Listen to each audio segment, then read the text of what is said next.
Black. It is out of here. Good morning. This is Murph and Marcus. Brian Murphy and Marcus the Waterboy Boucher. Streaming live at twitch.tv/thesportsleader. Can we have that voice guy say, where the pop culture showdown is undefeated? What a way to start your morning, Marcus, with another undefeated PCS, baby. We signed off, last moment, 9:59, with the word that Michigan won, the pop culture. We open at 6:00. Michigan is national champs. And Murph, you know I'm a big MMA guy, so whenever a title fight is decided, you know if it's the reigning champion or the new champion, because Dana White will come out with Bruce Buffer and say, and still the undefeated champion of the world, the pop culture showdown. So Murph. where it's all on hitting that still. Yeah, because it's and new or okay. and still. But once you know it's the and still, it will forever be the pop culture showdown. Let's give PCS a big and still this morning. So anyway, well, that was fun. I mean, listen, I love college football. Probably more than most in the building. Tolbert obviously would be a huge college football guy because he's a degenerate, proudly gambling on Mac Tuesday nights and stuff like that. Got to get that Maction in. But it always brings me a little sadness when college football ends because that's it. We don't get it for a while. But man, oh man, what a fun night. Weird-ish game in the sense that it was like blowout early. Like First quarter, it looked like absolute domination by Michigan. And I mean, I was like, and the one thing I really wanted was a good game. You know what I mean? Because as I say, I didn't have a dog in the hunt, but I actually low-key did have a dog in the hunt because I'm in that weekly pool. Listen, I don't want to tell the IRS about this, but there's a couple of decent, there's some decent prize money. I understand. There's some decent prize money. And I was in it this week. It came down to me and one other guy, and I needed Washington plus 4.5. So, listen, it wasn't life-changing money, but it was money I would have liked to have.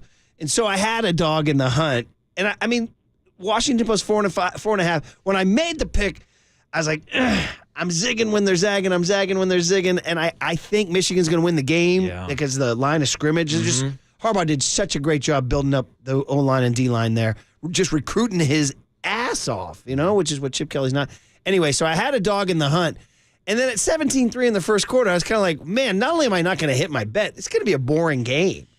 And then it just slowly kind of changed, right? All of a sudden, Michigan kind of changed their approach in the second quarter, started throwing the ball a lot more, which opened up the doors for Michael Penix and the Washington Huskies. And then next thing you know, Murph, they cut it all the way to 20-13, and then it really looked like we had a game. Well, I got to give Washington's run defense, because then once Michigan stopped throwing the ball and they went back to the run, which was they should have been doing because they wound up running for 303 yards, 200 in the first quarter. 174 I think it was in the first quarter. They were averaging 19.3 yards per carry. Michigan ran for more yards in the first half yesterday than Washington allowed in the entire season in a full game. Sometimes you see this in these big games, and it used to be this way in the Super Bowl, and you see it in the CFP too.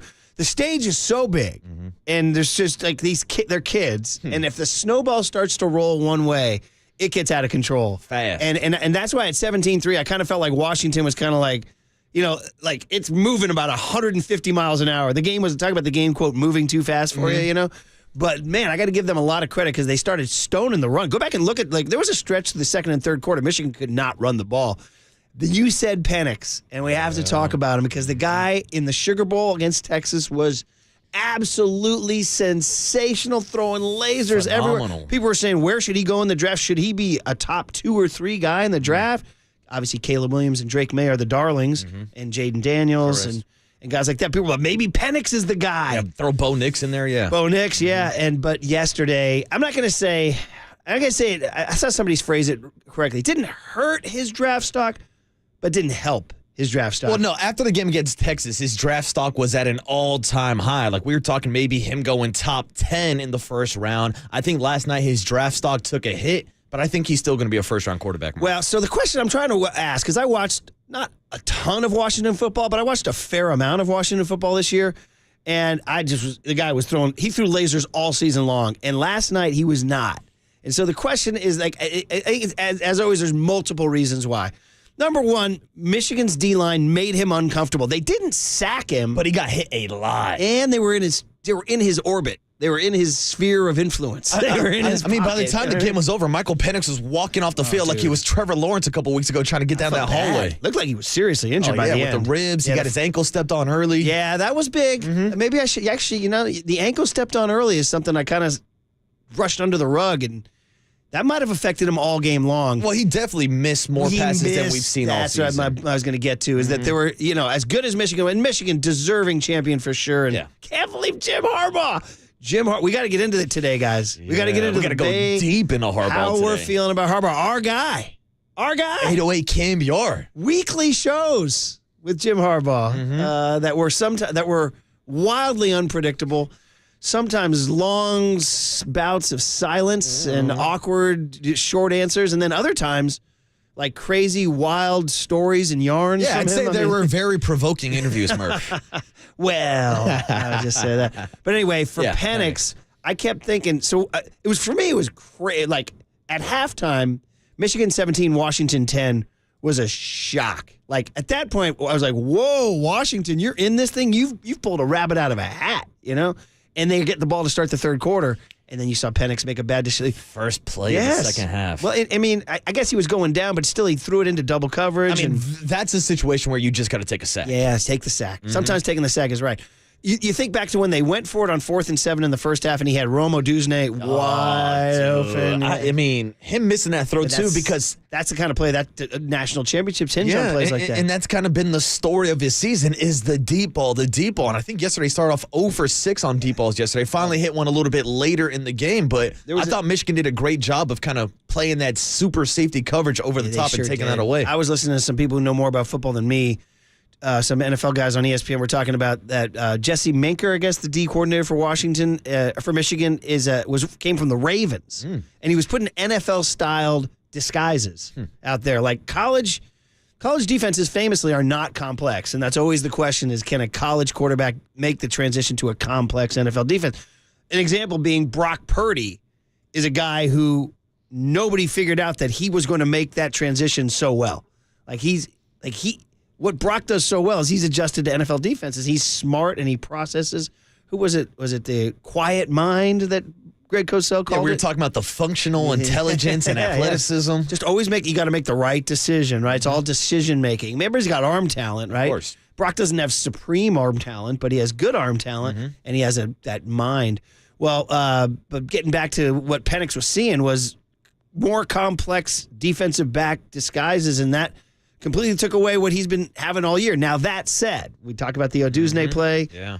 And then the big one, if you want to be somebody who bet Washington 4.5 and you want to cry in your beer, it's 20-13, late third quarter, early fourth, I forget, and he finally does have the deep ball down to Oduzne, down to the 20-yard line.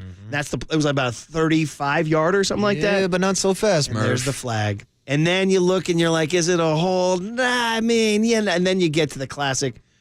Why do they throw a flag on some plays and not on others? And then that's people the situation start littering your Twitter timeline with all these little still shots. You got the freeze frames, Michigan guys literally with two hands on jerseys pulling Washington jerseys, and why isn't that a penalty? So you're crying in your beer when you're blaming the refs, for sure. You never want to be in a position when you blame the refs. Of course, yeah. But it would be interesting to see how the game would have unfolded.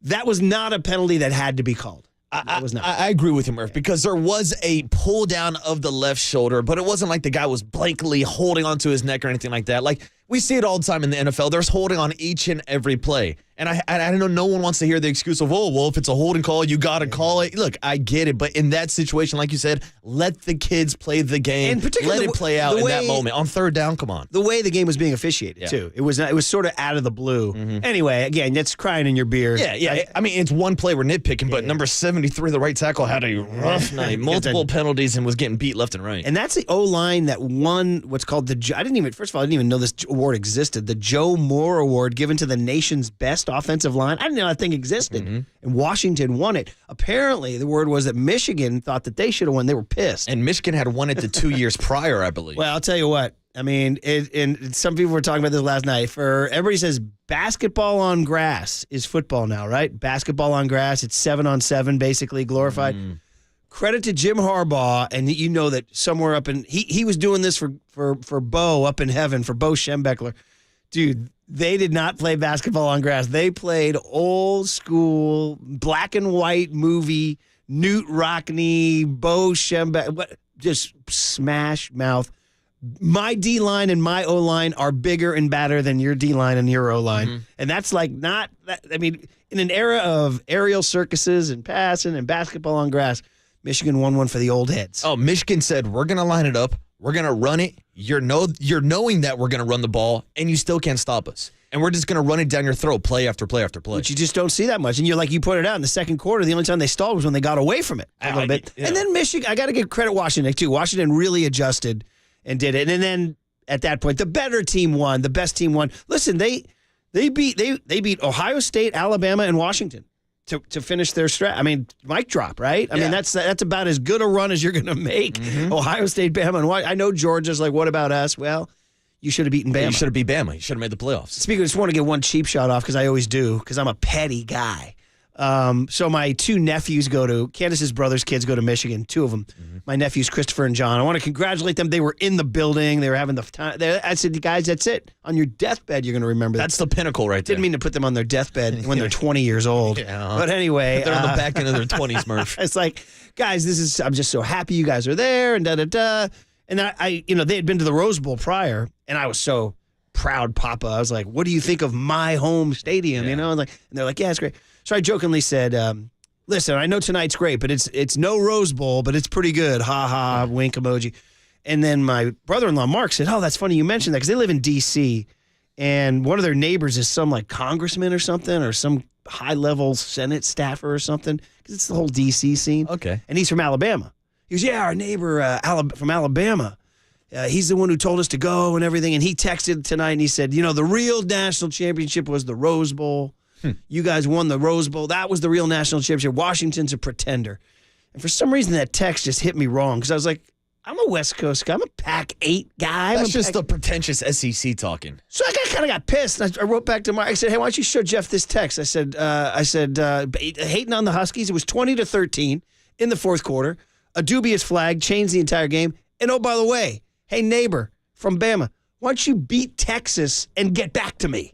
Mic drop the phone, walk out of the room. How about that? Or beat Michigan, yeah. I just want to get that off my chest because they had a chance. They lost to Texas in the regular season. Mm-hmm. Washington beat Texas. Correct. So, suck it, Bam. That's all I'm going to say. Yeah. Even the SEC trying to stick their nose in it there last night. You know what I mean? Get the hell out of there. Yeah. By the way, Murph, congrats on your conference winning a championship last night. That must have been tough for you for your split allegiance, whether or not you go for the Pac-12 or your new conference, the Big Ten. What you saw last night was a Big Ten regular season game. Isn't that crazy? Get used to it, Murph. I said to Overnight Dave, because he's a Michigan guy, I said, well, hey, man, have a good day, conference mate, because I am now officially a Big Ten football guy. That's weird, man. That is weird. That's weird. I still envision, and Chip Kelly had this monologue, and I think he was right. We got to get to the point where they take like the top 64 programs and just make a massive conference and then divide it regionally. And I think the West Coast will reunite down the road, maybe in some form in the next 4, 5, 6, 7, 8, 9, 10 years. Because there's still more realignment coming. It's still this big moving blob. We need to just take college football and make it a separate entity from the rest of college sports. Correct. That's the answer. Yeah. So because there's too many moving parts. There's too many athletes that don't play big sports that get left behind. Yeah. And it's just a different pie. It's a different pie. It's a big, gigantic $1 billion pie that's different than the volleyball. Yeah, I don't think the lacrosse player down at Stanford's living in a penthouse like Caleb Williams. No. So anyway. Listen, we got to get into Harbaugh, the whole Harbaugh angle and all this. Is he going to the NFL? Is he going? And if he goes, where should he go? This also broke at the end of our show yesterday was Draymond Green. Yeah, a lot of Draymond. Yeah, interesting. Warriors play tomorrow night against New Orleans. By the way, 5:30 tip at Chase Center. Raymond said, be sure to tell everybody. I said, I will. But why? Yeah, you got any answers, Raymond? Wednesday at 5:30? It's an ABC game. And he said that ABC wants to do like programming with sports now on weekday. I'm guessing, is this an offshoot of the writer's strike where they like ran out of original programming? Maybe. Because it's going to be on ABC.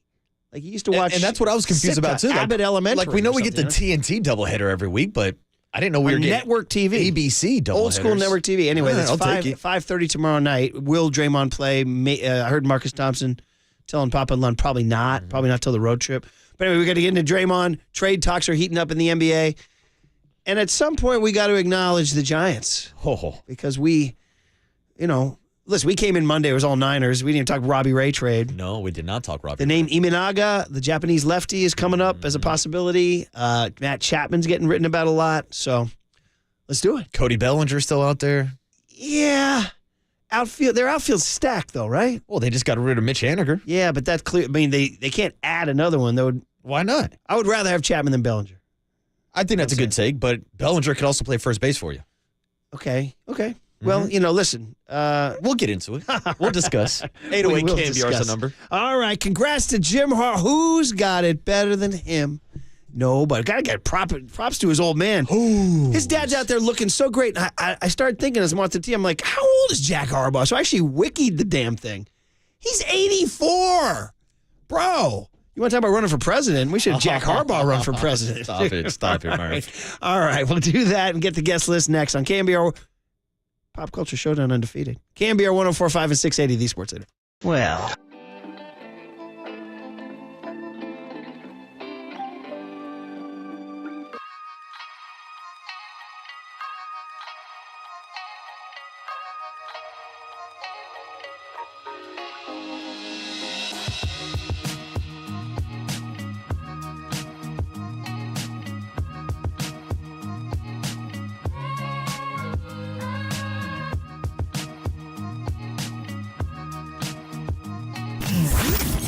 Here's what's trending now Trending now. on KNBR.com. Who's got it better than Jim Harbaugh? Right now, nobody. After the former 49er coach hoisted up the national title last night in Michigan's win over the Washington Huskies. But to find out about the future of Jim Harbaugh and whether or not he'll leave to the NFL, check out that story and more trending now on KNBR.com and the all-new KNBR app. We got any Michigan fans out at River Islands? Maybe. They're partying out there. Listen, River Islands is a great place, a new planned community that we would tell all young families to check out. Start the year off in great style. Head over to River Islands and Lathrop. So what do we got? We got a master plan community, grand scale, 5,000 acres. We got homes, we got schools, we got recreational amenities, we got Islanders Field. Talking baseball. I'm going to go out there and check this stuff out up close and personal real soon. I'm excited about it. The River Islands lifestyle community. What do you want, to bike along the trail in the San Joaquin River? You want the lakeside home with the waterfront dock, do a little boating? You want to walk across right from your front door to a park across the street. 3 charter schools for students K through 8. How about River Islands High School? Oh, I'm fired up. What's the mascot going to be? What's the fight song going to be? I'm in. River Islands, amazing new assortment of neighborhoods, homes in neighborhoods priced from the low $600,000 to over $1 million. Welcome Center is open daily. You can start easily online. riverislands.com. Isn't it time for you to discover the islands?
And now, time for the Protect Your Assets with David Hollander Business and Technology Report.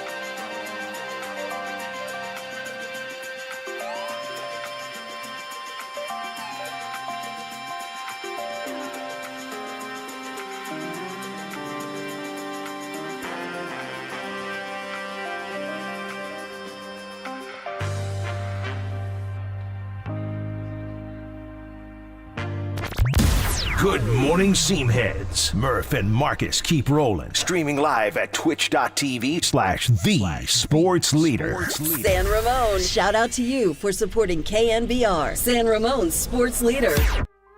Snap to McCarthy, handoff to Edwards, bounces off a pile and breaks free. Outside of the 30, the 25, the 20, down the sideline, and he scores. 41 yards, Donovan Edwards. What a start for Michigan. It's a handoff to Donovan Edwards, who breaks free again. To his right, he's going to go again. 2 carries and 2 touchdowns for Donovan Edwards. This one, 46 yards. A handoff to Corm. He breaks the tackle with a 10 and goes into the end zone for a touchdown. Corm just exploded off the missed hit for a 12-yard touchdown. The handoff to Corm and a touchdown. And that could be a fitting conclusion to his career. The all-time record holder at Michigan in rushing touchdowns. 2 more tonight and 58 for his brilliant career. Michigan has won the college football national championship 34-13 over Washington to complete a perfect 15-0 season. I just want to enjoy this. And I hope you give me that, Can a guy have that? Does it always have to be, what's next? What's the future? Like I said the other day, I hope to have a future. Nice rejoin, young Tony, who we're getting we found out yesterday from our program director, who was a judge on PCS, that the microphone will be live for Tony soon. He broke it. That was a bomb he dropped in the middle of the pop culture. I was going to say, look at the live stream right now that you can check out on YouTube, on Twitch, or on the KNBR app. You can see a young Tony in the box, Murph. The camera is back. Why am I orange and you're normal? I don't know, Murph. I don't know what's going on there. Yesterday, John Lund was doing the show underneath Purple Rain. He had the lights purple yesterday. So I guess we can just change the lights to whatever the hell color we want to. Purple was the last gasp of the Washington Huskies. Oh. Hey, that rejoin probably made some Michigan people all weepy there, dude, because all the highlights from the game, Michigan wins a national championship in football, which means so much to a program that is just so historic and has just been around for so long. A program that has the most wins all time in college football history. Correct. Great stat. I mean, they go back to the 1890s and all that stuff, but somehow, some way they adopted. Although, I mean, listen, I'm not trying to rain on their parade, but how many different schools/teams have adopted Mr. Brightside by the Killers? Are they the only one? It seems like. Isn't that something that's been adopted by many schools? I was going to say, no? I know it's their go-to. I definitely know it's tied to Michigan. I'm sure other schools play it, but... It's been played a lot for a long time. But anyway, like I said, I don't want to rain on their parade. It's their song. Yeah. It'll be the song that I keep thinking of my nephews. I got 2 nephews. Mm-hmm. It was a really sweet picture of the 2 of them. But they're both really freaking tall. They're both like 6'5". You got a lot of height in your family. You got a lot. If we put together a little Murphy Putnam pickup hoop team. We may not have many guards, but you're going to have trouble scoring down low. Hey, the Mercs play some ball on the West Coast. Well, we'll get some boards. Yeah. I'll tell you that. Now, as far as three-point shooting, I'll have to get back to you on that. But anyway, there's a picture of the 2 brothers. By the way, they have the seats like in the top row at Energy Stadium. Whatever. If you're in the building. But they sent a video at the end of the 3rd quarter. The PA system played that. And so there were a lot of Washington fans. Washington travels well, and they have a great fan base. They really do. But Michigan had more fans, and they were singing that. And then after the game, I don't know if you saw on Twitter last night, it kind of got traction late around 10 o'clock. I always do the last scroll. Do you do the bed scroll? I tried to, but sometimes I get like too deep into the scroll, Murph, and then I can't go to sleep. I have this last scroll before going to bed. It giveth and it taketh, because sometimes you see something like, I got to investigate this. I'm trying to go to bed. Yeah, but then what if it like sparks a hot take? Then all of a sudden you're like discussing in your head and like you're thinking about the stuff. Well- Next thing you know, you're dreaming about Jim Harbaugh and the Michigan Wolverines. No joke. Dreaming about the Killers. But anyway, I saw somebody filmed the kids pouring into Main Street in Ann Arbor, whatever the Main Street is. I don't know what it is. It's where Angelo's Diner is with a deep-fried raisin toast. Yeah. You know what I didn't tell you guys? Ooh. The little dirty little secret? What was Is the that secret? Angelo's, after 70 years, closed in December. You're telling me you put a diner on the Pop Culture Showdown that's not even open, Murph? Michigan Pop Culture Showdown is undefeated. Undefeated. Besides, neither of you voted for that. You both voted for the Actually, Seattle. I took the fried. did you take I took the deep fried raisin Coach toast. took Seattle. Yeah, he Okay, took all right. Seattle. I He took skipped on the fish. He took the Ivers clam chowder and the IPA, staring out at the sound. Oh. Anyway, the kids, the Michigan, it's pretty cool. I would recommend it. I should retweet it because the crowd just grow in the length of the 3-minute video. The crowd just grows. Kids are just running down, and they're playing that song over some unseen loudspeaker. By the way, it's midnight and probably 28 degrees, and the kids are just so freaking happy, and nobody's doing anything stupid. Oh, you have it. This is it. Look at Tony. He's out in the streets. It's like 5,000, 10,000 kids. Here it is.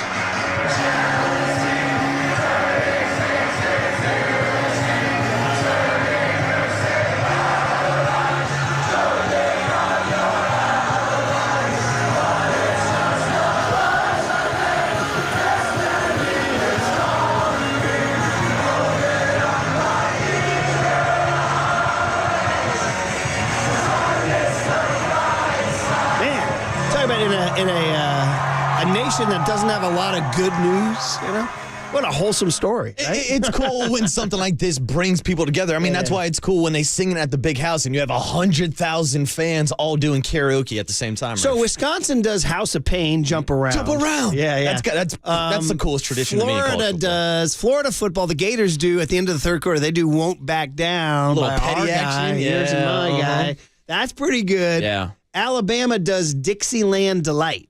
Do you know that one? So certain stadiums have. And what is Tennessee? The Rocky Mountain High? Yeah, no, it's called Rocky Top. Rocky Top. That's like that's a weird one because it's like a good Rocky Top. Old Rocky Top, Tennessee. Yeah. I like that one. Yeah, you like that one? I do like that one. Yeah. So anyway, so these stadiums that have these traditions, it's pretty fun. Yeah, it's cool. Oregon does Shout, which I ride with all because and that pays tribute to Animal House. Are you an Animal House guy? I'm down with Animal House. So the famous scene when they go to the Dexter Lake Club and Otis Day and the Knights are playing, or I should say the Toga Party is where they do the Shout. And Belushi gets down low. Toga, You know you make me want. So that was filmed at the University of Oregon, young Tony, that movie. So the Oregon Ducks have adopted Shout by the Isley Brothers / Otis Day and the Knights. Anyway, cool story and really, really fun for Michigan. It's also got to give Michigan a lot of credit. That's a really good academic school. And I don't want to cast aspersions on Georgia, Alabama, Clemson, and Ohio State. But what are you trying to say, I'm Murph? just saying that, Michigan might look at your application a little bit longer before they let you in. That's all. And like overall, I think this is good for college football. Now, obviously, it's the end of the 14 playoff, but it's good to get some parity. The fact that there wasn't an SEC team in there, the fact that Alabama was not playing for the national title again, I enjoyed that aspect of it too. Murph. Yeah, agreed. So fun, fresh face. And for Harbaugh, I mean, this is what we're going to talk about. Probably today's big hit is how do you feel about Harbaugh, your emotions as a Niner fan. Hearing somebody else say who's got it better than us, you're like, wait, that's us. I was going to say that. We're not supposed to do that. That used to be a thing over here, Murph. I know. And I had to tell Marcus about the Jed York Harbaugh breakup because you were literally in college. Yeah, it was like my senior year of college, and I told you that, like, as a Raider fan from an outside perspective, I was trying to figure out, like, what's going on here with the Harbaugh situation? Why are the 49ers getting rid of him? He just went to a Super Bowl. He's won everywhere he's been. And so, Murph, I need the full breakdown of what happened with Harbaugh and the full breakdown of how 49er fans feel this morning about seeing Jim Harbaugh win a national title. It's a great question, the full story. The short answer is the building got toxic. That's the short answer. And whether you want to blame Jim Harbaugh, some do. Some say Harbaugh was the source of toxicity.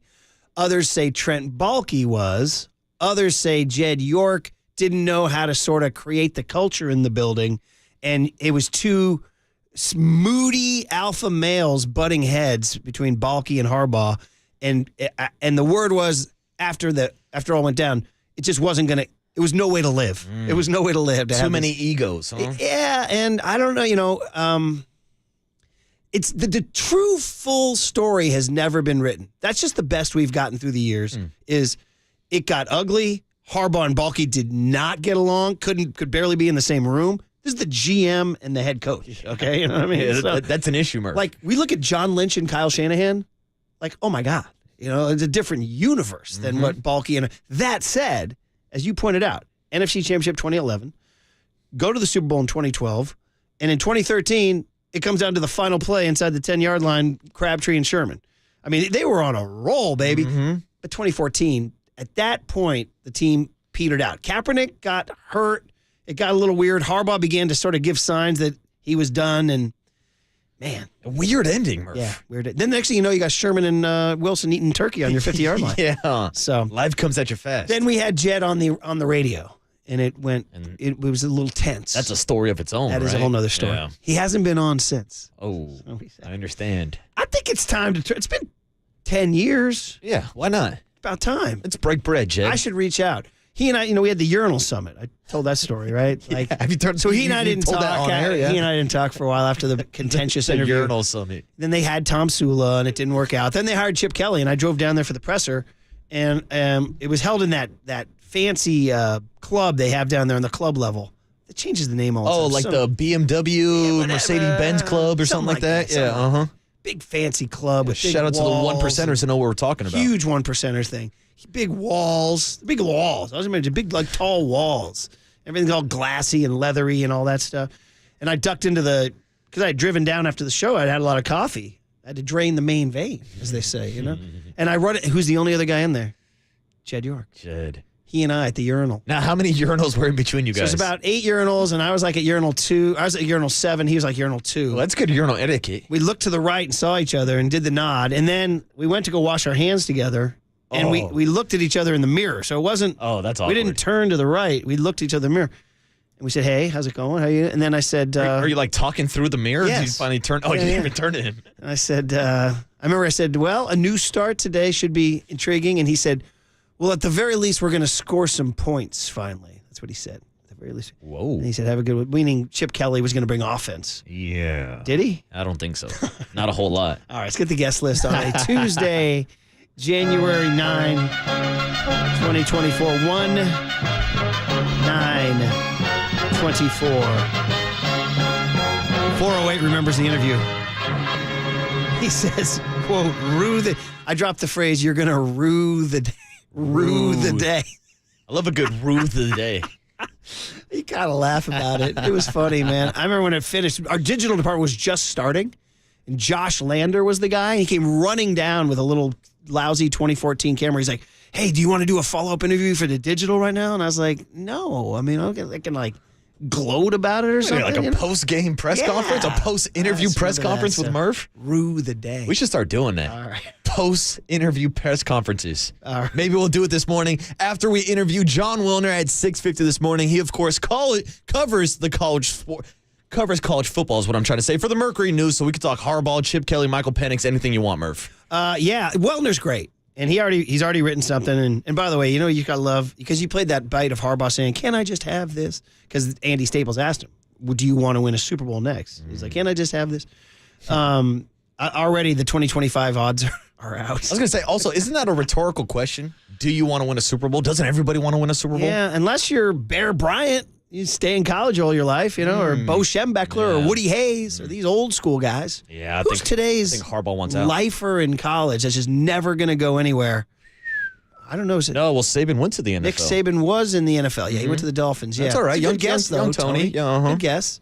Somebody just stayed. I'm going to, Indiana and Mike Krzyzewski in basketball, I guess. Brian Kelly made it to the NFL? Oh, not sure. Brian Kelly just doesn't count. I was going to say, he's been bouncing around college football for a while. Friend of the program, had him on Pebble Beach one year. So you're part of the family, Murph. Yeah, all right.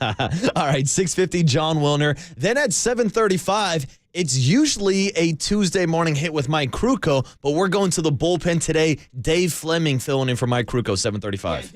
Yeah, and don't panic. Mike's just a little under the weather. And he didn't want to be hacking up and sneezing during our interview, so he hopes to be back on Thursday. Yes, so hopefully we'll talk to Mike on Thursday. We'll talk to Dave Fleming today, talk a little Giants baseball. Of course, he does also call games for college football, so we'll talk all things with Dave Fleming at 7:35. Get to our big hit, talk about the future of Jim Harbaugh. 808 KNBR is the number. Hit the cooler of content, and then we'll wrap up the show today with Mark Spears at 9:15, talking Draymond and the Dubs, Murph. That's going to be huge. And by the way, yes, people are writing in. Yes, Mr. Brightside is about a guy thinking his girlfriend is cheating on him. It's a true story. But hey, if you have a hook and a melody, you can go a long way. And then cheating becomes fun and cool. You know, you can sing about it. Next thing you know, you're playing it for championships, Murph. I ain't going to lie, guys. I've known that song for what would it come out in like 2007 or something? I'm just guessing. I don't know. Wait, so the song is about a guy's girlfriend that's cheating on them, not about a guy's football team that's cheating by stealing signs. Oh, I like that one. And it's 2004, so it's 20 years. It was 2 weeks ago that I learned that the chorus word that they're singing is jealousy. I thought it was Chelsea, like a girl's name. Jealousy. 20 years. 20 years. I thought it was Chelsea. Like he was singing about this girl named Chelsea. No, he was singing about the thing called jealousy. There it is, Murph. 20 years, baby. You never figured it out. Never too late to learn. You learn something every day, right, Murph? All right, Draymond Green. Here's my question. Is he playing the victim? Next on the Sports Leader. A question, if I might. Who has us? No!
Listen to the Sports Leader anywhere, anytime. Download the KNBR app. Murph and Marcus continue live from the KNBR Casino Matrix Studio. Casino Matrix Progressive Jackpots are here. Where are you? Just drop in. Please play responsibly. 1-800-GAMBLER. I had a conversation with Adam Silver, commissioner of our league. I just told him, Adam, it's too much for me. Like, this is too much. It's all becoming too much for me. And I'm going to retire. And Adam said, you're making a very rash decision. And I won't let you do that. You know, we had a long, great conversation, very helpful to me. Very thankful to play in a league with a commissioner like Adam, who's more about helping you than hurting you, or helping you than punishing you, or, you know, he's more about the players. All right, Draymond Green, guys, back in your life. Interesting stat, Marcus. They went 7-6 without Draymond, so it wasn't like they completely died. They've just been basically hovering around or just under 500 all season, with or without. Yeah, but Draymond. it definitely feels different. Like actually watching the games, like I know the box score and the final results are one thing, but like watching the flow of not only the defense for the Warriors, but also the offense for the Warriors, it seems like Draymond definitely has been a main important piece for the entire franchise. But even after these last 12 games, you can tell the difference with him not on the court. Yeah, you want him. I mean, the stat is the stat, but you want him, and it's happening. So was it going to happen tomorrow night? At 5:30 tip. Raymond wants to make sure everybody knows this. For ABC wants to do national basketball on a Wednesday night, oddly enough. But maybe not Wednesday night, maybe Friday when they start a road trip. I would just say, and it's not, I'm not going to make a huge deal out of this, but I would say that I do feel like he is playing the victim unnecessarily. It's like there's ways to, he tried to make himself into a sympathetic figure there. And I'm like, okay, listen, I'm not going to tell you how to live your life. You feel however you want. Just me as a sports fan, observer, radio guy, knowing what Draymond has done and how he behaved and how he performed, I would say now's not the time to make it about a sad or sob or inspiring story about you. Yeah, I mean, that's the thing we got to remember here. Draymond is the one that choked out Rudy Gobert. Draymond was one swinging with spinning back fists, hitting people in the mouth. Like, these are the reactions or the repercussions of his own consequences, yes. Murph. Like, so for him to be kind of sitting there saying, oh, this is really tough for me, going through this change, going through everything, I don't know. Again, we don't know what Draymond's going through off the court in his own personal life, but it's not like he was being baited into these situations. I know teams go after Draymond Green, but still, he put himself in this situation. So now he's got to get out. It's very dramatic, and it's very operatic. Like, it was me. I was going to retire. And first of all, like, he wasn't going to retire. He's got 4 years, $100 million. Yeah. You walked away from that? Yeah, I'm not leaving $90 million on the table. So I think that was a little, I don't want to say diva. That's the wrong word. Maybe dramatic, a little dramatic, and maybe a little too much, making people feel sorry for him or feel sad. Oh, no, Draymond, please don't leave us. Like, dude, no. Do your work, get your mentals right, as the kids would say, and don't come back sort of trying to ask for sympathy at all. Just come back and say, man, I gotta be better. I gotta be way better. And that's the thing. It's like, I don't think there really are too many people who are sympathetic for Draymond Green. And how could you when he's a habitual line stepper, when he's doing this time and time and again? And again, it's his own actions that lead us to this place time after time after time. So it's not anybody else who has to feel a certain way about Draymond. It's how Draymond feels about himself and what he's going to do if he does want to change. Now, here later in the podcast, maybe he does take some blame here about swinging wildly at Nurkic from Portland and putting Rudy Gobert in a chokehold. As I said then, and I'll say now, I was wrong. I was wrong regardless of what I was trying to do, regardless of it. Like, none of that matters. I was wrong. I accept my fault in that.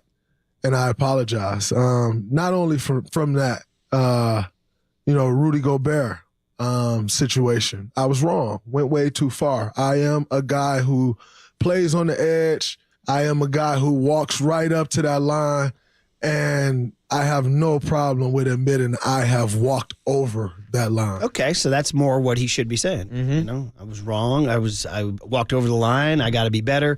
Heard Johnny Lund saying this yesterday, and he's kind of right. If you have a lifetime of aberrant behavior and impulse control and temper problems, does it get fixed in 3 weeks? I don't think so. I mean, And especially when we're talking about Draymond, who's 33 years old, somewhere in that ballpark. This is the type of player he is. Like, even in that soundbite, he goes, look, I get it. I step up to that line a lot. That's why I call him the habitual line stepper. Because it seems like every year we're talking about Draymond Green in a different incident when he is pushing those buttons. But him pushing those buttons is also what makes Draymond Green the player that he is. There's a reason why he's top 3 in Defensive Player of the Year almost every single year, despite giving up 4 or 5 inches against these gigantic dudes who are in the NBA, is because Draymond has that inside of him. He's got that dog inside of him. Sometimes that dog just gets off the leash. Well, we said all that's true, but what we said was alarming was the frequency that was happening of late. The rapid pace. Like, to your point, he's that guy. That's who he is, and that he's that dog, and But there was, and this is why we talked about it. And I wrote that jock blog. Like, this is happening more frequently now. So something's up. And then don't forget the tweet, right back at it like an addict. Yeah. That tweet was just sent out less than 2 months ago. Yeah, and that was one of the red flags to me, of course, how often it was happening with Draymond Green. And then we started talking about the storylines of Bob Myers departing the team. Yeah. And the relationship that they had and whether or not Draymond had anybody to talk to or if he's just out here lashing out, Murph. He does talk about his friendship and gratitude for Bob Myers, who, by the way, was all over the news yesterday. Was out here interviewing coaches for the Washington Commanders. Quickly, just want to make sure we get this right now. I think Ian Rappaport's phrasing might have been different than Schefter's. Rapp said he's joined the Commanders almost sounded like he's permanent. Schefter made it more sound like he's just there in an advisory role until they get a head coach. Like it's a temporary gig, not a permanent gig. Yeah, I saw it was more about him helping out with the interview process. So it's not like he's not like moving to Washington, D.C. and swearing allegiance to the Commandos. Commanders? Yeah. Is he going to pry Jim Harbaugh to Michigan? From Michigan is he going to pry Adam Peters away from the 49ers? Well, that's true. And there's a connection right there. David Lombardi pointed out they're both UCLA guys. Of course they are. In the Natty next year, dude. Murph, they're both Big Ten guys. Well, man, that's me now, buddy. That's me. My favorite movie is Big with Tom Hanks. Do we want to play this gratitude for Bob Myers one or the Kerr cut here? I think the gratitude for Bob Myers, just to give Bob Myers his flowers. Can somebody give Bob some damn credit? There it is. Bob Myers. And for the first 5-7 days of this thing, I talked to him two times a day. And I've always said, like, Bob is, our relationship goes far past him being our general manager. And I said that when he was our general manager. And, like, going through things like this shows what it means to be a true friend. I only hope to be as good of a friend as he is to me. Remember when I first talked to Adam, I was like, Bob's called me so many times. Like, Bob's called me a million times. I keep talking to Bob. And it's just like, this dude is like, he just cares so much. Like, Bob's working, ESPN, and home with his family. What does he care? So thankful. It's not oftentimes in life that you have people like that in your corner. Damn, Bob Myers stock up. Wow. And that was a very graceful exit by Bob to get out and leave this mess behind, right? Mm-hmm. So, all right. Well, anyway, that's a little sound of Draymond. I think more I was wrong, head down, work hard, and less victim. I was going to retire. Feel sorry for me. That's what I would say. Let's do this. John Wilner, San Jose Mercury News, great, long-time college football and basketball writer. Thoughts on the national championship? On the end of the Pac-12, Jim Harbaugh's future, all next on KNBR 104.5 and 680, the Sports Leader. Bob Myers.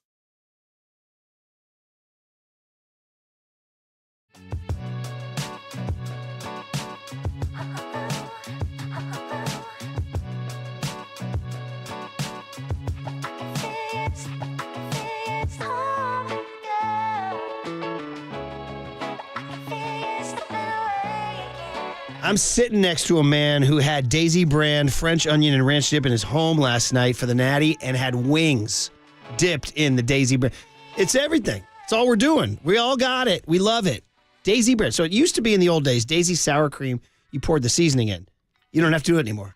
I'm here to tell you, Daisy brand French onion and ranch dip, pre-made, ready to go. It's football playoff season. Come on, it's a no-brainer. All right? Chips, wings, dip. Daisy brand French onion and ranch dip. So good, you don't need to make them yourself. And so addictive, you won't stop eating. From the Chilton Auto Body Traffic Desk.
time for KNBR's Opening Bell Report. Sponsored by Protect Your Assets with David Hollander. Concerned inflation will ruin your dream retirement? Learn more. Listen to David's show every Saturday morning or call 1-866-PROTECT.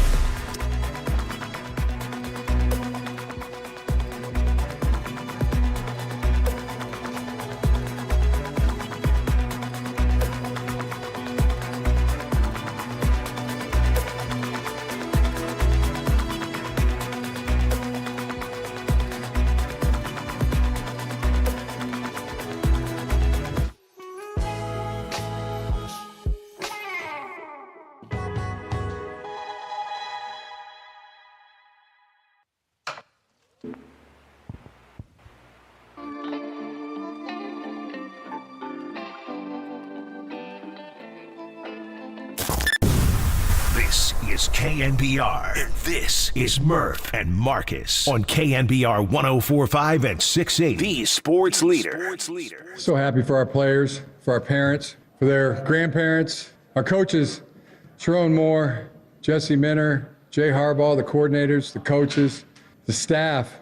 I just couldn't have had a better game. Jesse Minner, I mean, A++ the whole way. And for me personally, I can now sit at the big person's table in the family. They won't keep me over there on the little table anymore. My dad, Jack Harbaugh, won a national championship. and my brother won a Super Bowl. So it's good to be at the big person table from now on. The inimitable Jim Harbaugh. He was here at Stanford for years, and then, of course, the 49ers, and now he brings ultimate triumph to one of the great programs in American sports, Michigan football, which gets its championships. So many permutations. Where do we go from here? From the 4-team college football playoff is over. No more. Into the 12-team playoff next year. The Big Ten gets bigger, the SEC, all that good stuff to talk about. With our buddy John Wilner from the Bay Area News Group. John, up bright and early. We're happy to have you, John, on the Murph and Marcus show. How you doing, man? Hey, morning, John. I'm good. Thank you for having me. Yeah, what a night last night, huh? I mean, listen, you follow this stuff pretty closely, and the Harbaugh saga, if we could go back just a couple years, John, I mean, he was on the hot seat, wasn't he? He was on the hot seat because he kept losing to Ohio State and finished second in the division, not making the playoff, not fulfilling his mission to return Michigan to glory. Yeah, fans were really unhappy, and he kind of figured out what was going to work to beat Ohio State. And once he was able to do that, getting into the playoff kind of became the next step, and here they are. And it could be his last game as Michigan's coach. Well, that's going to be the huge story, too. But before we get into that, just a little bit more on what he did. Did it come down to, do you think, did he just recruit his rear end off and get big boys up front? Was that it? Did Ohio State take a slight step back? How did he get past Ohio State in your estimation?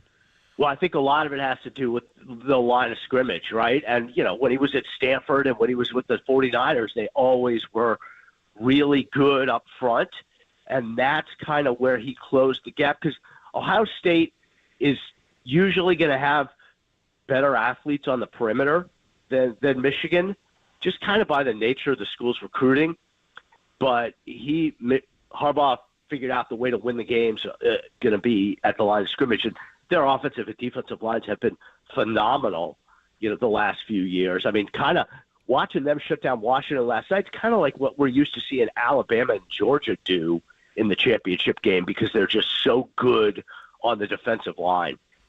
And, John, I'm glad you brought up his time at Stanford and with the 49ers, because it's something that we've been discussing this morning, is the kind of perspective of Jim Harbaugh. How do you think he's viewed here in the Bay Area, whether that's as a 49er fan or a Stanford fan, after seeing Jim win a national title last night?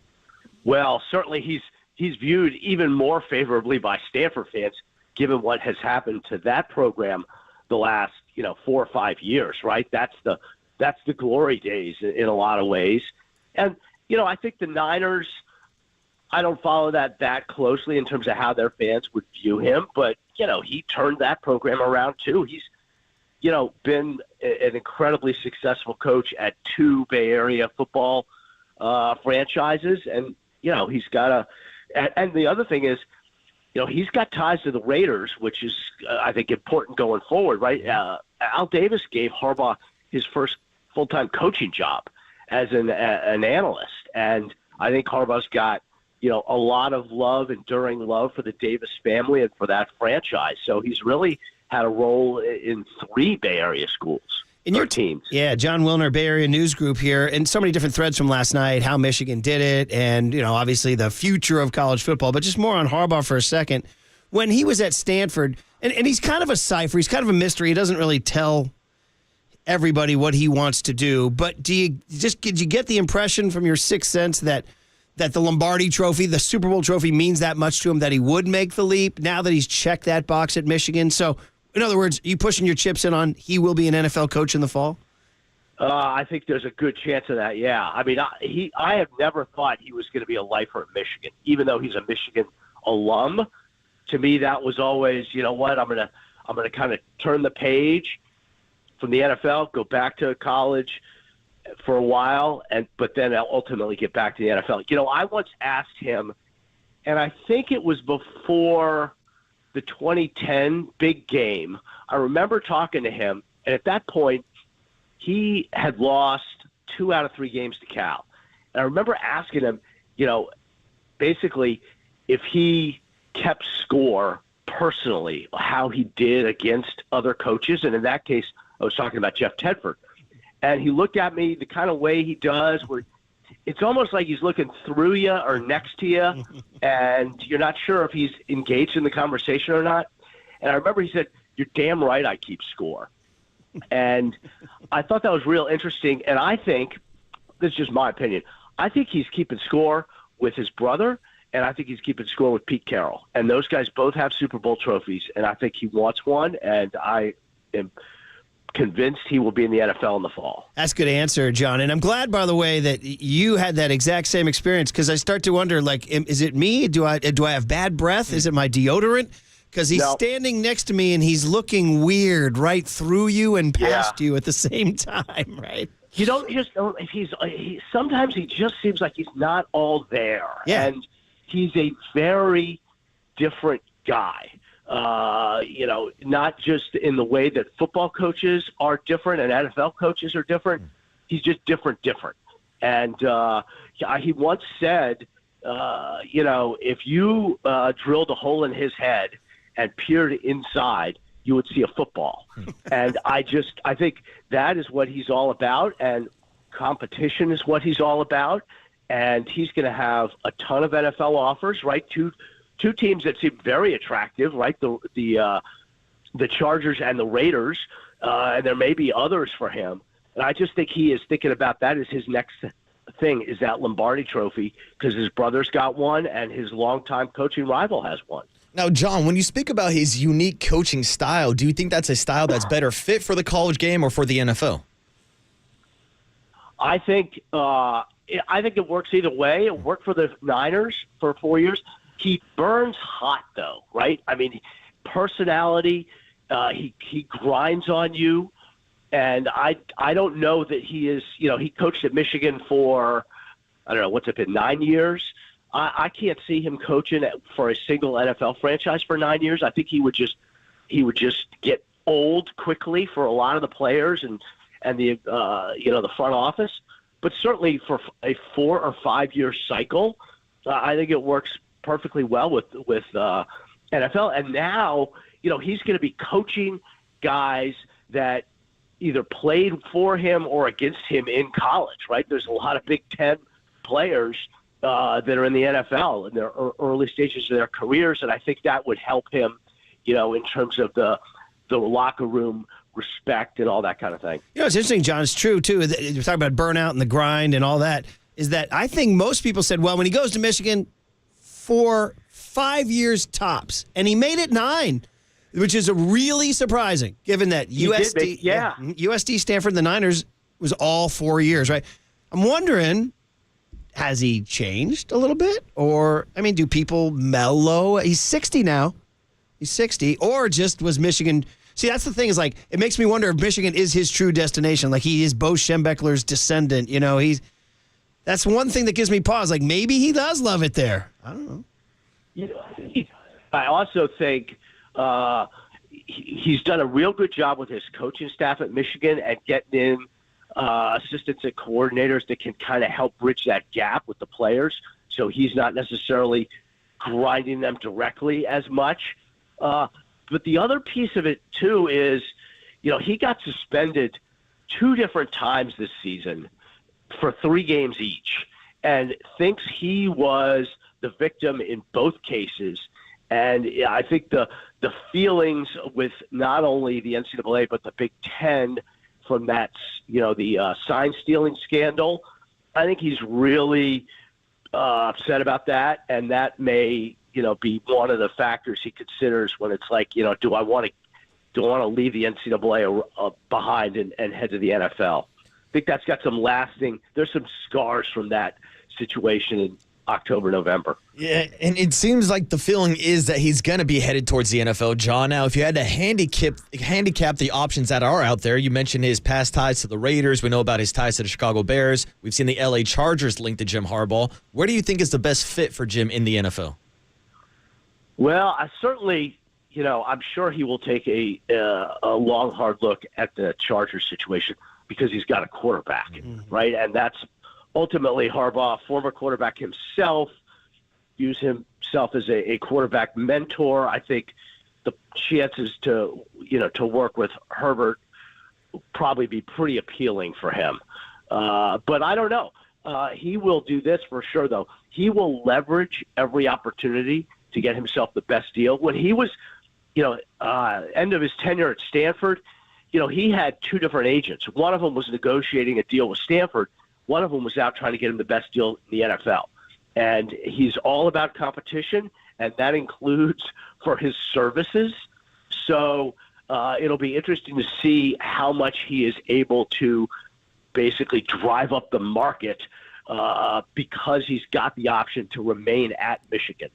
John Wilner, Bay Area News Group, up bright and early with us. We're happy to have him. Last couple minutes, John, we got to pivot from Harbaugh to the sport at large. Gigantic. This is it. That was a conference game last night. A Big Ten conference game, Washington, Michigan. So weird. I mean, it's such a big question to ask for just a couple minutes in the show. But, Chip Kelly proposed, it's probably the only thing I've ever liked to hear from Chip Kelly in the last 5 years, is that college football's got to break loose and form this 64-team super conference and reunite the West Coast in some form. I don't know. It's a big macro picture, but I know next year's Big Ten and SEC, but do you still see this thing evolving still even past that for the next few years? I do. I think it may take a little bit of time. I mean, Florida State, their marriage with the ACC is broken, and they're looking to get out of there. And I think that could start another wave of this whole thing. I think Chip Kelly is right in theory. Eventually, there's going to basically be a super league.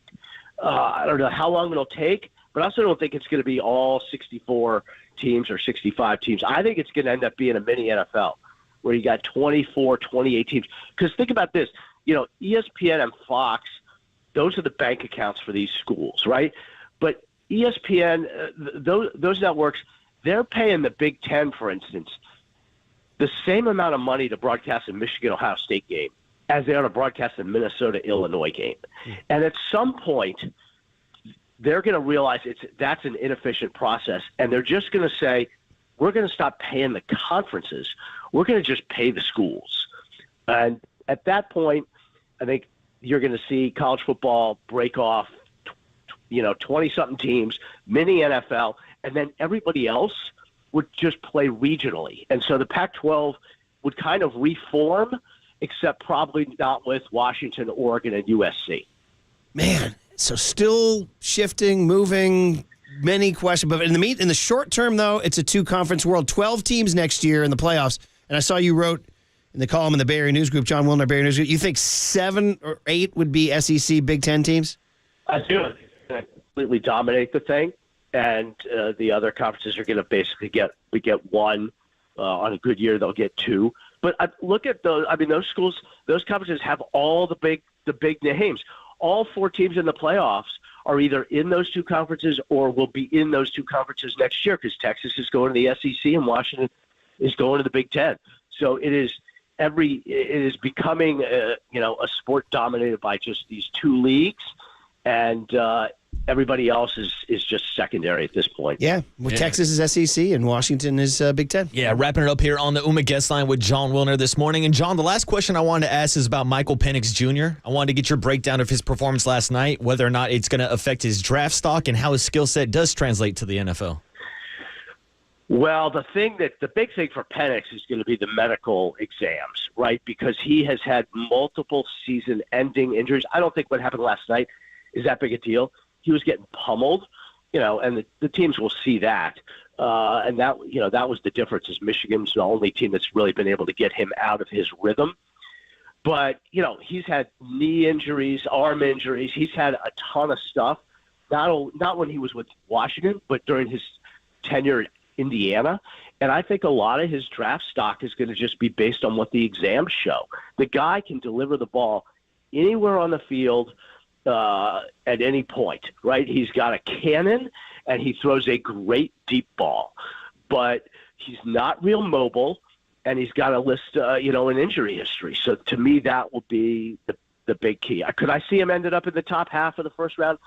Certainly I could, but it will depend on what the doctors say. Yeah, well, that 3 months of speculating commences now. So anyway, John, it's always great to read you on college football. Thanks for hopping on bright and early, and we wrap up a damn compelling season. Jim Harbaugh brings Michigan a national championship. Thanks for writing about it, and thanks for talking about it. We'll catch up down the road, John. 10, Murph. What's that?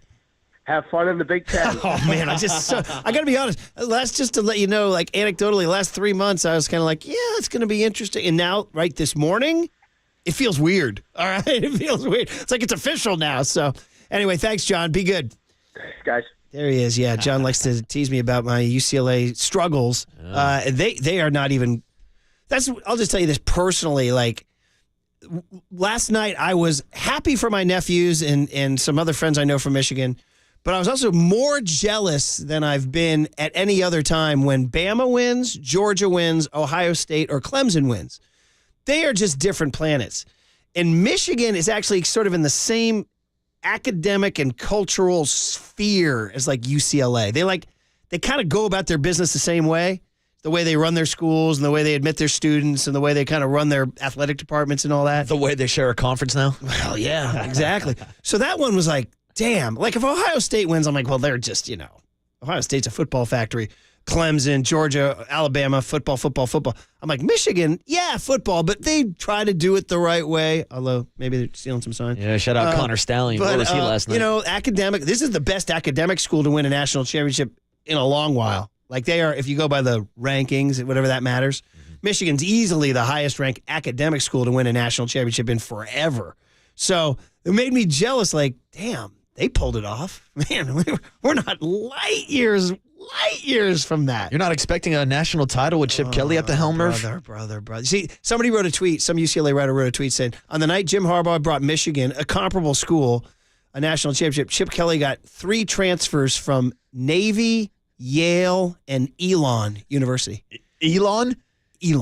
Not Musk. I was going to say, Elon. that's a school? Elon Musk has his own academy now? So, I mean, he took someone from the Tesla headquarters down in Palo Alto? He's bringing in Ivy League transfers, bro. That ain't going to – I didn't see any out there last night. No. Saw a bunch of big, bruising, bad boys. I didn't see any players from Elon last night, Murph. You did not. Anyway, all right. We've sort of – the G word, the Giants. Ooh. Dave Fleming is going to pinch hit for Mike Krukow. The G word. Right? And he it's a great pinch hitter. Mike Krukow's a little under the weather today. He didn't want to cough and sneeze on the phone. So Dave Fleming, we got to get into this stuff, dude. The Imanaga rumors are heating up. Rumor has it, Murph. Chapman mentioned again in Bagley wrote. So we'll get into all that. Dave Fleming at 7:35 on KNBR 104.5 and 680, the Sports Leader. Big, strong, mighty freaking man.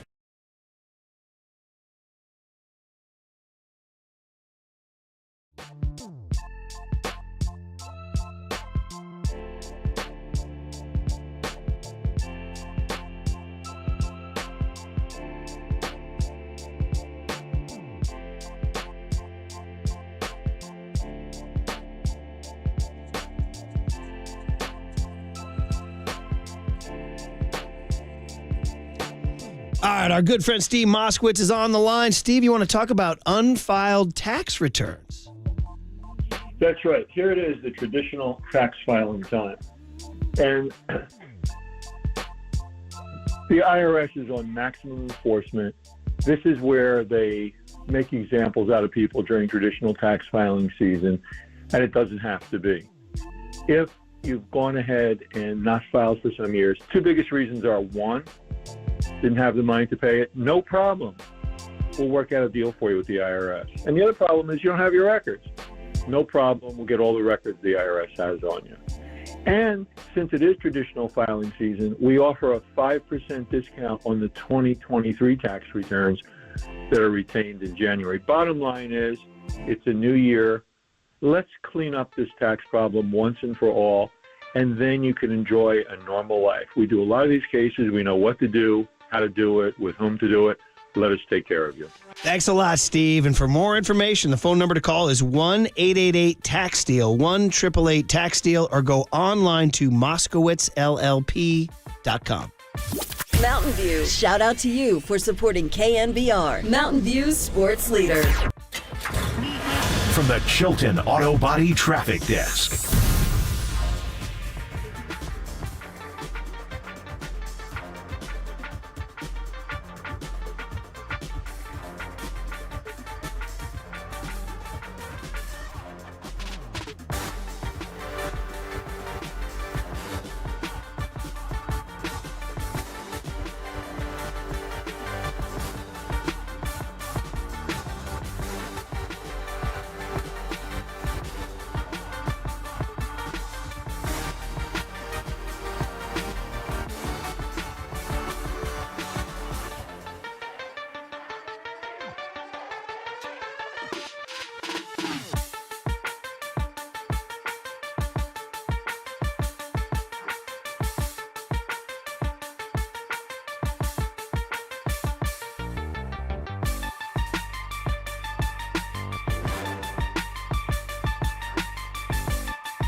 And now, time for the Protect Your Assets with David Hollander Business and Technology Report.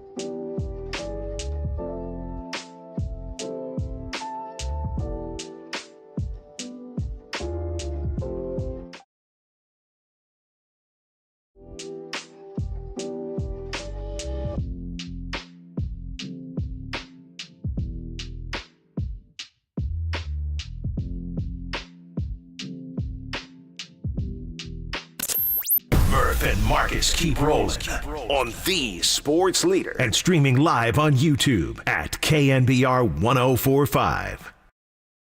A report from our own Mark Feinsand. The Giants, Red Sox, Cubs, and Angels have been tabbed by sources as the finalists for Imanaga, as Shota Imanaga. But according to one source, San Francisco might be emerging as the favorite. It's all pointing to the Giants, the source said. They missed out on Ohtani and Yamamoto. And although Imanaga isn't on the same level as those guys, they don't want to miss out again. This has happened in San Francisco, of course, last year. They're trying to get Aaron Judge, trying to get Carlos Correa. It didn't work out. But ultimately, see what we can get with Imanaga.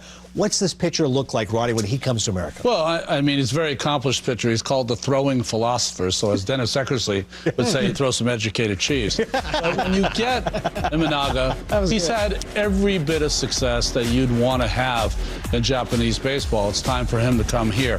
Now, he throws in the low 90s, so the fastball is not going to be his strength. It's the changeup, but he's got great control, and he's a guy that'll be very accomplished and fit in nicely here. The throwing philosopher. All right. Shout out to Philosophers Club, Waterboy, a bar down in West Portal. As I urge you to move to San Francisco in the year 2024. All right. Maybe that'll be your spot. I'll put that on my bar hopping list, Murph. It's an old school tavern. I think the locals call it the Philly. The Philosophers Club. Are they throwing philosophy down there, Murph? I don't know. Is Imanaga going to throw for the Giants? I threw a lot of pitches in my career. I don't think I ever threw any philosophy. Well, if you did, maybe you would have lasted longer. You didn't think your way through it, That's damn it. it, Murph. You were serving up cheese without thinking about That's it, Murph. You got to get deep, baby. It's all between the ears, Well, Murph. Bull Durham, right? Mm-hmm. Isn't that? Although Bull Durham Nuke LaLoosh wasn't even thinking. He just threw, right? That's it. You got to be like the goldfish in there. Well, the goldfish that's Ted Lasso. Yeah, now we're confusing our references. You talking about breathing through the eyelids or what? Well, just like in baseball, they talk about having the mindset of a goldfish because a goldfish doesn't thing. pay attention to anything. That's the Lasso thing. And in Bull Durham, the theme was if you're self-aware, you're cursed. If you just don't give a blank, you're going to be better. So, Probably good philosophy for life. There Murph. it is. There it is. Don't give a blank about anything. Imanaga, the throwing philosopher. Working for me, Tony. We're setting it up for Dave Fleming at 7:35, who's pinch hitting for Kruk, who's a little under the weather today. Listen, we talked about this last week. We're like, when are we going to talk about it? Because the new year started and we came back from Christmas and we're like, the Giants. There's a whole latent tidal wave of people want to talk about the Giants right now. And it just seems like right now is a nice time. Michigan won the national championship. Congrats. Draymond Green, did his speech. He's back sometime this week. Warriors play tomorrow night at home at 5:30 against New Orleans.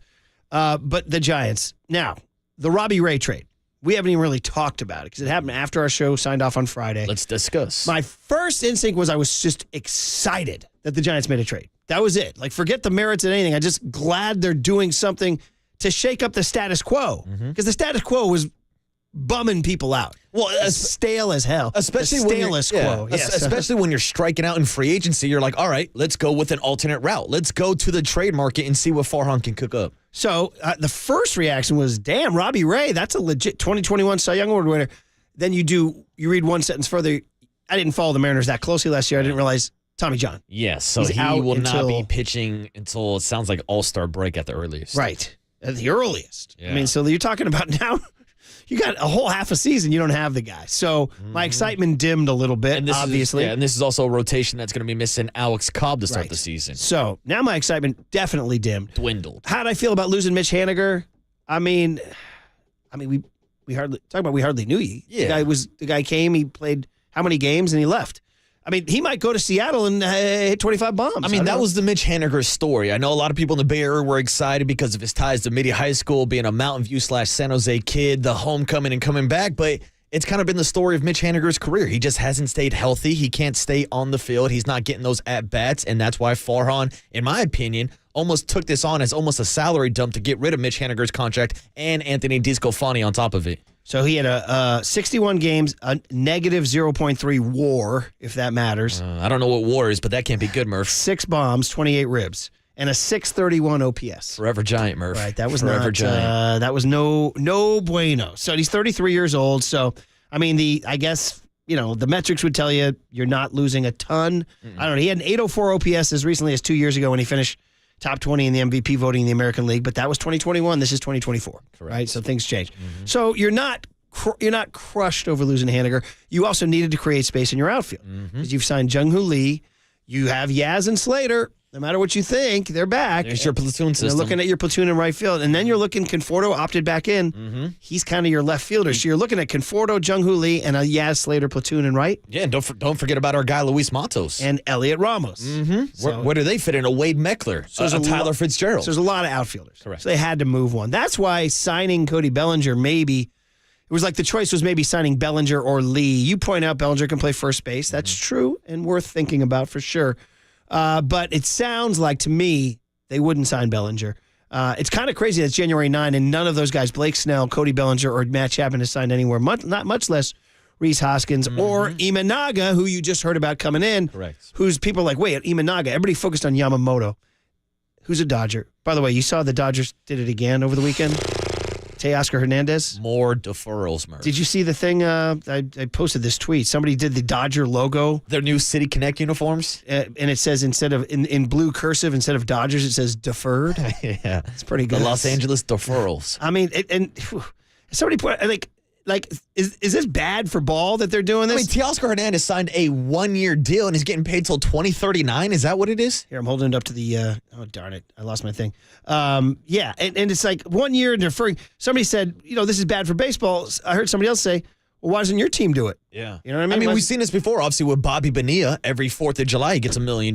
So this has been done in baseball, but it does feel like the Dodgers are taking it to a new level. I'm holding it up to the camera. See that? That's pretty good. Pretty good. The Dodgers. Los Angeles deferrals. But Teoscar Hernandez hit 26 bombs last week. You're like, damn, Farhan. You kind of feel like Farhan's getting outfoxed and he's asleep at the wheel. That's why the trade excited me that something was happening. Now, DeSclafani, we didn't even talk about. I mean, I think most people were just kind of like, they forgot he was on the team. Well, he dropped off a map after last year when he dropped a piano bench on his toe and hit the IR. So you bring in Robbie Ray, who's obviously talented. Now, here's the problem. Robbie Ray can opt out. Of course. At the end of this year. I mean, every contract they give to a pitcher, obviously they didn't give this contract to Robbie Ray, but everybody's got an opt-out with the Giants. So ultimately, was it a good trade? I mean, we'll find out years down the road. No joke. I was just so excited they shook it up. I gave it a thumbs up. Yeah, I like the fact that they're moving on from Haniger and DeSclafani, if I'm being honest with you.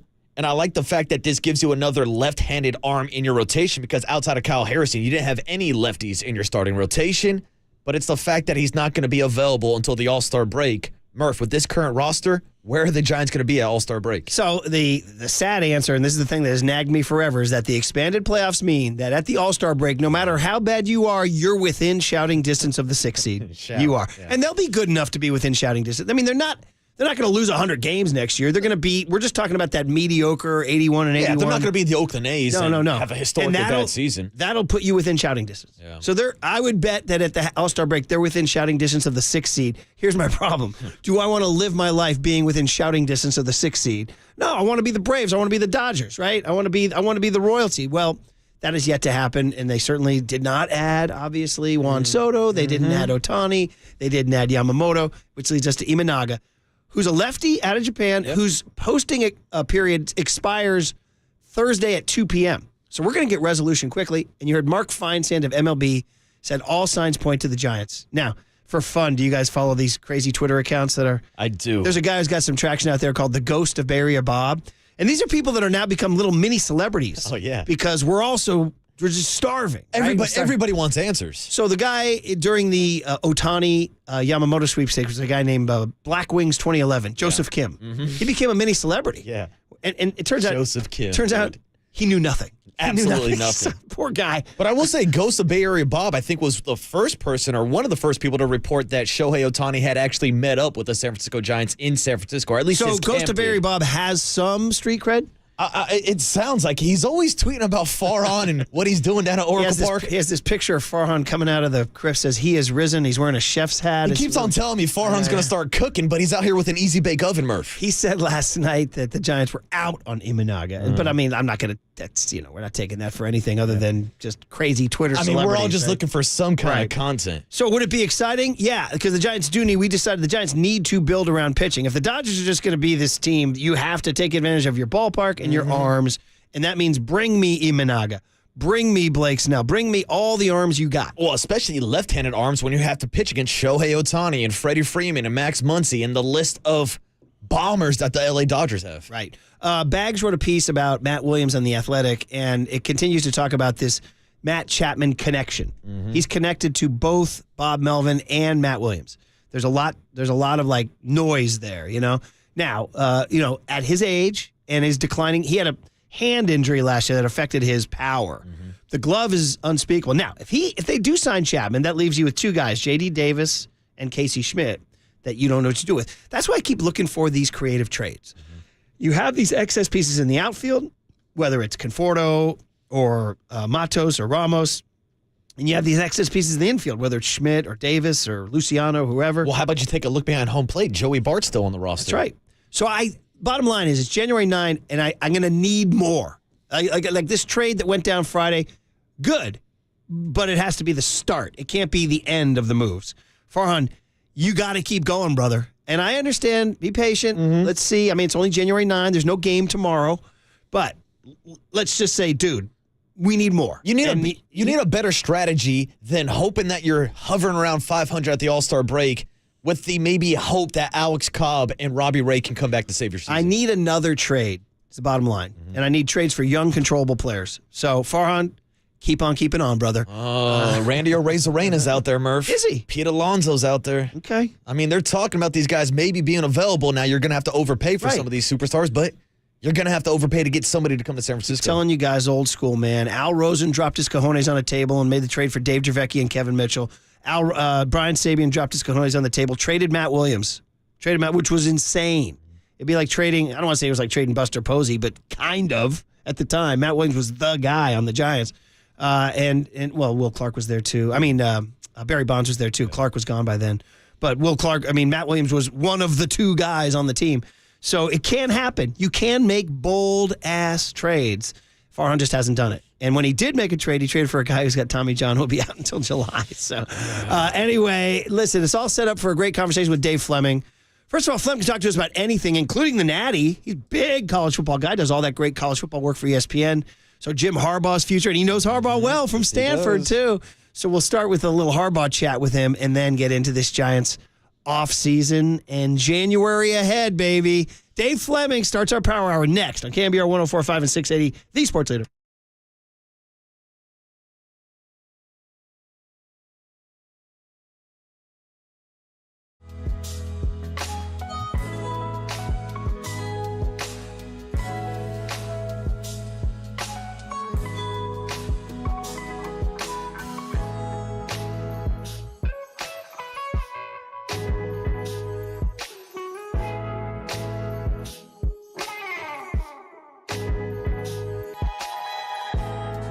All right, let's talk about Amici's and delivery. Okay, so you have the app on your phone. It's a mega delivery app. We all have them. But don't use that when you want to order Amici's. Use Amici's because you're going to get the pizza faster and for less money and fresher than the mega delivery apps. Okay, so let's talk about how great the pizza is. 35 years now, we've been doing this. The best East Coast style pizzas, pastas, salads, flame roasted chicken wings, which you can dip in the dip. And the food is carefully packed in those insulated bags. It's fresh and hot. The staff is prompt, courteous, and professional. And how do you do it? Well, you go to amicis.com, AMICIS.com, or use the app. Download the app and get your order delivered in less time and for less money than the mega delivery companies. Can't wait for you to do that, because when you want the best pizza in town faster and at the best price, order direct, Amici's.com. delivered.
Good morning, Bay Area. Good morning.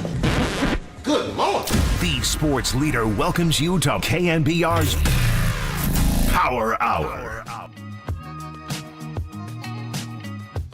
Against this left-handed pitcher, and Japan's manager very confident of this young man. Yeah, Shota Imanaga. 0-2. Got it. That right there was a good split. The 1-2 to Mullins. Strike 3 call. Perfect pitch right on the outside.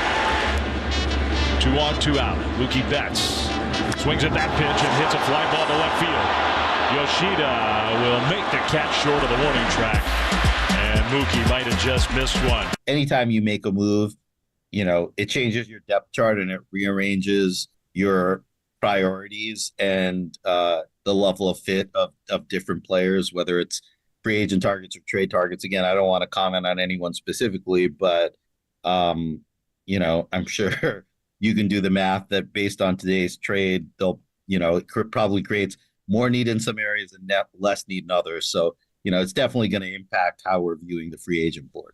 There is Farhan Zaidi making the call there about what's going on. You heard Dave Fleming calling the World Baseball Classic, where he must have seen some of these guys here. We can ask him about in just a few minutes as we make the hookup. To remind you that the Kruk and Kai pit, which is every Tuesday, Wednesday, Thursday, Kruk a little under the weather today. So he's going to hopefully pinch hit for Thursday. He's going to come back. And Dave Fleming, nice enough to hop in, pinch hit. Always look forward to talking to Dave. It's all brought to you by NorCal Honda. Honda is value. Get a great deal now at your NorCal Honda dealers. The connection has been made with the great Dave Fleming. Flem, it is great to have you, buddy. It's Murph. It's Marcus. It's Happy New Year on the Yuma guest line. How you doing, Dave? Hey, morning, Dave. Happy New Year. Good morning to both of you. Man, a lot to talk about. Let's start with the football last night before we get into the baseball. You know that coach pretty well. I don't know if anybody can know him well, actually, Dave, but you've been around him a lot.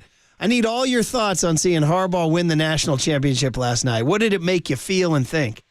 Yeah, I mean, part of me was rooting for the Pac-12 in its final hour, just because, like you, I've been a lifelong Pac-12 guy. So I was hoping to see the conference go out with a national championship. Somebody texted me this. I didn't double check, but the last totally undisputed, unanimous Pac-12 national champion, if you don't include, now I would include the USC 2004, but technically they had to vacate that one. So if you have to eliminate that one, you have to go back to 1972, which is, Washington won one. SC has shared a couple others, but gosh, that's sort of the whole thing is so depressing. Anyway, I was rooting for Washington because of all that, partially, but I was rooting for Jim. I always do. Harder to root for Michigan this year, I think. I wasn't totally in on the whole "we're the victim" thing. I thought that was. I understand why they did it within the team, but I don't think anybody outside the team is really buying that. But you can't deny that Jim is just a wonderful coach. I mean, the track record's amazing. Everywhere, college and NFL that he's gone, success has followed, and it's not a coincidence. And so I was proud of him. I know how much he's worked to make that happen last night. Pretty darn impressive. I mean, Michigan is a power. They are, and they have a lot of advantages, but they don't quite have all the advantages that some of these other schools that have been winning national championships recently do. So it was a heck of an accomplishment. Incredible. And he stayed way longer than most of us have thought. Everybody says, he burns out after 4 or 5 years. No, he's been there 9. But that leads to the question, Dave, is given what you know of the sports world, given what you know of Harbaugh's motivations, given what you know of the NFL, his brother, all those factors, just for fun, Sports Talk Radio, you're a betting man. In the fall, is he in the NFL or is he in Ann Arbor? NFL. I mean, I think as long as he gets a good situation and a good offer, I don't think that's that's a pretty easy bet. I think he's said it. Jim has said it himself that he tells recruits, I'm not going to any other college job. This is my only college job, but I am still interested in an NFL job. He's pretty open about that. And I have to think with 4 or 5 probably good jobs coming open, I got to think that there'll be a spot for him.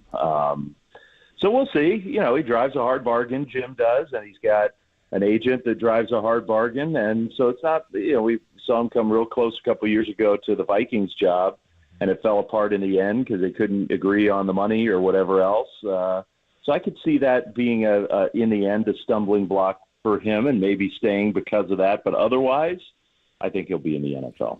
And Dave, you mentioned the 4 or 5 teams that are interested. We've heard rumors about the Raiders, the Chicago Bears, the LA Chargers. I know the Denver Broncos talked to him last offseason. So if you did have to handicap it, what do you think is the best fit for Jim Harbaugh in the NFL? Well, I think the Raiders are an obvious match because of the relationship with the owner, and I think Mark would be – my guess would be, even though it hasn't worked for him at times, my guess would be that Mark would be willing to give Jim – full control over everything, which I think is one of the sticking points for Harbaugh.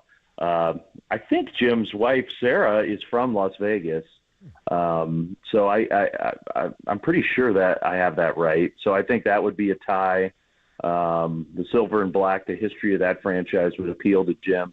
They don't have the quarterback, though. And so there are other jobs where he might be more attracted to just only because of that quarterback piece. So we'll see. I think the Bears would be an obvious fit for him. The Bears are a great job right now with options, and you could take Caleb Williams or whoever you want. You could take J.J. McCarthy if he felt like he wanted to have his guy in Chicago. So I think, to me, those would be the top 2 fits just on paper. He played for the Bears, was drafted by the Bears, has close connections to the Raiders and the owner. So my guess would be it'd be one of those 2.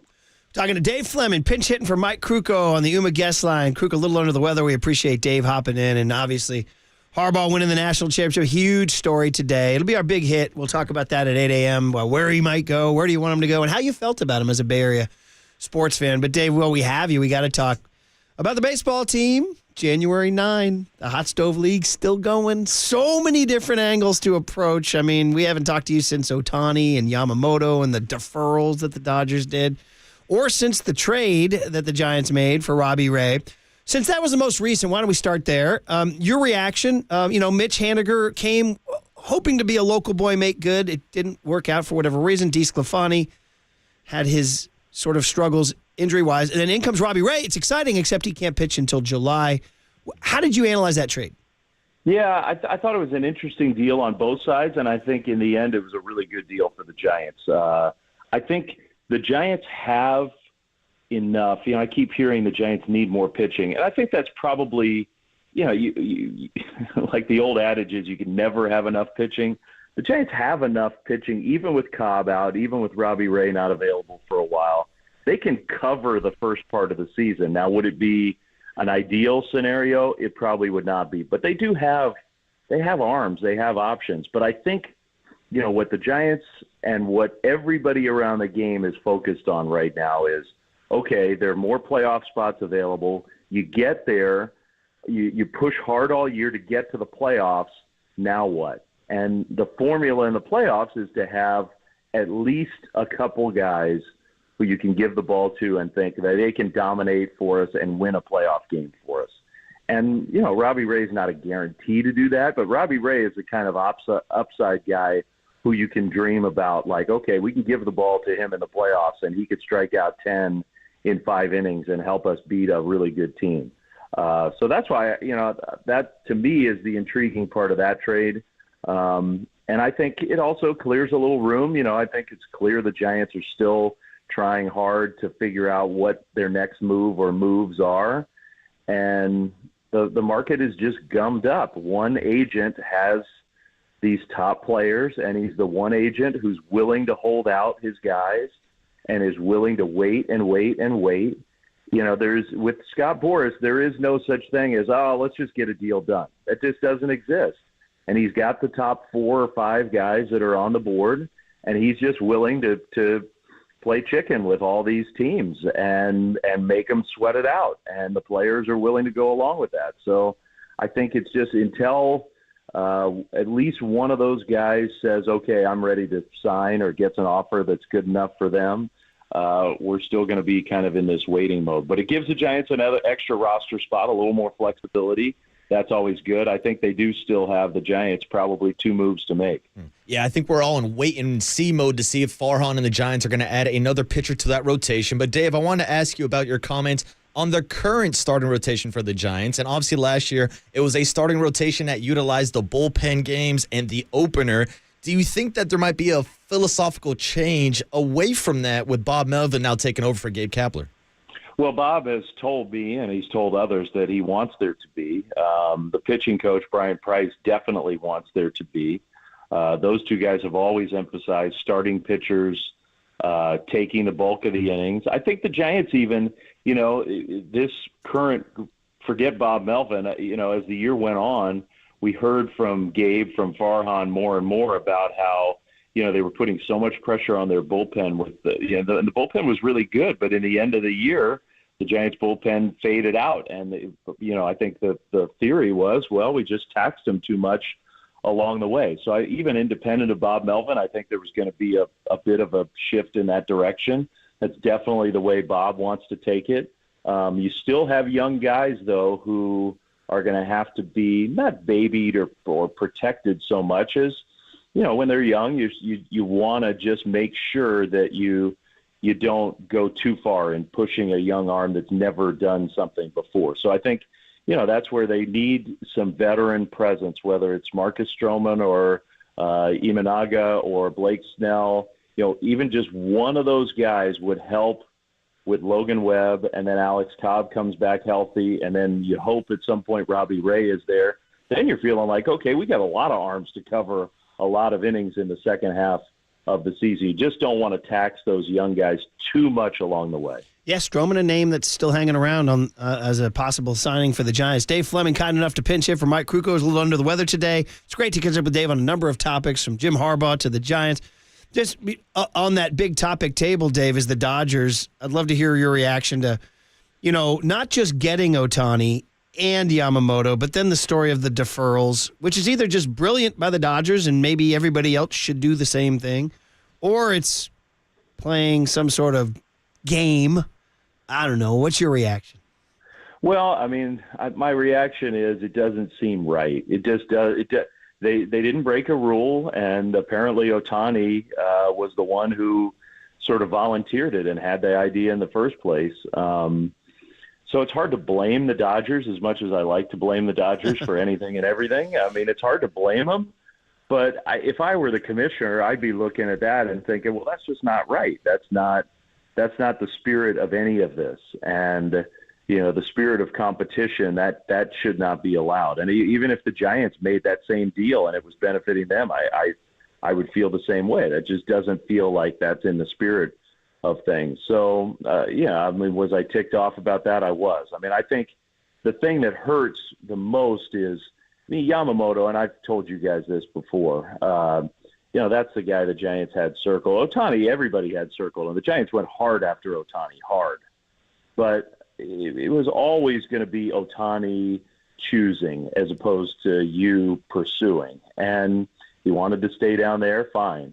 Yamamoto's the guy the Giants just had circled for 2 years and had not promises from the agent, but were basically guaranteed that the Giants were going to be in the mix for this guy. And I guarantee you that one hurt as much or more than Ohtani. And it probably wouldn't have happened without those deferrals. So that's where that hurts. If you put Yamamoto right now on the Giants roster, I think everybody is feeling a lot different about the whole thing. Because I got to tell you, this is probably an unpopular opinion, and I could be proven wrong if Walker Buehler comes back healthy and Yamamoto's there. But I look at the Dodgers now, right now, even with those three guys at the top of the order, and I think back to 2020, 2021, those were better Dodger teams to me. This is not an invincible Dodger team. It's not.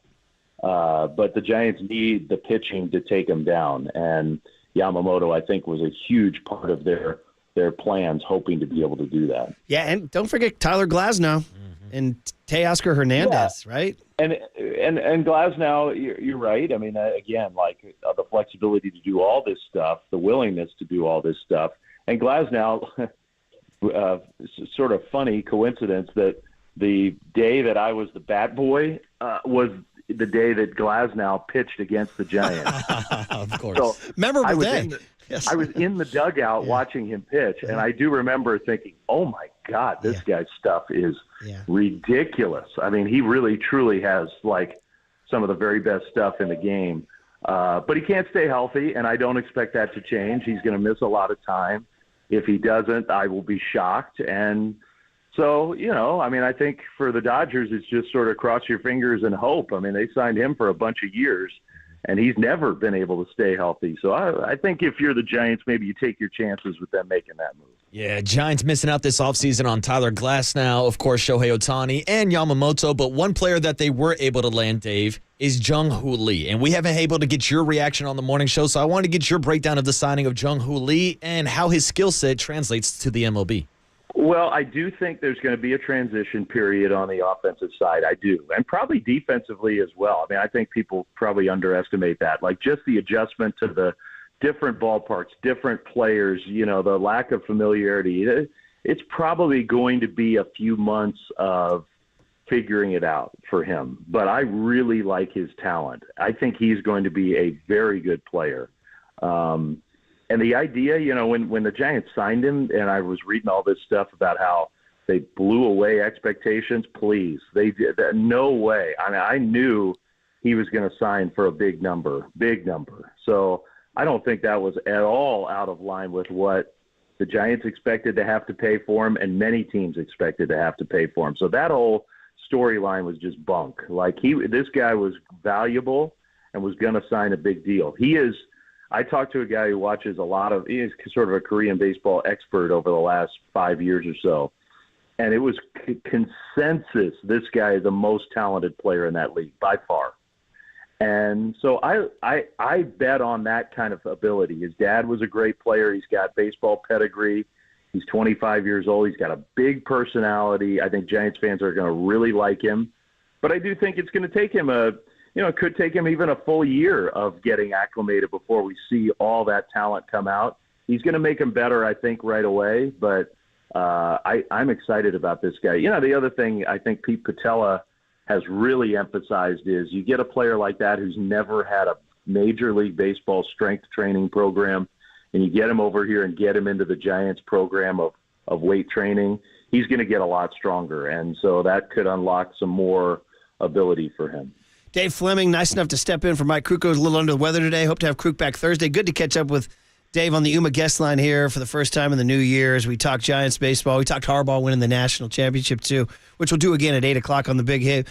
But Dave, just a little bit more on just the pieces that the Giants are moving around. And you talked about Boris and his clients and Chapman, all these guys under lock and key. But if indeed they went and got Chapman, and there's a lot that makes sense there, Bob Melvin connection, Matt Williams connection, his Bay Area connection, he played here. If they did, how do you see the dominoes falling with guys like J.D. Davis and then a kid like Casey Schmidt? Am I irrationally did Casey Schmidt like kind of fail on the big league level and they're not counting on anything? How do you see the sort of that logjam at third base if they got Chapman, and should they get Chapman for that? Yeah, I don't think you're wrong, and you don't want to crush the hopes of a talented young guy. Casey is a talented young guy, and especially on the defensive side of the ball, he's got like sort of rare ability. So you don't want to just dismiss that. But it's just unquestionable that Matt Chapman would make them a better team right now.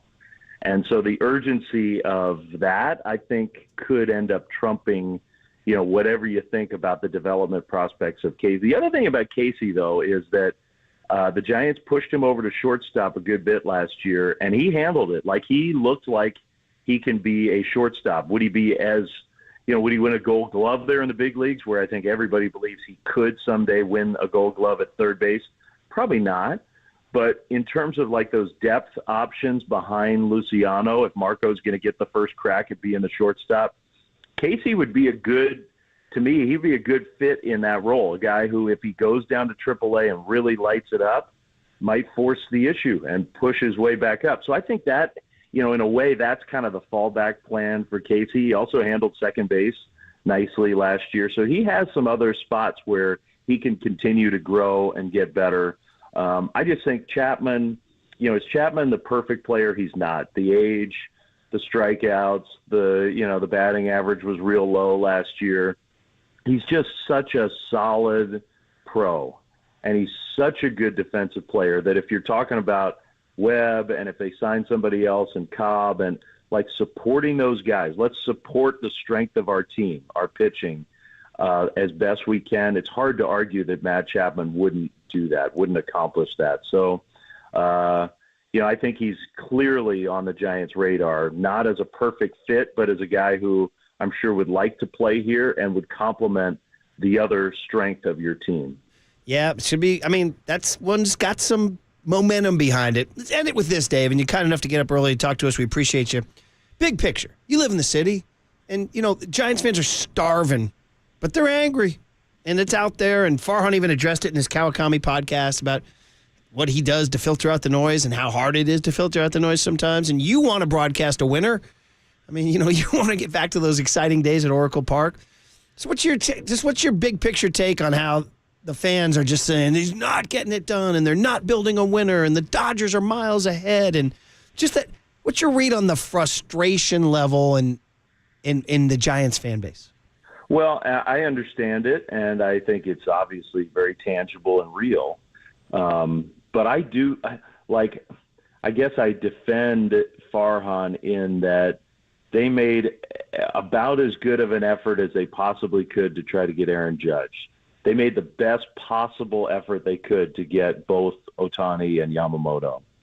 And those guys chose to not come here. And the Giants would have paid as much or more than the teams that signed those guys. So, when you're chasing the very top talent, it's not only just you, it's also that player. And for whatever reason right now, those players aren't choosing to come here. Now, is that because, they haven't done a good enough job winning games around here the last few years? Maybe that's part of it.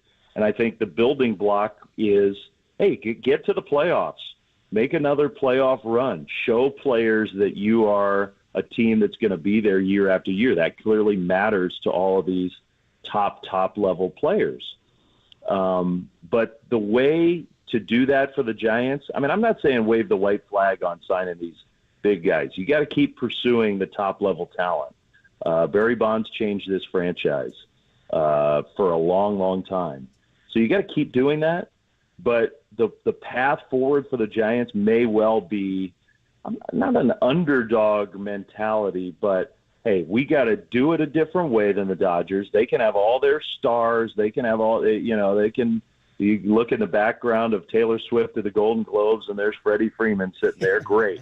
Congratulations. We're going to be blue collar, and we're going to come after you as hard as we can, and we can still beat you. And in this sport, it can still happen. I think what Giants fans want more than anything is a core group of players that they can root for, not just for 1 year, but going forward. That's what Giants fans are really starving for. You have the beginnings of that. You just have to really lean hard into, okay, if it's going to be Kyle Harrison and Logan Webb and Patrick Bailey and Marco Luciano and Jung-Hoo Lee, give me one or two more guys. Those can be my guys. And if they show it on the field and can win games and get to the playoffs, I think Giants fans are going to love that group of players. It might not be Ohtani and Mookie Betts and Freddie Freeman. It can be a really good team here. But you got to almost to me, you got to almost lean into okay, screw those guys. That's the way you want to do it? You think that's the only way you're going to get to the top of the mountain is just by throwing every last dollar you can scrounge up in the Guggenheim world and throwing it at all these players? Great, we can still beat you. You almost have to just take that hard edge mentality and try to go get them. Great speech, Dave. I love it. I think Bob Melvin should book you to give the speech in Scottsdale, man. Let's go. I think you dropped a screw those guys in the middle of that, right? Yeah, and that's what that would be my mentality. I think that's Logan Webb's. I've talked to Logan a lot this offseason. I think that's his mentality. Is I don't care how many guys they sign, we can still beat them. We can still be a winning franchise, and that's you got to have.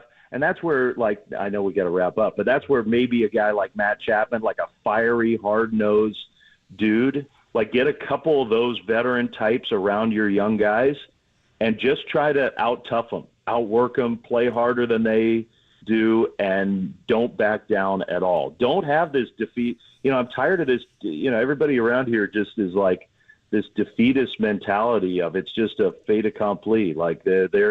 We can't beat them. That's not true. The Giants can absolutely go out and beat the Dodgers this year and going forward. They can, and I think at some point here, whether it's this year or next, they're gonna. Great speech. Love it, Dave. Can't wait to keep this conversation going in Scottsdale.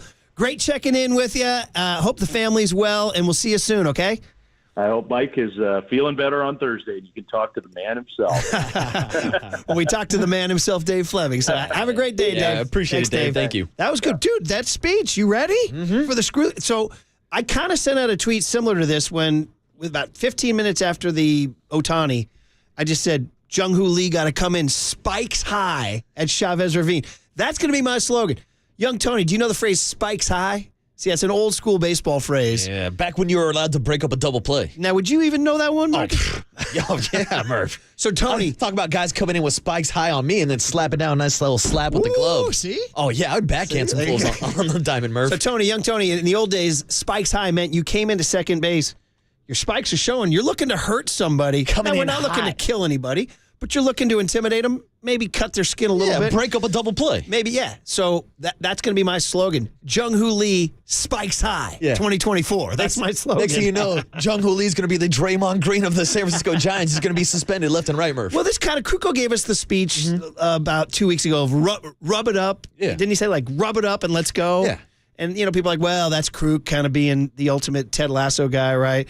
And then I threw out the spikes high. Now you got Flem saying, screw those guys. Yeah, and to his point, look at the Arizona Diamondbacks last year. Look what they were able to do building a different brand of baseball. Who's Corbin Carroll in this? Is it Jung-Hoo Lee? Is it Jung-Hoo Lee? And that gets back to Dave's point about the Giants need a nucleus of homegrown players. That's how they won in 2010, 2012, 2014. You don't need me to tell anybody. You're 100% right. But you look at Logan Webb. You look at Camilo Duvall. Those are your dudes going forward. Now, you're hoping Kyle Harrison joins that conversation this year. You're hoping Patrick Bailey joins that conversation. You're hoping Jung-Hoo Lee joins that conversation. And you're hoping Marco Luciano joins that conversation. That right there would be 6 guys that you could build around for the future. Now, of course, prospect status means nothing, and it's about what you do at the major league level. But that's why I want to give Marco Luciano the full chance at shortstop. When you're talking about getting a homegrown player that excites the people, let your top prospect play. I don't want to go out here and trade for a defensive backup for shortstop. You got Casey Schmidt. There's your depth right there. Let Luciano play. Let the kids play and see what you got in your own farm system. Spikes high, Marcus. There we go. Hey, we are listening to KNBR and KNBR FM San Francisco, the sports leader, a Cumulus media station. Also, a reminder, everybody, Brent Jones had to cancel yesterday, but he will join Tolbert and Copes at 2:50 this afternoon. All right, well, that was fun. Great catch up with Dave always. And by the way, I want to shout out the 510 on the Golden State Lumber and Building Material text line who says, yeah, but Yamamoto's going to strike out Jung-Hoo Lee. Go look at some of those highlights from the World Baseball Classic of Jung-Hoo Lee getting a couple base knocks off of Yamamoto. Do I need to go Rex Hudler, Randy Johnson on Jung-Hoo Lee? I mean, on Yamamoto. Remember that story? My favorite Jim Rome story of all time is Rex Hudler. Do you know Rex Hudler? He was a utility player in the 90s. Now he's an Angels broadcaster.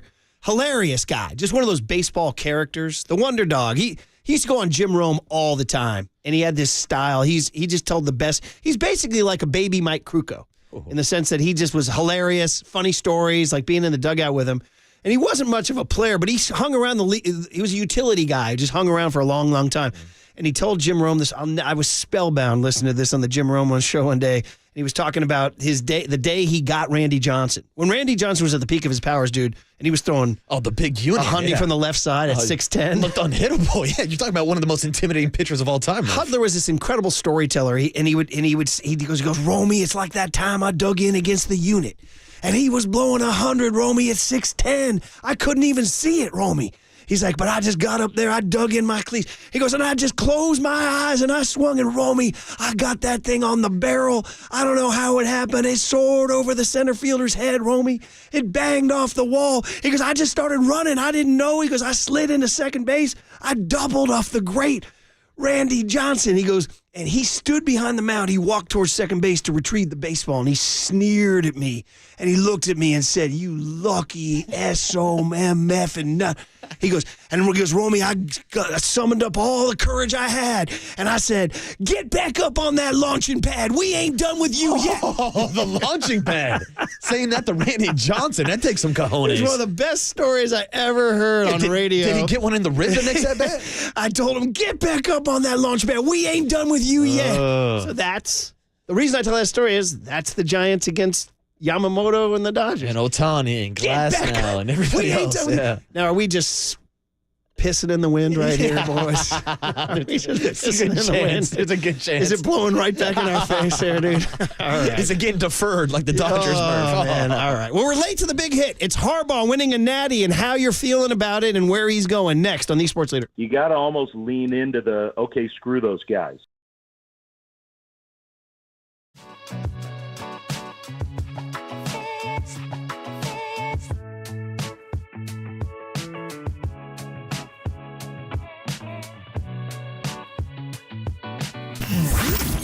Here's what's trending now. Trending now. On KNBR.com.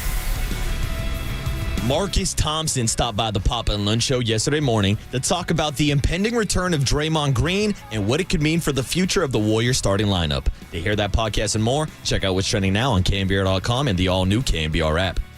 American Canyon, shout out to you for supporting KNBR, American Canyon's sports leader. Hold it now. This is the big hit. Sponsored by Benjamin Moore Paints. Experience the Benjamin Moore retail difference at their independently owned authorized retailers today or at benjaminmoore.com. On KNBR 104.5 FM and 680 AM, the sports leader. A pistol set. Gore behind Kaepernick. Kaepernick's going to run out of time. The 49ers have to call a timeout. They don't. The snap is there. Ball's thrown up to the end zone, incomplete. Really a no-chance play. Once again, the 49ers were running out of time. Kaepernick just beat the play clock with a snap and then just threw one up, a prayer to the right corner for Crabtree. I felt our guys battled, they competed, we got a spark, and weren't going to look back after that. And I thought they did that. They battled back to get in it, and then, battled right on the brink of winning it. Shotgun snap to Penix. Johnson stayed in the block. A throw intercepted. Picked off by Mikey Sainristil. And he's bringing it back, crossing the field on the far sideline. He has blockers. Sainristil down the far sideline. Rosengarten can't get him. He's down inside the 10-yard line, which might be the play that clinches the national championship. Michigan with jubilation. Washington just kind of hovering around its sideline on the near side. in disbelief of what happened. 8 seconds to go.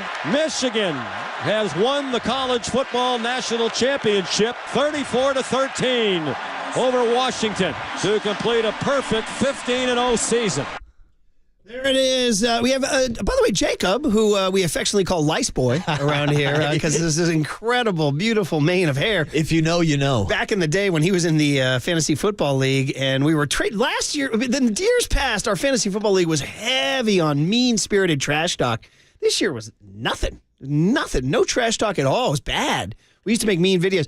And so when I would go again, I said, who am I playing this week? I'm like, and Jacob was talking us. I said, look at you, Lice Boy. Well, the funny he's got the part big, of the story long, is flowing hair, yes. No, the way that I remember it, it was actually a ricochet shot towards Jacob because it was former KNBR board op Josh Holub that was actually talking S to you, but you didn't have either of their phone numbers saved. So you started taking shots at Jacob and you started calling him Lice Boy, and he wasn't even the one that was talking S. He caught strays. Anyway, it's the first time he's ever worked on our show. We're happy to have the lad. That's my guy. He's a Philosophers Club denizen. He's talked about his dice games down in the Philosophers Club. Is he out here throwing philosophy? In West Portal, yeah, the throwing philosopher. Anyway, he put together a package which brought you back to the Super Bowl. Oh, my God. Which is something that we haven't talked about. Did you see the clip yesterday? I think it was pregame of John Harbaugh surprising Jim Harbaugh on the sideline. That was during the game.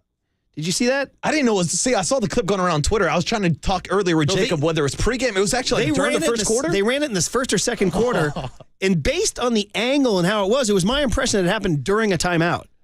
During a timeout, he went up to him. And by the way, and tapped him on the shoulder. And Harbaugh was in one of those wide stance. He had and he had his feet on the air. He was staring at the ground, trying to think of something. And then he got a tap on his shoulder. And he kind of looked shook. Yeah. And to be honest, I understand they're brothers. They obviously have a great relationship. They meet up every year for the holidays. But do you think Jim really wanted to see John, since the last time he was in a championship game, John was beating him and taking a Super Bowl trophy away from him? We could do the entire big hit, Sigmund Freud brother rivalry 808 KNBR. Like, do you love your brother or do Cain and Abel, do you want to kill your brother? You know what I mean? That's a little harsh. You don't want to kill your bro. But, hey, shout out. Remember we talked about, you talked about Rebel Without a Cause recently, East of Eden, based on the Cain and Abel story. Okay. But one of they theoretically have a great, loving family. There's a sister too, and she married Indiana basketball coach Tom Crean. So there was a time you had a Stanford head coach, a Ravens head coach, and a brother-in-law who was the Indiana basketball head coach. Wow. Yeah, and then Harbaugh, being the lunatic he is, one year during a Niner offseason or a Stanford offseason, he became a ball boy at Indiana. Like, he asked Tom Crean, can I be your ball boy? So he sat at the end of the bench in, the sweats, and he brought the Gatorade jug. It's sweats, not khakis. I have to go back and check. Okay. But, at timeouts, he ran the Gatorade jugs into the huddle and then ran them out. He did the thing with Bob Melvin, too, where he dressed as the first base coach for the A's in spring training. That's right. I do remember that. He's one of the trippiest guys you'll ever meet. And he's fascinating, and he's a national champion. And he's a winner, Murph, and he's won everywhere that he's gone.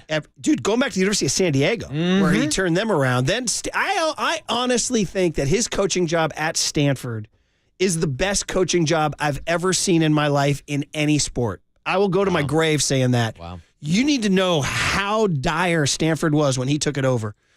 I knew a prominent Stanford alum who was saying he wasn't sure they should even have a football program. He was like, I'm not sure, because at that time, so in the 2000s, college football is getting big and big and big and big and big. I mean, now it's 2024. Yeah. But this has all happened over the last 20, 25 years where the money's gotten gigantic and they invented the playoff system. Exactly. National title games, all that good stuff. They didn't used to have that. It used to just be those 4 bowl games. So anyway, the money was getting huge and the big schools were getting bigger. And this guy said to me, he goes, I'm not sure our mission as a university is compatible with the state of big-time college football. He's like, I'm being serious. He's like, there's some of the eggheads around Stanford were saying that. Like, should we even be playing in this dirty game, And they hired Harbaugh. I always remember this. So I had to do, Gary Cavalli ran the bowl game down here at Oracle Park, and he put on a little college football dinner down at, what's the Mexican joint on, that's one block up from 2nd Street. It's Tres Agaves? Is that it? Tres Agaves? You guys know Tres Agaves? I do not, Murph. Come on. Sorry. You're a partier. I still haven't moved to the city yet, Murph. Anyway, long story short is I had to MC this dinner that included Harbaugh in his very first, he had just gotten hired. He hadn't coached a game yet. USC was the kings of the world. Pete Carroll, national champs, Reggie Bush, Matt Leinart, the whole deal. They were untouchable. Harbaugh stood up at this luncheon at Tres Agaves, And he goes, I bring you I'm here to represent Stanford football. He goes, where we fear no man. He goes, we will lock arms as men, as football players, and we will say to USC and Pete Carroll, bring it on. Bring us your best. We are Stanford. Dude, this is the equivalent, honestly, of like, what's the equivalent? Like the San Francisco State basketball team walking up to the Curry Durant Warriors. I was going to say the Chase Center. And saying, we are San Francisco State. Bring it on. You know, like, wait, what? Really? Like, Stanford wasn't even in the same universe as USC. Guess what happened? 42-point underdogs. Frickin' beat them. Beat them. So at that point, and then he built them into, I mean, Platty just wrote to me, Harbaugh's last game as the Stanford coach. Let me read this for you here. His last game, they smoked Virginia Tech in the Orange Bowl 40-12. They finished 12-1. They had 20 future NFL players on the field. They shut out 3 Pac-10 opponents. Their only loss was at Oregon. 4 years earlier, they were 1-11 and out of football. But think about what you just said. 20 NFL players on the roster at Stanford, of all places, where it's got the highest academic criteria in the entire country, at least from an athletic perspective. Yeah, so he's incredible.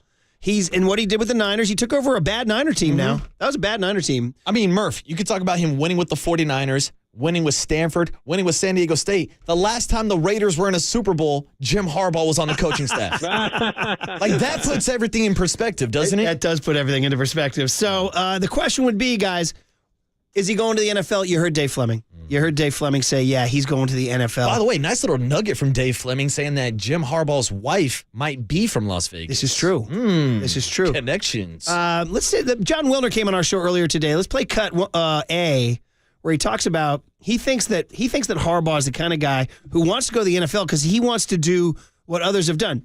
There's only 3 guys I think who have won a college football national championship and a Super Bowl. Believe it or not, one of them is Barry Switzer. Nice. Oklahoma and the Cowboys. Okay. Jimmy Johnson, who's on Miami and the Cowboys. And then Pete frickin' Carroll, USC and Seattle. So here's Wilner's story on that. I have never thought he was going to be a lifer at Michigan, even though he's a Michigan alum.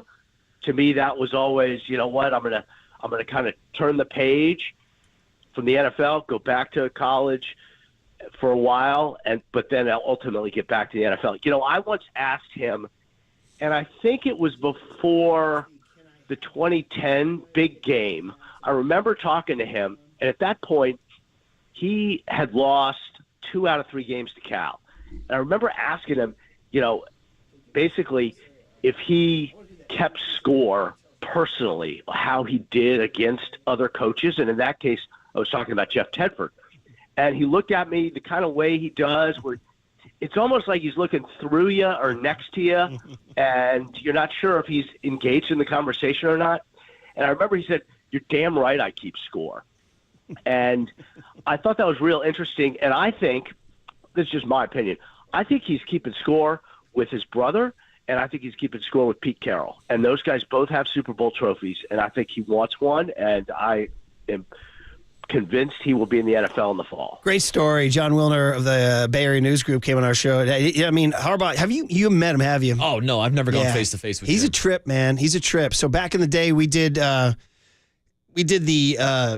Take a Cut Challenge, Supercuts Take a Cut Challenge down at the ballpark. And one year, you know who participated? Alden Smith.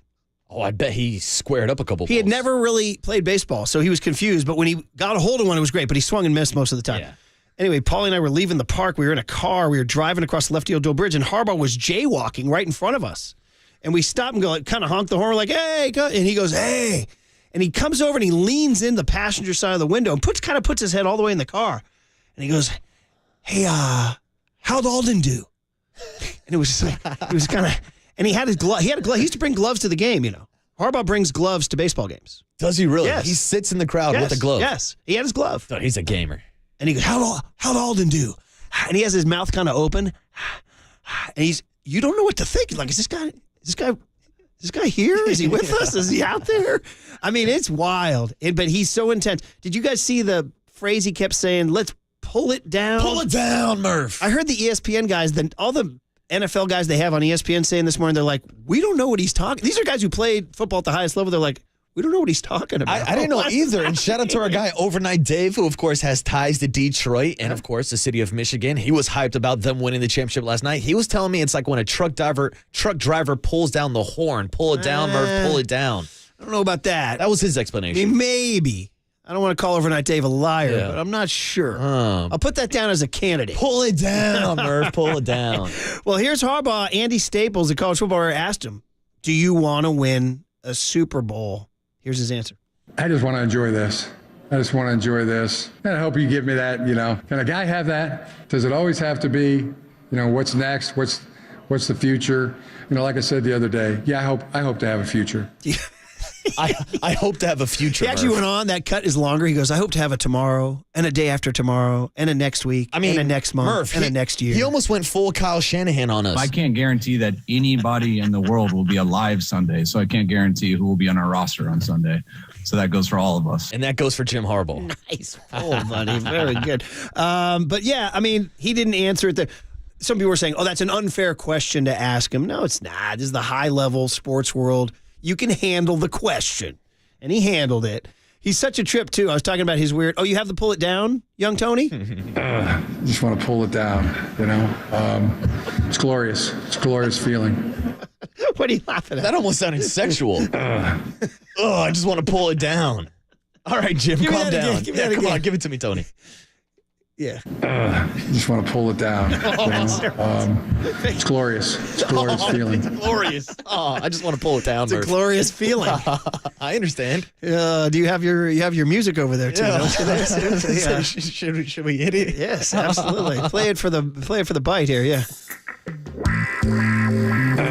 Just want to pull it down. It's glorious. It's a glorious feeling. It's glorious, Murph. Wow. Hey, now. Look what Harbaugh's making us do. Pull it down, Murph. Pull it down. This is why people want to play for this guy. Yeah. This is why they want to play for this guy. Sign me up. And he's such a trip. And this is already, I've seen people making this kind of iconic. As the confetti was falling, he said, every piece tells a story. Check it out. Here he's with Holly Rowe. It's pretty great. You watch this confetti come down. It's like thousands of confetti. It tells a story. There's a story in every one of those pieces of confetti to me. Amazing blue confetti. Just so proud of our team. What's the story that your team tells tonight, Coach? It's hard to be perfect. 15-0. Took on all comers, and still the last one standing. Champions. Oh, man. Hey, listen, it's a great story. Congratulations. We talked about the game a lot earlier today. It wasn't as much as 34-13 does not tell every piece of confetti tells a story. The score doesn't tell the story. Because the Huskies had the ball 4 times, only down 1 score.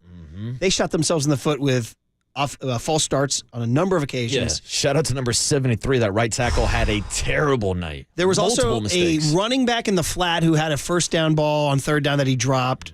And then the big play was when he went downfield to Oduzne, and they finally had the big money play, and they called. Well, that one you're talking about the miss. I'm talking about the 4th down play where he just missed him completely wide open. Penix was off, and Michigan played a role in that. They were in his orbit. They didn't sack him as much as they bothered him. But he got hit a lot. Yeah. It was uncomfortable for him. Pockets were crowded, which is funny because Washington's O-line won the O-line of the year award. Oh. But Michigan was pissed. They're like, oh, really? Yeah. And that's where Harbaugh gets all the credit in the world for recruiting big, strong hosses.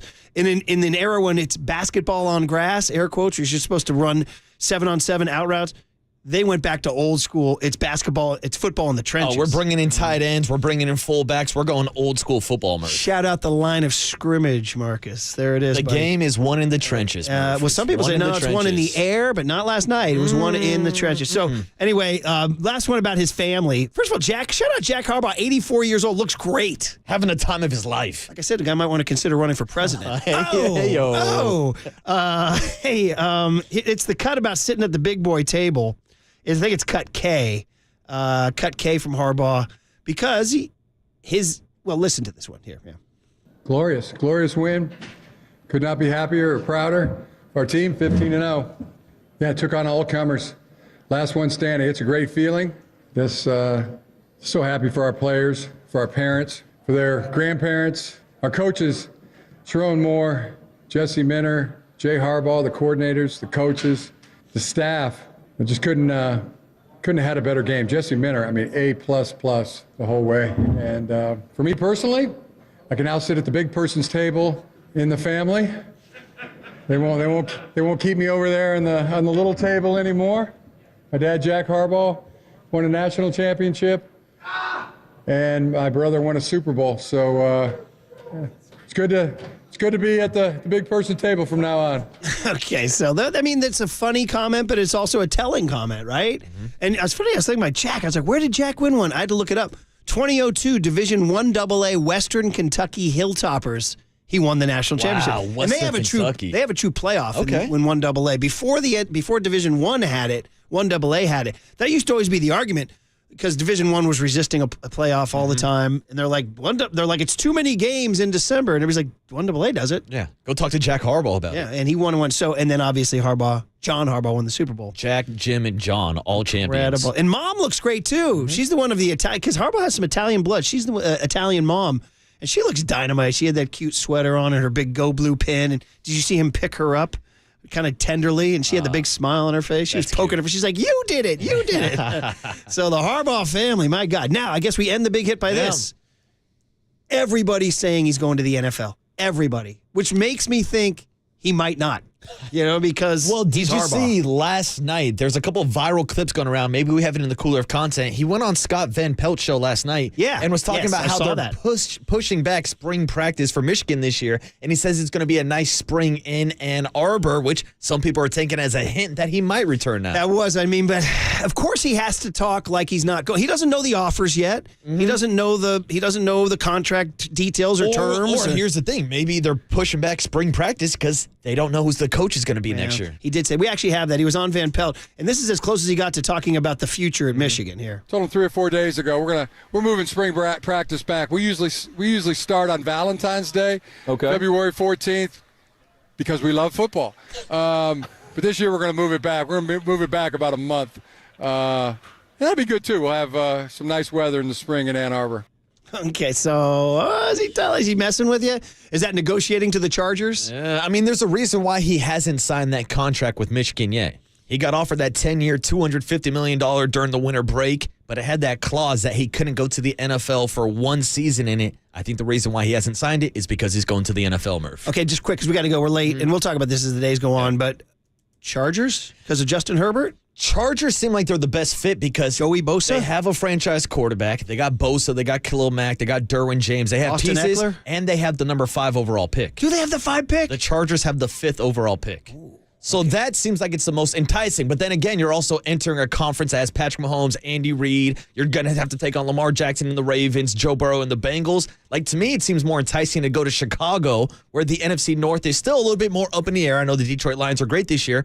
But if you go to the Bears, you have the number 1 overall pick, the number 9 overall pick, and the ability to trade Justin Fields and draft your own quarterback or keep Justin Fields and make some movement. But does Eberflus get credit for finishing strong? I don't think so. I think they might be moving with on Jim Harbaugh out there? I think if Harbaugh's available, you go with Harbaugh. It's like firing Brian Flores after his good season? Correct. Like, there's a lot of talk about Harbaugh to the Raiders. Now, I think Antonio Pierce has done a good enough job to get that chance. But if Harbaugh wants to go to the Raiders, sorry, AP, they're going with Harbaugh. The choice is, as good as Antonio Pierce is, you have to hire Harbaugh. If you have Jim Harbaugh's a guy who's gotten to a bowl. Correct. He's gotten to 3 NFC championship games, gotten to a bowl. He's won everywhere, but that's the thing that's holding the Raiders back. They don't have a quarterback, and they have the 13th overall draft pick. Thinking it. Oof. Yeah. Interesting. Not too much to sell them on. All right. The other thing is, I wonder if does lifestyle matter to him at all at this point in time? At age 60, I know he had kids kind of late, so I think he has a couple of school-age kids still.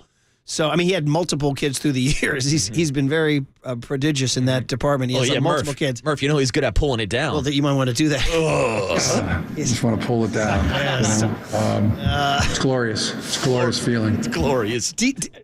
I guess the appeal would be like a mansion in Manhattan Beach, watching the sun melt into the Pacific. I was going to say, I've heard some people say, is he a SoCal guy? Well, obviously he coached at San Diego State, so he didn't have a problem down there. Excuse me, USD. But the point is, I wonder if that stuff even matters to guys. I wonder. Is it just the job and the money, and they don't really care where they're living? That's a big question for someone like Bill Belichick, who is also in the news whether or not he's going to leave and join Bob Myers down with the Washington Commanders. Yeah, so it's if you get enough money in LA, you could live a very appealing lifestyle down there. And and your SoFi is down near Manhattan Beach. Manhattan Beach is one of the great spots. You can buy yourself a mansion in Manhattan Beach on a bluff above the ocean and just watch the sun melt and just drive 15 minutes to SoFi and go try to win a bowl. Yeah, not For bad the at all. Chargers, though, it's like the brand doesn't really fit. It doesn't, but the Chargers are pretty much taking the run of the mill and interviewing everybody. Did you see it was reported yesterday by NFL Network? Steve Wilks, defensive coordinator, a.k.a. Sideline Steve, is going to be doing an interview with the L.A. Chargers. Good stuff. All right, long big hit, and we're just propping up Jim Harbaugh for winning a national championship and bringing all this incredible stuff into our life. Pull it down. Pull it down. Every piece of confetti tells a story. Yes, so there it is, man. He can sit at the big kids table, and he is a trip and a half. All right, cooler content next on The Sports Leader. Just want to pull it down, you know. It's glorious. It's a glorious feeling.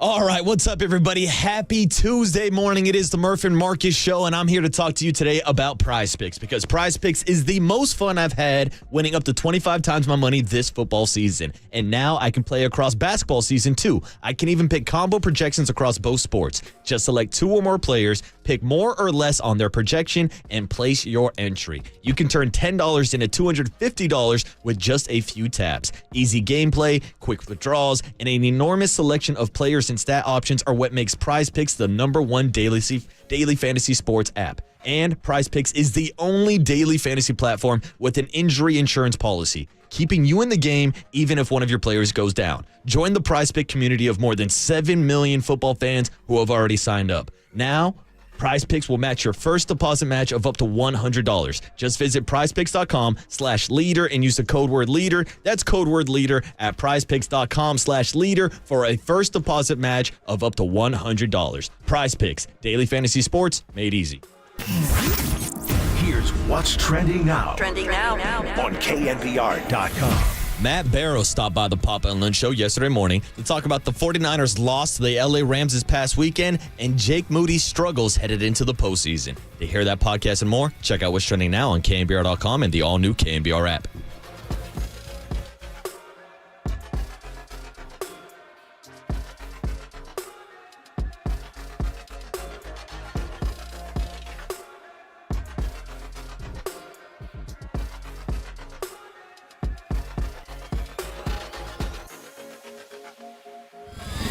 And now, time for the Protect Your Assets with David Hollander Business and Technology Report.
All right, everyone. Chill. This is the cooler. You're not sending me to the cooler of content.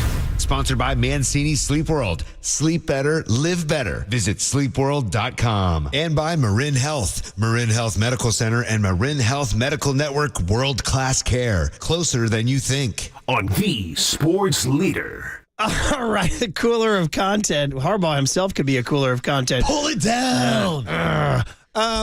This is nutty. You guys see this party down in the South, maybe like Alabama or somewhere, or a bunch of like sort of well-heeled Caucasians are celebrating New Year's Eve, and they're all wearing like sweaters and holding cocktails, and they're all kind of young. They all look like they're like all just came from a Georgia-Alabama game like 5 years ago, and now they're like young professionals. Kind of that like classic frat boy look where they got the collar underneath the sweater. But they're like late 20s now, so like just out of the, like 5-6 years ago they were in the fraternity. Now they're like, oh, I got my Bama tickets, and are you going to the Georgia game and all that? Now they're having New Year's Eve. You saw that a guy at one of these parties crawled into there's no other way to say this. He, on what appeared to be a dare or a joke or something you do when you're or just quite buzzed. I was going to say pure stupidity. Is that what you're looking for? He crawled into what you call a decorative vase or vase. Are you a vase or a vase guy? I'm a vase guy, but maybe some have called it a decorative urn. An urn. Oh. So what is the thing? About 2.5 feet high? And it's not very big. Why he wants to crawl in it, I don't know. It's a great question. But he's got kind of the Bama haircut and everything, and he gets stuck. Bro, he crawls into this thing, and now all you see is his chest and his head, and he looks like a little Oompa Loompa, and he can't get out. And, of course, somebody immediately starts rolling tape, and they're freaking out. Now, he's freaking out because he can't get out. He's stuck in the damn thing. This is going to be kind of a chaotic soundbite, but try to picture a Southern boy fresh from a Georgia-Bama game stuck in the vase, and people around him heckling, trying to help. He screams at one point, "I'm doing everything I blanking can." Here it is. It's just like this motherfucker. Connor, this is an HR issue. This needs to be a decorative element in the house. Yeah. Oh, God. This is an HR issue. I'm not. You're not going to be able to get out. You're going to be there the rest of the show. Y'all might have to find We'll get you out. We are not breaking the pipe. I don't know who you are. We're going to get you out. You're sleeping the out. Stand up. Never became a gang. In the corner of our living area. You can hear, by the way, have the beats are still going on. I was going to say, the party's still going on. You could hear one guy explaining it, and the very start, it's a decorative element in the house. Yeah. We're not breaking that vase there, Murph. And the guy's like, you can hear him kind of yell, somebody's going to have to break this thing. That's only part one. Well, it continues to escalate. He can't get out. No, there's more. Here's part two. What did they put on the takeout? I'm doing everything I can.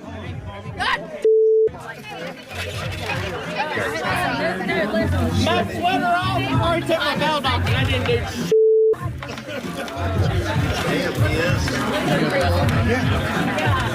You got it, Connor. You got it. You did it. Look, you can do it. You really can. You really can. Look, you got to just pull your body out more. Why is nobody brought His knees are hitting.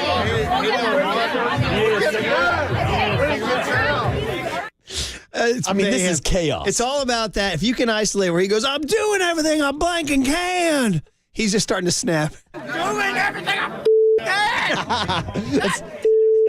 That sounds like a man that's going to be trapped in a vase forever, Murph. Now, the visual, obviously, I mean, we're an audio medium. To the visual, Best we could do. You look at this guy, he looks like a guy that would get trapped in a vase. He does. And by the way, there's a third video where they actually do take a hammer and lightly tap it. They break the damn thing, get him out. See, I was looking for updates because I wanted to find out what happened. They said eventually they resorted to using a hammer and a makeshift screwdriver to chisel him out and to break their. And they found him. Now he's actually kind of a minor Twitter celebrity. Like the New York Post picked it up. See, this is what's wrong with society. Right? This guy's a celebrity now? No, yeah, he should be. A guy that got stuck in a vase? And it's everything you would stereotype about a Southern New Year's Eve party of a bunch of Georgia-Bama fans. Did you go to the game? Did you go to the game last week? Roll Tide. Yeah, oh my God. Meanwhile, we go to a much more high-class scene.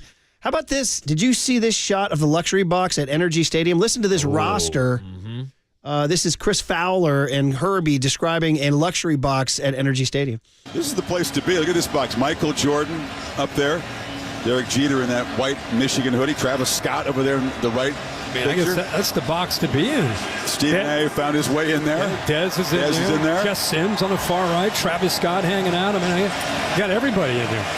All right, so Jordan, Jeter, Travis Scott, Stephen A. How did Stephen A. Smith get in there? Jess Sims. Help me out on Jess Sims. He doesn't fit in. I'm not sure on Jess. Solid game day reporter. But Jordan, Jeter, Travis Scott is a pretty gigantic trifecta, isn't it? Mm-hmm. Yeah. Travis Scott's Houston, isn't he? Well, Travis Scott's Houston, but I was trying to think of the ties. And, of course, it all starts with Michigan, of course, being a Jordan brand school. There it is, yes. I believe they were the first Jordan brand school, so that makes sense for Michael Jordan. Of course, Derek Jeter is a Michael Jordan athlete, also sponsored by the Jordan brand, and was born and raised in Kalamazoo, Michigan. Went to University of Michigan. No, he did not, because he got drafted by the Yankees. Would have gone to University of Michigan if he didn't get drafted. I was going to put him in the Pop Culture Showdown, but I thought he went there. Well, he's from Kalamazoo. He committed there. Yeah, he committed, but was drafted by the Yankees. Okay. Mm-hmm. So there's the ties with Derek Jeter. Now, Travis Scott. Just a Houston rapper. He's a Houston rapper in Houston. H-Town. It's his town. Also has a shoe brand deal with Nike. They have the Travis Scott. That's the one we played on the Johnny Mac. We did. And, of course, Nike and Jordan are linked together. Yeah. So I'm connecting all the dots. So you're saying this entire thing was put together to sell shoes. There it is. Okay. And then Stephen A. Smith somehow got in there. Stephen A. in there screaming, yeah, that's too. just Stephen A., yeah. What'd you say, Young Tone? Say it in my ear again there, buddy? You said, do I... Oh, man. So, see, unlike you, I keep up. All right, buddy? Oh, get him. Or I should say, yes, I know who Travis Scott is. Tony's going to learn. You don't want to poke the Murph Bear. Yeah, you don't. Yeah. Would you not? He's been on playlists for my youth sporting I want to say teams, Travis Scott was once in a Pop Culture Showdown, Tony, when the Houston Sicko Astros mode were for in it. sure. Mm-hmm. Definitely. Come on, brother. Dude, look at So do I ask you now, do you know who Grandmaster Flash is? No, he doesn't. Oh, he's giving blank stares. All right, let's move on. Do you know who the Killers are? Yes, he does. All right. Yeah. Well, that leads to our next bite. That was a transition. So I told you my two nephews, Candace's brother's kids, go to Michigan. They're really good kids. I'm very happy for them. They're Michigan men, Christopher and John, and my big thing with them is I didn't want to step on their mom and dad's toes, my brother-in-law and sister-in-law. But when they won the Rose Bowl, I was like, you got to go to the Natty. And I know that means missing school, means spending money, means I was like, a once in a lifetime opportunity. You got to go. I had the experience in 1995. UCLA was in the Final Four up in Seattle, and I was just starting my job as a young sports writer at the Santa Rosa Press-Democrat, and I had an assignment that weekend to cover the Bay Bridge Exhibition Baseball Series. And my buddy called and said, dude, you can't miss this. And I was like, I have to do this job. He's like, bro. And I summoned up my courage. I called my boss, and I said, I'm not working this weekend. I'm going to Seattle. Mm-hmm. And it wound up being the best decision of my life. We won the national championship. It's still one of my favorite days ever. So here's the moral. Go. Yeah, exactly. I mean, I told the story yesterday when we were doing the Pop Culture Showdown about Tim Lincecum's no-hitter and how I almost lost my job as a college intern because I left the radio station early to go run down to the ballpark to watch the second half of the no-hitter. And I would say, look at you now. Look at me now. MFer. Uh-huh. Look at you now. Still on radio. All right, so, we have, okay. I see we have a late entry into the Cooler of Content. This happened at that weekend. I went up to Seattle, and the old Kingdome now where you guys used to play. And when they were in your AFC West. Back when Bo Jackson was running through the face of Brian Bosworth. The Boz. And the super fan that I've made so famous on the show, the craziest fan of all time. The man who will never, and he's a burly high school football player, spoke with a very Mike Tyson soft voice. And incredibly, I hadn't seen him in years. And in the final countdown, no joke, he started screaming our names. Murph Sully. We're like, is that him? Is that him? And we looked down, tears streaming down his face. He yelled at us here. Murph! True story. Our 11th title by 11 points. Yeah, it was the strangest thing. It was true. We won 85-74, and that was his takeaway. Our 11th title. That was incredible. So anyway, thank you, Copes. Yeah, nice so anyway, Copes. It's great to see the kids having fun. And the point is that the reason I tell the story about the nephews is when they beat Ohio State, Christopher rushed the field and filmed it and sent it to me, and they sang Mr. Brightside. I think we had it in the Cooler. I don't know if we had it in the Cooler of Content. Well, Michigan football the kids have adopted Mr. Brightside by the Killers. So last night at about midnight in Ann Arbor, kids just started running down the street and filling it up. And I saw it go from in the video, you see it go from 1,000 to 2,000 to 3,000 to 4,000 to 5,000. And here they are having the time of their life.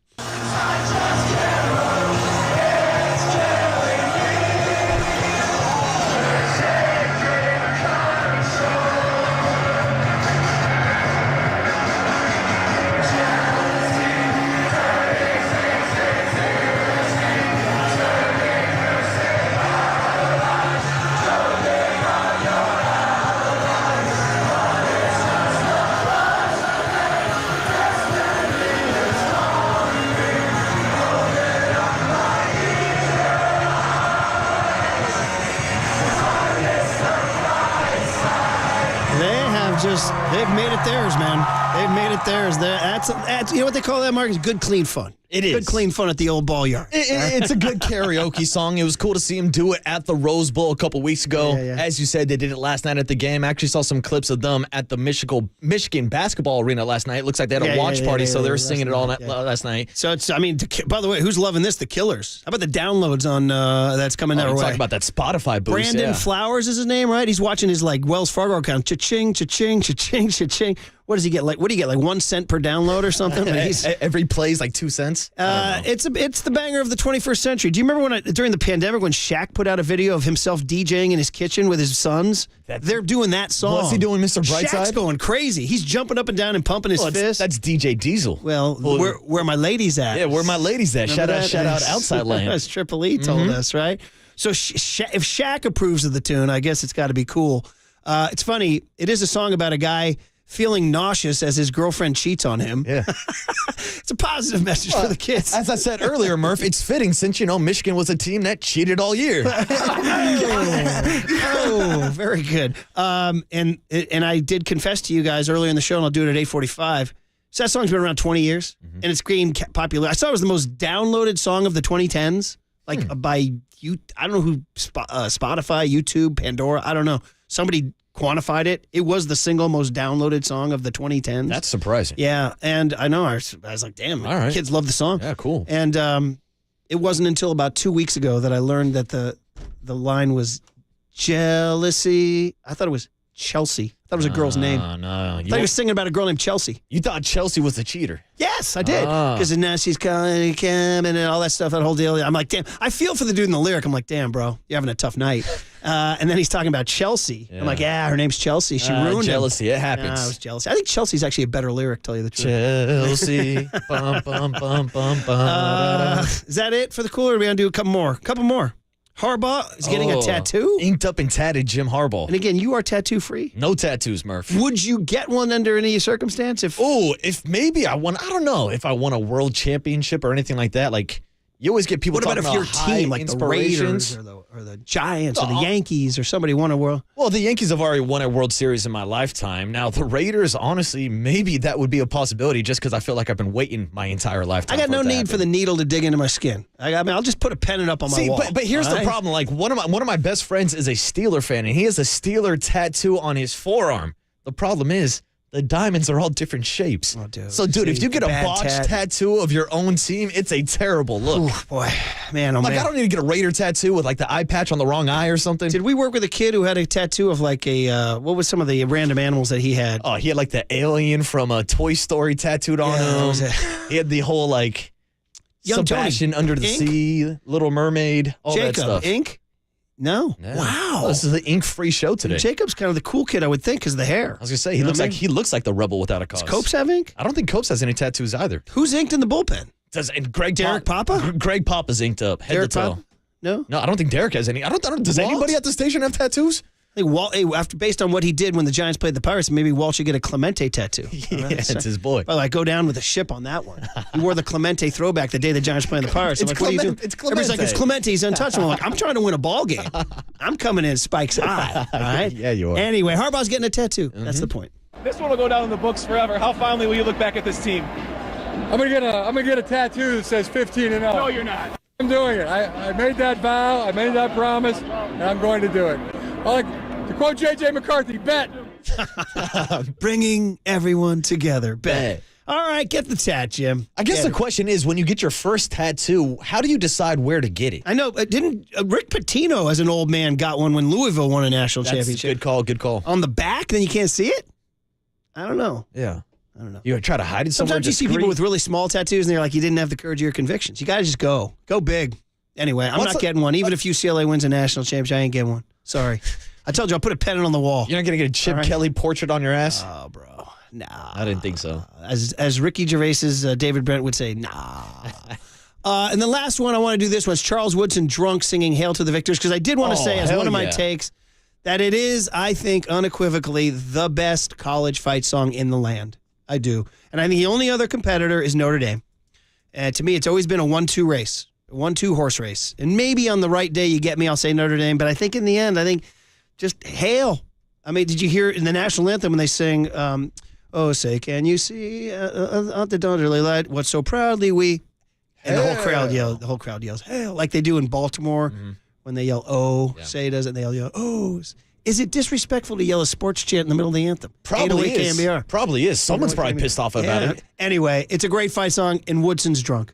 Hail to the victors, valiant. Hail to the conquering heroes. Hail, hail to Michigan, the leaders in best. Hail to the victors, valiant. Hail to the conquering heroes. Hail, hail to Michigan, the champions of the West. Go Blue! But you know something? I think you had one too many bourbons. And you know who said that?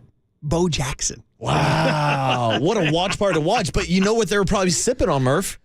The Woodson whiskey. Charles Woodson has his own whiskey now. So just like the Jordan Jeter box was to sell shoes, are you saying he sang that just so we could buy his whiskey? That's it. Michigan won the national title last night just so you could buy some Woodson whiskey. I'm going to go ahead and say he sang from the heart, baby. That is to me.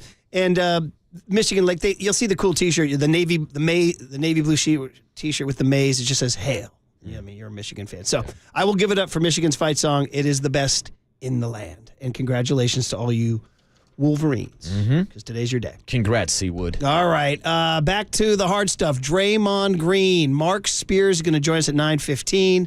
Let's talk about Draymond, his apology tour. Is he doing the right thing? Are you looking forward to him? Are you sick of him? Or are you waiting for him to come back? It's all next. 808 KNBR is the phone number. 415-808-5627 is the text line on the Murph and Marcus show on KNBR 104.5 and 680, the sports leader. I think you had one too many bourbons.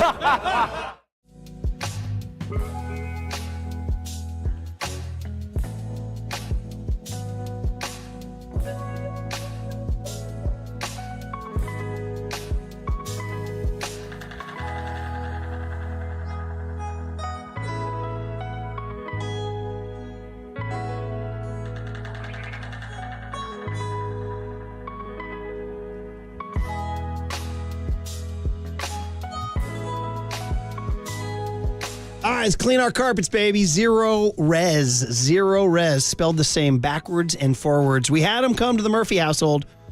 And again, I'll say this every time. They say happy wife, happy life. I say clean carpet, happy wife. So much good in the domestic scene when you have Zero Res come clean your carpet, tile, rugs, upholstery, every surface in your home. It's called Zero Resified, okay?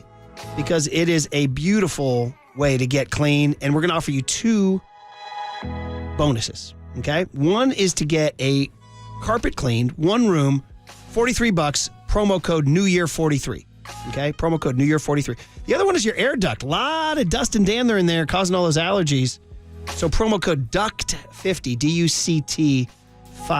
Now, minimums do apply. Call for terms and conditions. And call my friends at Zero Res right now, 877-321-0739, or go online at ZeroResBayArea.com. Say you want the KNBR special. Zero Res, backwards or forwards, forwards or backwards, the right way to clean. From the Chilton Auto Body Traffic Desk.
Listen to the sports leader anywhere, anytime. Download the KNBR app. Murph and Marcus continue live from the KNBR Casino Matrix Studio. Casino Matrix progressive jackpots are here. Where are you? Just drop in. Please play responsibly. 1-800-GAMBLER. As I said then, and I'll say now, I was wrong. I was wrong regardless of what I was trying to do, regardless of it. Like, none of that matters. I was wrong. I accept my fault in that, and I apologize. Not only from that, Rudy Gobert situation. I was wrong. Went way too far. I am a guy who plays on the edge. I am a guy who walks right up to that line, and I have no problem with admitting I have walked over that line.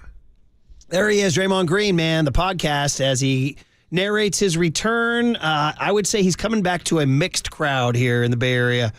A lot of people just thought, man, the 1, 2, 3, the activity that was in such a short burst of time, all the negative activity and the negative effect it's had on the Warriors has cost him a lot of goodwill. That said, he did win 4 freaking championships here. Correct. Only Ronnie Lott, Joe Montana territory here. So, and Murph, that's something that we should jump in and kind of lay the premise for this whole entire conversation we're having about Draymond Green, because as you mentioned, there are some Warriors fans and basketball fans in general who are like, oh, Draymond Green is nothing but problems for the Warriors. He's washed up. He means nothing to them anymore. And I like to remind him that he was the runner-up for Defensive Player of the Year last year. Wow. So we know how good he still is defensively. Hell, this year he was actually having a pretty good year shooting the ball from three-point range. Yeah. And so what he does defensively, what he does as a facilitator for Steph Curry, letting him play off the ball, like, obviously anybody who's a true Warriors fan and actually watches the game knows how much of an impact that he does actually still have on this team. And the impact the question would be, as we get into, what he had to say, we'll get into that in just a second, but what you truly think this team can do. Yeah. Because, I mean, between what they've done on the court and now the Chris Paul injury, I mean, it's almost time to sort of cash out on the season, but it seems like the Warriors will never do that. And we'll talk to Mark Spears about this in about 15 minutes. I mean, right now, in the West, they are the 12th seed right now, okay?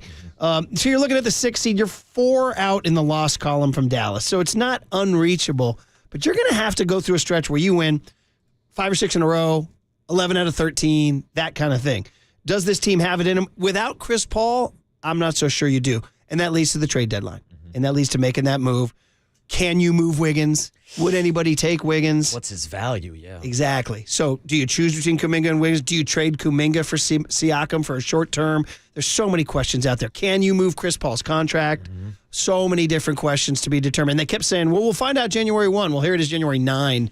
And we still don't know what direction they should go. Some people would say, and I'm not sure I'm there yet, because I just, it's like until I see the Warriors just die, like literally, like just bury the, just dead. Until Steph Curry is off the team, exactly, right? Exactly. Like that's the way you look at it. Exactly. So I would not say it's over or it's Jover or it's Shover, as they're saying on the Twitter. But I am saying this Chris Paul injury is devastating. You can see the first game they played without Chris Paul on Sunday, they were lost puppies, man. They were lost. And then the idea of playing Wiggins and Kuminga together is just not working. No, not at all. Because they can't. They're too similar. And now neither one's a facilitator. Marcus Thompson breaking this down yesterday very well with Papa and Lund about how neither one of these guys is the kind of guy who is going to, they're okay passers, but they're not going to dish. They're more like give me the ball and let me create. And it's kind of redundant on the court. So there's questions everywhere. So here, back to Draymond. And that's what makes it even more complicated. Like the Warriors are already dealing with rotation problems right now with Kuminga and Moody and all the young kids. And then you throw Draymond back into this picture. I mean, it's a topic for another day and another segment, but where Steve Kerr fits into all this. And of course, I'm like, much less reactive than a lot of people out there who want his head on a platter and all that. But I do, and I suggested this in the last Jock blog, he doesn't have a contract after this year. That might not be an accident. He might be saying, hey, this is my last run with Steph and all them. He might just keep that. He might be like Bob Marr. Seeing Bob do it. And it's like, hey, you know what? Maybe why don't I just do my last contract, take a run, see what happens this year, see if we catch lightning in a bottle. Maybe, but as it is right now, because there's been no movement on it. He's not signed at the end of this year. No, but it also season could be over in April, bro. He could be, and you're looking for a coach or something. I don't know. Of course, it comes down to Joe Lacob. What does he want? And it comes down to what does whether Kerr or not, want? is Kerr going to want to walk away from Steph Curry? Right. He might at this point where it's just so much static this year and there's so much negativity and Draymond and all that stuff. So anyway, Draymond talked about it. Cut C, Young Tone, where he talks about talking to Steve Kerr about all this. Coach Kerr came to visit me after shoot-around, and we sat in the yard. He cried, I cried, and he just said to me, I want you to end this the right way. I want us to end this the right way. You're not doing that right now. So I want you to do what you have to do to get in a space to where you can do that and that we can do that. And he said to me, your press conference the other day, I was happy. I was proud of it. It was so much better than your other ones. He said you took accountability, you apologized, and I thought, wow, Draymond's moving in the right direction. He said, because you've apologized before, but there's always a but. Or maybe you kind of apologize and there's a but. He said, no buts. Okay. So, Kerr and he are talking, and obviously we'll see him come back probably not tomorrow night against New Orleans. By the way, 5:30 tip. Raymond wants to make sure everybody knows. Weird. I said, Raymond, why? He said, ABC wants to do programming on network TV midweek NBA. I'm like, whoa. Yeah. Didn't it used to be NYPD Blue or something? You know what I mean? Yeah, but now you got 5:30 at Chase Center, middle of the city, Murph. And there's a game after it? It's a doubleheader? I believe so. Yeah, I think the Nuggets are playing after. The Wednesday night NBA doubleheader on ABC. Very odd. Anyway, the Warriors get the 5:30 draw. I can't imagine Chase is going to be packed at 5:30. No, I would not assume so. You said that intrigued you. You might want to head. I was going to say I might head down there, especially with our hours and how early we got to go to sleep and wake up in the morning. That's why when we do 5:30, it's a great start time. We do our ticket drafts. I just home in on those weekend 5:30 tips. Those are so great. Mm-hmm. But anyway, listen, Kerr said, I want us to end this the right way. Well, what is that? I mean, last spring they ended it losing to LA, losing to the Lakers, and it didn't look like. It looked like the end of the run. I don't feel like they got cheated in that series. I feel like they lost that series because they didn't have anybody to answer Big Anthony Davis. And they don't have anybody to answer Big Anthony Davis this year, but the Lakers have their own problems. They don't have anybody to answer Jokic.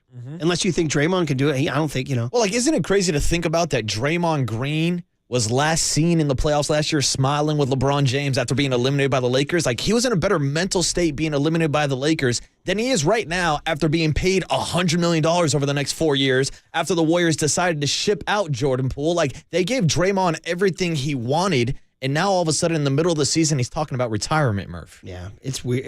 The retirement thing, and we talked about this earlier, I just, that to me was, and Draymond, I love you, buddy. You were my favorite player for a long, long time, but that was a little too much woe is me. A little too much woe is me. You don't make it about you being a victim or sad story or subject. First of all, we know you're not retiring. You signed a 4-year, $100 million deal. You ain't retiring.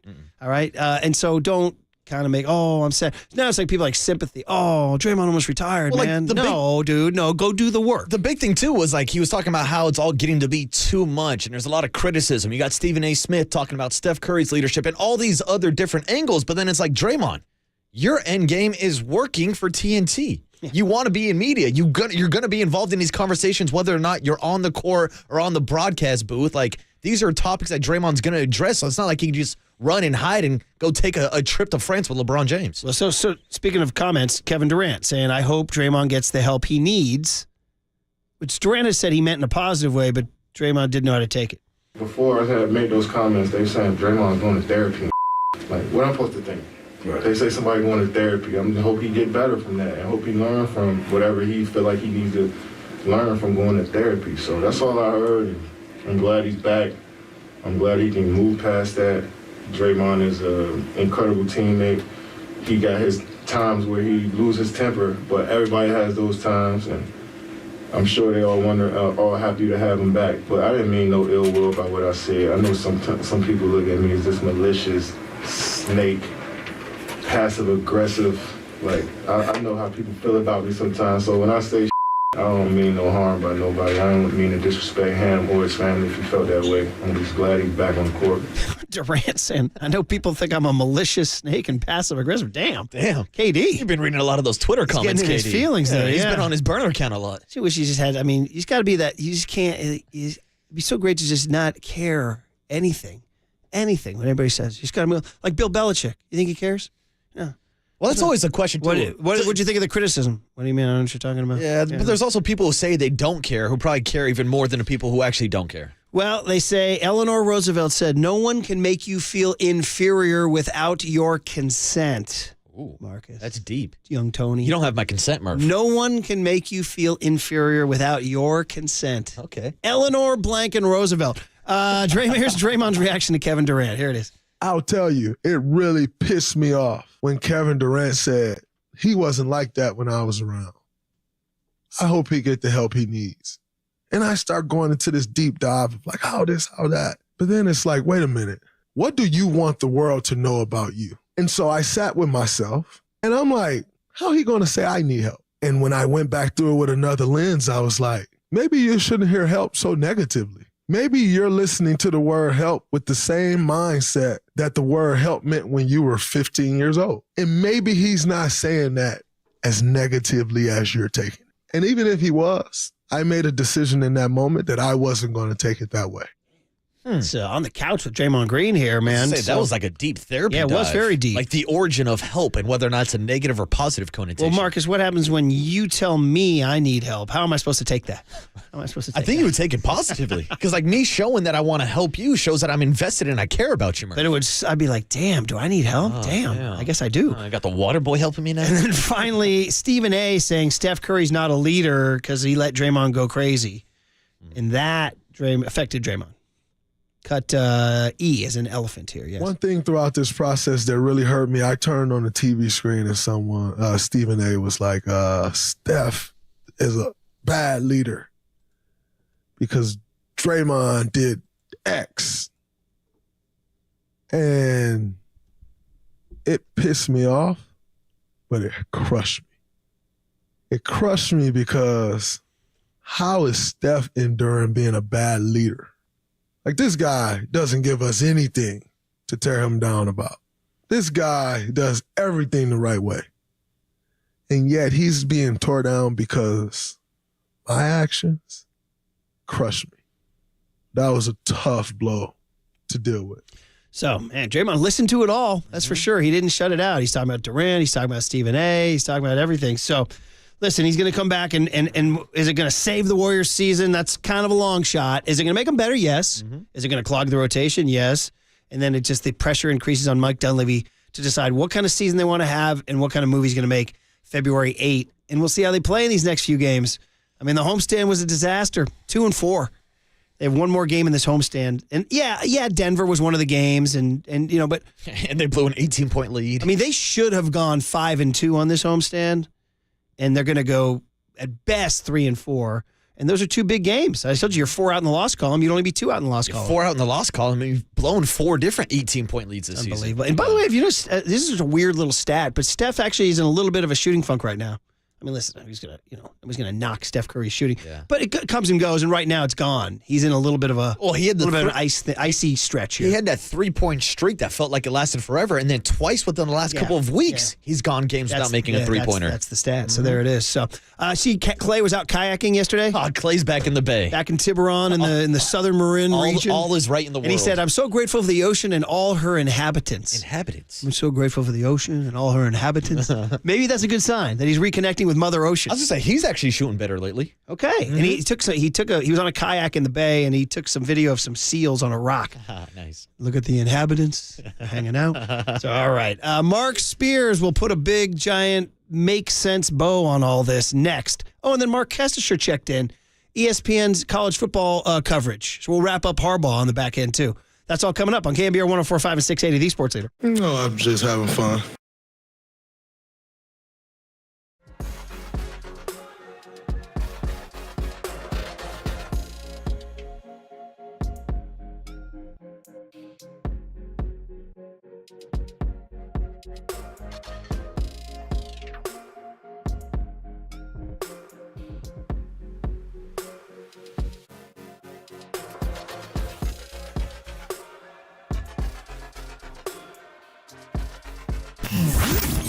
Here's what's trending now. Trending now. On KNBR.com. Who's got it better than Jim Harbaugh? Right now, nobody, after the former 49er coach hoisted up the national title last night in Michigan's win over the Washington Huskies. But to find out about the future of Jim Harbaugh and whether or not he'll leave to the NFL, check out that story and more trending now on KNBR.com and the all-new KNBR app.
Let's dip our wings and our chips in Daisy brand dip. That's right, sweeping the leader here.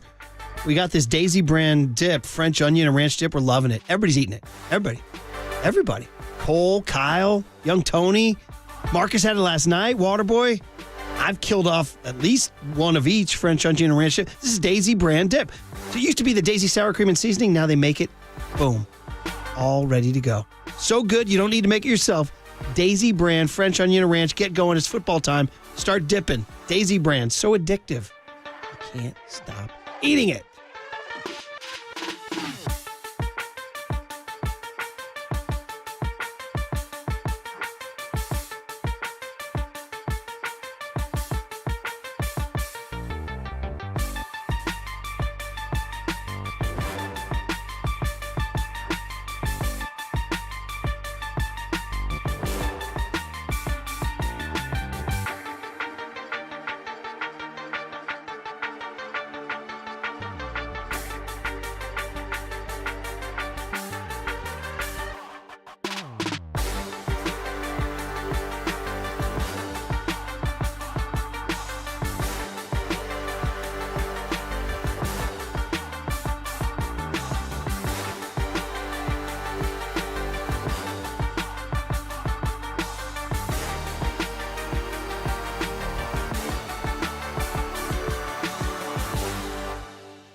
And now, time for the Protect Your Assets with David Hollander Business and Technology Report.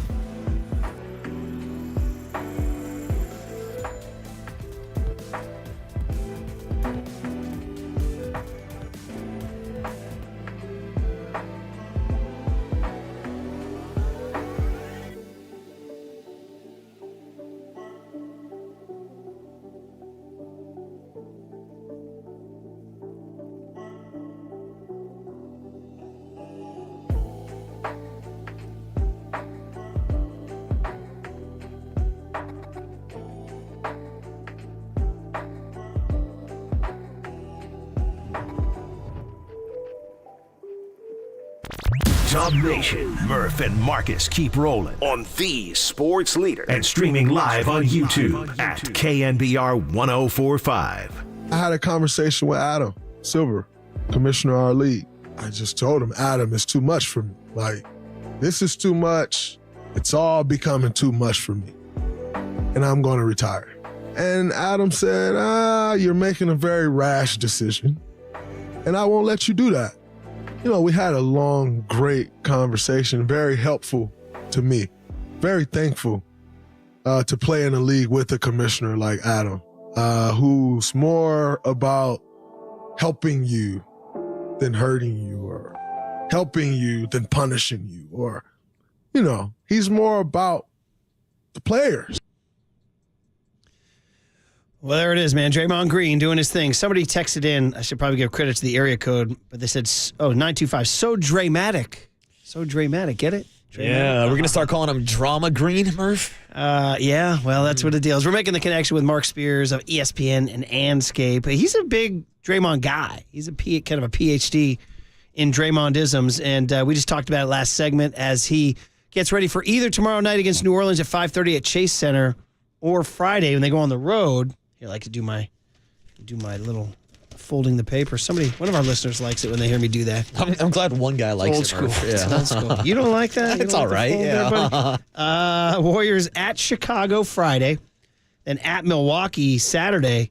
You seen Giannis been going off? Yeah. Giannis has been a little chippy this year. Yeah. Mm-hmm. Yeah. What is it? Well, it's going back. Going on? It's going back to the Pacers stealing his team ball when he put up a franchise record. It's going back to a couple of nights ago in his one-on-one matchup with Victor Wembanyama and him being stuffed at the rim. I don't know. The Greek Freak is playing with a little bit of a chip on his shoulder. Yeah, it is. And so he had this speech a couple days ago about we all have to be better, blah, blah, blah. And he went on to say the equipment manager has to wash the uniforms better. Ooh. Yeah, people were going nuts saying, look at that. The equipment manager catching strays from Giannis. He also told us that he was thinking about the Pacers when he was getting freaky, Murph. Do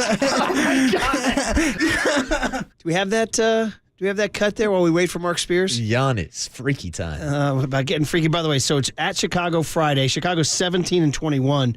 But that gets you the 9 spot in the East, by the way. 17-21. And then at Milwaukee Saturday. Milwaukee's currently the 2 seed in the East, 25-12. So as upset as Giannis is, they're still currently the 2 seed. Yeah. And by the way, last night in the East, there was some big news with Tyrese Halliburton going down with an injury, Murph.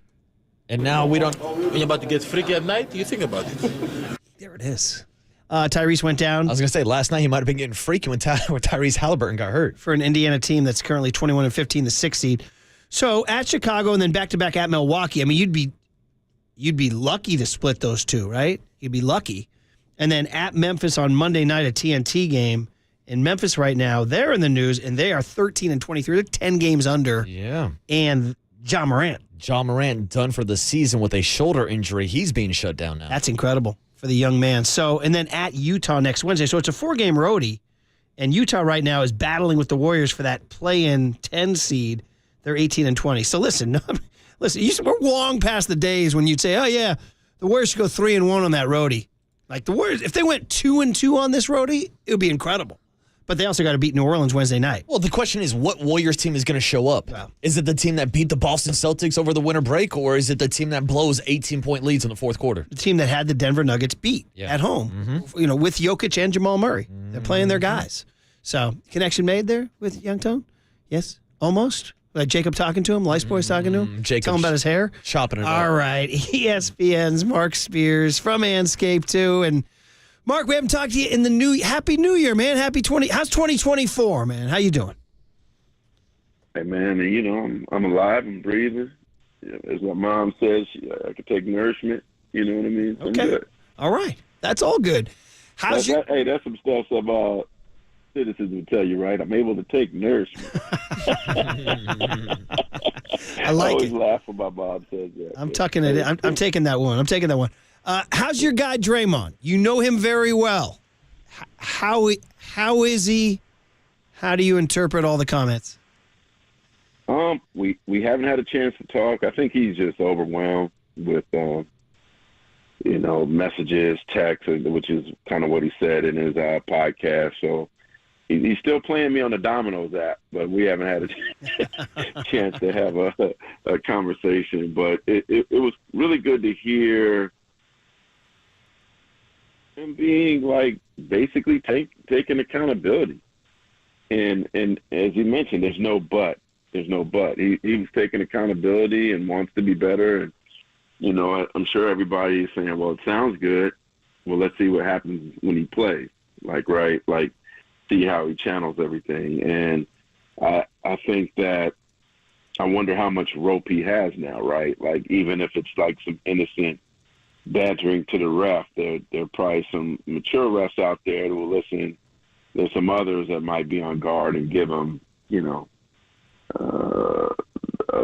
a quick check, right? So I'm curious to see, how that goes. But I think he sounds like he's saying all the right things, and we're going to hear him at the press conference here shortly.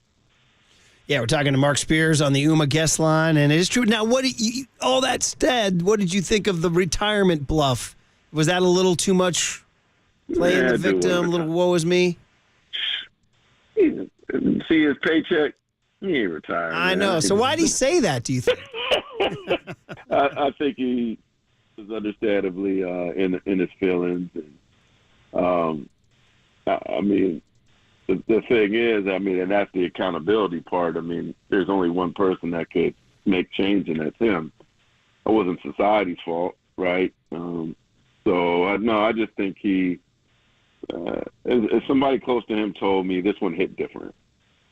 And I think when he had the hit Nurkic, the way he looked on the bench, the way he sat there, I think he knew, right? He knew that this was bad. He knew that this was different. And there was no antics.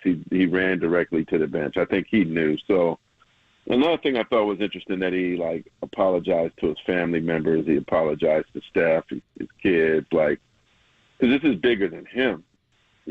Steph took some strays about whether he's a leader or not. And, his kids go to school and they're saying, oh, your dad's suspended. I'm sure they got some of that. So I'm sure it took him to a place of guilt that shook him much more than anything else in his career. And I do think he'll be a different guy because of it. And so if Draymond Green is not going to retire, Mark, what's a realistic timetable for him to actually return to the court with the Warriors? You know what? I'm wondering if he plays tomorrow. They need him. He saw it the other day. I've heard that, the ramp-up thing is interesting. And he didn't really he didn't address at all the return date and how long that would be. But I know he's been in the gym. It's not like he hasn't been in the gym. He was working out already in Los Angeles privately. So it's not obviously playing in an NBA game and working out privately against who knows who. It's two different things. But my guess is him sitting there and seeing how the team is struggling and how much he could help. Maybe it's a minutes restriction at first just to see how he does, but if he's healthy, man, when the guy gets traded, you put him in, right? I think they need him tomorrow. if he could mentally play tomorrow and physically, I think he's okay. I hope he's, for their sake, that he's back there tomorrow because they're in a desperate situation right now. Now, are they desperate enough, Mark, to reinsert him back into the starting lineup, or do you think there's a possibility that Draymond could be coming off the bench in his return? Yeah, I could see him coming off the bench and him being okay with that and kind of see what happens going forward. I think it's too much to just probably insert him, especially since he hasn't played in, a month or so, back in the starting lineup. So, no, I would assume, knowing him, he'd probably respect what Kuminga's doing too. Like, and remember in the playoffs against the Kings, he did come off the bench and had some success and actually seemed to like it. So I'm curious to see like how that plays out going forward. But the way that the lineups have been flipped and how so many of them have been unsuccessful, I don't see him.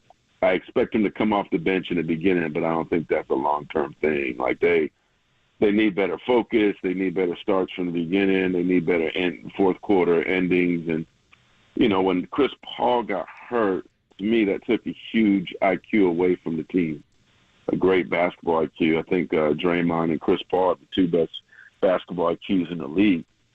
So now to get Draymond back, like, as long as he could physically do it, I expect him to eventually get back in the starting lineup and they need him, his defense, his focus, his intensity. They need all that back. For sure. Now, we haven't talked to you since the Kuminga, Shams, the whole thing. I've lost faith. The blown lead Thursday night against the Nuggets. Kuminga sits. Then Kuminga leaks to the Athletic. Then, like, pretty quickly, Kuminga says that day. Did he leak that or did his agent leak that? Well, there you go. But then I wanted you to take on the whole thing because then by that night he said, quote, "There's no beef." I'm like, is this thing squashed or not? I need to break down. I need the Mark Spears breakdown. I think you got to be careful having other people speak for you because it's assumed that that's how you feel, and perhaps that is how he felt, right? But I think Steph kind of said it best, like that stuff you handle behind the scenes with the coach, because it like came out right after the game. I was like in the locker room, and Kuminga wasn't really talking to anybody. I know Marcus talked to him a little bit, but I could see that being somebody in his camp saying that, right? And if you think Steve Kerr is going to be intimidated by a player saying that they need more playing time, he probably just laughs at it, right? Like, I'm sure Moody wants more playing time. Pozinski probably wants more. There's always going to be guys that want more playing time. And I do understand the frustration for him when you don't get to go back in a game. And I do understand the frustration for Moody in Sacramento. Like, you're rolling and then you get taken out and they end up losing that game. So I do think, like, I'm sure after the game, Steve is probably kicking himself or second-guessing himself, like, dang, maybe I should have brought him back in. Like, why didn't I do that? And, but for a player to do that and not have their name on it, it doesn't look good. And so the thing is, with the trade deadline coming up, I'm sure there's a lot of interest in Kuminga.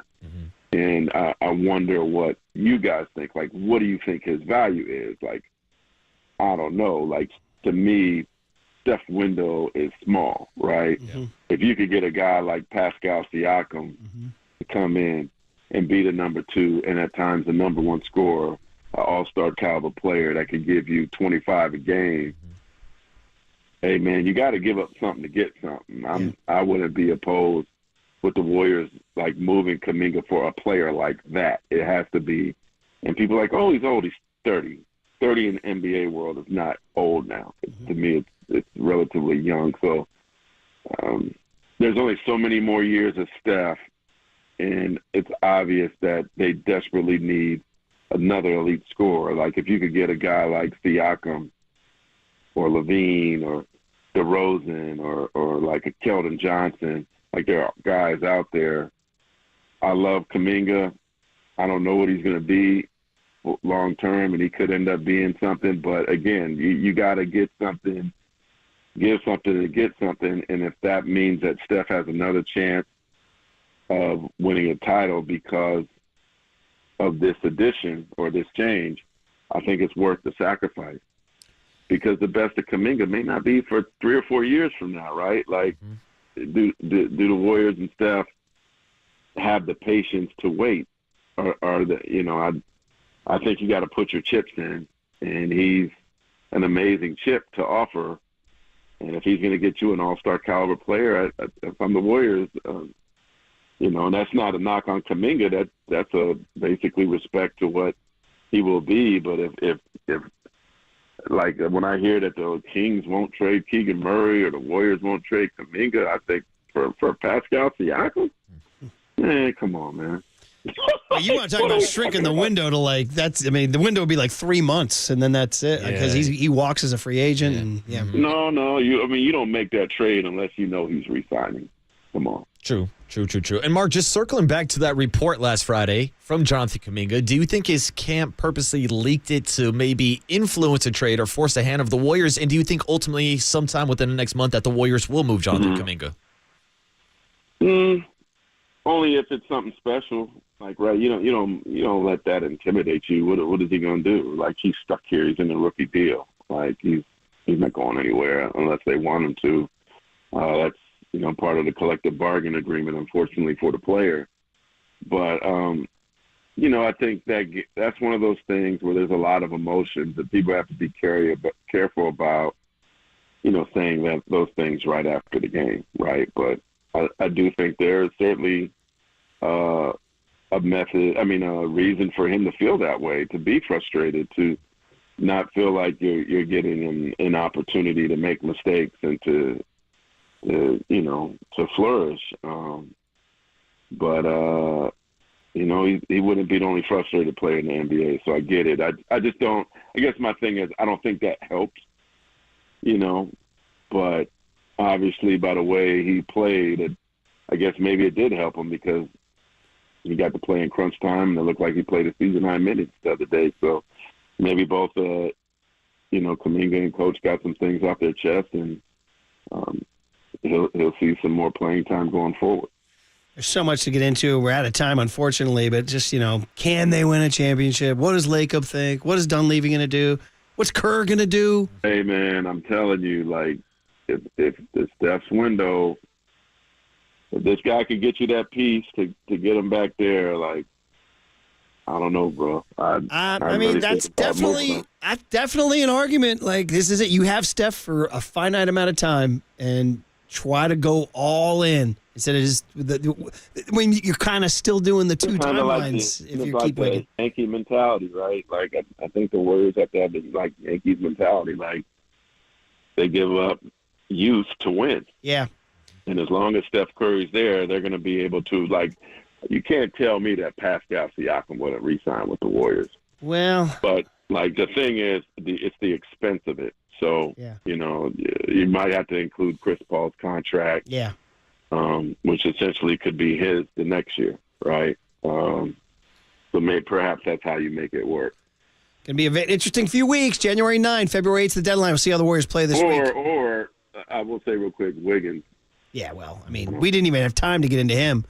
That's been a weird deal. If I'm the Warriors, I'm trying to push Wiggins. But who in the NBA is going to take him? What's his value, Mark? Yeah. Well, the thing that's tough for Toronto is, like, Siakam's in the last year of his deal. Yeah. You don't want to lose him for nothing, right? Yeah.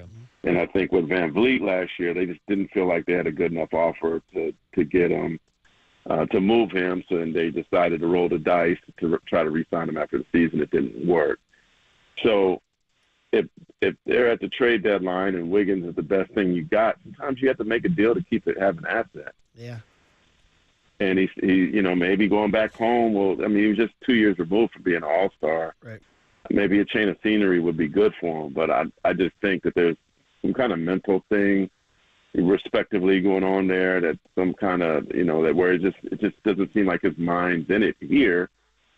But obviously, maybe going home could be a good thing for him. So the Warriors have some pieces that Toronto, Chicago, San Antonio, like other places, thinking about trading people that they could be attracted to.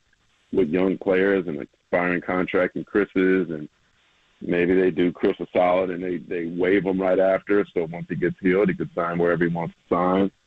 But with Wiggins, with Kuminga, with Moody, with Chris Paul, the Warriors have some pieces that will be attractive. Going to be an interesting few weeks, man. The Hall of Famer, Mark Spears, you're the man. Happy 2024. Talk soon, bud. Yeah, take care, guys. There he is, Mark Spears. Okay, Bob Wischusen and Mark Kessinger. Mark Kessinger, ESPN's college football radio coverage. Finish up with Harbaugh next on The Sports Leader.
Listen to The Sports Leader anywhere, anytime. Download the KNBR app. Murph and Marcus continue live from the KNBR Casino Matrix Studio. Casino Matrix Progressive Jackpots are here. Where are you? Just drop in. Please play responsibly. 1-800-GAMBLER.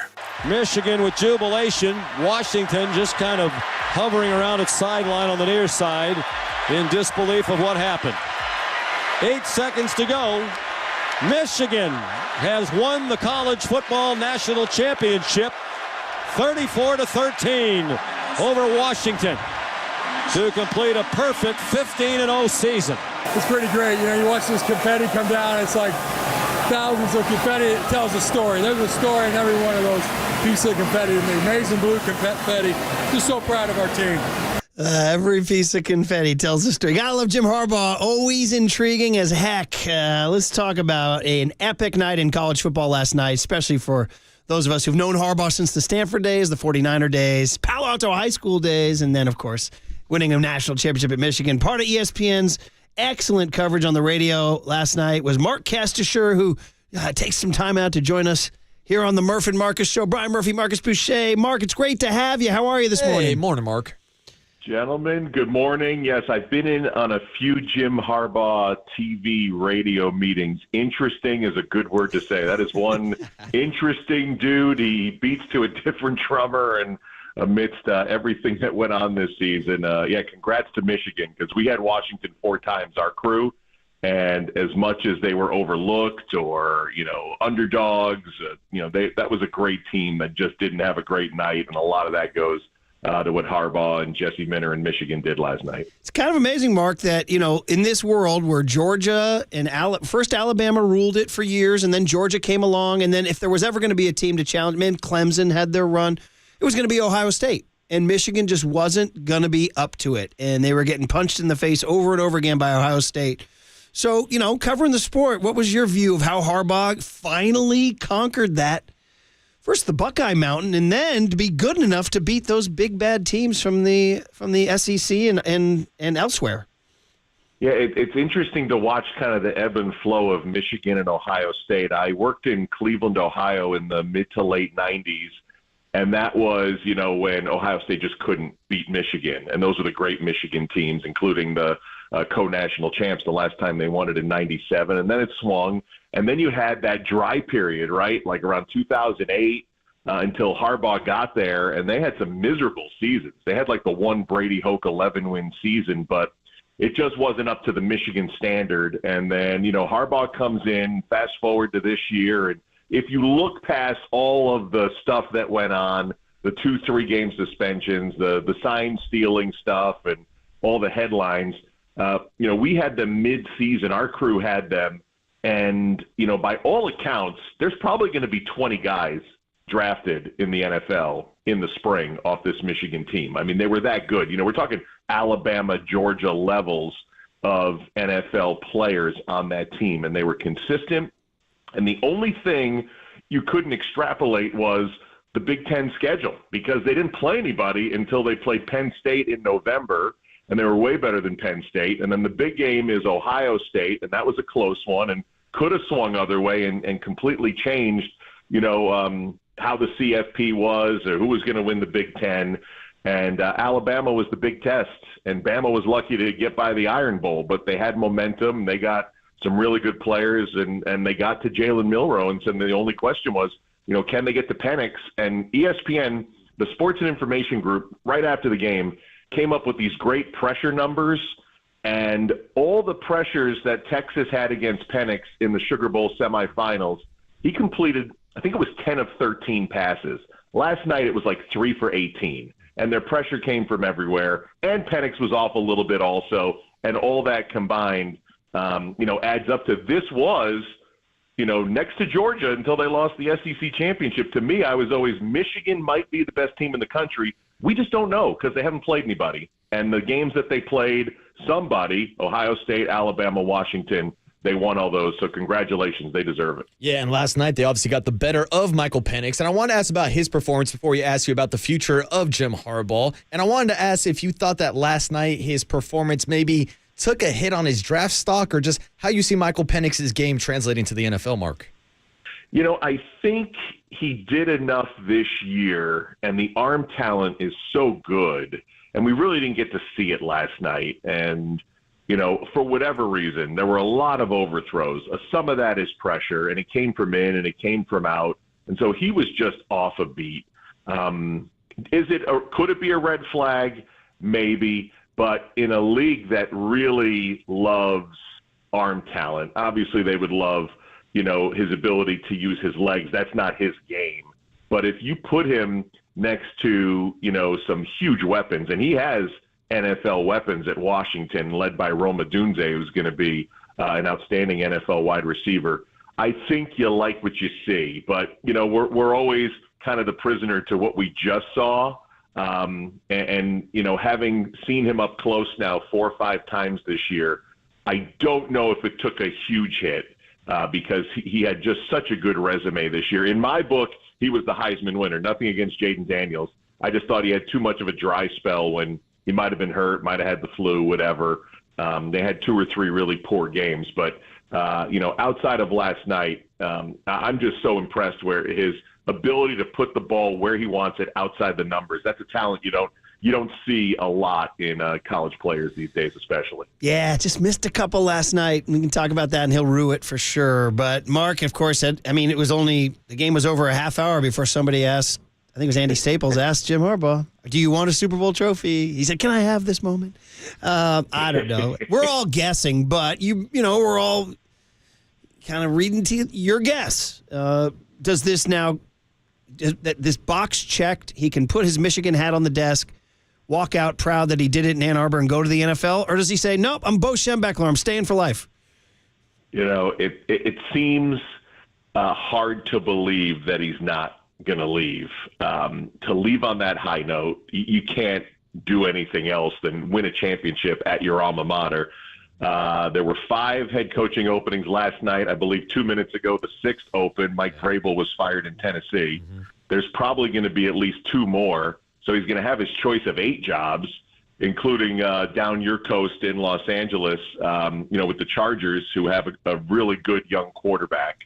It's really hard to imagine. And not only with his own troubles, with the Big Ten and with the NCAA, every coach we have talked to, I did 4 bowl games this year, and many of them have gone public. It's not just the private coaches meetings that we have all railed against the system. It's a flawed system that's a changing system that doesn't have a lot of guardrails at the moment, and it's very tough, for head coaches to do this year in and year out and keep a roster, so I don't know why you would stay. And then yet he also said, we're going to push back spring practice this year, as if he's already thinking ahead to next season. Yeah. So nobody can get into that man's head, let alone trying to figure out what's going on. But it's almost hard to imagine that he hasn't, he's done his piece. He did his 9 years. He won his championship, and it's time to move back to the NFL. And Mark, just to follow up on everything you're saying about the suspension and the controversy and everything that he's dealt with this season, how big of an impact do you think actually winning the national title plays into his decision to go to the NFL? Or do you think maybe this was something in his plans all along, win or lose the game last night? You know what? I was going to start the last answer by saying win or lose, he was going. Mm-hmm. I think this just puts the cherry on the cake, is that, I get to go, and I left as a national championship coach who's got a brother who beat him in a Super Bowl, who's got a father who won an FCS championship. He now has his championship, but I think you're right. And look, hosting the pregame last night with Trevor Maddich, we talked about it pregame, we talked about it postgame, but especially pregame, win or lose, is he gone? And Trevor didn't even hesitate to say, I can't imagine that he's coming back. So I don't know if winning makes the difference, but I do think it makes the story that much easier to accept, especially, if you're a fan of Michigan and if you have, any guilt of leaving a job that you love or an area that you like or an institution and a program that you grew up in. It's got to be always easier to, walk off into the sunset off a title. It's incredible, and what a story for him to conquer everything and do it at Michigan and Michigan Man and all that stuff. Every piece of confetti tells a story. Bringing everybody together, Murph. That's right. All right, Mark. Well, listen, we sure do appreciate you hopping on short notice. Loved hearing your national perspective. And you know what? I think we're going to chase you down in the future. Going to get back to the hardwood, see what those Warriors are going to do. See what those Warriors are going to do. It's almost time to get back to NBA. I think I'm going to be in San Francisco like 3 times in the next couple of months. So headed to L.A. tomorrow for a little Lakers-Suns, but all hardwood now till the summer, so looking forward to that. Then we're definitely going to chase you down, especially when the Warriors have a decision to make in February about what they do with this roster, right? Yeah. So, all right, Mark, thanks for hopping on. We sure appreciate it. No worries. Good to be on with you guys. Yeah, Mark Kestisher does a great job at ESPN, mostly NBA, but was doing the college football last night. I mean, listen, we've now talked to who? Dave Fleming and John Wilner and Mark Kestisher and us, and nobody thinks he's staying, which now makes me believe that he's going to stay. You know what I mean? Who thinks Harbaugh is staying? Nobody. I mean, and listen, again, who knows what he truly wants? Does it ever come down to what you want out of life? Does anybody know what they want in life? Oh, there you go, buddy. We're getting deep, baby. Yeah, it's the philosophical question. Let's go down to the Philosopher's Club down in West Portal. Throwing philosophy over here. So, I mean, what does he truly want? Does he want to just, because we were talking about college lifers like Bear Bryant, these guys who just don't exist anymore. And it is just, it's easy to see from the outside. It's perfect for him to leave. Yeah. Perfect. He's 60. He's probably got one more last run in him. Although I'll tell you, these coaches these days, I mean, Popovich is 74, Carroll's 72. Yeah. I mean, there's another guy I'm forgetting who's in his, Belichick. Of course, Belichick's up there. You know, Saban, I think, is north of 70. Mm-hmm. He dyes his hair. So, I don't know, maybe he's got 10 years left in him, 10 plus. But anyway, it makes all the sense in the world. I've done take that Michigan hat off, that ball cap, place it on the desk, kiss the Bo Schembechler statue, and walk off. You know what I mean? But he's Harbaugh, so who knows? Yeah, and Murph, I'm one of the people who were in the camp that he was leaving regardless if he won or if he lost last night. But obviously, winning makes it a hell lot easier. Poetic. Now he can walk up into the sunset, and he's got no more boxes to check in the college football world. Chargers. He seemed, because he likes to wax romantic, right? Wherever he goes, he wax romantic. He means like, I just think of Dan Fouts. I think of John Jefferson, Charlie Joyner, the great Don Coryell, Air Coryell. Those pauses. I think about Jack Murphy Stadium, all the great moments. I think about Quail Calm. I think about Stan Humphries. Got a tough deal against the Niners in 1994. I think about the Chargers never winning anything in their existence. So that's what I think. I still think back to them trading Fred Dean to the Niners. Probably shouldn't have done that. No, or he could go all the way back. I think they won the 1964 AFL title, didn't they? Before they merged with the NFL. I go back to. I think you're right. I'm here to carry on the legacy that Lance Allworth laid down in 1964. Bambi Allworth. I remember seeing him on my black and white TV. Mom and Dad in the living room saying, "Gather round. The Chargers are going to win the AFL title." You know what I mean? That's him. He loves to do his romantic. If he goes to the Bears, I was going to say, if he goes to the Bears, it's on a platter. You can actually talk about to come back to the home of football. Yeah. Papa Bear's looking down on me. I got to bring a title. Yeah, but it seems like those are the two most likely options. Of course, Chargers have Justin Herbert, number 5 overall pick. Bears have Justin Fields, the number 1 and the number 9 overall pick. Justin Herbert hadn't won anything. Is he any good? Yes, that's my hot take. Is he any good? He's good, Murph. Is he any good? Yes, he's a good quarterback. So is he like Matt Stafford, stuck in a bad situation? Like Matt Stafford as a Lion? Well, here's the thing. You know what I mean? Because when Stafford was in Detroit, we're like, Stafford can't win. Well, that's the thing. Well, he did have Calvin Johnson, but the Chargers got way more roster than those Lions teams. So that's what I'm saying. Chargers just been a disgrace. Dennis Brown joins Papa and Lund at 12:30 today. Fun day. We'll hand it over to Papa and Lund next on the Sports Leader. Just want to pull it down, It's glorious. It's a glorious feeling.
Listen to the sports leader anywhere, anytime. Download the KNBR app. Murph and Marcus continue live from the KNBR Casino Matrix Studio. Casino Matrix Progressive Jackpots are here. Where are you? Just drop in. Please play responsibly. 1-800-GAMBLER. It's been the theme. Sing it loud and proud in Ann Arbor, kids. Have fun. Greg Papa, Johnny Lund in person. Good to see you. Greg doesn't get more theater than Jim Harbaugh, does it? He's just great. He's great theater, isn't he? He is. I thought it was a curious call when he went for it on 4th and 3, and it was clear it was coming from upstairs. Our friend Tom Gamble is with him there. He was with him with the Niners. I think if he goes to the NFL, he takes Tom with him, or Mike Lombardi, or maybe both. But they talked him out of punting, even though they snapped the ball and they called timeout, and Washington got back into the game. And Michael Penix, I went to the Apple Cup this year and watched him and Rome, and boy, they were off. He missed so many throws, and they pummeled him. Yeah. They pummeled him. And at the end, I mean, every throw he's grimacing, but he missed a lot of throws. It just looked too big for Rome. I got to see a 40 time on that guy, because he catches contested, 50-50 balls all year, but he was not getting a lot of separation. He admitted he ran the wrong route. But now it's on to Harbaugh and the drama there. And Raiders-Chargers. I think the interview will be more Jim and Don Yee, Tom Gamble, whoever he brings. Wouldn't it be ironic if Mike Lombardi's there going back to the Raiders? I got to interview those owners. I want to talk to Mark Davis, and I want to talk to Michael Spanos. Right. I know you got to go. We all got to go. But deal do you put the Bears in there at all? Sure. Okay. I think it's actually the most enticing option, yeah. It'd be exciting. Two top 10 draft picks. Bears at a new stadium? Yeah, it'd be fun, wouldn't it? Up in Highland Park. You hear him waxing romantic about George Halas. All right, you guys got it from here. Young Tony, great job. Hey, great to have Jacob. Do I still call him Lice Boy? I guess I do. Yeah. Hey, when it's time for a change, think Speedy Oil Change and Auto Service. Your trusted oil change, tune-up, and brake experts. You are listening to KNBR and KNBR FM San Francisco, the sports leader, a Cumulus media station. It's good to be at the big person table from now on. Just want to pull it down, It's glorious. It's a glorious feeling.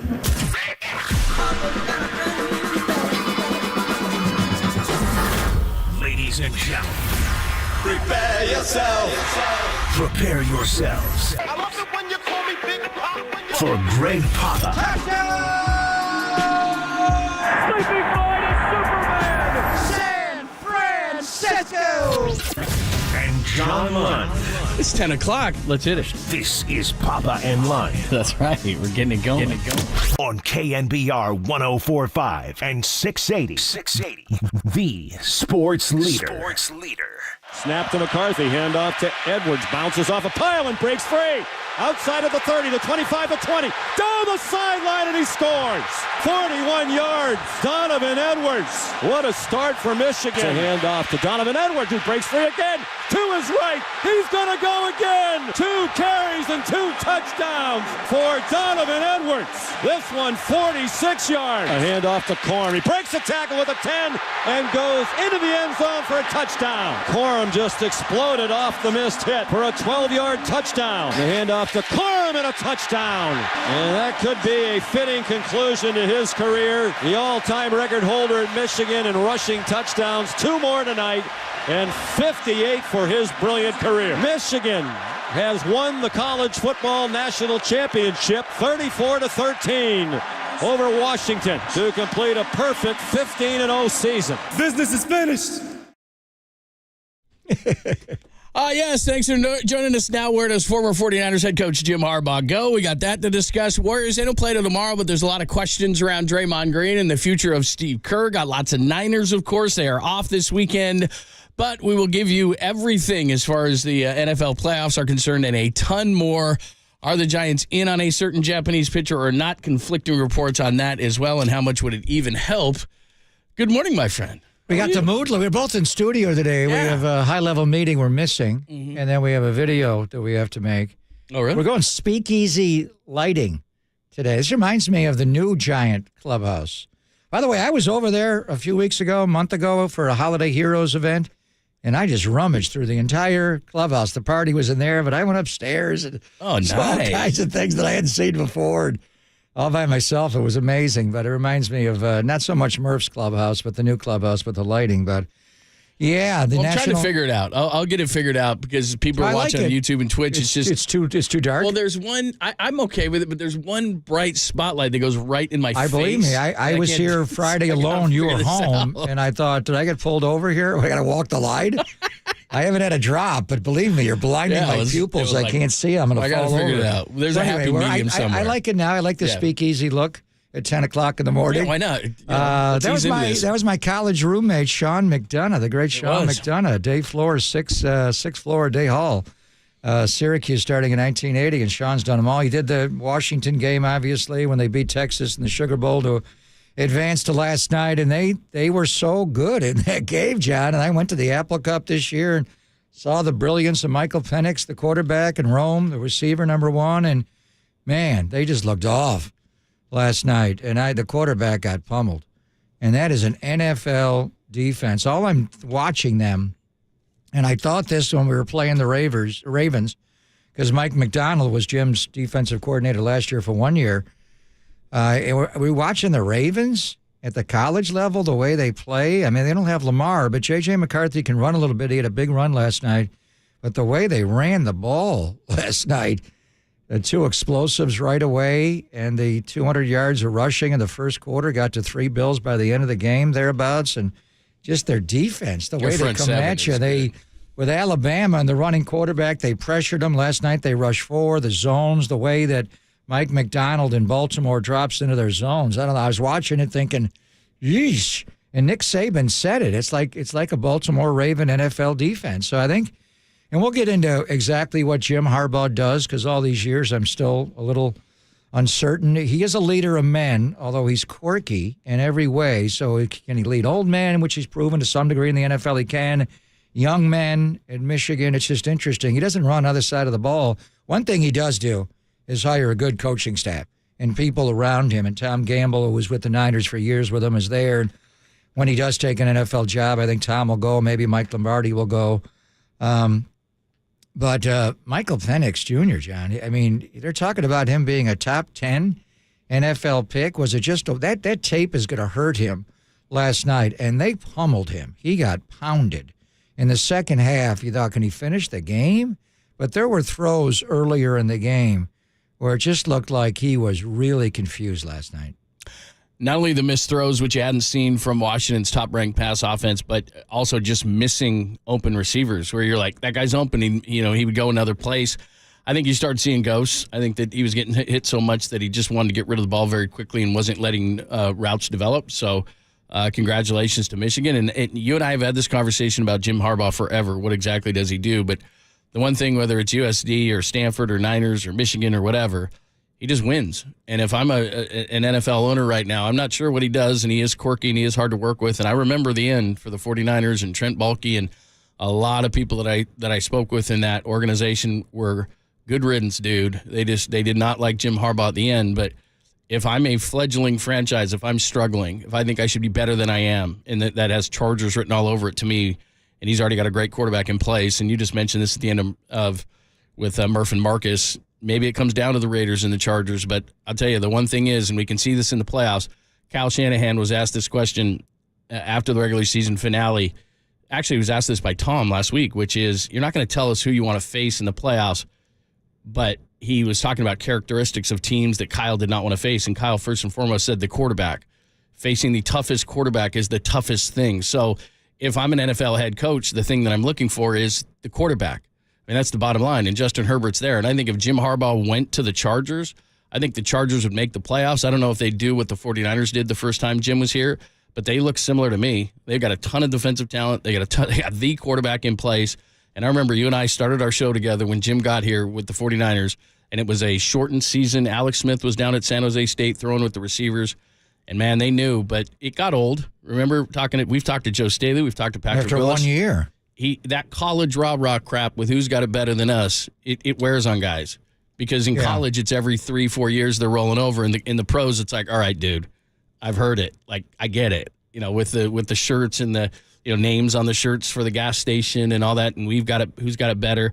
That wears on NFL guys. But for a period of time, if you're trying to get back on track, Jim Harbaugh's your guy. Yeah, he's interesting, though, and we obviously know him well. I mean, he was when John Gruden left and Bill Callahan became the head coach and Mark Trestman became the offensive coordinator. Al hired Jim Harbaugh to be the quarterback coach for 1 year, and Jim and I ran together. We had a night in Kansas City that was epic. He and Mike Lombardi, they're very good friends. We had a night at a Bruce Springsteen concert at whatever it was called then, SBC, Pac Bell Park, Oracle Park, years ago. And then he took the job at USD, and I remember Al was really upset that he took that job. And he wanted, he said, you went and left the NFL when you were young, Al, to go coach in college football. And Al shot back at him. I went to USC, not USD. But Harbaugh wanted to run a team, and he went 11-1 consecutive years. And believe me, Al Davis watched him closely. Then he goes to Stanford. He turns that team around. They go 12-1. Remember the Orange Bowl win where they had the toy soldier offensive line where they're all standing up and moving sideways and 3 tight ends are all running verticals? You're like, what's he doing? Wow, what is he doing? And Al sent me to Stanford.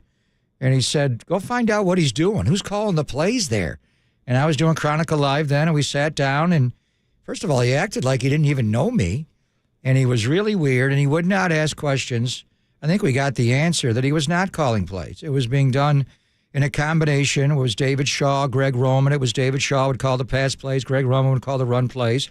Even in the NFL with Kaepernick, they'd barely get the ball snapped. It was like, why? Everybody's going no huddle in this league, and they're every single why they lost snap. the Super Bowl, right? And then it was Johnny Morton. Yeah. And Johnny Morton would call him for the pass plays when Shaw left and replaced Jim at Stanford, and always had Greg Roman on the run plays. And then, his game management's okay, if that's fine. Mike Vrabel just got fired by Tennessee. So if I'm an NFL owner, I'm going to call Mike Vrabel. Since Vrabel's been fired, there's a new rule in the NFL. You can't talk to assistant coach until after divisional weekend, which is when the Niners play, which is the 22nd. Harbaugh you can talk to right now. Yep.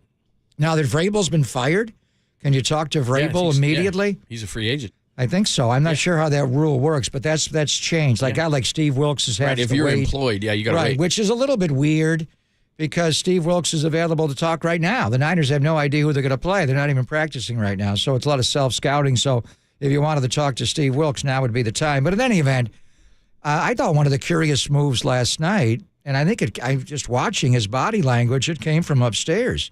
On that 4th and 3 right before halftime, what was it, 17-3? He was going to punt the ball away at midfield. And they actually brought the punter on the field. He called timeout right before. They actually snapped the ball, and the punter punted the ball.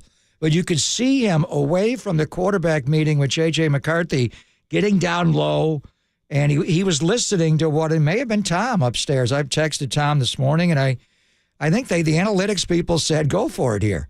So he got talked out of that. Now, that's Kyle Shanahan. Okay, I know what the analytics say. I'm still punting the ball. They're not moving on me at all, and I think that got Washington back into the game. Now, all of a sudden, it's 17-10 at halftime, but the first play of the second half, Penix throws a pick. He got hit, got pressure, he got stepped on his calf. He wasn't the same. So I grant you, the one-loss record, the level of success is remarkable. And then with the Niners, he went to 3 straight championship games, and it did flame out. That 8-8 year with Kaepernick and the curious call to bench Alex and go to Colin, and he thought he would get him over the top with the robo quarterback. But I don't know if an owner will get that deep, but somebody like Bruce Allen might, or not Bruce Allen, Bob Myers in Washington. Bruce is gone. What exactly do? You don't call the offensive plays. You manage the game and you manage the personalities. But he is a little quirky. And Michigan, he stayed there a long time. 9 years. But I think Tom Gamble was able to keep the administration away, and he won. And it's a little different when you're coaching a professional team. The owner's already sticking his head in. You can't take shots at the owner. He does not have, as far as I know, a relationship with Mark Davis. He had a very close relationship with Al Davis. And Al was grooming him to be the coach of the Raiders. But I remember that day when they brought Jim and Trent Baalke into NBC Sports Bay Area, Comcast back then, to interview with me. And Al he's coming in to do an interview. I'm going to interview him. But the bottom line is Al Davis never would have paid him what the Niners paid him. So Al hired Hugh Jackson, which is what he wanted to do anyway after the whole Tom Cable fiasco when he kept him in limbo that whole year. So now, if you're Jim Harbaugh, and I know the quarterbacks, the Raiders don't have one. Chicago can get one. The Chargers have one. But if I'm Jim Harbaugh, I'm having a conversation with the owner, and I'm interviewing them. Yeah. Do you want Mark Davis as your owner? Do you want Michael Spanos as your owner? Do you want the McCaskies? The old lady's she's gonna pass away at some point. How that's gonna go? They're gonna have a new stadium there.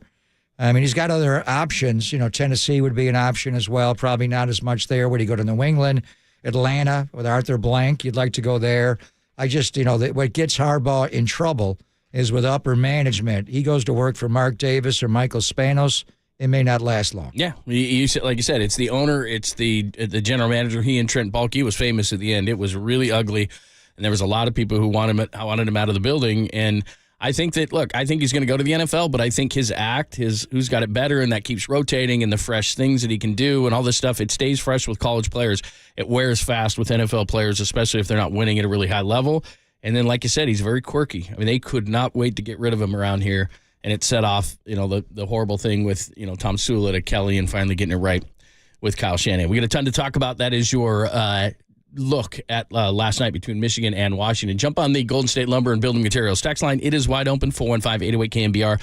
Throughout the show, put it in your phone, and throughout the show, we're going to talk a ton of Warriors, Niners, and a bunch of stuff going around between also Jimmy Kimmel and Aaron Rodgers. Jimmy Kimmel went on about a 7-minute rant yesterday, and Aaron Rodgers is on Pat McAfee right now, so that should be kind of fun.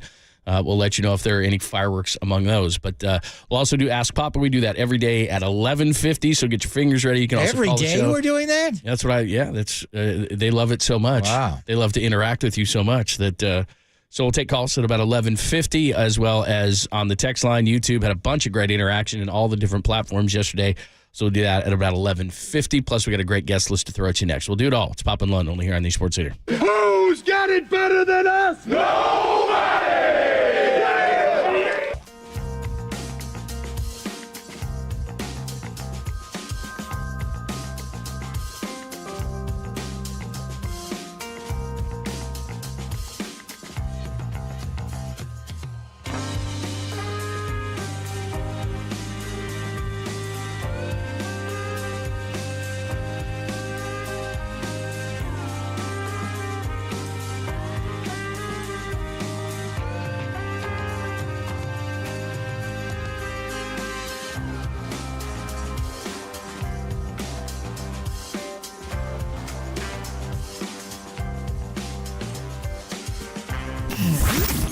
Here's what's trending now. Trending now.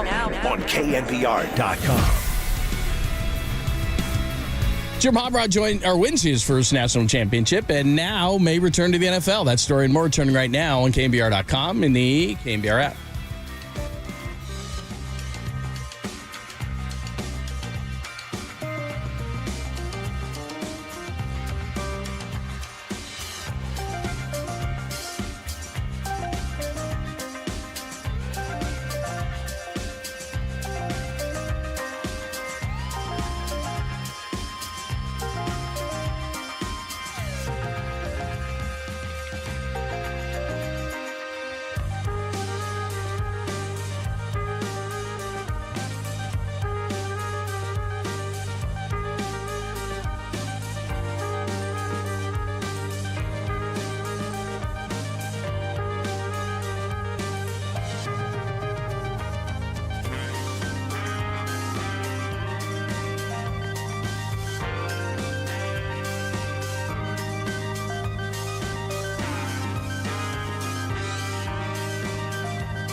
Follow the leader on Twitter at KNBR. For once again, we are the sports leader. KNBR 104.5 and 680.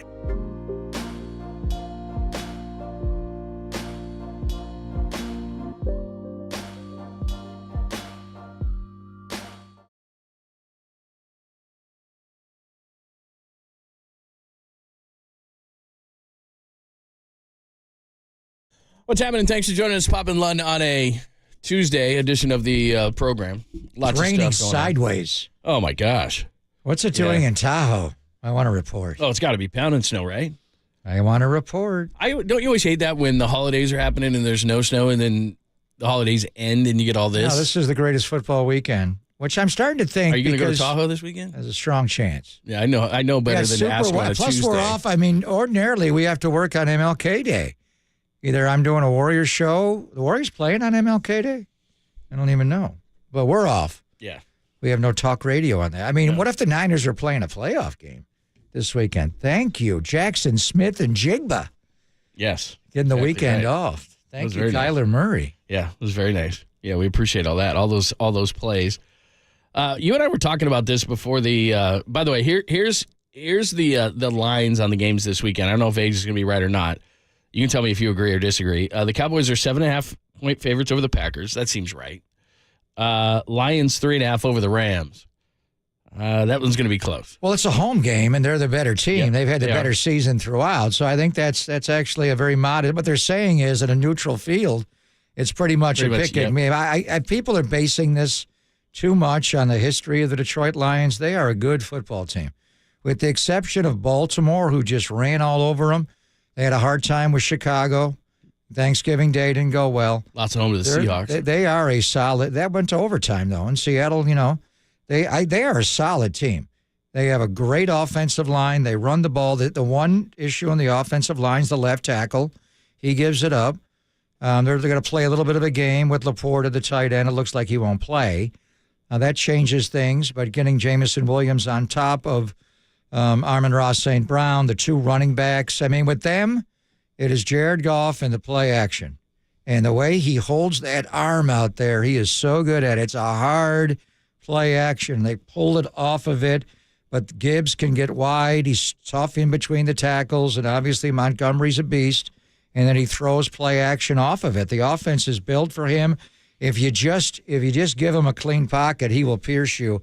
It'll be the knowledge that the Rams have of Goff. So is anybody left on the Detroit Lions staff or in the building besides the owner that was there when Stafford was there? Anybody? They're all gone, right? You're talking players too? Well, not players. There'll be some players, there's but players. I'm talking coaches. No. Is there anybody on – Aaron Glenn's got a whole new staff. Anybody on the defensive side of the ball? Anybody on the coaching staff that really was there when Stafford was there? Now, the Rams, they were there. So and Sean changed his staff, but Sean knows Goff really well, obviously. All right, so Lions are 3.5 over the Rams. That's going to be one of the more fun games just because Goff, the former Ram, and Stafford, the former Lion. Eagles over Bucks, that's 2.5. Why do I have a weird feeling? Maybe they'll just keep flaming out. Why do I have a weird feeling that the Eagles we're just not done hearing from the Eagles yet? I know that the end was terrible. I know they lost 5 of 6, but they can't end like this, can they?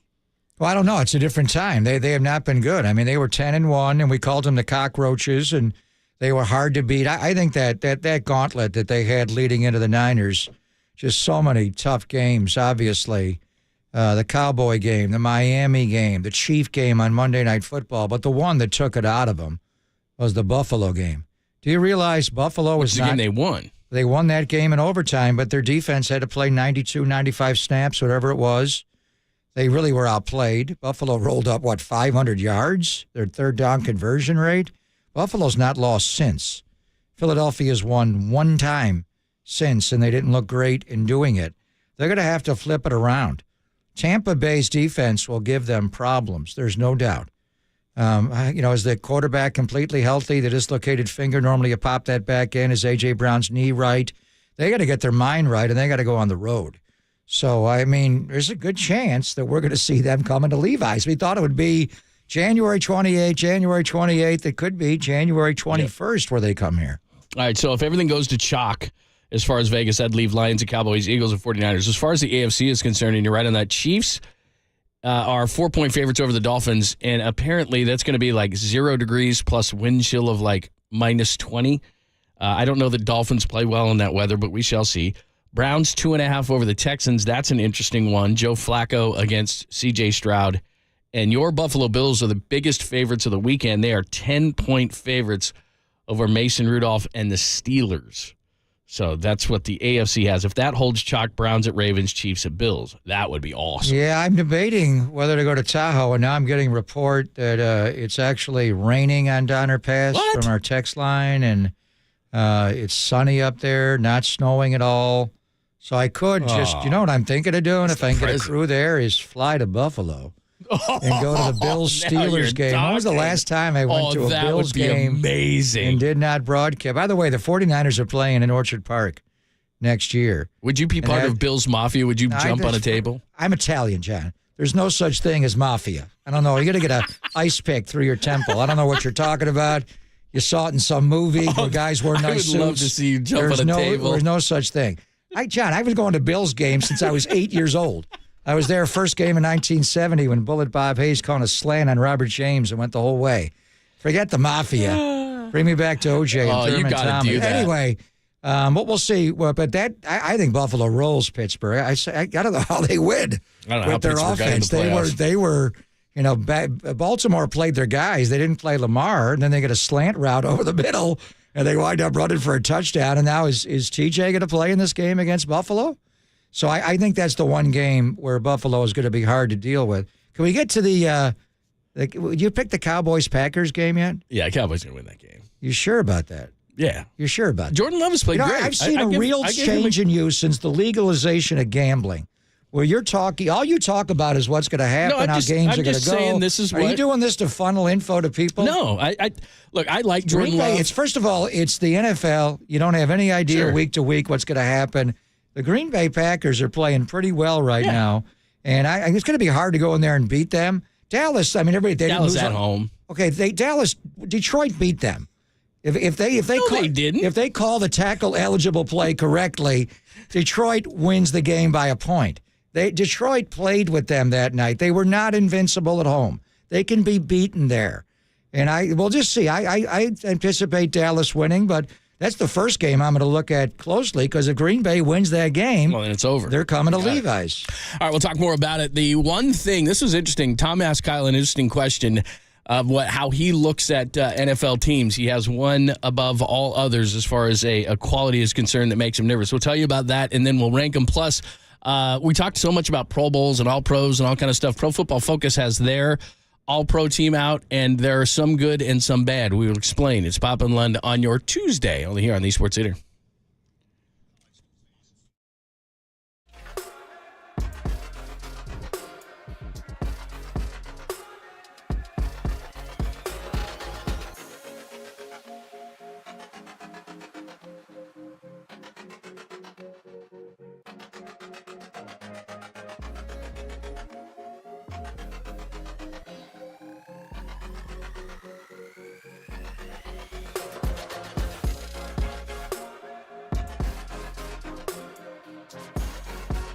Yes, it's always good to talk to our good friend Steve Moskowitz. He has the answers to all your tax issues. It is 2024 after all, so you got to get that together. And today, Steve, we're talking about tax return preparation. What's that about? That's right. It's traditional tax time now, tax season, and we're offering a discount to anybody that retains us this month for their 2023 taxes of 5%. So we start off by saving some money on fees. And also a special shout out to those of you that have some other returns you didn't file. Having unfiled tax returns is very common. However, during traditional tax season, the IRS is on maximum enforcement, like the Highway Patrol is on maximum enforcement New Year's Eve for drinking and driving. The bottom line is, it is a crime not to file a tax return. The IRS usually during tax season makes examples of people. You don't want to be an example. The IRS has all these new agents that can do something to you. The biggest reason people don't file tax returns is, one, they don't have the money to pay it. No problem. We can make a deal for you. Or they don't have their records. No problem. We'll get everything that the IRS has on you. We'll file the returns. We'll make a deal if need be. And then you can have a normal life and not have to worry about anything. Tax return preparation, and as Steve said, discount of 5% this month if you retain them for your 2023 taxes. So what are you waiting for? Call 888-TAX-DEAL. That's 1-888-TAX-DEAL. Or simply go to MoskowitzLLP.com.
Listen to the sports leader anywhere, anytime. Download the all-new KNBR app. We are your proud home of 49ers football. KNBR 104.5 FM and 680 AM.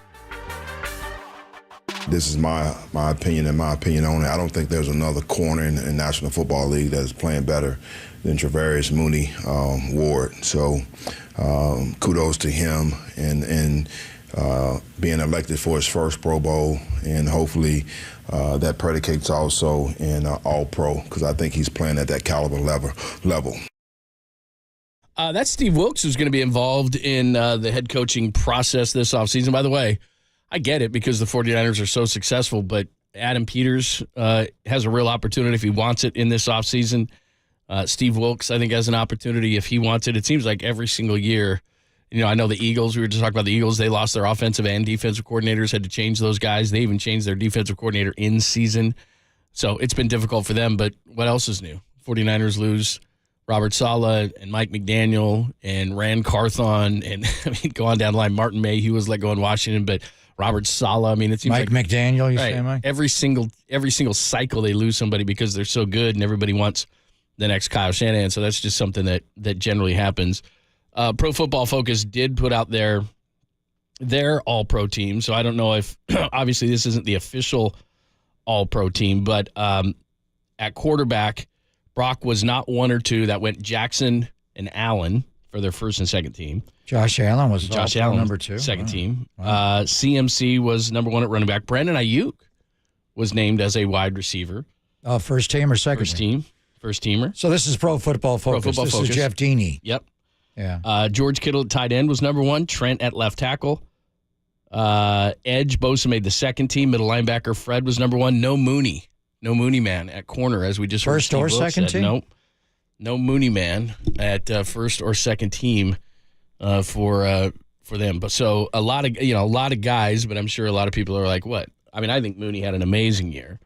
Yeah, this is and Pro Football Focus is open to debate. Jeff Deeney sends me all the numbers, and I ask for a bunch more. And I like when they deal with formations, and when they grade players, though, they really have to know what the play call was and what the defense was and who was responsible for it. The actual all-pro teams are going to be announced on Friday. Mm-hmm. So that'll be interesting to see how that goes down. A couple other notes. There's not a whole lot of fullbacks in the league, but they named Michael Burton of the Broncos as the first teamer and Hunter Lepke of the Cowboys as the second teamer. Not Patrick Ricard? Not Patrick Ricard and not Alec Ingold of the No. Miami Dolphins and not Kyle Juszczyk? No. Okay. So I'm just saying. All right. By the way, the wide receivers are Tyreek Hill, CeeDee Lamb, and Brandon Ayuk. TJ Hawkinson was the second team tight end. Trent was your left tackle. So, we'll see. We'll see if that means anything come. And the actual, Pro Football Focus works hard. They're based in Cincinnati. It's a Collinsworth-run company. They don't grade off the All-22, a lot of them. They grade off the TV copy. And, again, it's hard to see a lot of this without actually knowing the play call. But they work hard, and they have reams of information. Jeff Deeney's been so kind to me. For many, many years, sends me something every Monday morning, and then whenever I follow up with a question, and mainly on the opponents, because I know the Niners pretty well, but I want to get a feel for just formations and all that. They do a great job. But the actual all-pro teams are going to be announced on January the 12th, John, which I believe is this Friday. All right, as far as the Warriors are concerned, we will talk to our good friend Howard Beck, who's going to join us. We'll go all through the NBA trade deadline about a month away. We'll get into that, how the Warriors are playing the Western Conference, Draymond Green's return, all those kind of things. We'll do that at 10:50. We're going to talk to Dennis Brown about Niners at 12:30. By the way, Mike Sando at 11:30. We always like to talk to Sando, and we may have some others drop out of the sky as well. And another quick reminder, Ask Papa anything at all, every day, Monday through Friday at 11:50. So whether it's on YouTube or Twitch, you can hit us up on the Golden State Lumber and Building Materials text line. That is wide open, 415-808-KNBR, and you can call the show with that same number, 415-808-KNBR. So we'll do that at 11:50. As far as the Warriors are concerned, a really interesting day, and we'll have it for you at 1 o'clock. Draymond Green is going to speak at 1 o'clock today. Do we just expect more than the same things that he talked about in his podcast, how he's sorry, how he almost retired, how he and Steve cried, how he's going to be a changed man? What do you expect to come out of his mouth today? I have no idea, but it's different than a podcast where it's a one-way conversation. He's going to get some hard questions coming back the other way, and probably some that he does not want to answer about the nature of his counseling that he's been receiving and interaction with his teammates and all that. So Steve Kerr will talk as well. They are practicing today, so we're trying to figure out the exact time. He will be made available when practice is over.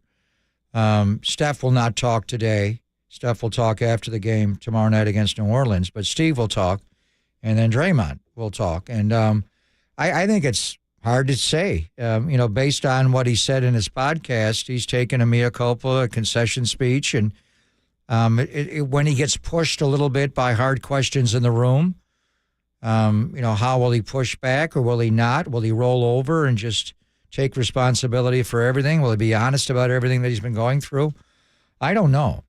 We'll see. But it's always fascinating when Draymond talks. He's a smart guy. He's an emotional guy. And this is probably going to be a very unusual type of interaction he's going to have, because before, and they got on him, after he punched Jordan Poole, they got on him after the Sabonis situation, obviously the Gobert, the Nurkic, all of it. But this one, he was suspended indefinitely. And he and the coach cried together, the emotion of that and everything he's gone through. The holiday season for Draymond Green was very different. And he's got a young son he's trying to raise, and he's seeing all this, and his dad's being called this and that. And wow. So I imagine we're going to hear Draymond Green in a way that's completely different. Howard Beck's going to join us in a few minutes. One thing, Pascal Siakam, the player he is, wow. And just going back and watching that game more this morning, the stuff that's obvious, how long he is, what a great defender. He could guard 1 to 5. You put him on the floor next to Draymond Green, even when you're up against someone like Denver. I'd like to see video of Siakam guarding the Joker. But when they put that big lineup and they got Aaron Gordon, he could guard Aaron Gordon. He is physically a match for him, not just size. Kuminga's got size, but he's not strong like Siakam or Aaron Gordon. These guys powered through. And I also like the way Jonathan Kuminga fought him. He fought Gary Trent Jr. He got spilled off the baseline. He got up and he wanted to fight. But Pascal Siakam, I don't know if they can get him. I don't know if they can afford him as far as the trade compensation going the other way. He's also a much better passer than I remember him being. He's not a good three-point shooter. He did make that big one left above the break that kind of pushed the Warriors back in the fourth quarter. But his ability, whether he's throwing a lob, whether he throws it out of the post on a post-up, can you imagine him running the Warriors split action? He's so good at it, up the floor. He's a good passer. He's a good basketball player. Would you need him to re-sign, though? Because the Kings, that broke off because he said, I'm not going to re-sign with you. And if you're going to give up something, which you're going to have to. It's an issue. I mean, as a basketball player, and we're just in the park, I want him. I get you. And I'll give up Kuminga.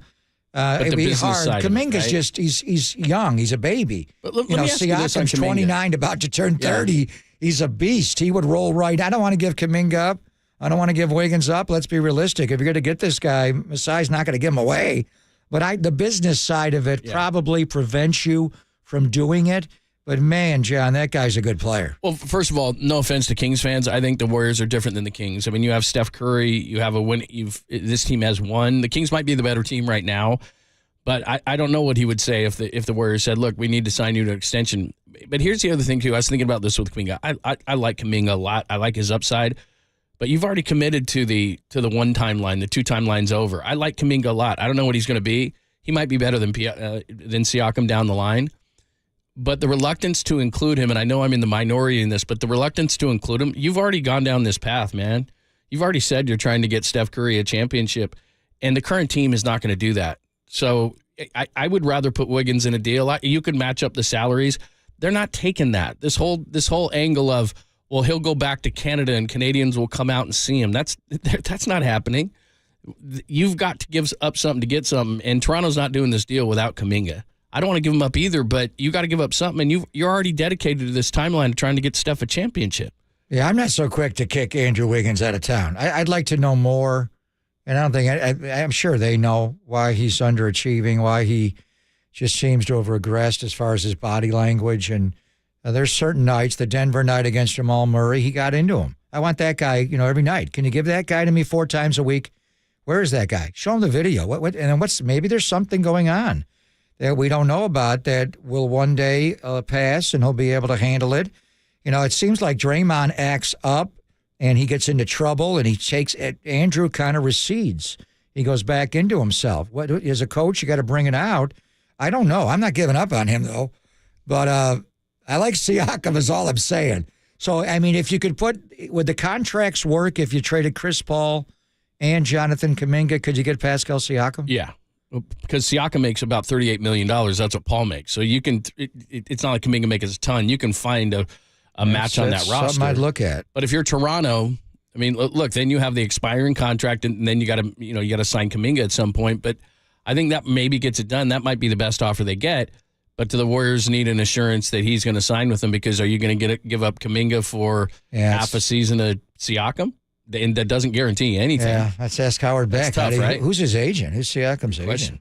All right, we'll talk to Howard Beck. He is dialed in around the NBA. So obviously we'll talk about the Warriors issues, the rest of the Western Conference, potential trade possibilities for the Warriors to get them out of this whole thing. And what does he expect when Draymond Green returns? We'll get into all that with Howard Beck next, only here on the Sports Eater.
Listen to the sports leader anywhere, anytime. Download the all-new KNBR app. Now back to Papa and Lund live from the KNBR Casino Matrix Studio. Casino Matrix Progressive Jackpots are here. Where are you? Just drop in. Please play responsibly. 1-800-GAMBLER. As I said then, and I'll say now, I was wrong. I was wrong regardless of what I was trying to do, regardless of it. Like, none of that matters. I was wrong. I accept my fault in that, and I apologize. Not only from that, Rudy Gobert situation. I was wrong. Went way too far. I am a guy who plays on the edge. I am a guy who walks right up to that line, and I have no problem with admitting I have walked over that line. All right, that's Draymond Green with the Draymond Green podcast. We will let you hear from Draymond taking questions from the media today at some point, and that could happen, anytime from, we're hearing like an hour They are span? they are starting film at 10 o'clock, something called the golden hour at 10:20, and they're going to start practicing at 11:20 or 11:30. Not a shower, John. No, golden hour. I was confused, very confused. Each player is specific individual stuff they have to work on, shooting, weightlifting. That's the golden hour. So they're going to start practice at about 11:20, 11:30. Draymond will talk right after that, anytime from 12:30 to 1 or so. Okay, so tune in. We will have Draymond Green for you. Probably some of the same stuff that he said during his podcast, but he'll take questions from the media as well. Speaking of the media, one of the best covering the NBA is our friend Howard Beck at Howard Beck. Make sure that you check him out with the Ringer and the Real One podcast with our good friend Logan Murdoch. And Raja Bell. So he's on with that every Monday, so make sure that you check that out. Howard joins us courtesy of the Human Guest Line. Hey, what's happening? How are you? Good afternoon, gentlemen. I think it's, is it still morning there? Good morning. Oh, yeah, it's 11, but it's okay. We're in the either way. the morning hour. Yeah. Howard, we were just talking, obviously, Draymond Green, and he's going to talk again. And we know, obviously, he talked during his podcast. But the question obviously is Draymond Green rehabilitated after a month? Can he be a different guy? He's always said that he plays with that fire and he is who he is. And now he's apologetic. And I don't know if he's apologetic because he wants to get on the court or he has truly changed. What do you think? I think we should try not to mind read, but we can't help ourselves. Everybody wants to read intent, motive. Everybody wants to jump to conclusions. And there's a lot of an understandable cynicism where it's like, oh, you changed everything about yourself in 3 weeks. Ha ha. How much therapy could you really have done? And I get all that. And we live in a cynical world, but I don't presuppose anything. And I generally take people, and especially somebody as smart and thoughtful as Draymond Green, I take it their word until we see otherwise. We'll know the answer to all these questions about how much he has evolved and what specifically has changed, if anything, in terms of the way he plays the game or the way he comports himself on the court. We'll know that when he gets out there. We'll know soon enough. I don't, like I say, I don't presuppose anything. And I understand the skepticism, the cynicism that people have. And it's not just with Draymond. It's any incidents like these where someone's suspended for a while for something that, whether they did something on the court, off the court, and then it's like, oh, well, how much is this person really going to change? People are very skeptical that people can. I believe people can change. I've seen other players in this league who maybe had some impulse control issues, anger management issues, figure it out and have great careers still. Now, does that accomplish in a few weeks? I think Draymond would probably be the first to say, and I think he might have said it or alluded to it on the podcast yesterday, that this is a process. It's not done yet. Just because the suspension is over doesn't mean he's not still working on the growth element of this. And I thought as per usual, he was really thoughtful on the podcast. So, no, I don't think you fix everything, change everything in a few weeks of therapy and while away, but the question is whether he's fully committed to evolving and comporting himself better overall. And he said, I think, all the right things yesterday. And we're going to hear more from him. And that was a one-way conversation on his podcast. But when he gets a Q&A, the questions are going to be strong. Because I think the fan base here, Howard, has changed their thought on Draymond a little bit. The media has. He has to win over his locker room and the coaching staff and all that.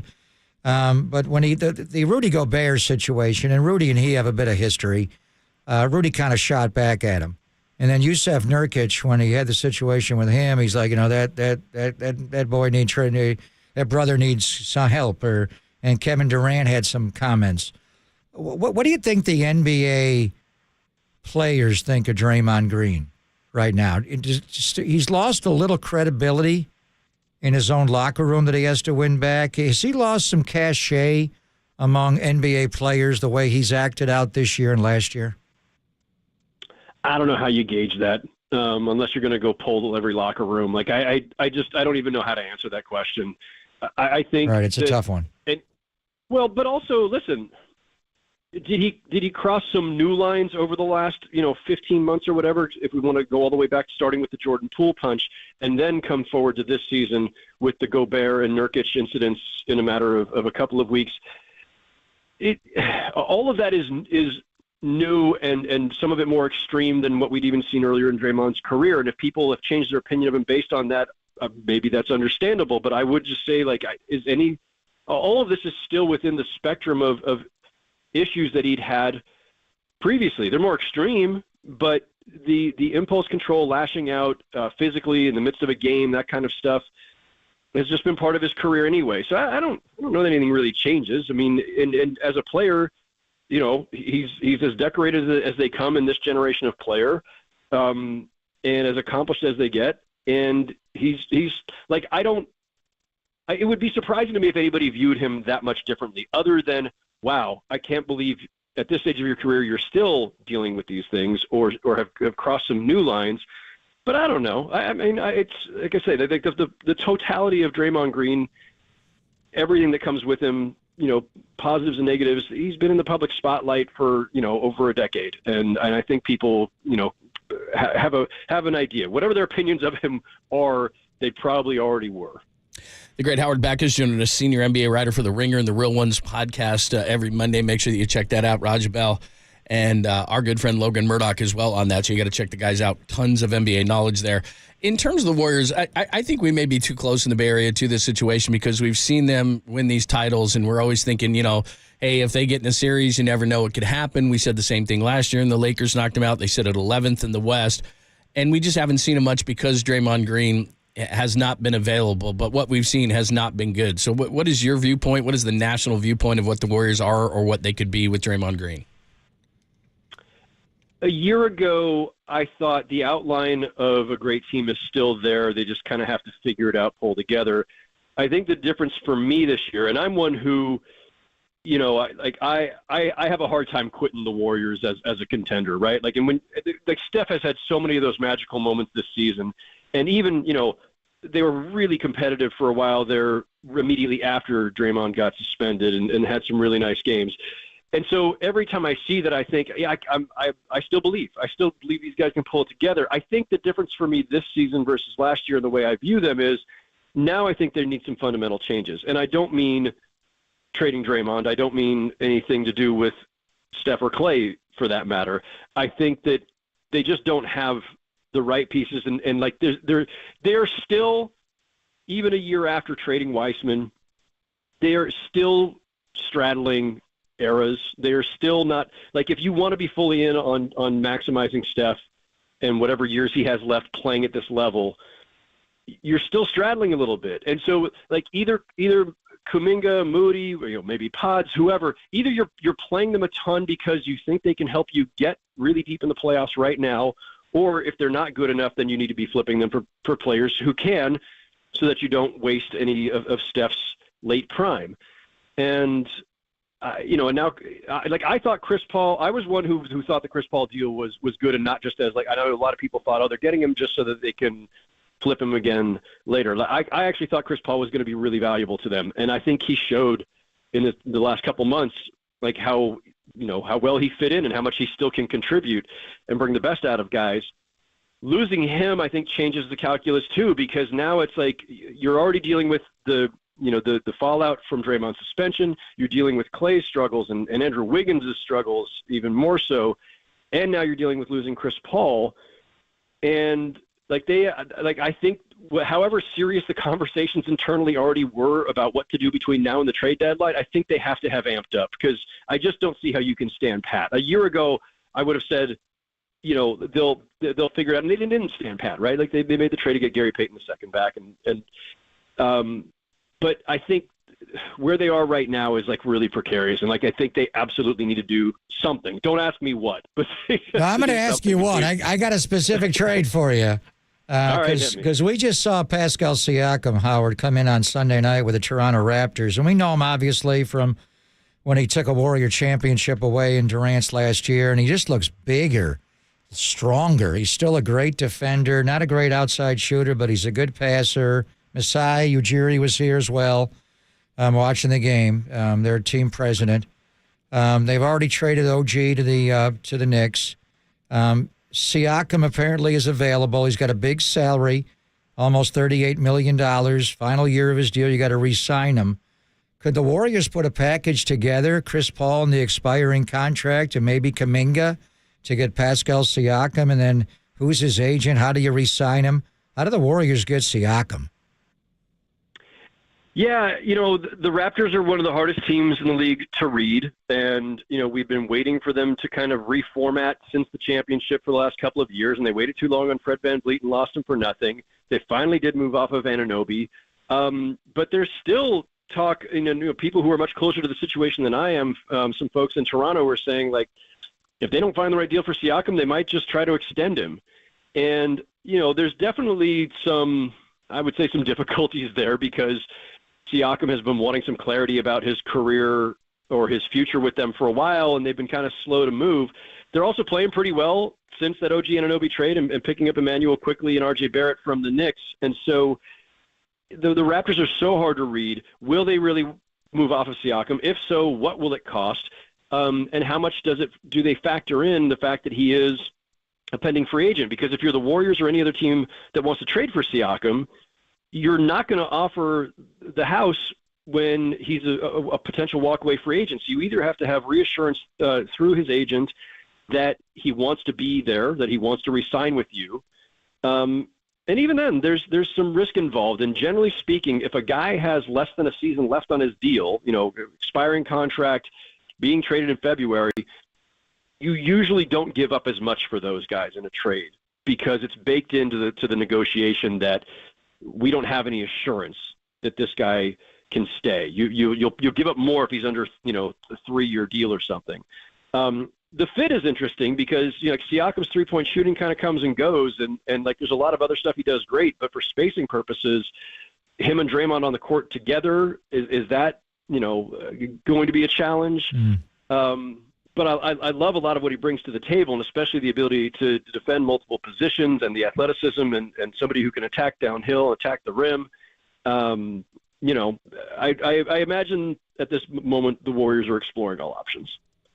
Plus, I think the difficult thing is, and like you said, I just said the same thing to start the show. I love Kuminga, and I wouldn't want to move the guy, but you've already dedicated yourself to this timeline, and if he's not going to help you now, I think you got to get a player that does that. But as I look at the Warriors, and I know there's a lot of talk of this lately, the Suns are down there, the Lakers are down there in terms of the play-in type of a situation. All of a sudden, Utah's 8-2 in their last 10, and you're tied with them 11-12.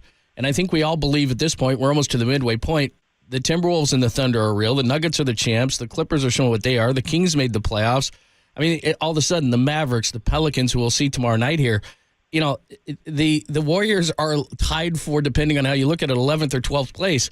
They might be a play-in team at best. I mean, is Siakam going to be the great elixir and Draymond Green coming back, the great elixir to make this team a contender? That's a long way to go. It feels like a long way to go, especially at a time when there's been not just so much parity, but now – like last season, it was more about kind of parity, but it was like a mediocrity kind of parity. And this year, at least in the West, it's a different parity. It's like, oh no, everybody's really good kind of parity. The Clippers have revived themselves, and James Harden's been fantastic for them. And that team, they've stayed healthy. Knock on wood, I suppose. The Nuggets are still the Nuggets, and yeah, you mentioned it. The Thunder and Timberwolves both are having these breakthrough kind of seasons. And I think the Mavericks are better than I expected. The Kings are still really good. So at some point, even if you're making it as a play-in team, you're looking and going, all right, well, who's going to fall out? Who are we displacing? And I think the obvious candidate would be the Rockets, who, I think were, they came out much better than I thought they would. And like the addition of Van Vliet and Ime Udoka as coach, like they've been legitimately competitive. Do I really expect that the Rockets are a playoff team or a top 8 team? I think that's the most likely candidate to maybe sink during the second half of the season and that the Warriors could displace. But that's still play-in range we're talking. Like, who are you knocking out of the top 6 currently? And I have doubts about the Suns. I certainly have doubts about the Lakers, a team that also absolutely needs to make a move of some sort in the next few weeks. Again, don't ask me what. But it is tough. Like even the teams that I'm talking about as being struggling teams are teams with incredible talent in the Suns and Lakers who, both have multiple Hall of Famers. Howard, great stuff. It is always our pleasure. Thanks for the insight. We'll talk to you again real soon. Appreciate it, fellas. Take care. Thank you, Howard. Appreciate it. Great Howard back again. Ringer, senior writer at The Ringer, and he does the Real Ones Monday podcast with our good friend Logan Murdoch and Raja Bell. By the way, I just looked this up when we were discussing this. Kuminga because Paul's making 30.8 this year, Kuminga's making 6, 36.8. Siakam makes 37.8. Ding, ding, ding, winner, winner, chicken dinner, if that's what you want to do. And that would be hard to move Kuminga. I mean, he's just 21 years of age. He is getting better. I just like the way he fought against them the other night, and the Warriors were getting rolled. It was 24-12 early in the game. They got back into the game. The arena came alive. I know there was some booing. But Jonathan Kuminga is a piece right now that's, in your starting lineup and rotationally. It'll be interesting to see what they do when Draymond comes back, and that'll be a week or so, and even what Draymond says today when he meets the media in about an hour and a half or so. But I like the way he went back at Gary Trent Jr. the other night when Trent and he spilled over the baseline. He just had some fight in him. But when you're looking at Siakam against Kuminga, one guy's 29 years of age and a full-grown man. The other guy just turned 21 and he's still growing into who he's going to be. So, the two-timeline thing it makes no sense to trade a 21-year-old for a 29-year-old. but it makes no sense to trade Jordan Poole for Chris Paul. Sometimes you're forced to make trades due to CBA or culture or anything not basketball. But if you want to, I mean, if you're just picking up a team right now, your Siakam's taking the floor. There's not a doubt. But Howard does make a good point about the non-shooting. He's at 29% on the three. So can you play him and Draymond together?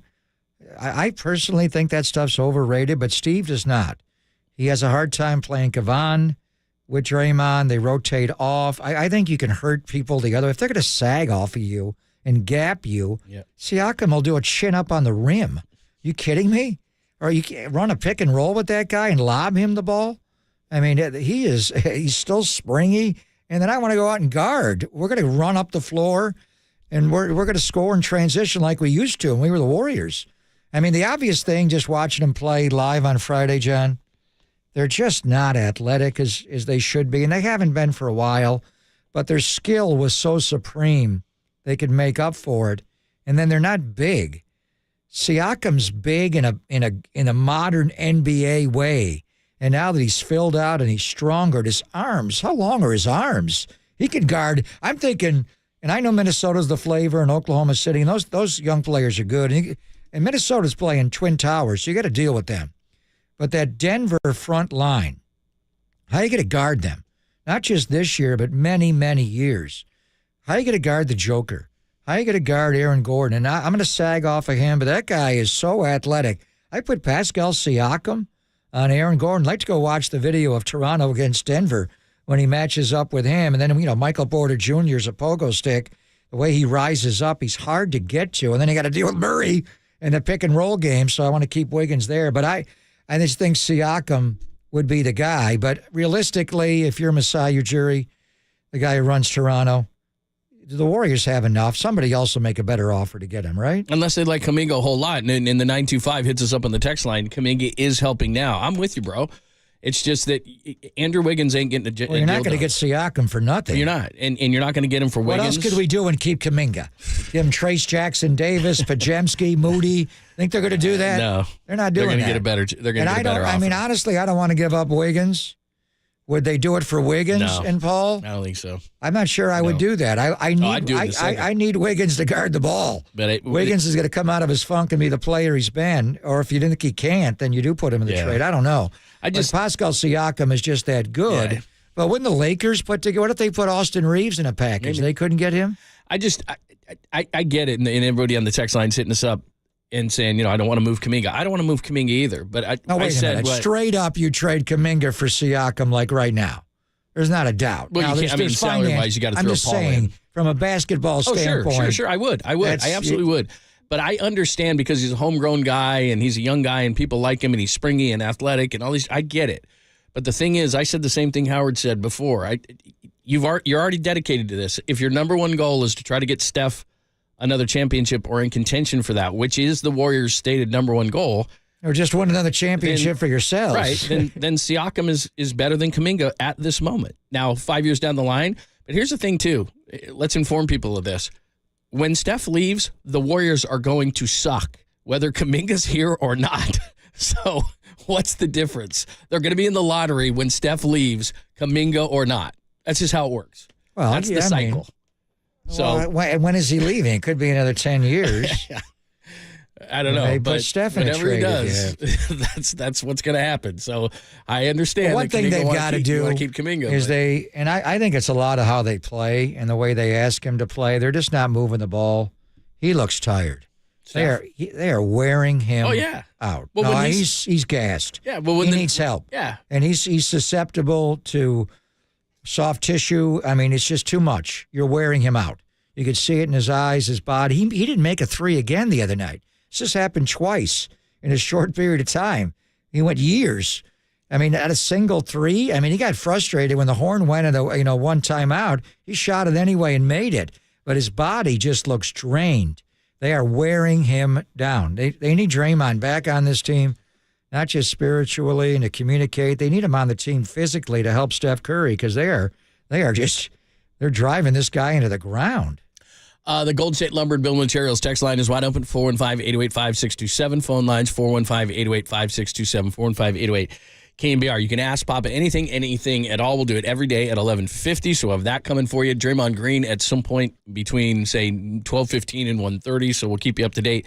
But you will hear from Draymond Green as well. But coming up next, before Mike Sando at 11:30, I got something for you. We didn't play Victory Monday because they didn't win. But 2 years ago today was one of the most fun games. I was down there with you guys. 2 years ago today in L.A. was one of the most fun games that you'll ever hear. And we happen to have the audio from it, the best of when the Niners fell behind 17-0 in the final game to get a playoff spot 2 years ago today. I listened to your calls. I was very inspired. Yeah, you know what else happened on this date? What? Clay Thompson came back after 941 days away. So today's a pretty big day. Same day, Jan 9. Yeah. So we'll play that for you, and then we'll get Mike Sando at 11:30, and we'll open things up to Ask Papa anything Niners, Warriors, Giants, Aaron Rodgers, anything at all. Only here on the Sports Leader.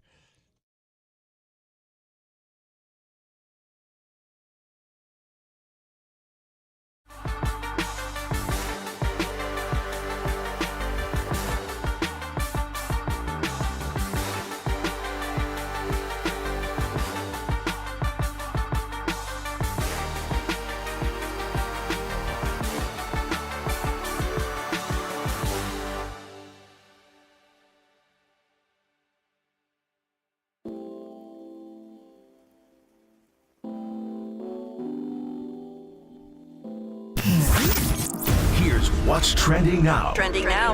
On KNBR.com. The great Mark Spears, of course, of ESPN and Anscaped, our pal, joined Murph and Marcus to break down the return of Draymond Green to the Warriors and the ongoing saga that is that podcast and more. Trending right now on KNBR.com and the KNBR app.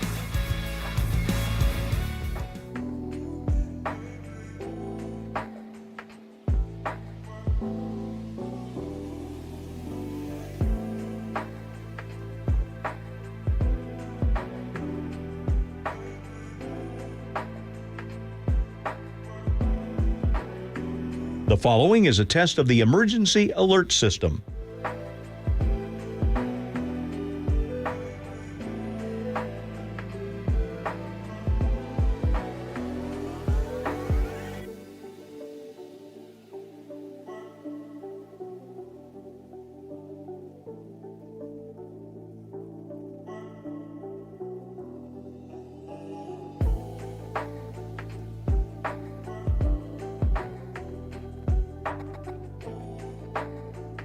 This has been a test of the emergency alert system. We now return to our regular programming.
faithful. There's a party happening on our podcast page. Hear every interview from every show on demand at knbr.com/podcast. Now on with the show on the Sports Leader.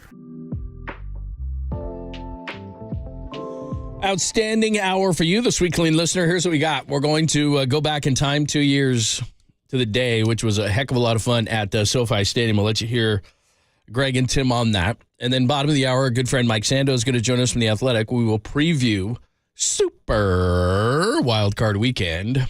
And then at 11:50, you can ask Papa anything at all. The text line is open at 415-808-5627. You can start them now, 415-808-KNBR.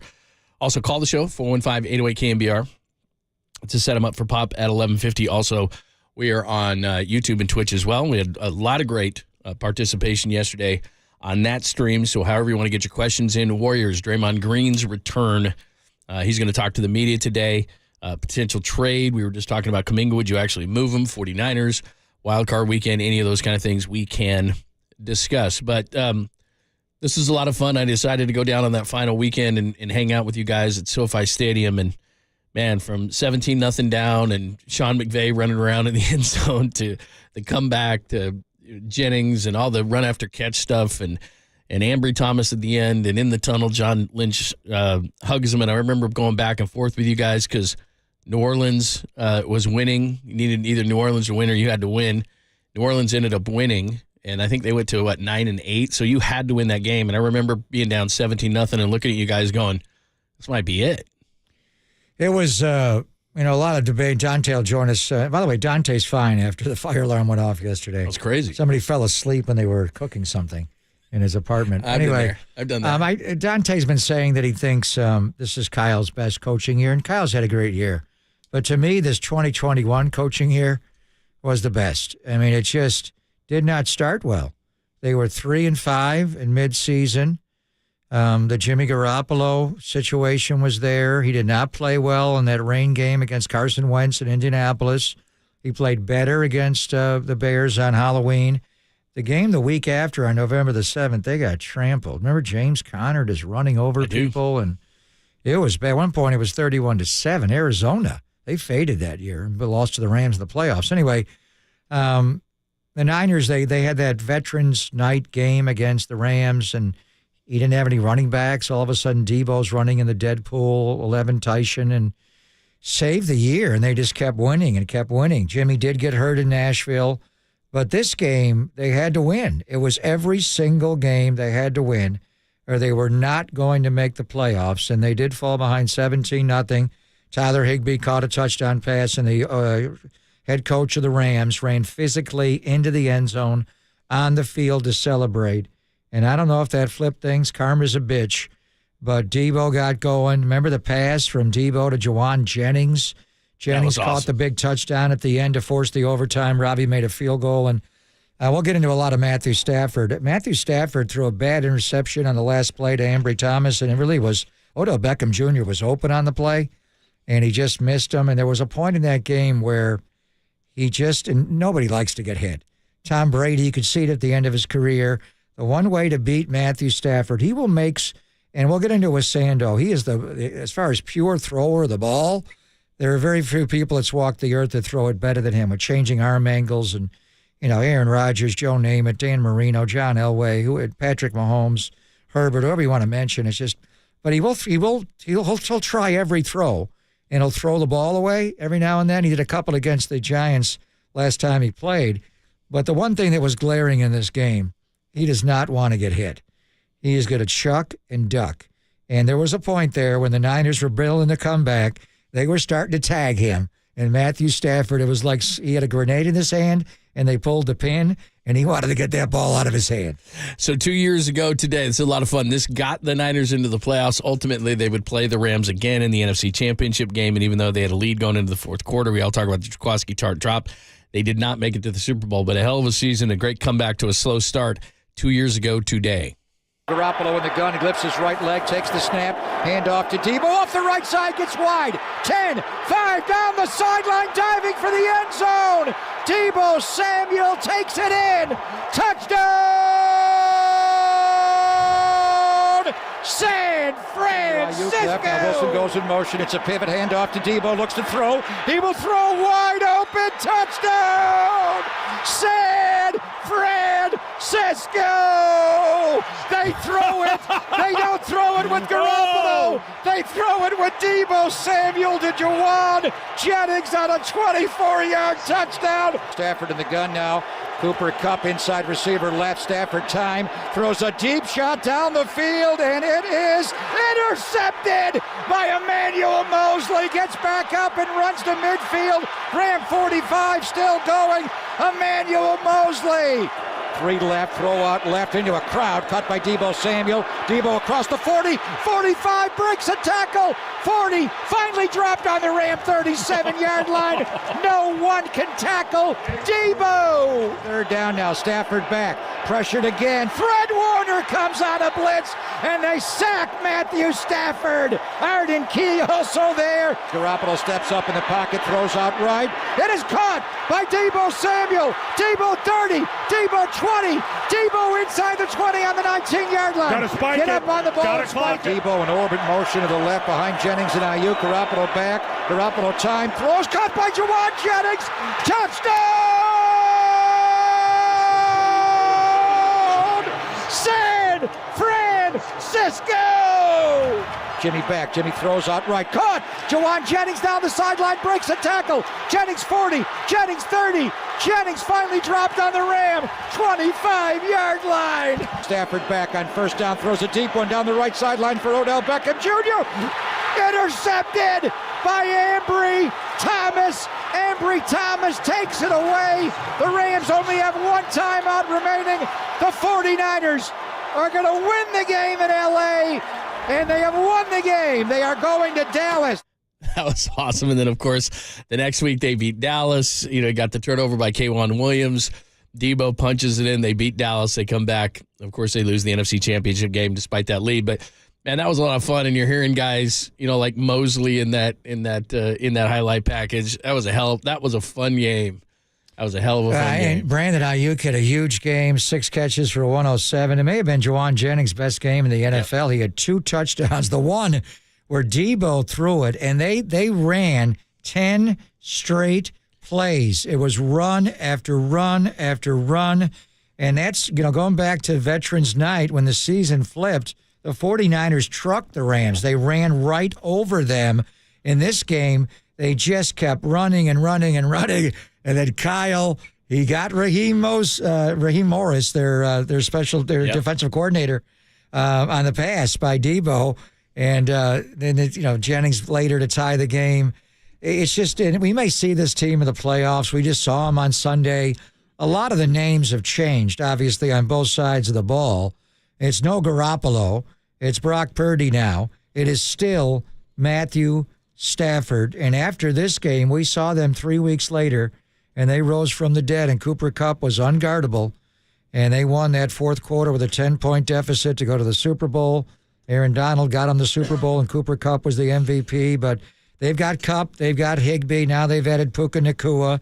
They don't have Cam Akers. They traded in. They don't have Van Jefferson, the Van Gogh route. They don't have Odell Beckham Jr. Their offensive line is different. Better. But it was that was a hell of a game. And that wasn't a playoff game, but damn, that was a playoff game. Yeah, if you lose the game, you're out. Yeah. And they were down fun. 17-0 and came back to win. That was great calls, man. 2 years ago today, and again on the text line, we'll have a little something for Clay's return, too. That was 2 years ago. Now, that was in the day. Yeah. I remember we What a stayed great over day that was. night. We watched Clay that night. Remember who got hurt before the game even started that night?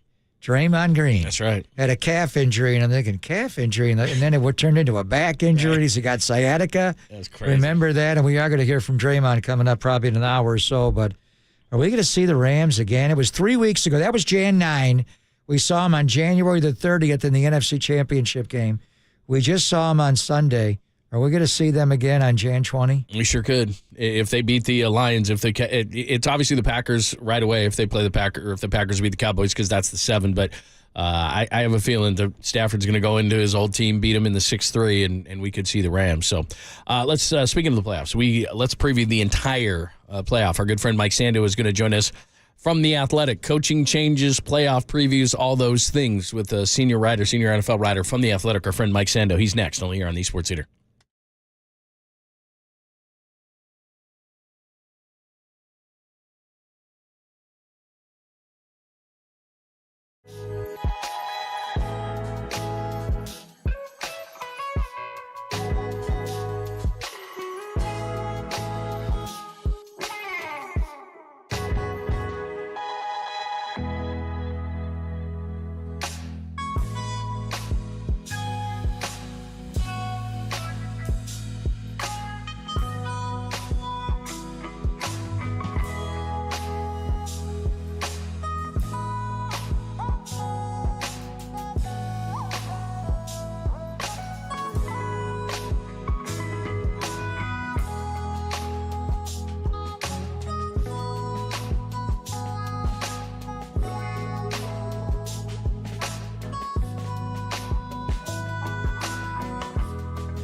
Hey, it's Greg Papa, and I got great news for you. Mortgage rates have come way down a lot in the last couple of months, and Loan Pronto is helping folks take advantage of fixed rates with a APRs in the 5s. If you got stuck with a crappy mortgage rate last year, Loan Pronto can help you switch out of it.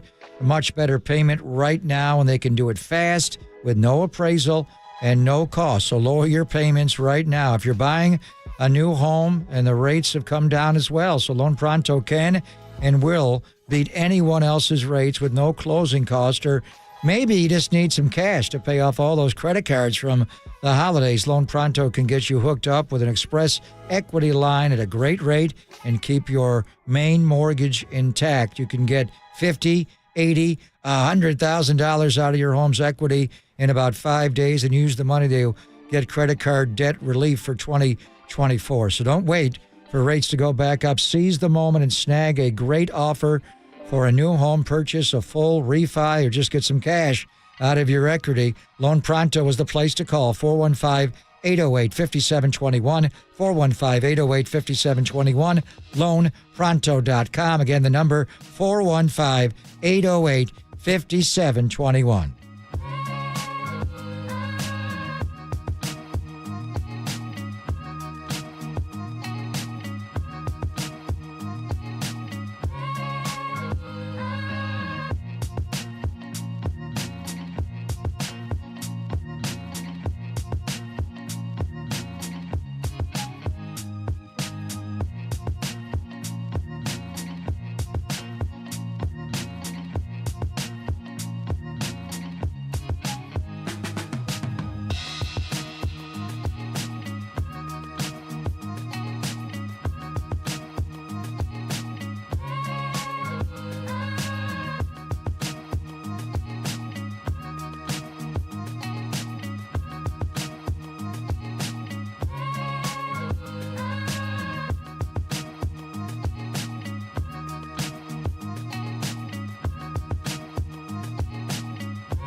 Faithful, filter out the noise, and kick it with KNBR on the gram for everything 49ers. Follow the sports leader on Instagram at KNBR.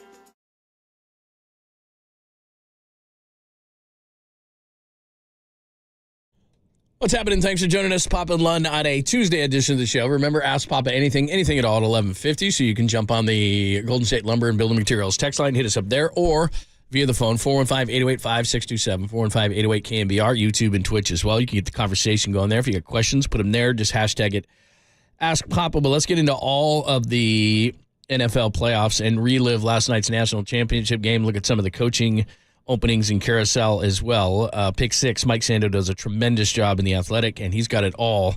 So make sure that you check out that right now. And he joins us courtesy of the Uma guest line. Hey, Mike, good to talk to you again. How are you? I'm doing well. Man, it's been unbelievable today. I guess it's like this every year, but I was just doing another conversation in the middle of it. Hey, Mike Vrabel's out. It's like there's always something going on in this NFL.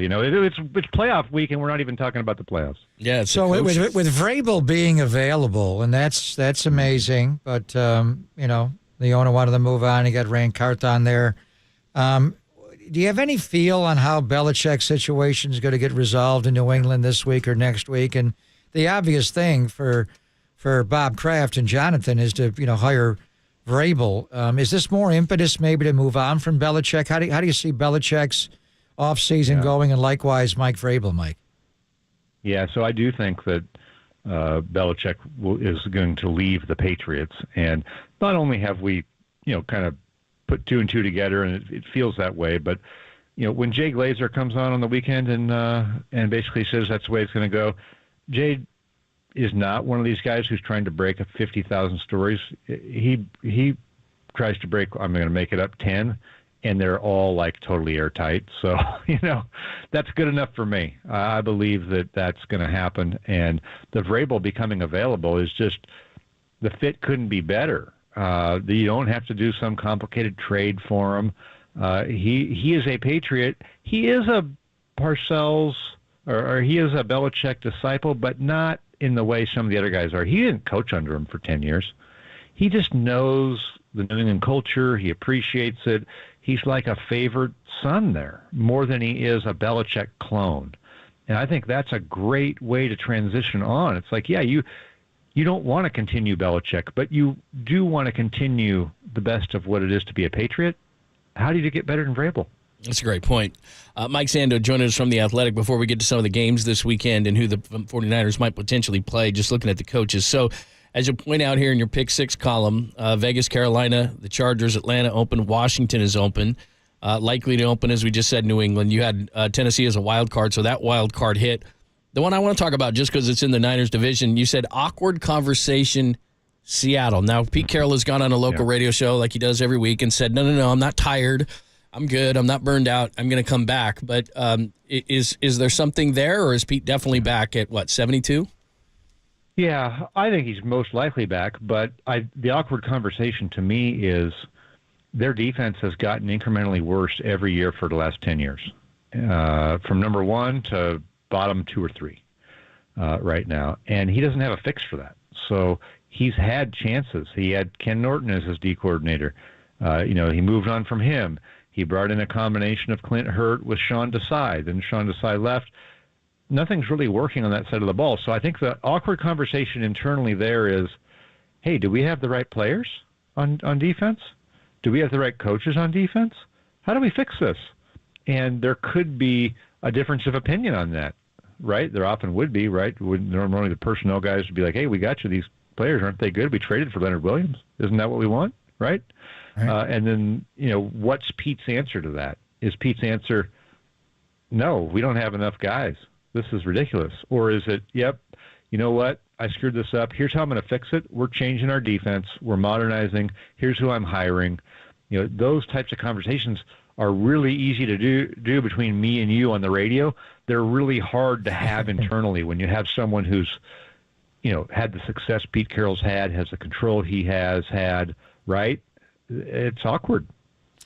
And Coach Carroll's one of only 3 in history to win a Super Bowl and also win an NCAA championship along with Barry Switzer and Jim Johnson. Jim Harbaugh could be questing to become number 4 after winning last night in Houston with Michigan. So he's available to talk to NFL teams right now. There's a new rule in the NFL where you have to wait till after divisional weekend on January 22nd, that Monday, Mike, but he can talk right away. We're hearing a lot of Chargers with the quarterback there. We're hearing a lot of Raiders, Bears. Do you think it's the time that Jim Harbaugh does come back to the NFL? Yeah, I feel like he wanted back last year, and then the tough bridge for him to cross, or the tough part is, he's just not the smoothest interview, as we all know. I mean, I'm sure you've interviewed him. I mean, everyone sort of laughs about it, jokes about it. Yeah. The awkward part of it. So I thought his hiring of Don Yee, the longtime mover and shaker in the NFL as an agent to Tom Brady, Jimmy Garoppolo, a lot of coaches Sean over the Payton. years. Yeah. Sean Payton, yeah. So I thought that was clearly a signal that, hey, whatever Jim was doing last offseason where he thought he was going to get hired, or the year before, he thought he was going to Minnesota or whatever, wasn't working. He needed someone to help smooth this. So that's Don Yee's job. And you would think Jim Harbaugh has a better chance of that happening if Don Yee's on his behalf talking to the team saying, hey, look, here's the deal. Here's what you got to know, right? Yeah, it's going to be, it may be a little awkward here or there, but here's what Jim wants. Here's what he needs. Here's how he can succeed. Here's how we can make it happen. And I feel like it's more likely that will happen now than it has been in the past. And I think he clearly wants it. And why not now that you won the national title at Michigan, right? It's a perfect time. I don't think he's done with the NFL. I just don't. Yeah, I would agree with you. It sounds like, and you're talking about Harbaugh to the Chargers, maybe the Raiders will get involved. If not, then Antonio Pierce. Here's an interesting one. You talked about Belichick to the Falcons. How about that? Yeah. So I was hearing that, I didn't make that up. I've heard of that from a number of people so going into this last weekend, I was told that they were probably, before the Falcons had that disastrous loss to the Saints, I was told that they kind of wanted to stay with Arthur Smith unless they could get Belichick, unless he were to become available. So I heard that kind of from enough people that when I was doing these predictions, I said, okay, Harbaugh Chargers, Belichick Patriots, Belichick Falcons, Vrabel to Patriots. I don't know if there might have been one other one in there. Oh, and then, Pierce would probably be the guy for the Raiders, although we don't really know what Mark Davis is thinking. But the idea was, hey, unless he can get a Harbaugh, you probably stay the course with what you got. I think the question now is, hey, if is Vrabel, or somebody like that, is there another big name out there that we weren't thinking about before for the Raiders? What does Mark Davis think of him? All right, so take it on the playing field, and we have Super Wild Card Weekend with a full slate of games, 2 on Saturday, 3 on Sunday, and the Monday night game, Eagles and Buccaneers on the holiday. But the premier time slot, and it's a little different since we have a MLK holiday on Monday, but still Sunday night football reigns in this country, and they've got Rams at Lions. They've got Matthew Stafford going to Detroit to take on Jared Goff, and you do the quarterback tiers, and this is so juicy. These guys were traded for each other, and they had to throw in a couple of ones and a third-round pick, to get it, and money involved. But just going back to your tiers, where did you have Matthew Stafford, and where did you have Jared Goff from the coaches and executives, Mike? Yeah, so Stafford, even coming off the bad year, he might have slipped a tiny bit, but he was solidly in Tier 2. And I think people have always felt like he's a Tier 1 talent that's just going to make enough mistakes, right, to not really play Tier 1 consistently enough. But I think with the Rams, as long as they've been able to give him somewhat of a running game and just not have him throwing caution to the wind, he's closer probably to Tier 1 most of the time. So that's where he's at. I think Goff's kind of been seen as, more of a high Tier 3, get it right around him. It can look really good, but it can also kind of start to look bad quick if he's asked to do too much or do things off schedule, right, without the offensive line, without the run game. And that's always a battle back and forth, right? How much credit to give the coach, how much credit to give the quarterback. But you wouldn't think that – you would feel like Goff needs a little more around him than Stafford. The great Mike Sandoz joining us, Pick 6. You got to make sure you check it out every week, senior NFL writer with The Athletic. As far as looking at the bracket in the NFC, you got the Buccaneers over the Eagles, you got the Cowboys over the Packers, you got the Rams over the Lions. So we would see the 6th seed. We just saw them, but that was kind of a preseason game. But you know how this division works. You see the Rams, and it's never going to be easy, no matter what, between Sean McVay and Kyle Shanahan. No, Yeah, I think the 49ers would win. They're clearly the more just talented team throughout, but fun matchup. I don't think the 49ers are sitting there worried about the Rams overly. I think they would probably feel like they have the better team. I feel like the worriness in division on the other side, where if Cleveland were to get there for Baltimore, because of Cleveland's defense, and the 49ers lived that firsthand, right? I mean, that's not what you want to see in the first round. All right, so I'm from Buffalo. So the matchup that I really would have been looking forward to for years would be a Niners-Bills Super Bowl. But then, damn, I'm watching Buffalo's defense get so much better, Mike. And despite the injuries to Tre'Davious White and Matt Milano, and they went out and got Rasul Douglas, they got a couple of holes you can attack. They just took Miami away, and Mostert didn't play, and Waddle, some of their speed guys, but still, and you got to call them up. I mean, they're the number 2 seed. Baltimore's the 1 seed. They did come out on Christmas night and bah humbug the Niners and played a great game. But is it Buffalo who really might be ultimately the team to beat in the AFC? Yes, I do feel like they're a great sort of wild card team, not meaning, in the literal sense of the wild card round, but I think they're a team that could go all the way. It's really set up. It's set up great for Baltimore to have the bye in a year where a lot of the other teams haven't been as great in the AFC, and they've been consistently good. But I think of those teams that are not sitting there with the number 1 seed, yeah, I mean, Buffalo's had a house money sort of feel to them a lot of the way down the stretch. They've been written off, won 5 in a row, really good talent there. Is Sean McDermott doing a better job with his game plans and kind of affecting the game as a defensive caller? It seems that way. They've got a little bit of a different identity on offense, I think, which is in the vision of the head coach, maybe a little bit more run game. And then Josh Allen can just do anything, good or bad, at any time. I still worry for them. I feel like that situationally, when it gets tight, they're still a team that's all over the place. And we saw that at the end of the half against Miami. Remember the clock ran on them? Got tackled on the 1 yard line. Yeah, and remember when they had that stirring win at Kansas City, they had to have that big play, that big controversial call. The Darius Toney play. Yeah, they would have lost that game. To get them out of it. So otherwise, they're losing the way that only the Bills can lose, which is that throwback pass from Kelce that you've never seen, right? I feel like the Bills are always 5 seconds away from that happening. And so through the course of a playoff run, that's probably going to get them at some point along the way. Good stuff. Mike, you're the best. Thank you so much. We'll talk to you throughout the playoffs, but great work as always. We appreciate it. Hey, thank you. Take care. All right, Mike Sando, Pick Six every Monday, and he's got a great breakdown of all the coaches, all the openings, the wild card, super wild card. I almost just called it wild card weekend. Super wild card weekend. Super is, John. On both sides of it. He's got a great breakdown. So 2-3-1. You check that out. Yeah, there you go. All right, the questions are already coming. Use the hashtag AskPapa on YouTube or Twitch. I've got him in front of me as well. The Golden State Lumber and Building Materials text line is wide open, 415-808-5627, 415-808-KNBR, or you can get on a phone line as well. Same number, 415-808-KNBR, 415-808-5627. Lots of stuff to talk about from Draymond Green's return. How do you think he'll return? The Warriors, we talked about Siakam. Would you move Jonathan Kuminga or not? Giants questions. Either they are in or out on the Japanese pitcher. We've heard both sides of it. Could they be looking at Marcus Stroman? Do you have a favorite? Any questions? Draymond. I'm going to ask Draymond some questions. Can I do this via Zoom? We got the Zoom up.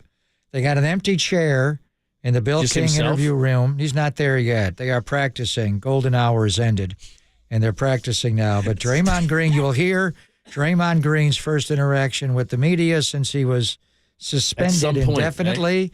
Yeah, I mean, I see a chair. I'd say in the next hour. Okay, I'd say in the next hour. They got to change that golden hour. It sounds dirty.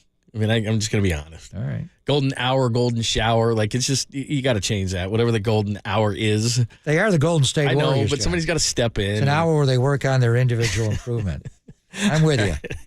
When I first went, I went, what? Ask Papa anything at all. I'm sophomoric. I get it. But still, I mean, there's a lot of people like me. I'm not the minority in this. I think a lot of people think that same thing. They have to change it. Not for me. You asked me about the bum in New York that asked me to be involved in a golden shower. That's a It's great 4 in the story, by the morning. way. Why did they give me a buck? That is a great Wow, story. that was the ultimate. It was. I got to get home. All right, ask Bobby anything at all. You can do it through YouTube, Twitch, the text line, or jump on a line. We'll do it next, answering the best ones on the Sports Leader.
Listen to the sports leader anywhere, anytime. Download the all-new KNBR app. Now back to Papa and Lund live from the KNBR Casino Matrix Studio. Casino Matrix Progressive Jackpots are here. Where are you? Just drop in. Please play responsibly. 1-800-GAMBLER.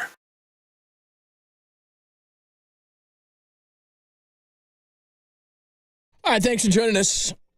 Again, Draymond Green, before we get to Ask Papa anything at all, use hashtag Ask Papa on YouTube and Twitch. I got it up in front of me.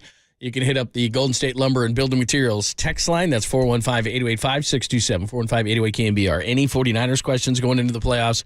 The Warriors, we were talking about, you got to include Jonathan Kuminga in a trade. Draymond Green is going to speak. Do you believe that Draymond's a rehabilitated man? But you can ask Papa anything at all. I'm just giving you a few suggestions. You can also jump on the phone line. Go old school at 415-828-5627, 415-828-KNBR. Your choice. Real quick, we're hearing Draymond Green between 12:30 and 1, right? Yes. 12:30 and 1 with the media. I have the Zoom up right now. Yes. That is the chair. Very nice. That is Look the at that. room it That's will the chair. happen in. If That you is look the on YouTube, room. there's the chair. Draymond Green. Open chair, one microphone. No one's going with him. How about this story that Bob Myers talks to Draymond? Draymond said on this podcast, he talks to Bob twice a day. And Bob did get back to me. Oh, he did? He said when the time is right, he will come on the show. Hell's the time? When is it? I don't know. Right? Maybe when Washington hires Adam Peters to be GM. And, okay. Phil Belichick to be head coach. I don't know. That anyway, the Adam Peters thing seems well, that seemed like it was last year, and he wound up not taking a job. Rand Carthon got a job in Tennessee, and he pulled out of a couple of jobs. But Bob is tight with Adam Peters. He's tight with John Lynch. When he was there in the suite, he was hanging out with those guys. So it's interesting that Washington wants to interview him. There would be Bob helping with the interview with Josh Harris with Adam Peters. That'd be fun. All right, let's ask Papa anything at all. First and foremost, I know the answer to this, but do we have to come to Papa open? Oh, yeah, we're not going to do it? Yeah. If I don't hear Seeger, John, light a cig. I don't get in the proper move. Danny, you have it? I almost forgot. Yeah, we got to do it. We got to have the fancy open. The only reason we do this is to hear this song. Exactly. It's my favorite. It's time to Ask Papa anything. Anything. Come to Papa. That's right. That's a short version. When we launched the ticket years ago. Do you have a longer version? Well, of it? the show was called that. Opened the show. And you know what? I did the whole show solo. I had no partner at all, so I took nothing but 3 hours of calls and guests, and we opened the show with Bob Seeger, the whole version.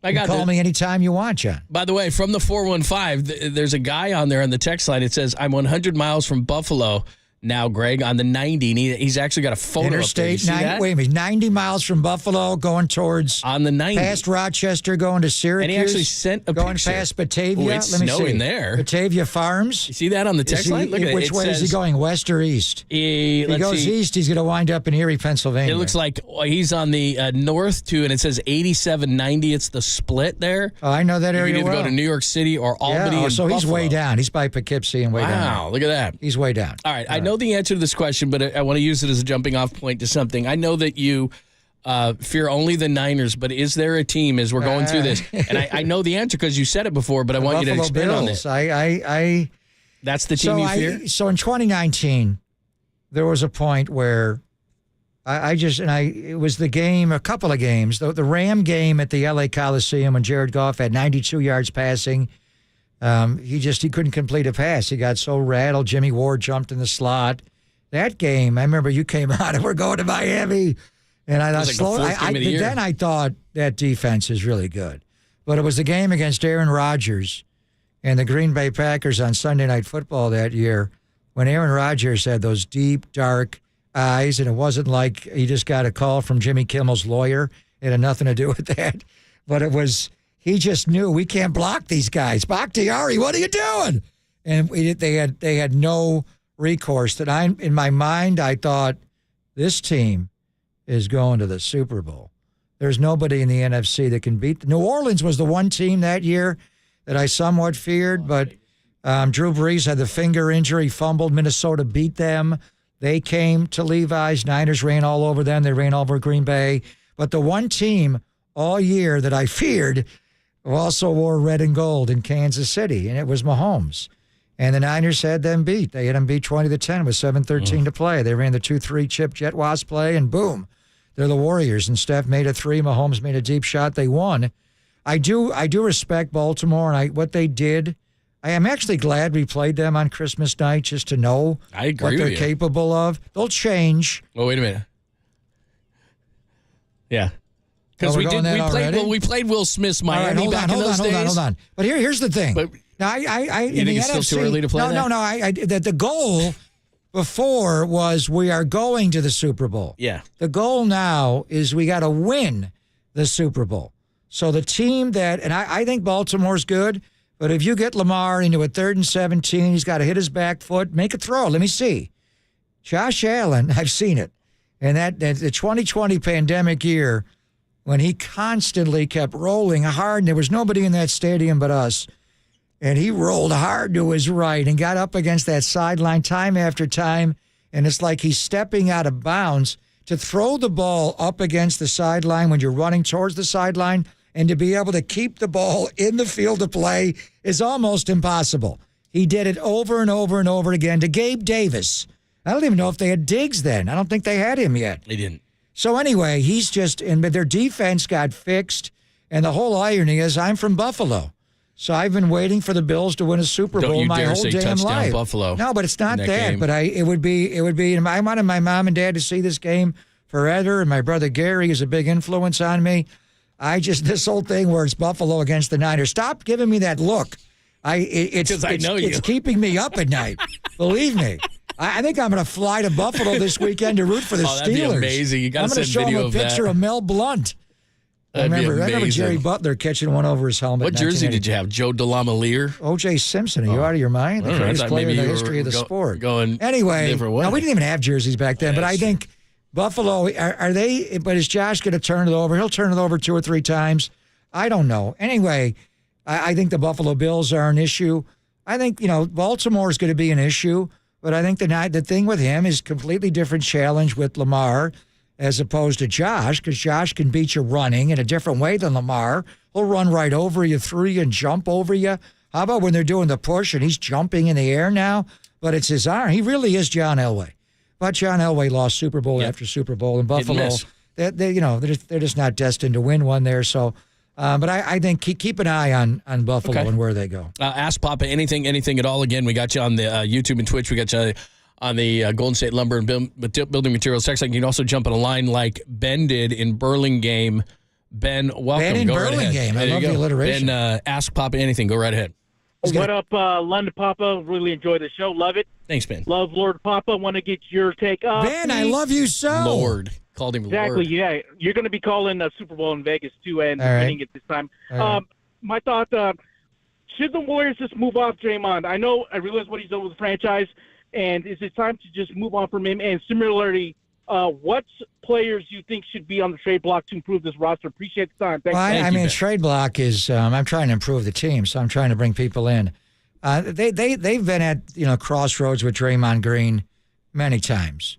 After Durant left, you could have let him walk. They didn't. They gave him a 4-year, $100 million deal. This past offseason, they decided to re-sign him and bring him back. They just re-signed him. His trade value right now would be low, although I don't know. If you called Mike Brown or Rob Pelinka and LeBron wanted them, I wouldn't trade him. I want to see what he does for the next month. First of all, I want to hear what he has to say in the next half hour, and we're going to take it live from the Bill King interview room at Chase Center and hear what Draymond has to say. I want to watch him play. I understand what you're saying, and people are frustrated with him, but I would say now is not the time to trade Draymond Green. I would agree 100%. I think they got to see what they have. Unless they offer us Pascal Siakam straight up, and then I'd have to, there's certain guys you would do it. What's the trade? Is anybody going to take him? And I got to get 20 cents on the dollar. I don't know, but I think you got to ride with him now. Yeah, I would agree 100%. Let's see. Ask Papa anything at all. There's a lot of questions that I probably can't answer. Can't ask because they are taking it literally. Nothing about a grower and a shower. No, yeah, I've been working on that, by the way. That guy's back. Right now, at this state of my life, it'd be neither. Yeah. Me and you both. Yeah. People are asking about the fear level. We just had Sando on the fear level of the Rams. Do you have a fear level on the Rams? Can we can we enjoy these playoff games? And I know people react, and there's so much vitriol. You know, and a lot of it is the fear of failure. People are driven by the fear of failure in life. And I think, everything we say, but the players, I think they worry more about being the next Jackie Smith than they are being the next Lynn Swann. Celebrate the moment. So I don't, the fear of that. I respect the LA Rams. I respect Matthew Stafford's throwing abilities, an elite thrower of the football. I think when you look at this matchup, and we have to go back in time, John, when they made the trade to get Matthew Stafford, the Niners were in on Matthew Stafford. They wanted Matthew Stafford. Would the Niners have offered the same package? I mean, what was it, 2 1s, a third, and Jared Goff? Now, taking Goff's money, and Brad Holmes was willing to do that. The Niners essentially made that trade to move from 12 to 3 to get Trey Lance. You wouldn't have Brock right now. Maybe you would later. I don't know. But they wanted Stafford. Everybody respects Stafford. He is an elite thrower of the ball. I remember getting into so many arguments with Mike Lombardi. He didn't like him. Look at his 1-loss record in Detroit. He's a loser. That's not why they lose. It's the people around him. He can throw. But he does throw picks. Even when they won the Super Bowl, he led the NFL that year in interceptions. There have been 2 players in history to win a Super Bowl the same year. They led the league in INT. The other was Eli Manning. And I remember Eli having a game against the Giants late that year where he threw like 4 or 5. Stafford threw 17 picks. He will throw you the ball. But Jaquiski Tartt, when he throws you the ball, you got to catch it. And then the one thing with him, and Tim Ryan identifies it right away, and nobody wants to get hit like that, but he is a chuck and a ducker. He will chuck it and duck. There's a point, and I was standing next to him when he was warming up on the field. They list him at 220. He does not look that big to me, but he is an elite thrower of the football. But the way to get to him is to get him to throw the ball to you like he will do every now and then, because he will not back down from any throw. He's an elite thrower of the football, but sometimes that gets you into trouble because he will not back down from any throw. And he will drop it in there like, wow, how did he get that in there? And then there's times like, wow, how did he expect his guy to catch that ball? That's impossible. But the one thing is if you lay some hits on him, he will get the ball out of his hand. He will chuck and duck. Yeah. But remember, go back. We didn't see him last Sunday, John. We saw him in week 2. What offense did they run? An extreme get the ball out of Matthew Stafford's hand fast, and he can play the quick game as well as anybody. Ask Papa anything at all. This is a good one. This is from George on the YouTube stream, and I think I remember this, but we have to go back to years because I remember in the preseason you wouldn't let it out, then you finally did.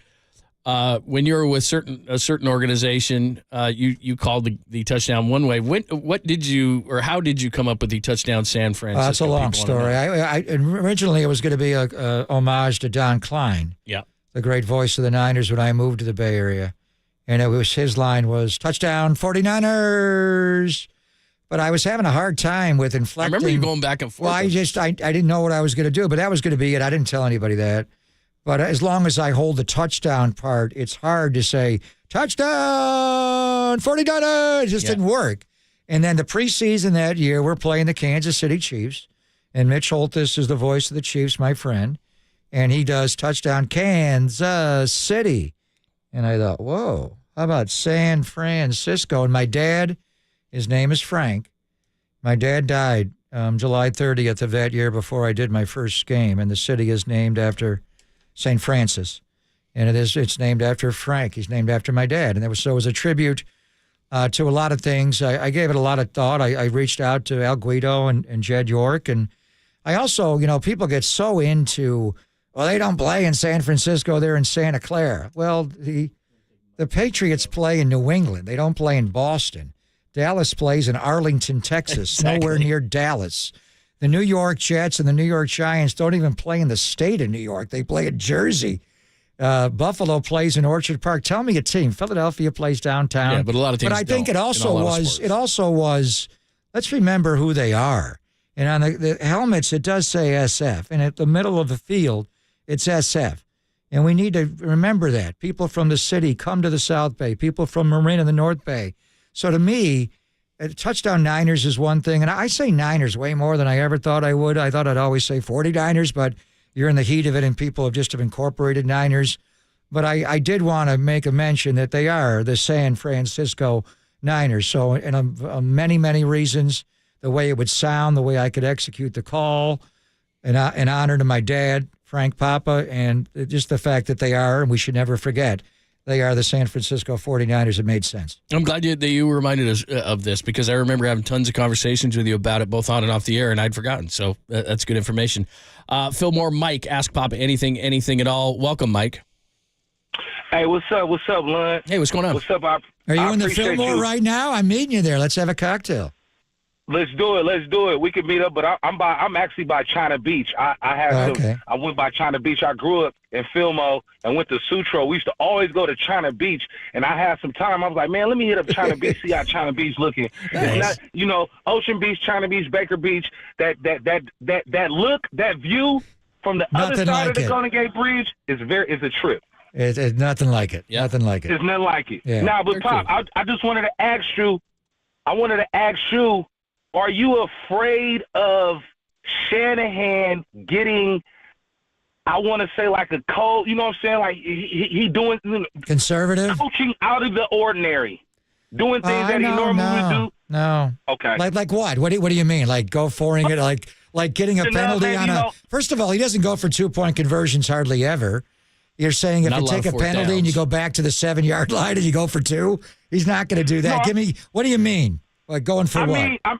Okay, I got you. I mean more so like, we got the lead, 10 minutes left, you know what I'm saying, turtling up, I don't know. I like that term. Wrong play calling type of thing. I think, and I hear you. When he was a younger coach and there was several games, remember his first year, how many did they lose in a row? 5 games in a row by a field goal or less. Now, it's kind of like the Warriors losing all these close games. That's good, but damn, can't you get over the hump? And there are a couple of them. There's one on a Monday night at Lambeau Field where he threw the ball deep down the field. It was C.J. Beathard, the quarterback, and I was doing pre and post then. I wasn't doing play-by-play. But he needed to work the clock a little bit there, and he didn't. And he threw the pick, and Aaron Rodgers came back and beat him. I think over time, I have seen this coach manage the game. The way he manages the end of the first half and tries to possess the ball, and we've talked about he wants the ball at the end of the half, and he has all the stats. It's unbelievable. I think he runs a game very differently than Dan Campbell. He's not going to go for it on 4th down as much. He does appreciate the foot in football. He's got a good punter. I know you're all freaking out about Jake Moody, but he believes in Jake Moody, and he just appreciates that.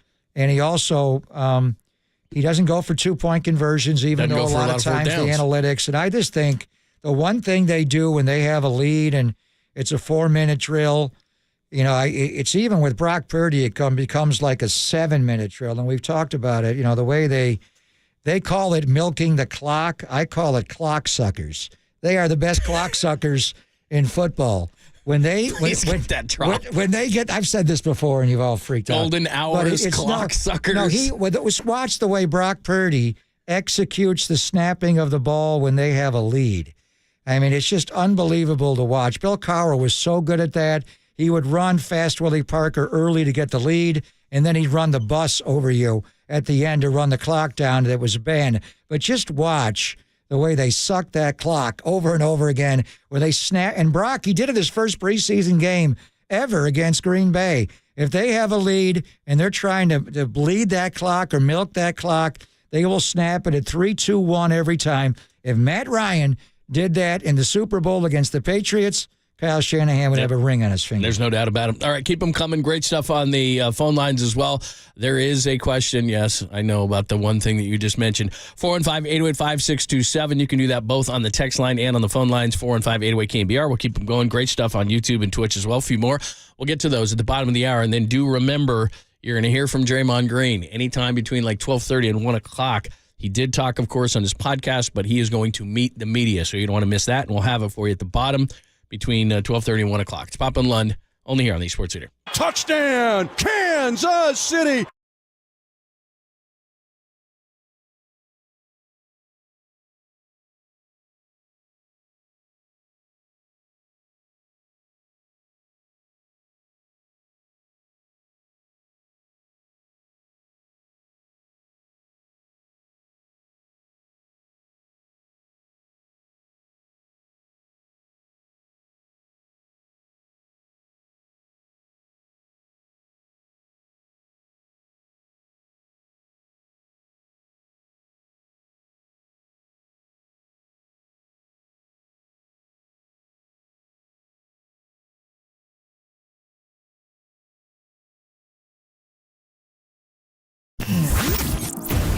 what's trending now. Trending now. On KNBR.com. Yes, the great Dave Fleming. He joined Murph and Marcus this morning to break down the Giants' free agency issues, the national championship, and Harbaugh's big decision, stay at Michigan or go to the NFL. That podcast and more trending right now on KNBR.com, the new KNBR app.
And now, time for the Protect Your Assets with David Hollander Business and Technology Report.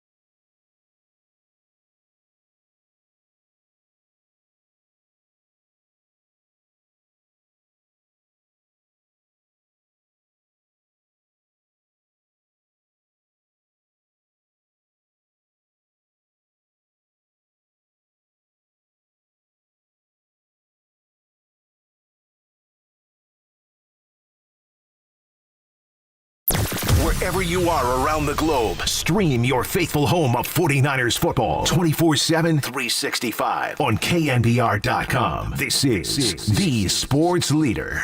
He is a perfect 15 for 15. Tabor Pepper will snap. The punter, Mitch Wisnowski, will hold. Right hash mark, and Jake Moody has it away. Going for that right upright, and it's wide right. May have even kissed off the upright. Again, one he has missed, and that's the first one he's missed all year. Inside of 40 yards. No! Ask Pop anything at all. We'll finish it up. And then anytime between 12:30 and 1 o'clock, Draymond Green's going to speak, and you're going to hear it right here. You do not want to miss it. So we'll start discussing Draymond at the bottom of the hour. But there's a reason we played that is, again, you can hit us up either on the stream, YouTube and Twitch. A lot of good questions there. 415-808-5627. 415-808-KNBR either through the text line there or through the calls. Dan is next in Morgan Hill, and he's nervous about Jake Moody. Dan, welcome. Hey, fellas, what's going on? Hey, man. Hey, I get all the callers, and I get what Pop and you guys are talking about, but I just don't want to get my heart broke. Well, that's putting it mildly. If we're down by a single point or 2 points and Purdy drives us down for a game-winning field goal, and it seems to me like that Jake Moody, that is, always goes wide right, and I just don't want to have it come down to that. Hopefully we're up by 4 touchdowns and we don't have to rely on Jake Moody, okay? And if it comes down to whoever it might be in the divisional or NFC, hopefully we make it to the NFC championship game. But I just don't want to rely on Jake Moody to come in and kick a 34 or 30, whatever the field goal might be. Shanahan and Lynch drafted him because they saw something in the kid, correct? Yeah, tremendous leg whip. He's made a 57-yarder and a 55-yarder this year. And he's only, before Sunday, he had missed 3 field goals all year, 21 of 24. He had made every single extra point. He was 58 for 58. He made his first 2 extra points in this game to go to 60 out of 60.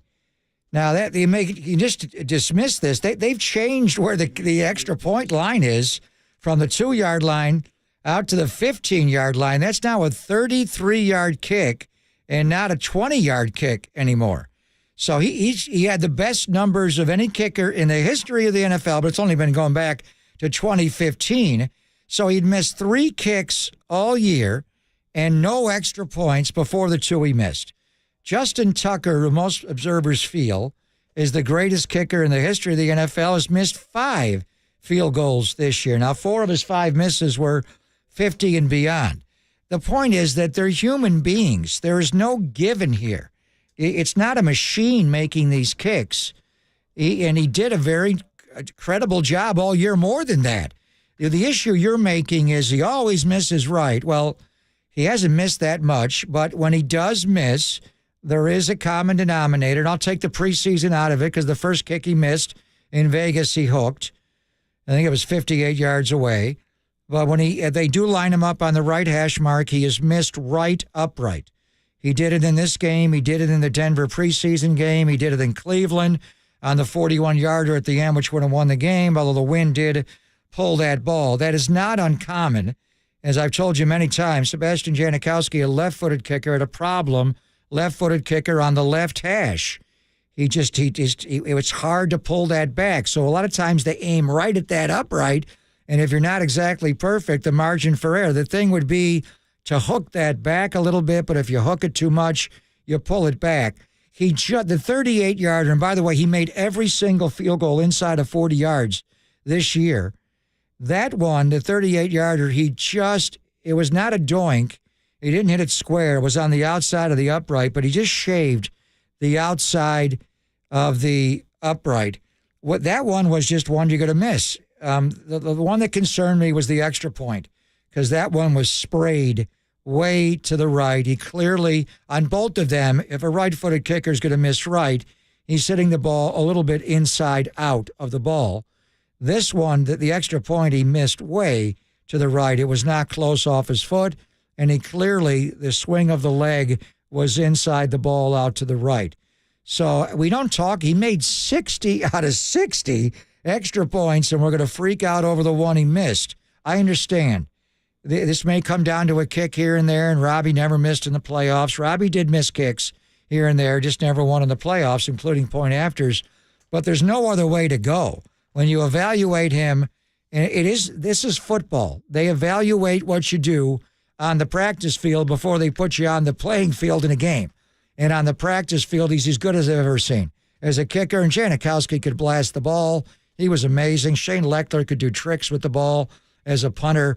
But his ability is obvious and it's extreme. That's why he was drafted. The ball explodes off his foot.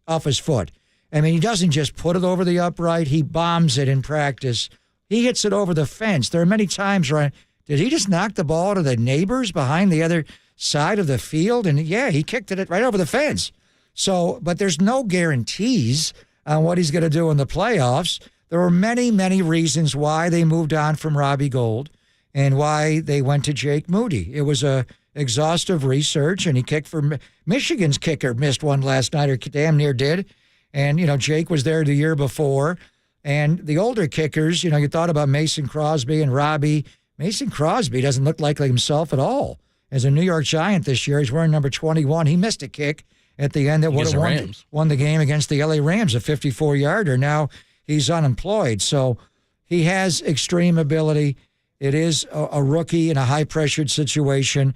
But I think we all have to just take a deep breath and just roll with this. They're not going to make a change. That's not happening. I'm a little nervous, but, you and I had that discussion yesterday. And look, the only reason it's being brought up is because Robbie Gould never missed in the playoffs. So I get it. But they're not making a move, and Jake Moody's going to be the guy. Last one, and then we'll get into Draymond talk. It does say this is from 447, Ask Pop Anything.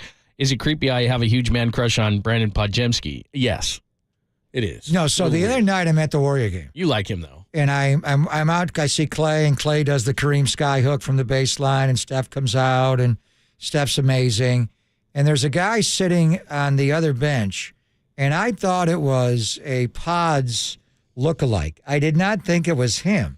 I thought, somebody else has that hair? Well, I thought it was someone, put the headband on and put the hair. Because I thought, why is he not warming up with his teammates? He's just sitting there in the front row watching Steph and Clay. That's what he does. And his team. He doesn't warm up before the game? I've been to, 4 Warriors games early, and he goes out to just watch. He just Steph sits there? He watches. He doesn't Steph actually shoot the ball himself?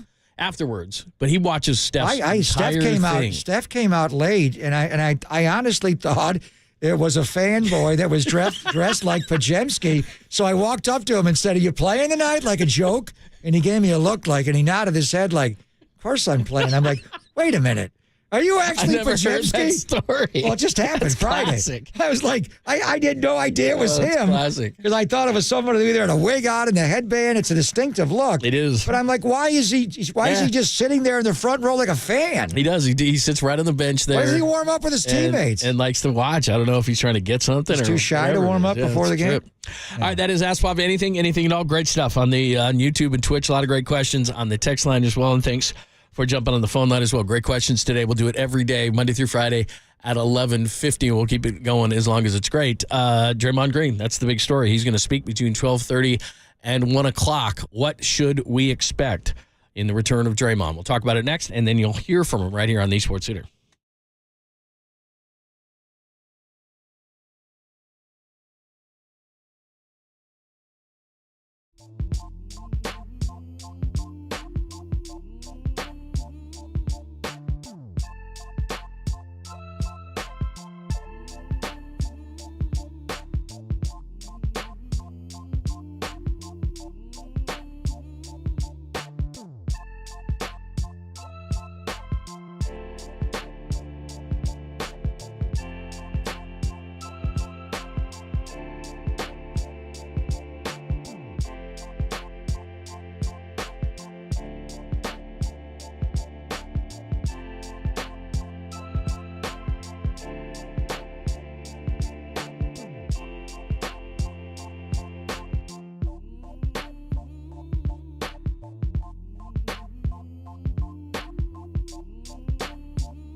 Hey, it's Greg Papa here. Can't wait for Super Wild Card Weekend in the NFL playoffs. How about watching Wild Card Weekend and having a little Tony's Pizza, the best pizza in the world, Tony's Pizza in the North Beach. It's a total love fest, the NFL playoffs, and Tony's Pizza.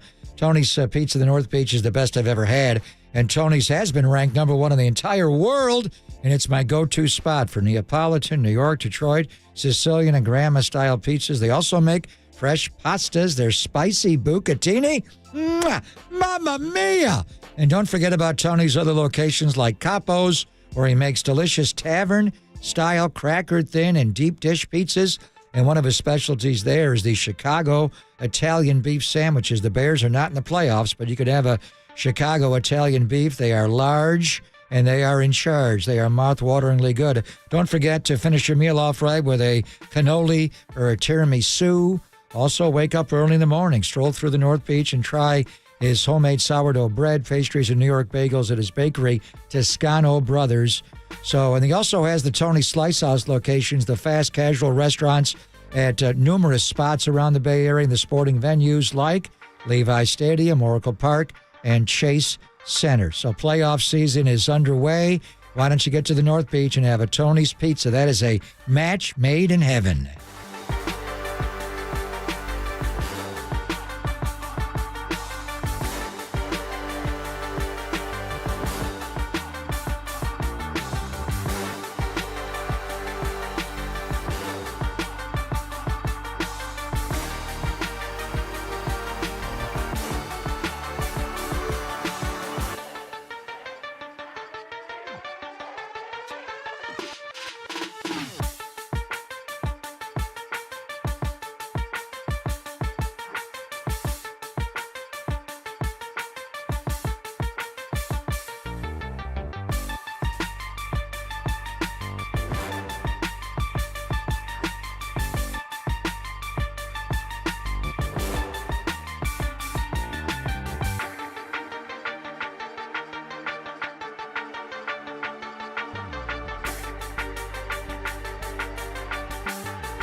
Dub Nation, filter out the noise and kick it with KNBR on the gram for everything blue and gold. Follow the sports leader on Instagram at KNBR.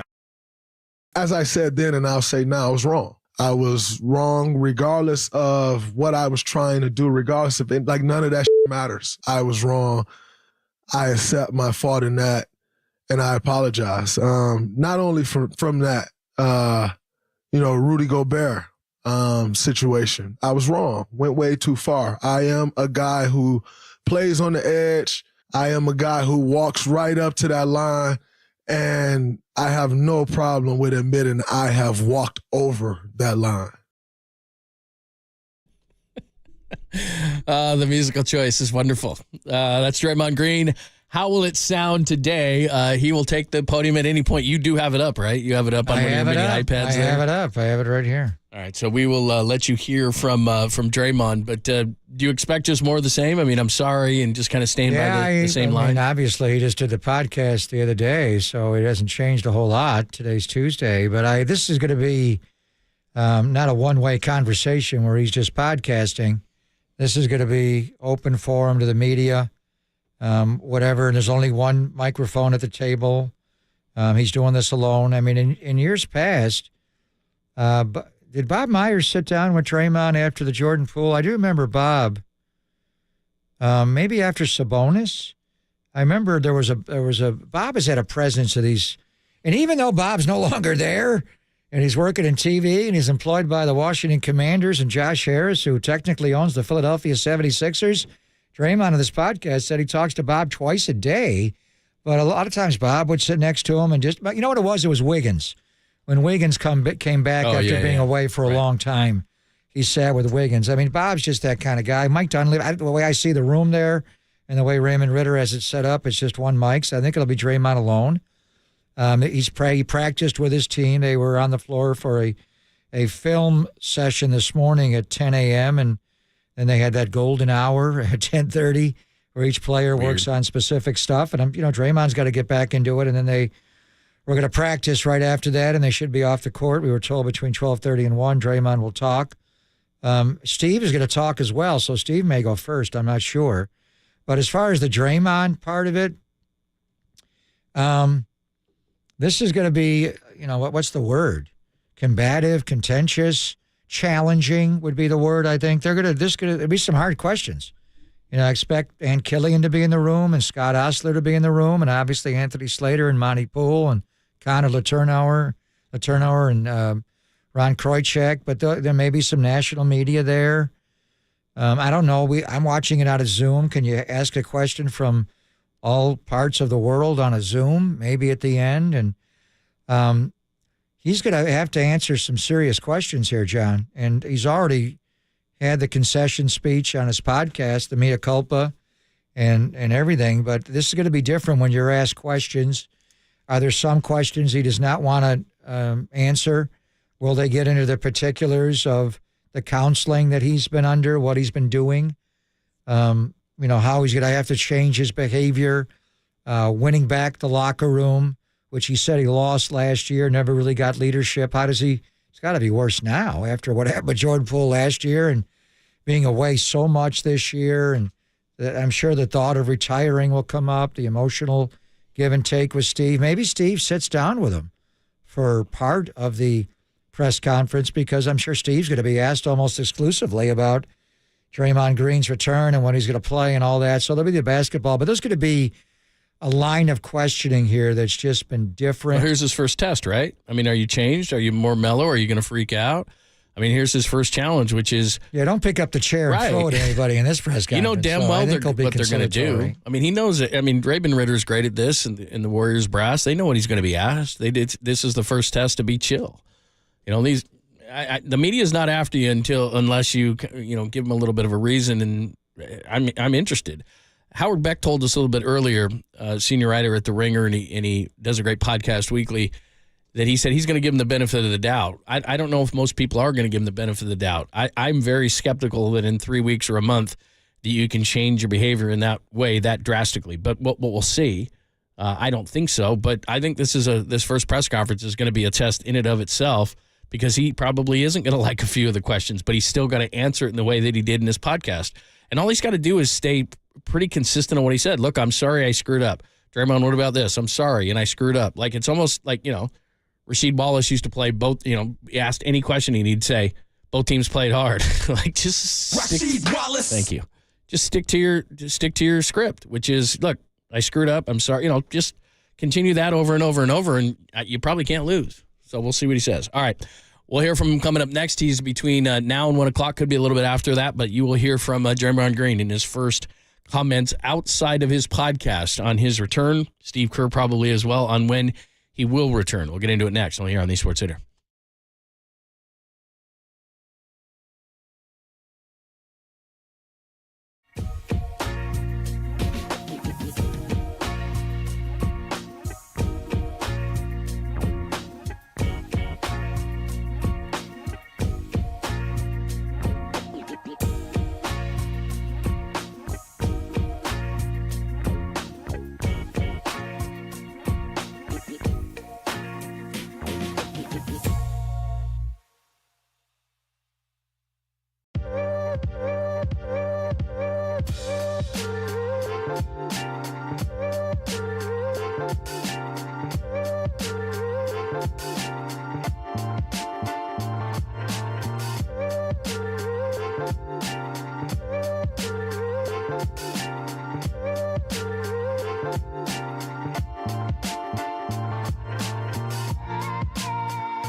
Listen to the sports leader anywhere, anytime. Download the all-new KNBR app. Now back to Papa and Lund live from the KNBR Casino Matrix Studio. Casino Matrix Progressive Jackpots are here. Where are you? Just drop in. Please play responsibly. 1-800-GAMBLER.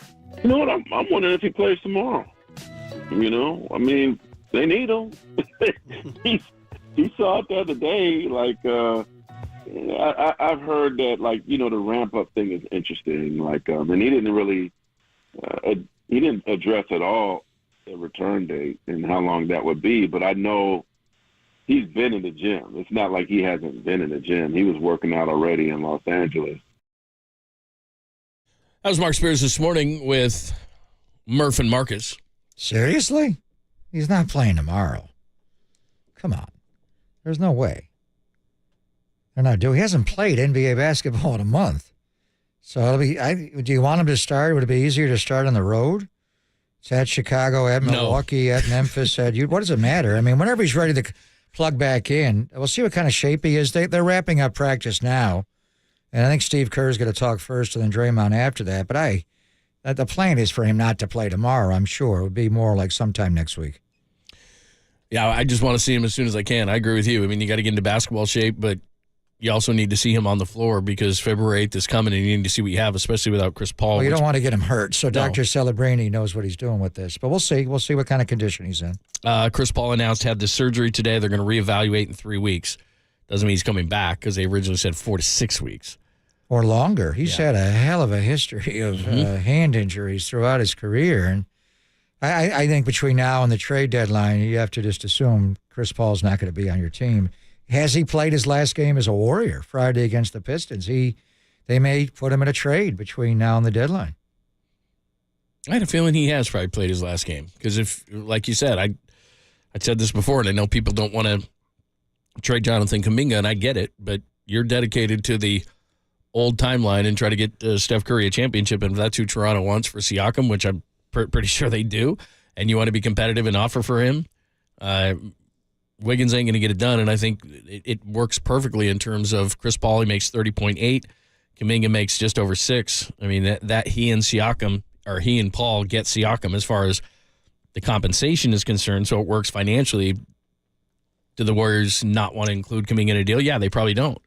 But they've got to sit around that big mahogany table and say, is our number one goal to get Steph, as many championships as we can, or is it or Clay and Draymond and Steve Kerr, and I think Joe likes to win. It's not all about Steph. But I'll keep saying this, that if you have Kuminga when all these guys are gone, great, you're still in the lottery. It doesn't matter. I mean, if your goal is to extend this as far as you can and go balls out to win a championship, then you probably got to include him in a deal. And I like the guy too. I like Kuminga, and he's starting to come into his own, and he's really young. But with or without him, guess what?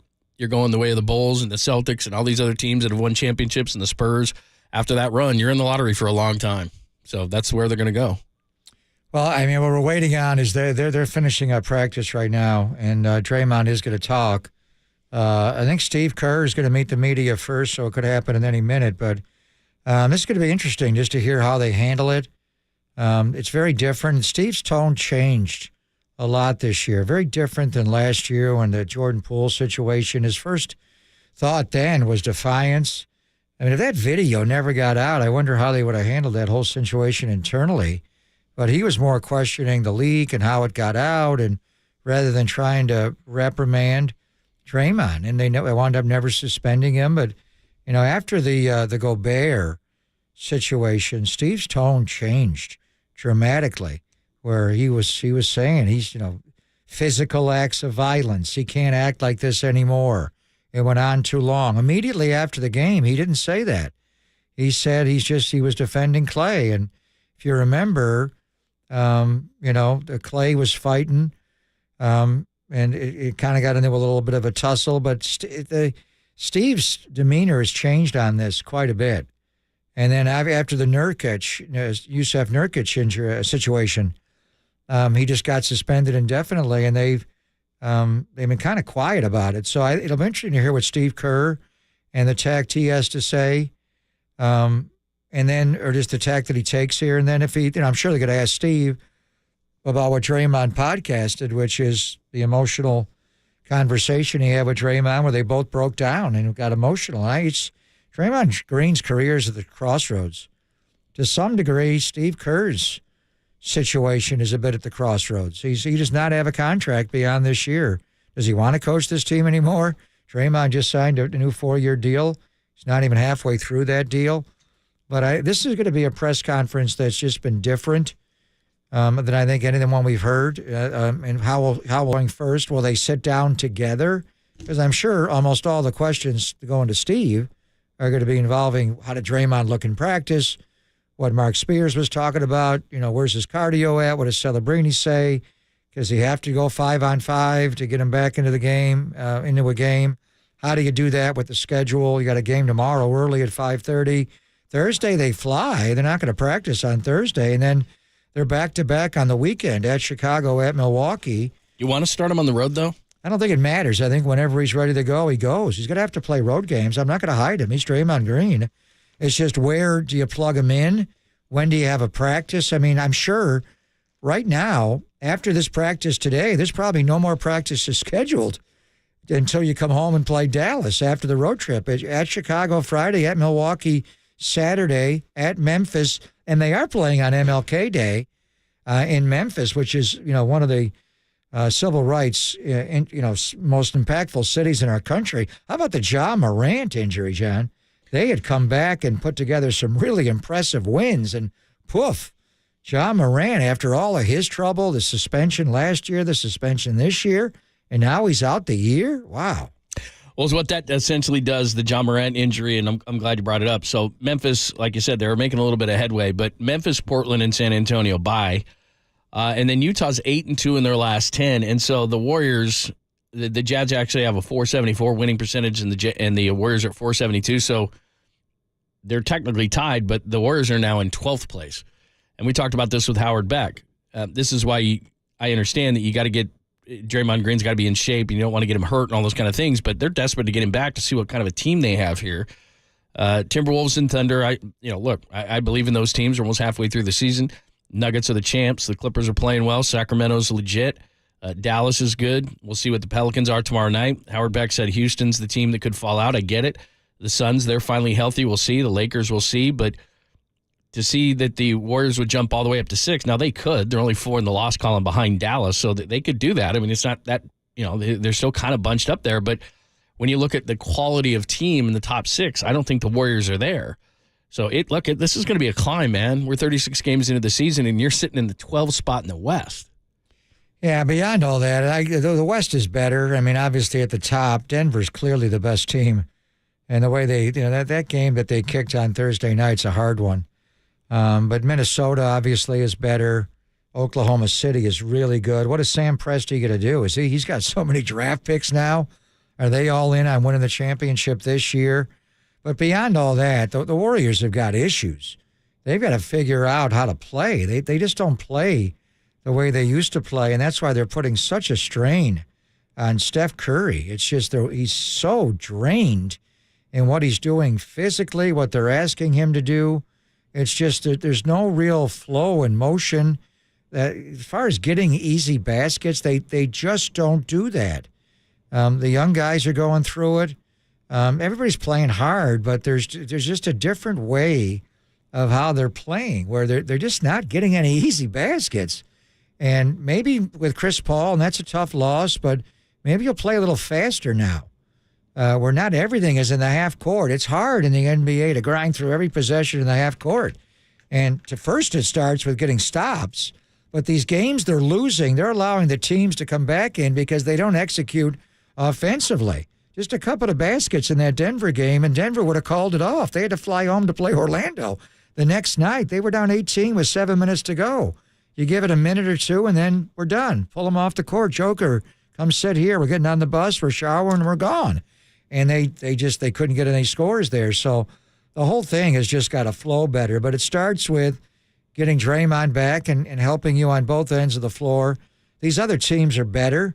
And I understand, even when Draymond was on the team, John, early in the year, just didn't look connected. And they were losing a lot of these games. Draymond was on the floor when they kicked that big lead in Sacramento, and he had a terrible late-game turnover right after Steph had when he got trapped in the backcourt, he threw the ball right to Malik Monk. Now we're hearing actually Draymond Green is going to go first, and Steve Kerr is not going to lead off. So could be any minute here. The Warriors have opened up the Bill King interview room. The media's inside, and the Warriors are wrapping up practice. And I don't know if Draymond's getting some shots up or getting his thoughts together. But this is going to be interesting.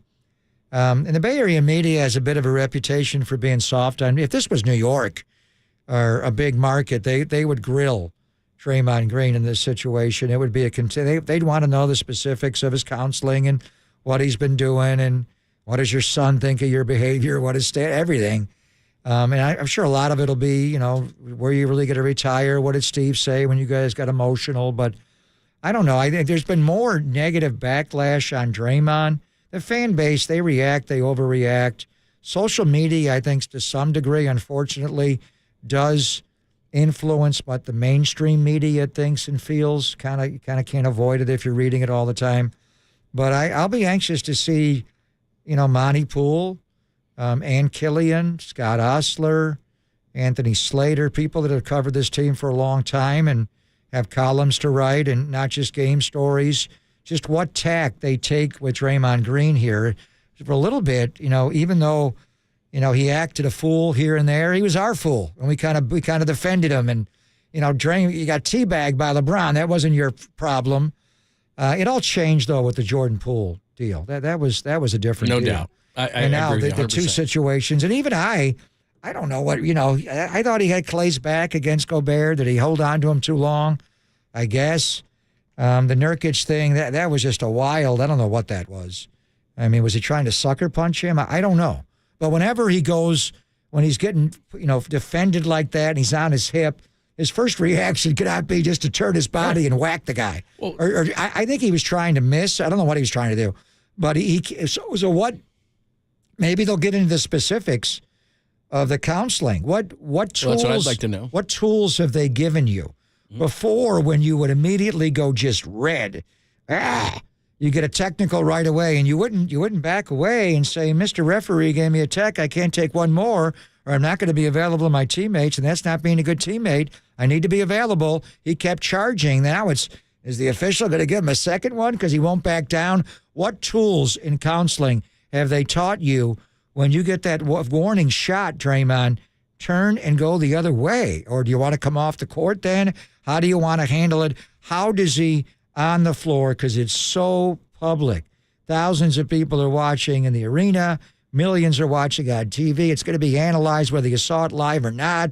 It's going to be the talking point that you can't do it again, or who knows what'll happen. So what tools has he been taught to deal when these moments come up? Yeah, no, I think that's one of the main questions. Look, Howard Beck said it before, and it's popping London, KNBR, AM and FM San Francisco, the sports leader, a Cumulus Media station. We're waiting to hear from Draymond Green. We'll hear it right here. I don't think I consider myself cynical, but in this situation I am, just because as we look at it as human behavior, you're going to change 33 years of behavior in 3 weeks. I just think it's very difficult to do. And then you throw on top of that, like you said, you're going to go in opposing arenas. They're going to get at you. There's opposing players who are going to come at you. I think it's going to be really difficult for Draymond Green to what he has instinctually done his entire NBA career, even if you just want to take it back to that point, 12, 13 years into this thing, to not react in a certain way that he's always reacted. And it's that stuff is instinctual. So how do you change instinctual behavior in 3 weeks? You don't. So I think it's going to be very difficult. I would almost, a very high percentage, agree with you, with the exception of my good friend, Chris Mullen, who I knew Chris very well when he was drinking, and he comes from a family of alcoholism, and it's rampant. And Chris and I drank a lot together. He got into a lot of trouble with his drinking. I didn't think it was anything he couldn't handle, but George Carl called me and asked me flat out, or Nellie, is Mully an alcoholic? And I'm like, well, he drinks less than you guys. So I don't know, but Chris did go into rehab, and he was in, forget the amount of time, I maybe 40 days, and I thought I wanted to try to help save his life. I thought, this is ridiculous. How in 40 days this is, hereditary. He was born to deal with this disease, and I was highly skeptical, and I watched over him, and he changed. he changed, and he had the pressure of playing in the NBA. He just, he changed his behavior. He became a workout freak. He took showers 8 times a day. He had an addictive personality, but he moved his addiction away from alcohol, and it became very productive for him, and he became an amazing human being. He's a great husband, a great father. I love the guy. And I thought the same thing that you thought. How in the world is he going to travel to all these cities and be yelled at by all these fans? And as far as I know, he's never had a relapse. Now, I think it's a big reason why he didn't coach in the NBA. He coached in college basketball, but I think he thought the pressure, college basketball is twice a week, the NBA is 4 and 5 times a week, and I just thought he felt like that was too much for him. Chris has opened up about this in other settings. In any event, I thought all those things about Mully, and Chris was strong enough to be able, and it meant so much to him that he knew he'd lose his life. Now that, as Draymond gets kicked out of an NBA game again, he's still, it's not, is he going to lose his life if he does that? No. So maybe the consequences, but in his eyes, his career's at the crossroads. Mully's life was at the crossroads. If he feels like he takes one more drink, he goes right down that dark path. He didn't want to go down that path. So I don't know. Some people can do it, John. Some people can't do it. But Chris had the power to overcome what afflicted him. I don't have any idea how Draymond's going to handle this, but Draymond's a strong person, as he is as an athlete, the way he deals with all kinds of stress, sometimes not as well as other times. Draymond Green is sitting down and meeting the media right now. Talked about your suspension. Most of them were talking about how they wanted to see you get right as a person, worry about the player later. All of them are really invested in making sure you connected to whatever help you needed. How would you describe the type of help you've accepted to be a better person? I think it's just about, number one,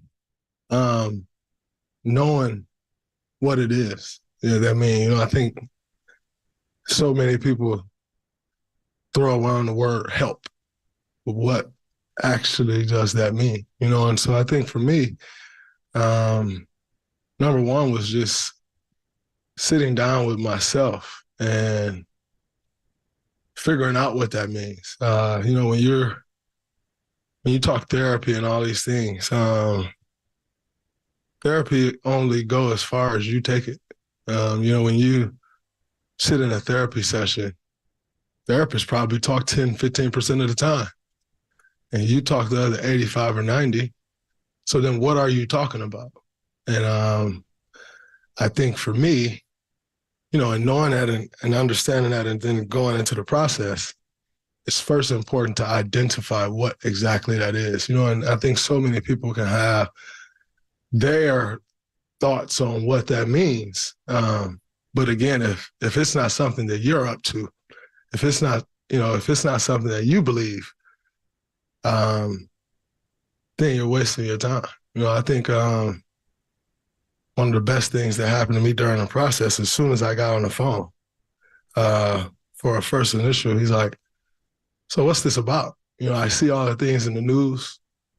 I see all, everything everyone's saying. How do you feel? And what are you thinking? Because again, if you're here just to satisfy some obligation or satisfy some public opinion, you're wasting my time and yours. And that was the most important thing for me that I could hear, because that wasn't why I was there, and yet, one would think so. And so I think, that was a very important part of me starting what has been the last 4 weeks or so for me. What's up, Draymond? How much basketball were you able to play or not play, I guess? I took some time away from everything. Like, I don't think I touched the ball for the first 10 days because it was the least important thing to me.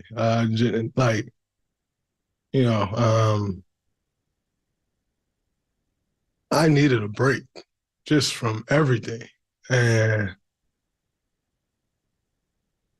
one of the best things in the world for me was not waking up the next day like, all right, I got to go get this workout in. I got to go get a lift in. I got to go do this. It was wonderful waking up. Like, nope, I have an 8-month-old. I have a 3-year-old. 7-year-old, a 9-year-old. It was wonderful waking up to them and being home when they wake up and indulging in that process. And so I didn't touch a basketball for the first 10 days. I'm not getting any audio, James. I started working again. Then it felt good to get back in the gym. After I've sat with some of my thoughts, and I think in going back after 10 days, it was refreshing to go get a workout in. It wasn't, but it didn't feel like a routine. It didn't feel like I was jumping right back into the revolving door, if you will, and just start back spinning. I was like, nope, I'm gonna go here today and I'm gonna get some shots up. I'm gonna go here today and I just really want to get my body moving and get a sweat. It wasn't some routine or with some goal of getting back to the court. It was simply just, nope, this is what I feel like I should go do today, or this is what I want to go do today.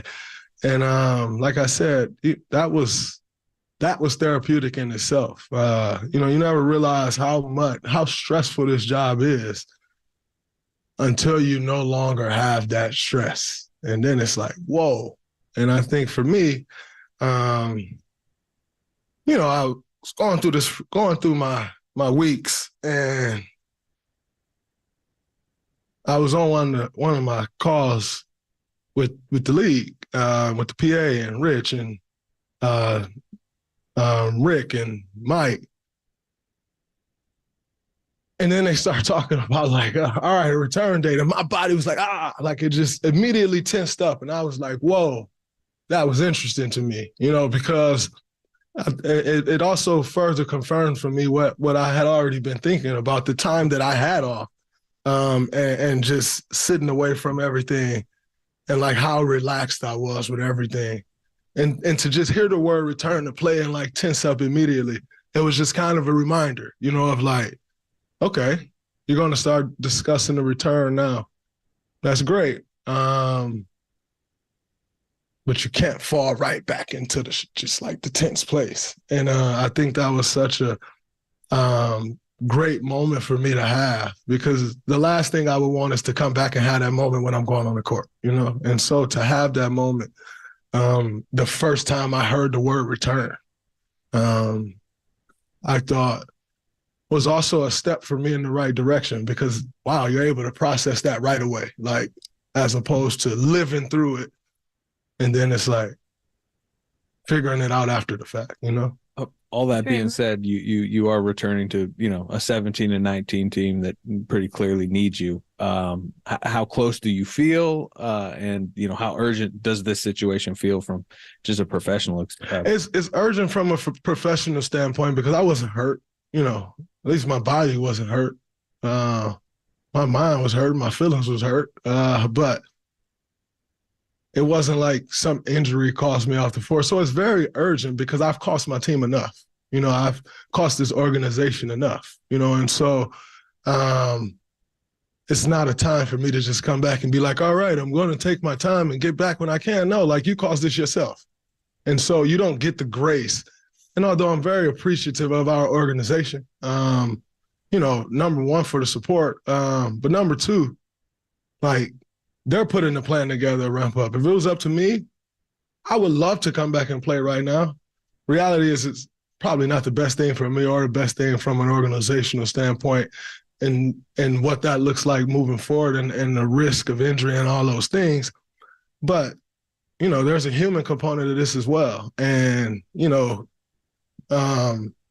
sit home and you watch these games, and as a competitor, you want to help. And so, and then returning, it's funny. Coach said, welcome back, and film yesterday, and BP started clapping, and everybody started clapping. I'm like, well, I'm not sure I deserve a round of applause. But I'll take it. But, it's in that,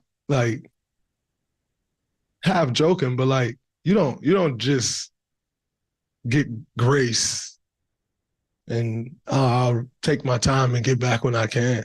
I'm coming back from a suspension, not an injury. And so there's a huge sense of urgency, and I pushed it like crazy today, and I'm going to push it like crazy every day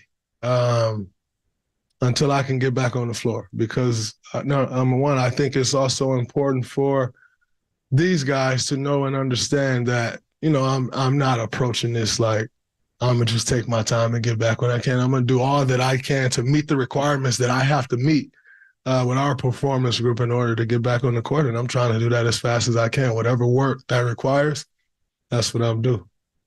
Very much. Hi. Nice to see you. It's good to see you as well. Thanks. Do you believe you've acquired some skills with the work you've been doing to handle yourself when emotions run sky high and it's a tense moment on the court so that you don't cross a line or whatever the referees think is crossing a line, whatever it is?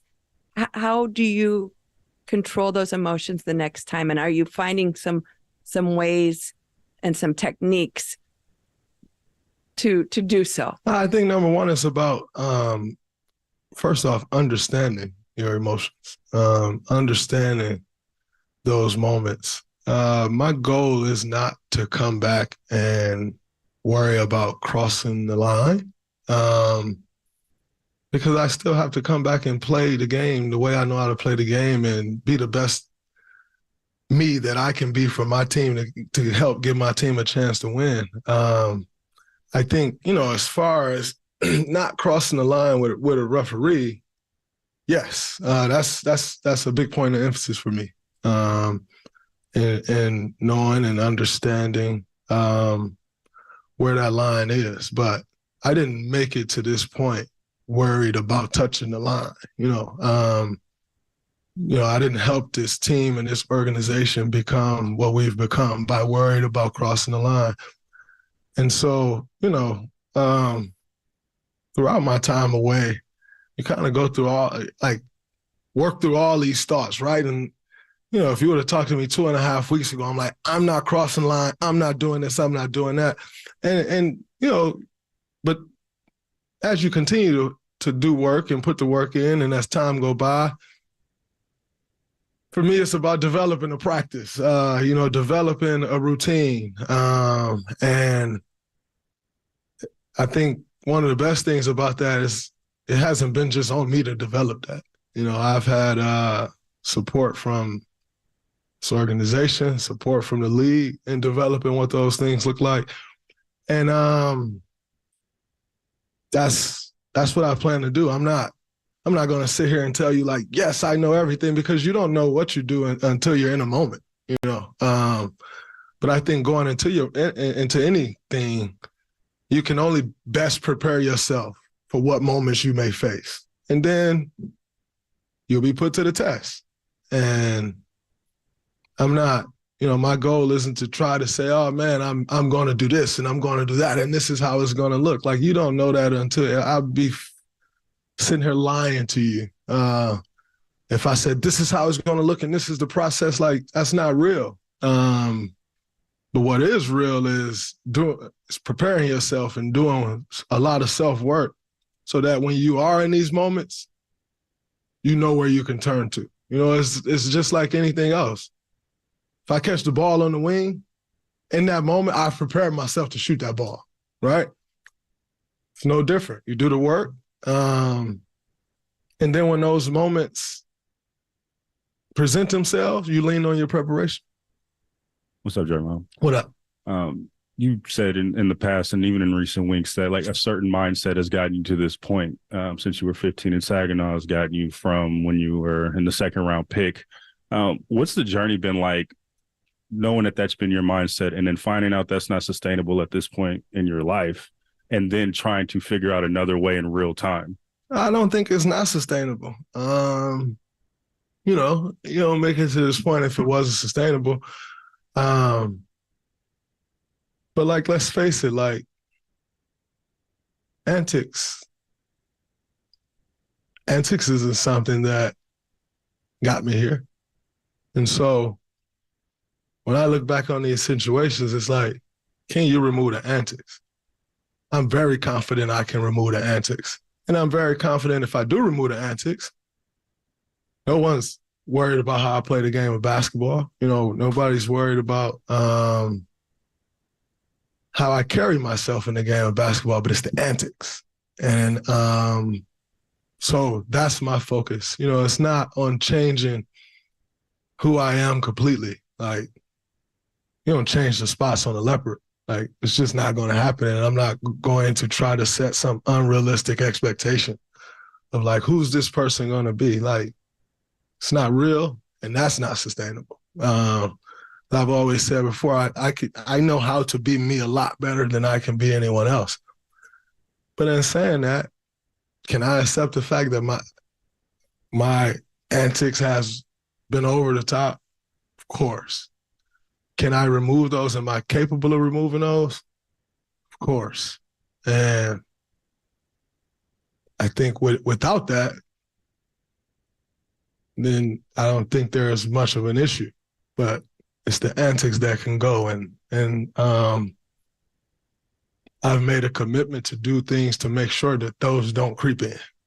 Speaking of those antics, you know, throughout those times, the front office, Steve Kerr, they've all stuck by you, right? Publicly, you know, and even in privately, Steph as well.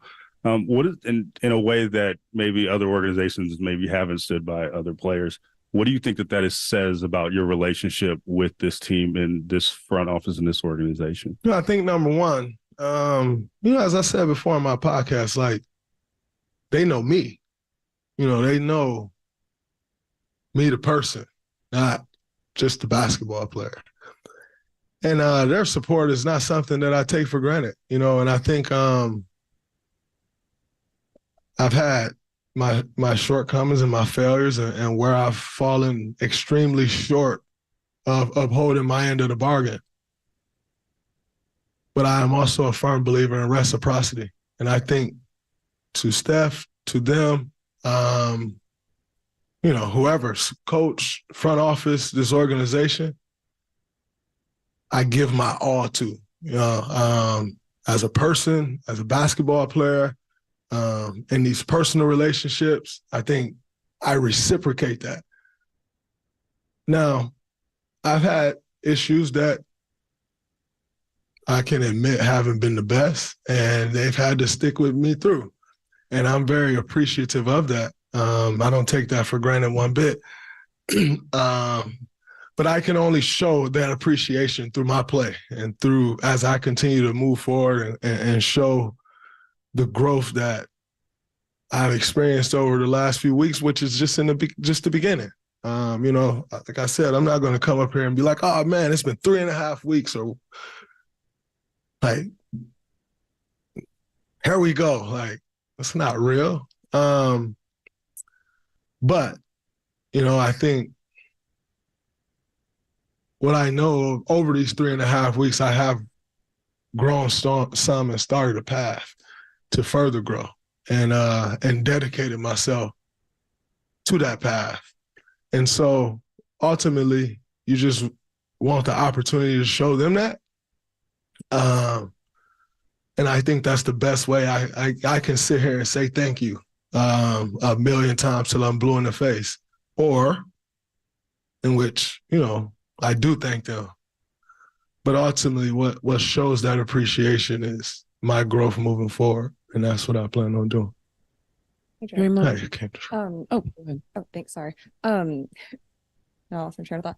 We've had a couple of these, you know, press conferences with you either right after an incident or after your time away, and you're always clear of like when you want to apologize and when you don't want to apologize. So after the league decides, hey, it's an indefinite suspension and it's not a normal, like, clear-cut suspension. I mean, how was it to buy in to that indefinite suspension and the steps that you did have to take? You're just talking about, you know, therapy and really self-reflection. Was that an easy thing for you to open yourself up to, or did it take some time? I think it was a very easy thing for me to open myself up to from a personal standpoint. Because, like I said, I needed the time. You know, I needed to regather myself, to recenter myself, to recalibrate, to take a step back. It's hard to see things when you're just in it, you know, and you're like, every day you're in this thing. It's hard to sometimes see what's necessary to see. And so from that standpoint, it was very easy to accept fortunately and unfortunately, I play a team sport. And so when you look at what that does to the team, that's a very tough thing to accept because ultimately you're letting so many people down. Like, it's, by the way, it's not just my teammates. Like, there's a lot of people, jobs, riding on the success that we have as players. And so most of those people, all of those people don't make the money we make. And so it's even more dire, right? And so I think for me to let all of those people down, obviously my teammates, like, that goes without saying, my coaching staff, but it goes so far beyond that. Like, the reality is, if Steve was fired today, he'll be fine. Like, if I was cut today or something, I'll be fine. But, like, that's not the case for all the people that pour into us so that you can then see that product on the floor at 7 p.m. on a given night, on Wednesday night. At 5:30. Oh, not this Wednesday. But yeah, so, you know, there's so many people, livelihoods riding on that. And I know I am a key to that success. So when you sit back, it's like, all right, yeah, you do need the time, but like, don't lose sight of the people you're screwing along the way, you know? And so I think, you know, accepting what the league handed down was the easy part, you know, from a personal standpoint, but from a team standpoint, from an organizational standpoint, I care about people. And so just to know the people I'm screwing along the way, that part sucks. And by the way, that feeling didn't go away. Like, that's currently still here. Like, and so the only way that I can be better and make that right is to be better moving forward. Did you have those thoughts though? Because I mean, just maybe 3 weeks before this suspension, you were suspended for 5 games. Like, was there a similar thought process of like, I'm screwing over all these people for that? Or was it because the league was like, hey, we need you really to have that time to have dedicated reflection? No, I didn't quite have those thoughts during the 5-game suspension. And I also don't think it was because the league was like, hey, you need time to reflect, because I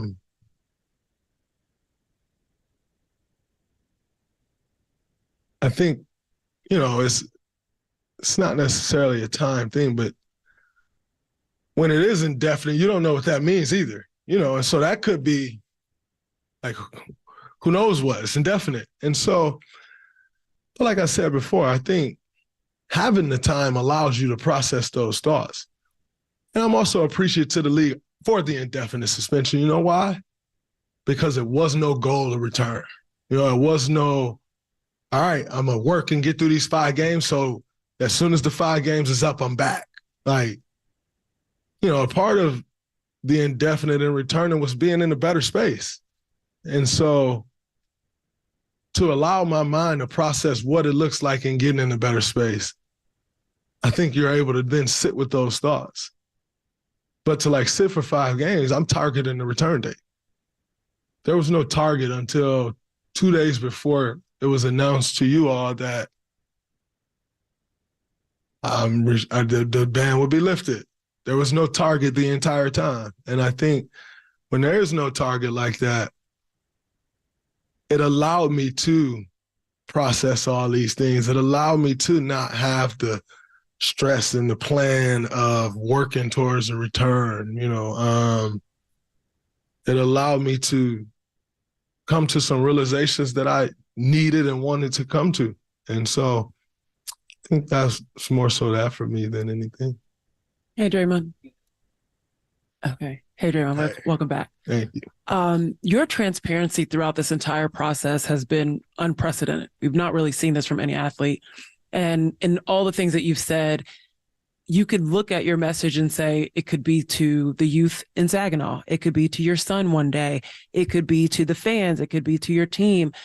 When you look at the way that you've allowed us to get the peek behind the curtain, as you've mentioned. What's inspiring that? What relationships are you thinking about when you allow us into this process for you? I think several. Number one is my family, my friends, those close to me. You going through this, like, you realize how many people is affected, like, just through the whole process, and so I think that's a big deal. I have children, and you want to make sure they see the right thing. And because parenting is all built and based on trial and error, some mixture of what my parents showed me that I thought was great and what I didn't necessarily think was so great, I'm going to try to do this, right? Like, there's no guide, there's no handbook. Maybe there are some handbooks out there, but I ain't ever read one. Because even if it taught me something about my 9-year-old, my 3-year-old is totally different. So in understanding that there's no guide, there's no handbook, I also understand that they've been they've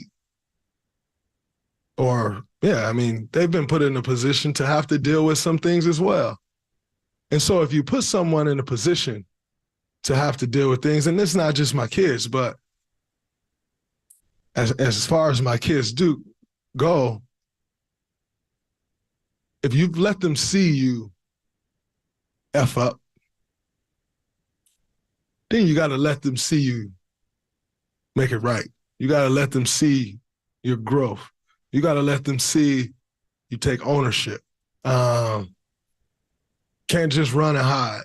And although throughout my time I wanted to run and hide, as I told you, I considered retiring. Like, that's running and hiding.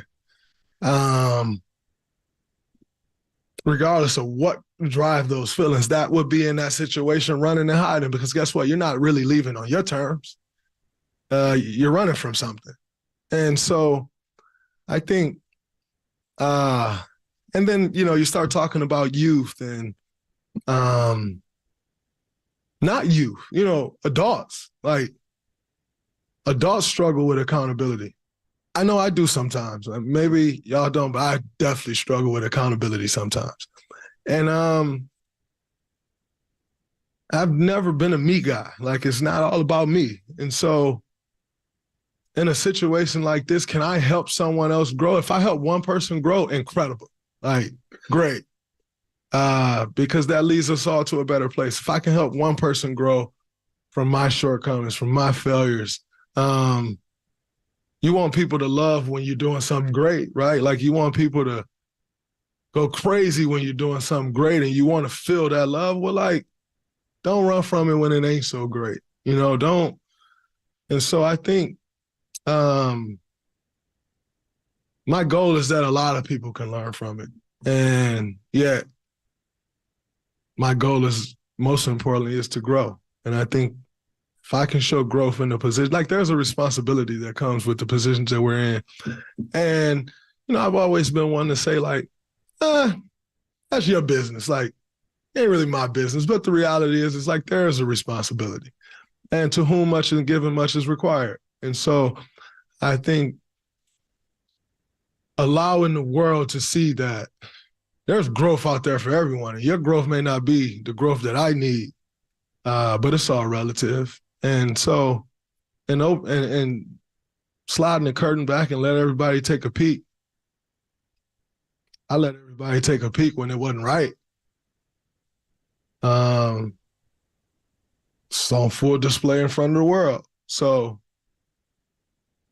don't try to hide now. Like, there's a stage for you to allow people to see growth. And because I'm so dedicated to growing, I don't mind you taking a peek.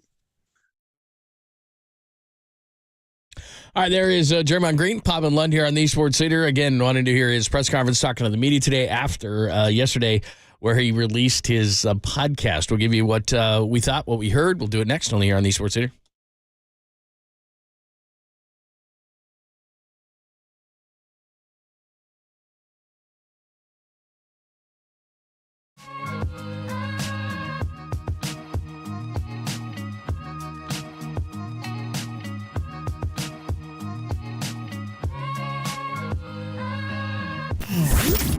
Here's what's trending now. Trending now. On KNBR.com. Jim Harbaugh wins his first national championship and now may return to the NFL. That story and more returning right now on KNBR.com in the KNBR app.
And now, time for the Protect Your Assets with David Hollander Business and Technology Report.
Dub Nation, wherever you are around the globe, stream Gold Blooded Radio 24/7, 365 on KNBR.com. This is the sports leader. I think it's just about, number one, knowing what it is. Yeah, that means, I think so many people throw around the word help.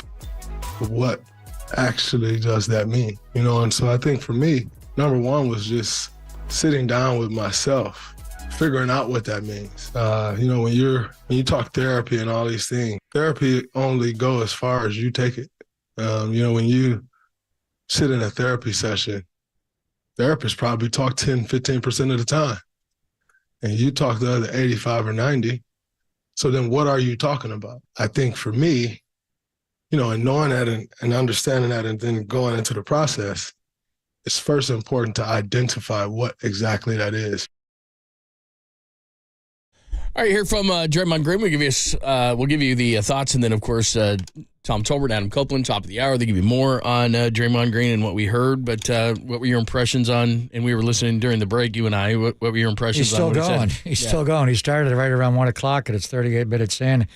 After we left, Mark Spears did ask about a return date, and he said it's as soon as possible, but he has no return date. He's in pretty good condition. So, we were wondering about how the Bay Area media would take the approach they would take.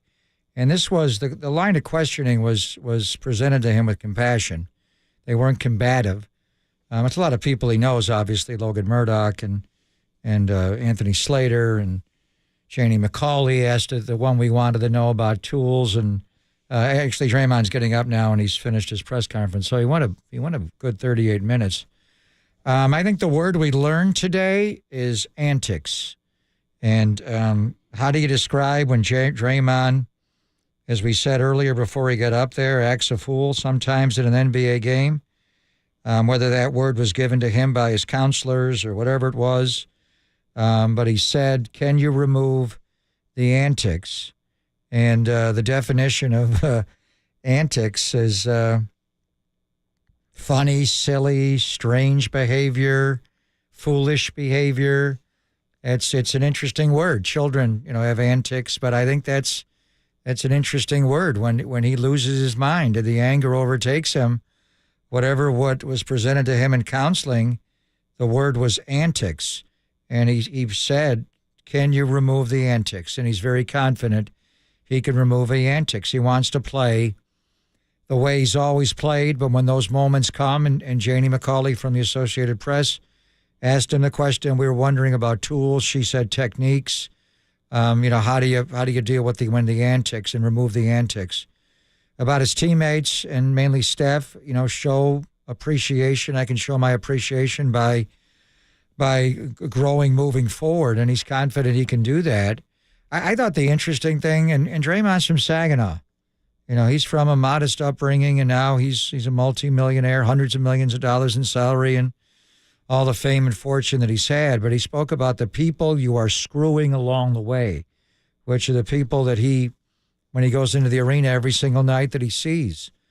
So he did say about struggling with accountability, which is interesting because as a professional athlete, you're as accountable to anybody. But I guess what he's talking about is he's just not been available to his teammates. So the antics behavior has resulted in him not being accountable.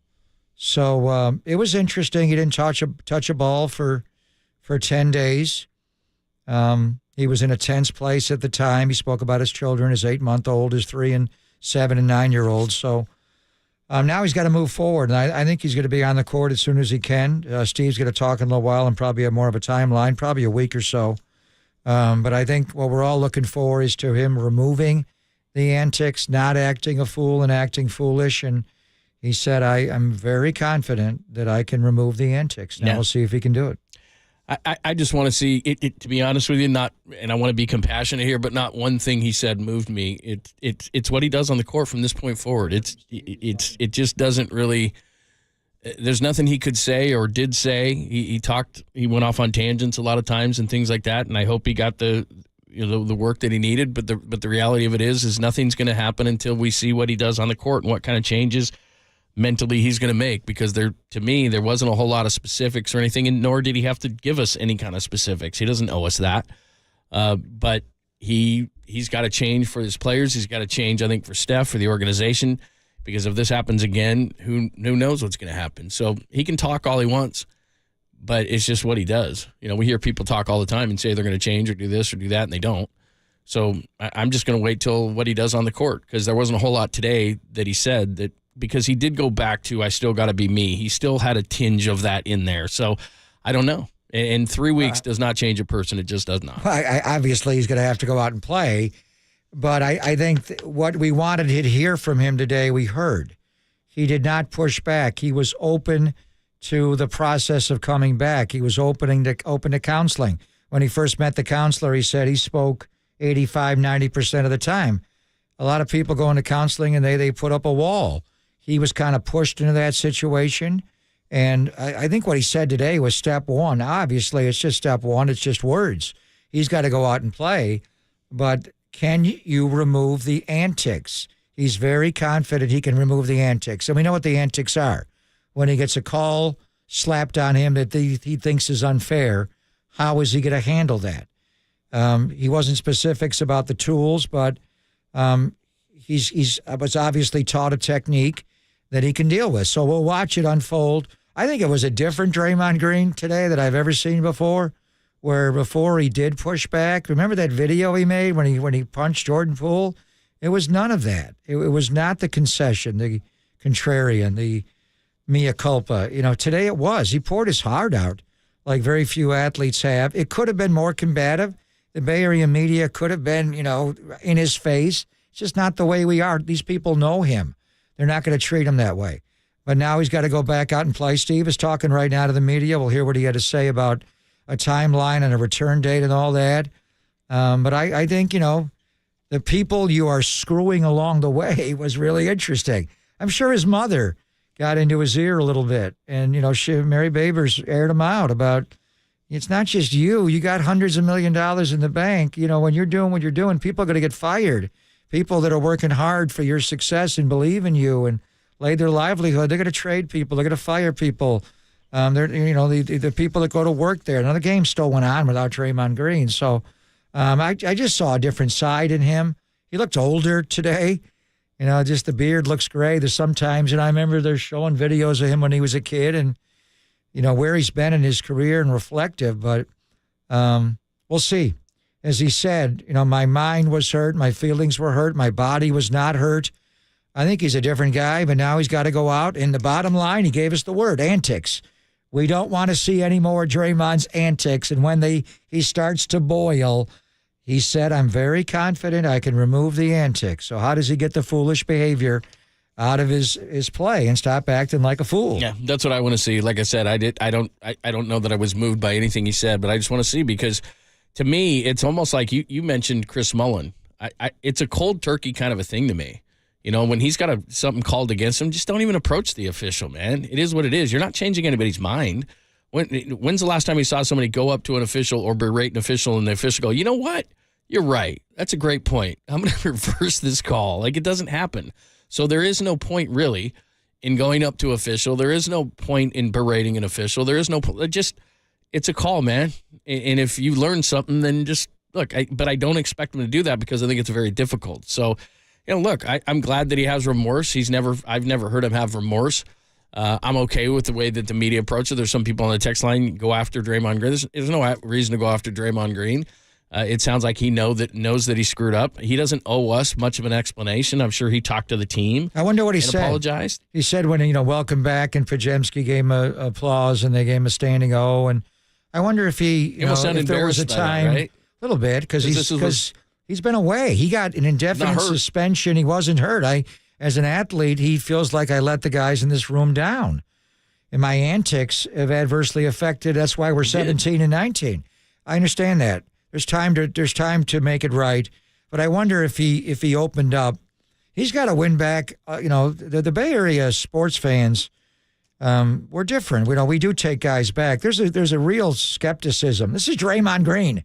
This is the 4-time NBA champion. I've seen the up and down and good and bad, and at times he's exasperated me. And I thought his skill wasn't there anymore, and I would have traded him, but his skill's there as a player.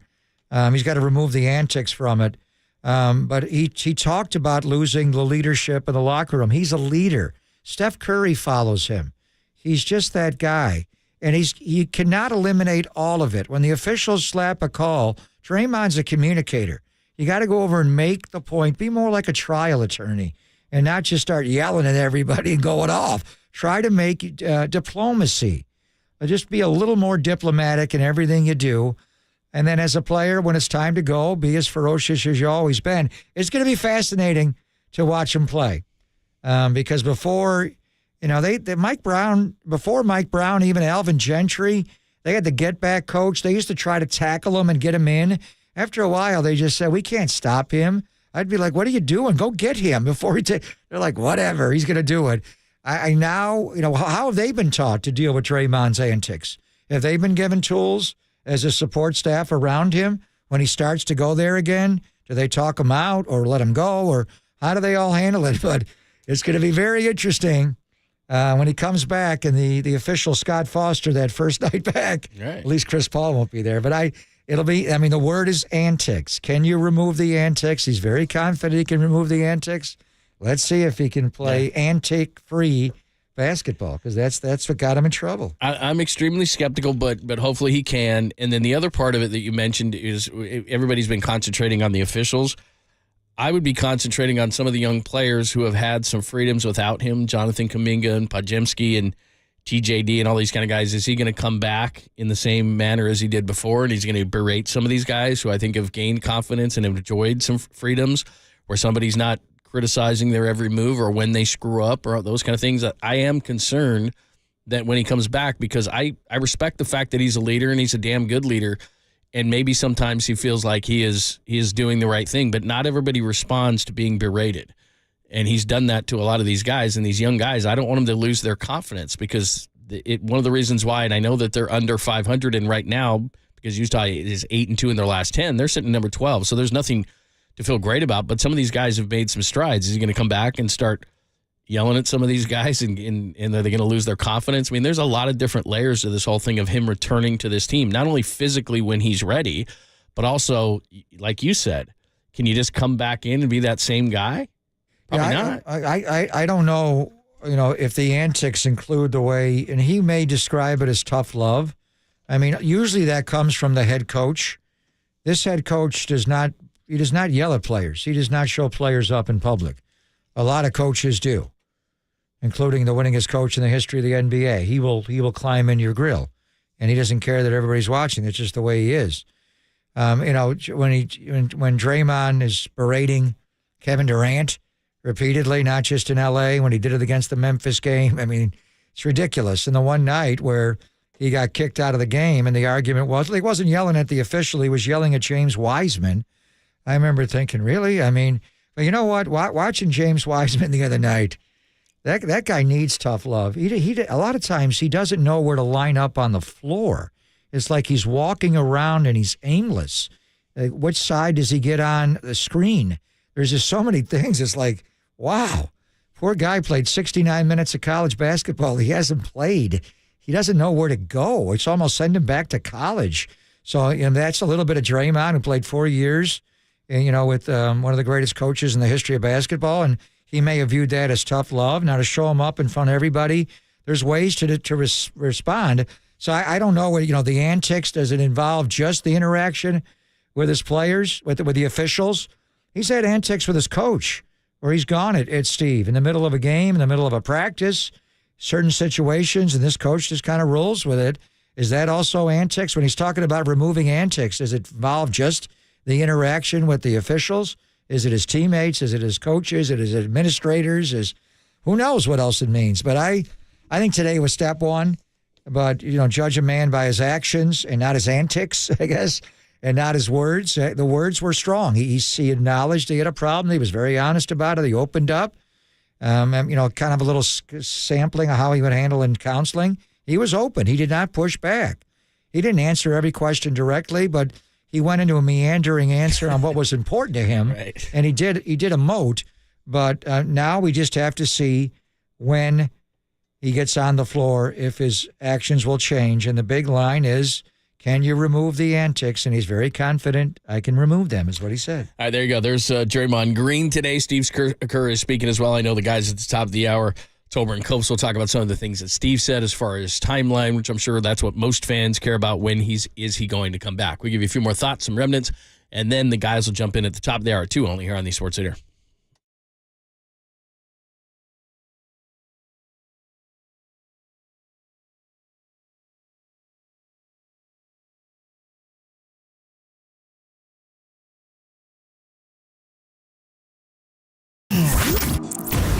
What's trending now? Trending now. On KNBR.com. The great Mark Spears, of course, of ESPN and Anscaped, our pal, joined Murph and Marcus to break down the return of Draymond Green to the Warriors and the ongoing saga that is that podcast and more. Trending right now on KNBR.com and the KNBR app.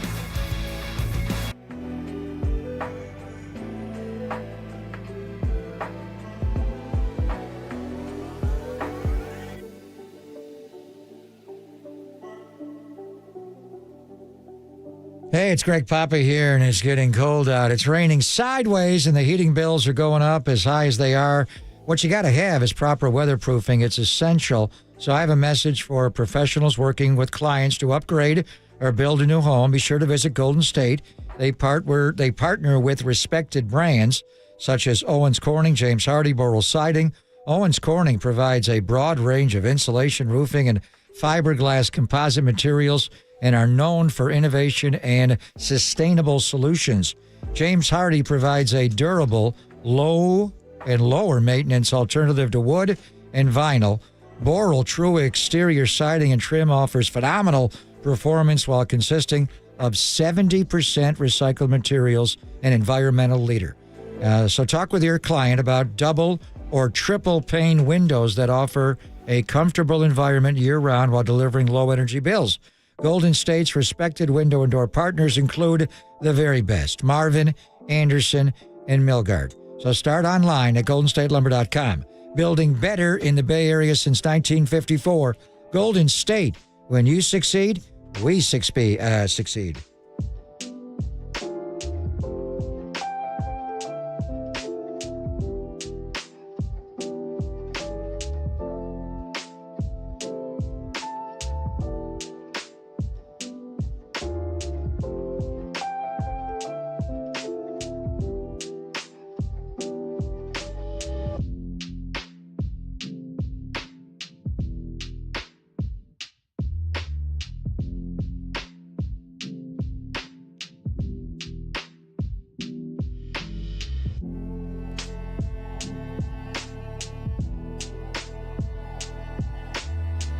Leaders.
Listen to the sports leader anywhere, anytime. Download the all-new KNBR app. Now back to Papa and Lund live from the KNBR Casino Matrix Studio. Casino Matrix Progressive Jackpots are here. Where are you? Just drop in. Please play responsibly. 1-800-GAMBLER. My goal is not to come back and worry about crossing the line, because I still have to come back and play the game the way I know how to play the game and be the best me that I can be for my team to help give my team a chance to win. I think, as far as not crossing the line with a referee, yes, that's a big point of emphasis for me, and knowing and understanding where that line is. But I didn't make it to this point worried about touching the line. I didn't help this team and this organization become what we've become by worried about crossing the line. That's Draymond Green. He has said that before. Thanks, Howard Beck today. Mike Sando had a good time. Tolbert and Copes today. Brent Jones, Greg Cosell, Dante Whitner, Steve Kerr. Steve Kerr at 5:30. Make sure you hear that, because he did speak at the press conference. We didn't carry that part of it, but I'm sure he'll still talk to going. Tom. Yeah, Steve's he is still going. talking. So 5:30 today with Tolbert and Copes. Make sure that you tune in for that. Thanks to Danny. Thanks to Walter. Good to see you. Mike Sando? Yeah, he was good. I think I'm going to go get a Mike Sando. Yeah, star. Jersey, Mike. Oh, there you go. Sando. Very nice. Love it. Tolbert and Copes to talk more about what they heard from Draymond Green. And again, Steve Kerr at 5:30 to talk about it more. Only here on KNBR AM and FM San Francisco, the sports leader, a Cumulus Media station.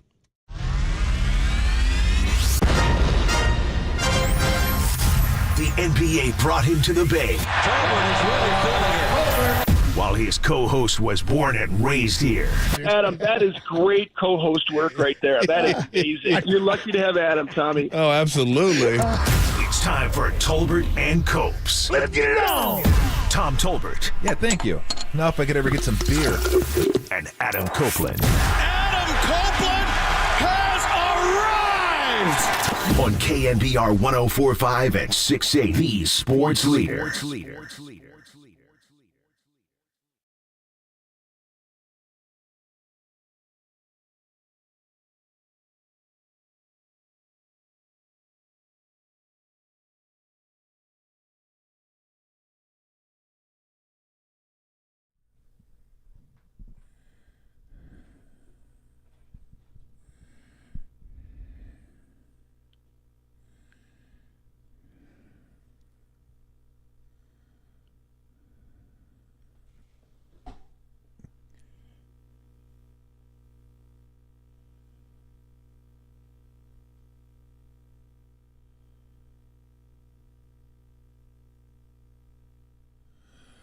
What is shaking?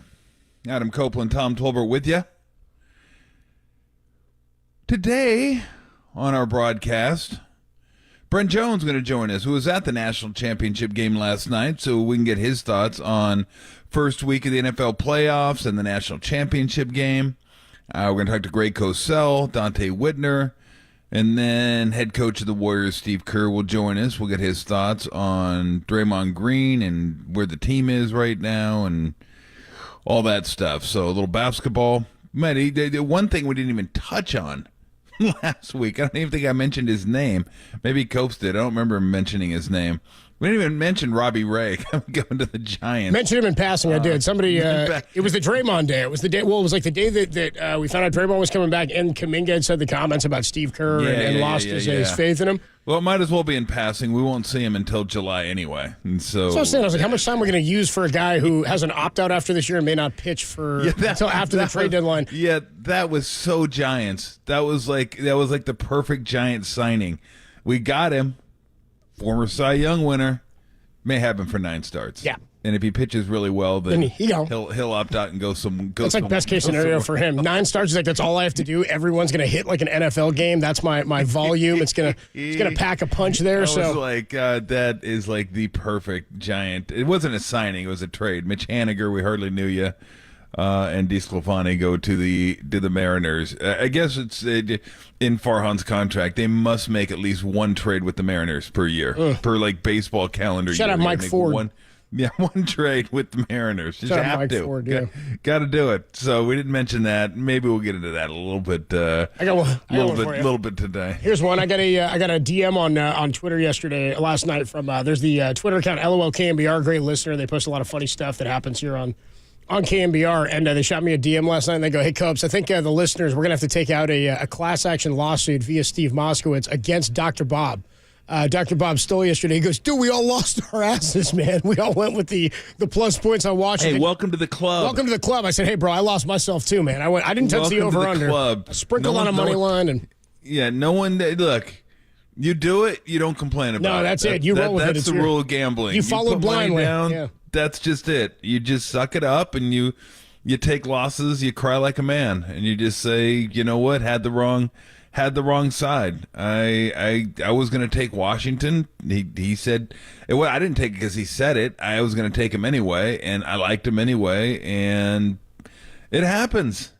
I mean, if we could print you money, we would. Yeah. We would love to print everyone money. I would love to have a machine over here Mess up the inflation that just says, take this team, take that team, take this team, take that team, and we just print it and hand it out to everybody. People should know that when we have people on that talk about gambling, I only have people on that either I use or I trust their opinions, that aren't just scamdy cappers and guys that are salesmen, guys that do the work, yeah. and that those are the type of people that I want. Well, Dr. Bob is. This guy was having fun. Dr. Bob's great. He's on all you. He was having fun with it because we were all three on the same side. We were all in on it, and for a while, the trend of the game was kind of looking like if Washington gets that one score into the third quarter, it was kind of like they get that one score, tie it up. We're in business here, and then it got away. The interception, then a couple of big breaks, the 46-yard or 48-yard touchdown run. Kind of got away from it, but overall, your thoughts on the Natty? Second half, Michigan pulls away, and then Harbaugh's out here just with a bunch of Harbaughisms, and I'm sure we'll hear about him later. But he was a riot after the game. He's a beauty. Just a defensive line was a dominant factor in the game. I thought they took the Joe Moore Award winners. I won't say they took them apart, but they had the much better of them. I guarantee you. I've watched a lot of Washington games this year. No defensive line did to their offensive line what Michigan's defensive line did to them, and Penix never got comfortable. And when he did have time, I mean, he missed Adunze on a ball that could have been a touchdown.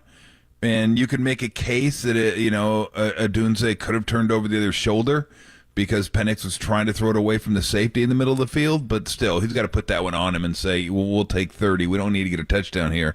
We're just going to take what we can get." That was a big play. It wasn't to McMillan. I think it was Polk that he had for about a 20-yard gain, overthrew him, completely missed him. And then when they did have Adunze on about a 35, 40-yard gain, they got a phantom holding call. So, it was just one of those things. It sucked that Dylan Johnson was hurt, and he really didn't provide much running the ball. But to me, the story of the game was Penix.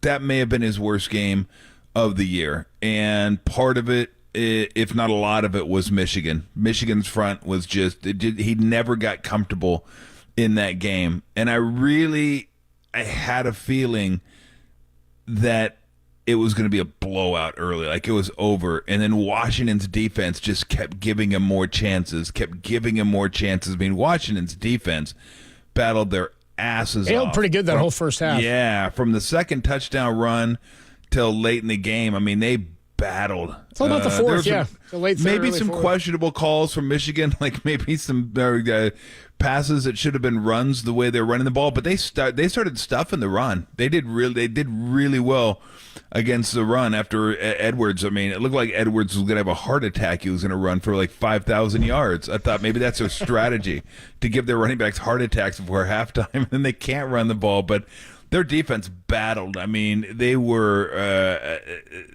dead, and then they just came to life, and the offense was never able to get in gear. Like, if you'd have told me when it was 17-3 if Michigan was going to have another touchdown to midway through the fourth, I'd have been like, cool. Yeah. Washington's going to get going at some point. I mean, I've seen them play a lot this year. They always get going at some point, but it wasn't against a defense like Michigan. It wasn't against a front like Michigan's front. And I thought that was the story of the game, because Michigan's offensive line was really good early, and then Washington's defensive line and linebackers, front seven, dug in, and they said, no, that's it. Or no. And they did. They stiffed them for a long portion of the game, about 3 quarters. They really did a great job, but Michigan's front just put too much pressure on Penix. He was uncomfortable. And again, some of the throws he missed, he just didn't miss this year. Did not miss at all. Thought they did a good job of not letting guys get behind him. And a lot of that was the pressure on Penix. They didn't have time, but they just were not going to let him get beat deep. I mean, this is a team that regularly throughout the year had 2, 3, 4, 5 plays over 30 yards. I mean, they would just throw the ball down the field. Guys were open, and even if they weren't open, Penix would drop it right in a bucket. Did not do that yesterday. Didn't have the time to do it, and then when he had the time to do it, he didn't do it. So, yeah, I didn't mind. I did not see that level of being uncomfortable for Penix in the game. So, I mean, I probably would take it again if it all started over, but I just, knowing what I know now, obviously, you'd say, well, yeah, but I didn't see Michigan's defensive line making it that uncomfortable for Penix. But what are you going to do? I mean, if it was easy, we'd all be, none of us would be working right now. We'd all be great and it'd be good. We could all hang out on an island together.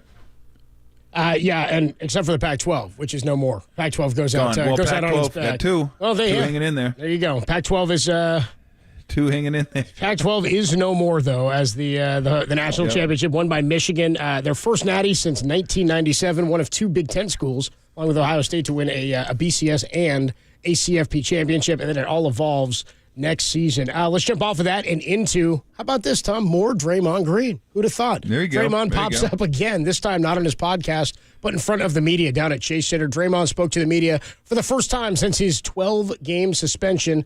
Did you find his words sincere? We'll play some of those for you next on the Sports Leader. Shout out to you for supporting KNBR, San Mateo's Sports Leader.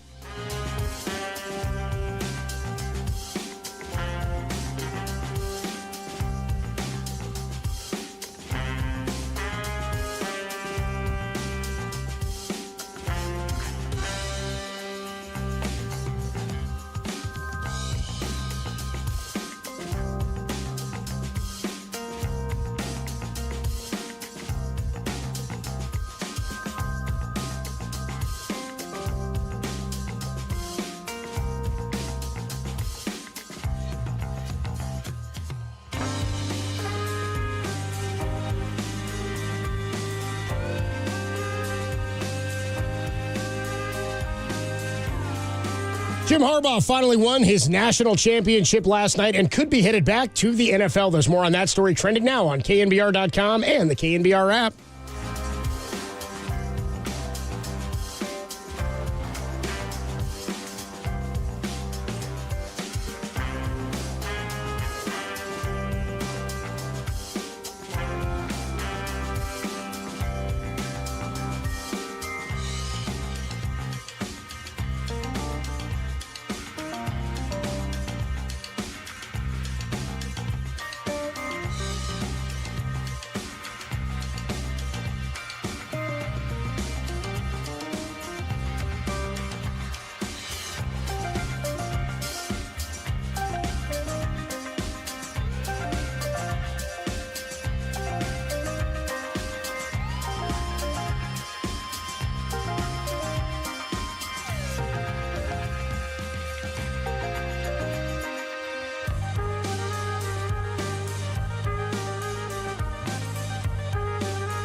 And now, time for the Protect Your Assets with David Hollander Business and Technology Report.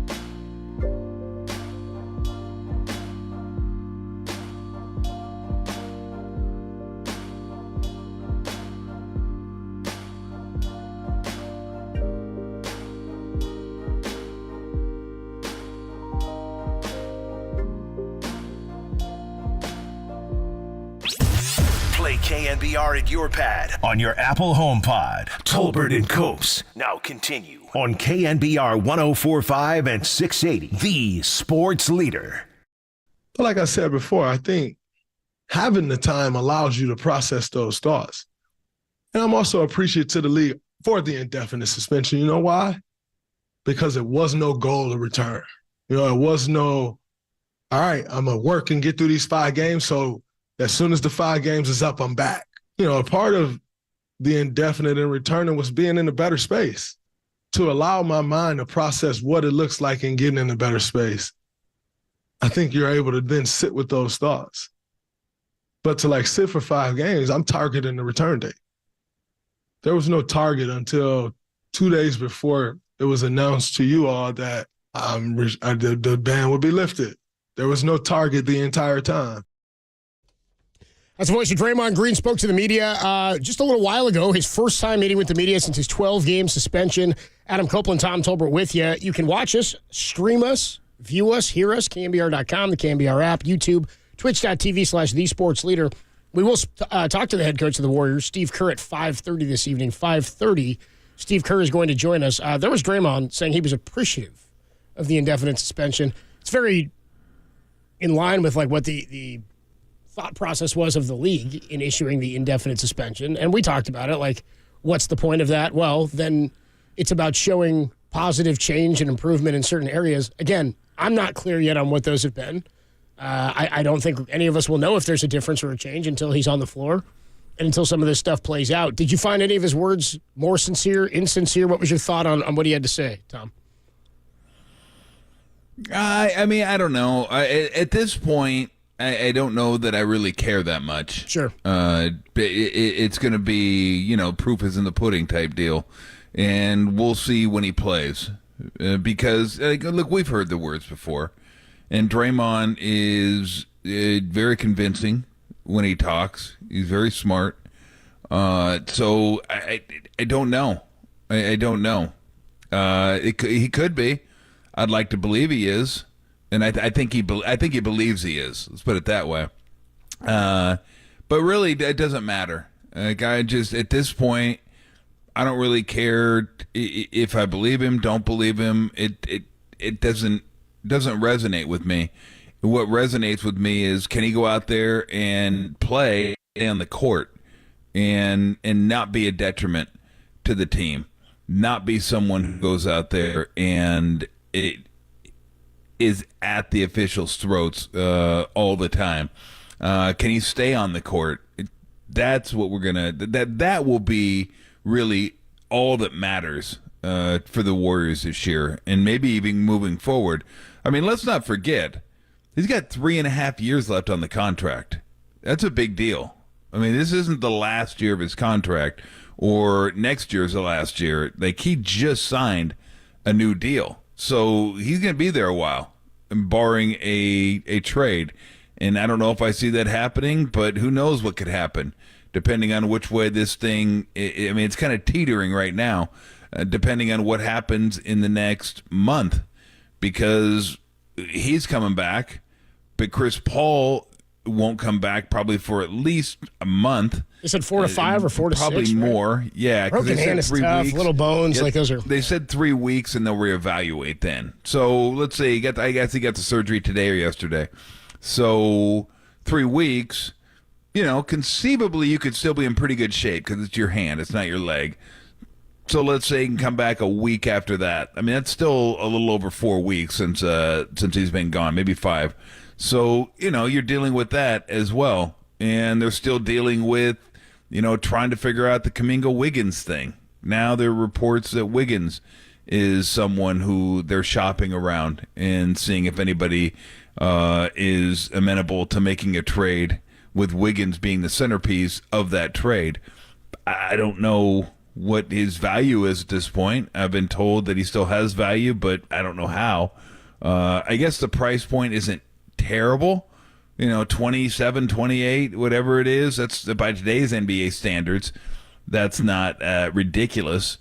So I don't know what other teams would be looking for. I mean, his age, he's still athletic, and maybe you think you would think he'd be like really, really happy to play. Maybe he is. I don't know, but you would think like I was going to say new and a new scenery, but I don't know why I'd want new scenery. I mean, this team was awesome to him last year when he missed a bunch of games. I mean, he missed a bunch of games, and they were like totally cool with it. Like, hey, you just tell us when you need to come back, and we're good with it. And the team was behind him, organization was behind him, players were behind him. That's cool. I don't know if he's going to get any more support anywhere else. He won a championship here, so I don't know if it's a change of scenery thing, or I just haven't been able to figure it out. Like, I don't know what his deal has been this year, but I'm not sure what his value would be. So they still got that to figure out. And, with Draymond coming back, where does the rotation go from there? I don't know. There's just a lot of stuff, like a lot of stuff in flux. And, the core isn't getting any younger. So, like I said a couple weeks ago, leading up to the trading deadline, this may be the most interesting trade deadline for the Warriors that we've seen in the past, because in the past it's always been, if they could add something cool, maybe they'll even look to the buyout market. They can do that, but they're pretty much set. Well, they're not set at all this year. In case anybody hasn't looked, they're now behind by percentage points, albeit they're behind the Utah Jazz in the standings. The Utah freaking Jazz are now ahead of the Warriors. Only Jazz I need to hear from is Ron Burgundy's Jazz flute. That's the only time I need to hear from the Jazz. Certainly not when they're sitting in front of the Dubs in the Western Conference. Well, that's not good. Who wants to hear Ron Burgundy play Jazz flute? Is it Tim? What's his name doing it? Oh, who's it's Fred Armisen. Excuse me, Fred Armisen is the. Yeah. But I know you're thinking of Tim Meadows. Tim Meadows is who I was thinking. No, it's Fred Armisen who's playing that role. He was the guy in... he's in like Mean Girls. He's in a lot of stuff. He's in he was the guy, what was it? Dewey. Walk Hard. Walk Hard, yeah. You don't want none of this. You don't want any of this, Dewey. It's not addictive. It's the cheapest drug out there, Dewey. Okay, just once. It's Overton Copes. You didn't pay for drugs not once, Dewey, not once. It's Overton Copes with you on a Tuesday afternoon. A lot of people checking in here on the YouTube chat. I mentioned I was eating tacos during the break. They're all talking about where they're getting their tacos today. I like this. It just sparked a conversation. Everyone's like, I'm getting mine over here at El Roy's. People are talking about where they're getting their tacos today on Taco Tuesday. Who doesn't love tacos? Who I had doesn't, tacos dude? a couple nights ago. It's tough to miss. Tacos dude. are incredible. I know. I just crushed two of them during the break. It was inhaled them. I got a couple more for later. One more thought from you on Draymond. We'll get into some more of this Jim Harbaugh victory and Michigan from last night. You think Draymond can change his playing style at this point in his career? Like, remember early in the season, though, how many threes was he taking? Like, it's almost like... He took a lot, but he made a lot. He was shooting well. But it was like he was... I don't know that he improved in the offseason or tried to, but it seemed to me like... And again, it was early on he was doing this a bunch. When he came back from the first suspension, I don't think he was doing it quite as much, but he wasn't back for all that long. He was shooting at a high percentage. He seemed more aggressive, and in general, it made the team and the court sort of balance in a different way, where you had to start accounting for that a bit. But that was only like 8 or 9 games in, I feel like. Yeah. No, I thought that when he played well. He was their second best player. Next to Steph. So, and it's not like that, I don't know if that's saying a ton. It wasn't like they had anybody really vying for that position. But, look, you know what you're going to get with Draymond. You're going to get physicality. You're going to get smarts. You're going to get a playmaker. You're going to get a defender. You're going to get an organizer. Like he raises the IQ of the basketball team every time he's out there. So I don't question any of that. It's just can he stay out there? And we're not going to know that until we see it. We won't know. Or can he stay out there and be the same player? Like, can he play with that ferocity and everything? Because you heard him. One of the things he said when he spoke to the media was like, hey, we've won a lot of championships, me playing the way, I've played. And that's kind of who I am. And I'm paraphrasing, but yes and no. Like that, you're right about that. And I've talked about that a lot. Like, you just got to live with some of the things that come with Draymond, because that makes him who he is. I always mention Madison Bumgarner and stuff he did. A lot of people, it got old after a while, but it got old when the Giants weren't winning and maybe he wasn't pitching quite as well. It wasn't that old when they were winning championships and everybody was loving it when he was the sheriff of Major League Baseball. So with Draymond, can he, like, no one questions that he could be an impactful player, but now things got to change a little bit. Like, look, he's going to get the occasional tee. That's just a given. I mean, we know that. Yeah. He's not going to be. He's not Draymond if he's not at least got some of that. He's not getting the Lady Bing Award anytime soon. Let's put it that way. He ain't winning a Willie Mack, I don't think. No. Yeah, it ain't happening. So, okay, we get that. But then it can't cross the line into now ejections where, okay, you got your tee. Let it go. Like, that's when somebody's got to step in and go, okay, hey, that's enough now. You've made your point. That's it. Either take him out of the game, or a teammate, staff, somebody like that, Clay, got to say that's it. You can't keep going at these guys, because now I think the officials are even going to have less rope for him. Like they're not. They used to let him really get on him before that second tee. Like, it's Draymond. We're going to let him rant, but I don't think that's going to happen anymore. I think that leash is going to be a short one. So if you get kicked out, it's another time the Warriors don't have you and they need you. So really, we're not going to know that until we see what he looks like as a player. Does he look different? Does he act different? And is he available? As they say, the best ability is availability, and he hasn't been available much. We'll get back into the Draymond Green situation a little bit later, probably about 3:30. We'll play more of that sound and more of what he had to say, talk more about the rest of the roster and how it's going to shape up when Draymond comes back, because as you pointed out, no Chris Paul for the foreseeable future. How does that affect the trade deadline? Also, Steve Kerr is going to join us at 5:30 tonight. We will talk to the head coach of the Warriors, Steve Kerr. He also we'll get some reaction from him on Draymond's return. When we come on back, though, Brent Jones is going to join us at 2:50. He was at the national championship last night. Jim Harbaugh wins his first natty. Could be headed back to the NFL. Which NFL team is the best landing spot for Jim Harbaugh? We'll talk about that next, only here on The Sports Leader. You play jazz flute? I dabble. Would everyone love to hear Ron Burgundy play some jazz flute?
Enjoy KNBR in FM at 104.5 FM. Now back to Tolbert and Copes. Tom Tolbert and Adam Copeland on the Sports Leader. He's got it. Michigan barrels in. And the maize and blue on the brink of ending a championship drought. Hey, it's a polarizing figure. There are people out there that believe that whatever Michigan does is tainted. That's up to you to decide, but hail, hail Michigan. They are the champions of college football 2023. And all those accomplishments in the big person's table, would you want to add winning a Super Bowl to that? I just want to enjoy this. And I hope you give me that, Can a guy have that? Does it always have to be, what's next? What's the future? Like I said the other day, I hope to have a future. I hope to have a future. You're here right now, my man. The second you said that, you were already there. The fact, by the time you were done saying, I hope to have a future, you will have had said future. There is Jim Harbaugh. He's a gem, dude. He's a gem. We asked yesterday if Niner fans were rooting for Harbaugh to get the victory. I think in terms of ties you might have had, I'm sure we've got a lot of Washington people here in the Bay Area who went to Washington or from the area up in Washington, but got a lot of people here. I mean, the brand of Michigan in general is a big brand, but also been a quality team for a number of years, especially since Harbaugh got there. He has won everywhere he goes. I mean, it's pretty incredible. San Diego, Stanford is maybe the most impressive. Then you go to the 49ers and then out to Michigan, and he accomplishes what he went there to accomplish. I think there's nothing left to do but to jump to the NFL. Your thoughts and where this puts him kind of in football coach lore, because very few guys have a Super Bowl and a national championship. He's going to try, I think, to complete the double there. Does anybody have it? Didn't Barry Switzer get one? Pete Carroll has it. I always forget that he... Dick Vermeil? I guess. Dick Vermeil had one too? He didn't win a national championship. He went natty at UCLA? I always forget Switzer won a Super Bowl because he was like the substitute teacher. I guess he gets credit for it, but I never even Jimmy think Johnson's of him the other one. Yeah, Jimmy as Johnson. a Super Miami. Bowl. Well, Jimmy Johnson, did he win a national championship at Miami? I don't know. Maybe did he Derek? did. Yes? Maybe yes or no, did. Derek? I can't hear you. Derek says yes. Okay, so got only 3 of them. Pete Carroll, that's right. I'm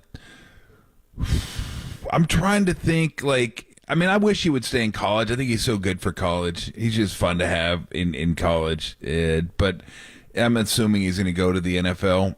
I was thinking, where would be the best place to go? Like San Diego's the...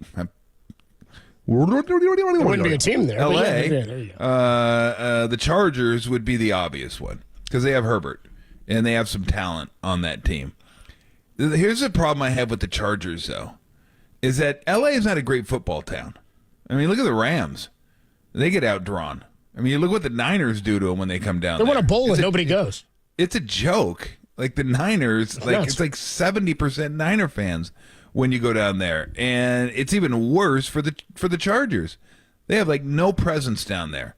And having grown up down there and kind of understood football down there, for anybody that thinks if the Chargers win that LA is going to embrace them, they're not going to happen. Not going to happen. You don't think Harbaugh changes any of that? You don't think he can change a culture like that? Nope. I do not. It says a man from the fan base, by the way. The Chargers are going to be viewed as a team from San Diego. And it's almost like the Clippers. Like Clippers can win, but they're going to have to win for a long time because it's Lakers town. Always will be the Lakers town, period. It just will be. Clippers are good. They haven't won yet, but it would take multiple NBA titles for them to even come close to the Lakers. Not surpass, come close to the Lakers because they're not surpassing them. I don't think the Chargers have any chance of surpassing the Rams, and the Rams aren't even that popular. So you got that going for you. You play 17 road games because you never really have a home game. You do have a quarterback, and you do have some talent.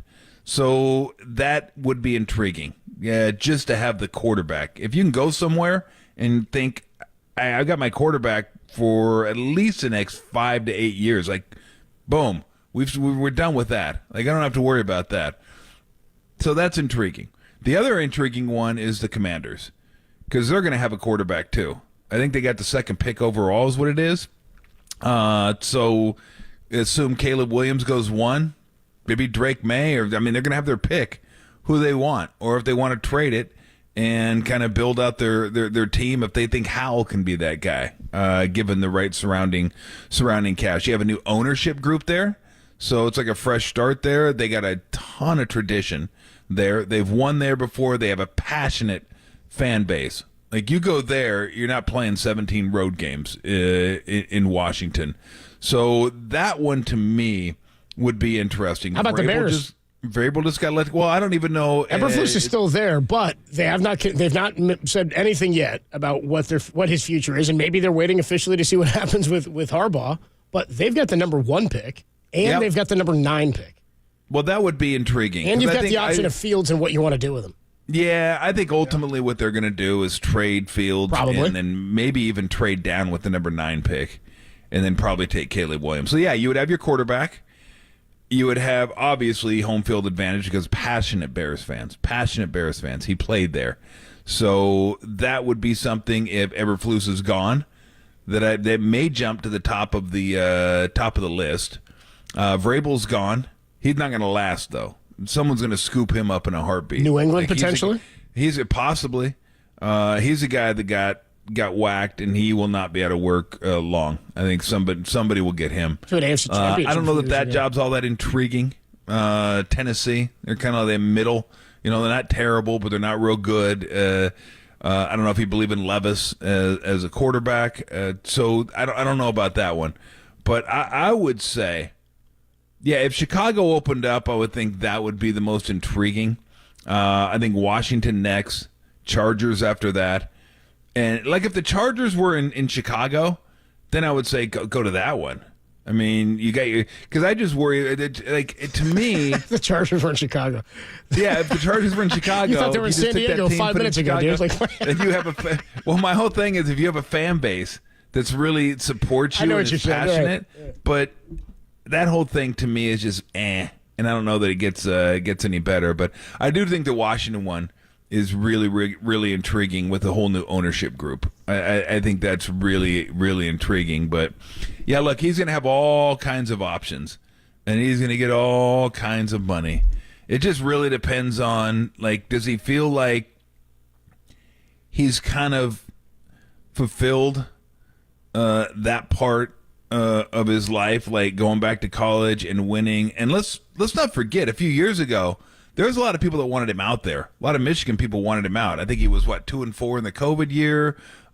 He had to take a salary reduction. He had to get rid of most of his staff, and he went younger. And really what he did is he went back to playing Jim Harbaugh football, like kind of Stanford-style football, where it's like, look, we're just going to be who we are. We're going to be super physical. We're going to run the ball, play action, and that's how we're going to win football games. Because they kind of went to the whole, hey, let's spread it out and score. Remember, Gaddis was their offensive coordinator there for a while, and they're like, hey, let's just that's what everybody's doing. And I think he just said, no, that's not me. That's not what we're doing. And then he got new coaches in there, and they ended up winning the national championship, beat Ohio State 3 years in a row now. So he's an interesting guy. So do you want to go like maybe the Saban route where you feel like, hey, I got this thing cooking now. Let me just keep it cooking, and it's going to kind of run on its own. We're going to be in the top 5, top 10 every single year. We'll get recruits, and we'll be good to go. I can live a great life. I love this university, have a chance to win, new football playoffs, probably going to be in the playoffs most years, so we're good to go. Or does he want more? Does he think, he's the guy that's always like, okay, I already got that. Let me go back to the NFL where he came oh so close to winning a Super Bowl. So does he want to go back? And I don't know. I mean, some guys are different. Like some guys, like, this is good enough. I love being here. I don't want to go to the NFL. I don't want to have to deal with all that stuff. Because the one thing about the you're NFL, king in college. You're king there, man. Yes, because you don't got to deal with the owners. There are no owners. You make more than the deal with president of the school. president. Like, you make more. You're more important. You got to deal with them a little bit, but it's not the same. It's not even close. Like the NFL, if you have an owner, we forgot Carolina. I didn't even include Carolina because there's no way he's going to Carolina. But you got to deal with an owner.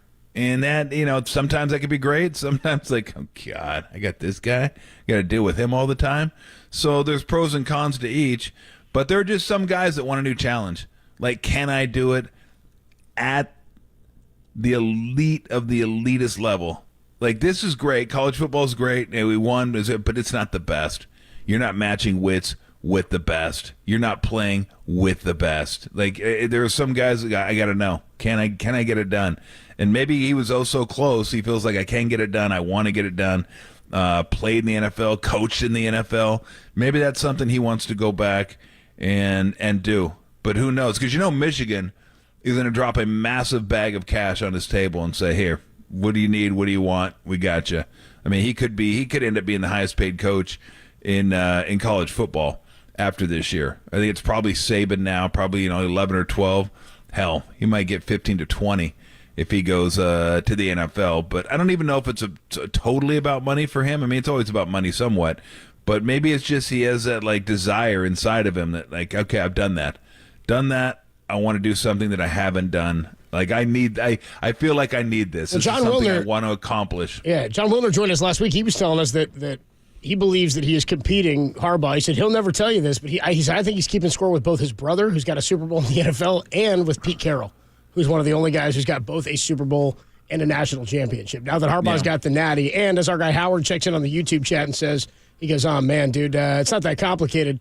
Harbaugh's leaving right after the scandal hits, which is pretty funny. Don't forget they made him that offer back in was it the summertime, or maybe it was around December when they said it was a contract that did not allow him to go to the NFL for 1 year, which everybody thought was odd, but it's also because a lot of the options that are available out there right now. Also, one of our texters checks in says, as UC Steve says, the Chicago Chargers probably have more fans already than the LA Chargers do. Oh, there's no doubt. Without a question. It sounds pretty good, too. The cha-cha sounds good. I like the Chicago Chargers. I'm going to have to get that moving. All right. Can a guy have that? Can a guy have that? I'd like to have a future. I was like, what is he talking about, Harbaugh? Let's talk to Brent Jones. He joins us every Monday, usually, to talk 49er football. He was at the Natty last night. Let's talk to him about the Jim Harbaugh situation. Where's the best landing spot for him? And then, because it's a Tuesday, I checked the mailroom. We got an NBA grab bag. Brent Jones and your NBA grab bag is next on the Sports Leader.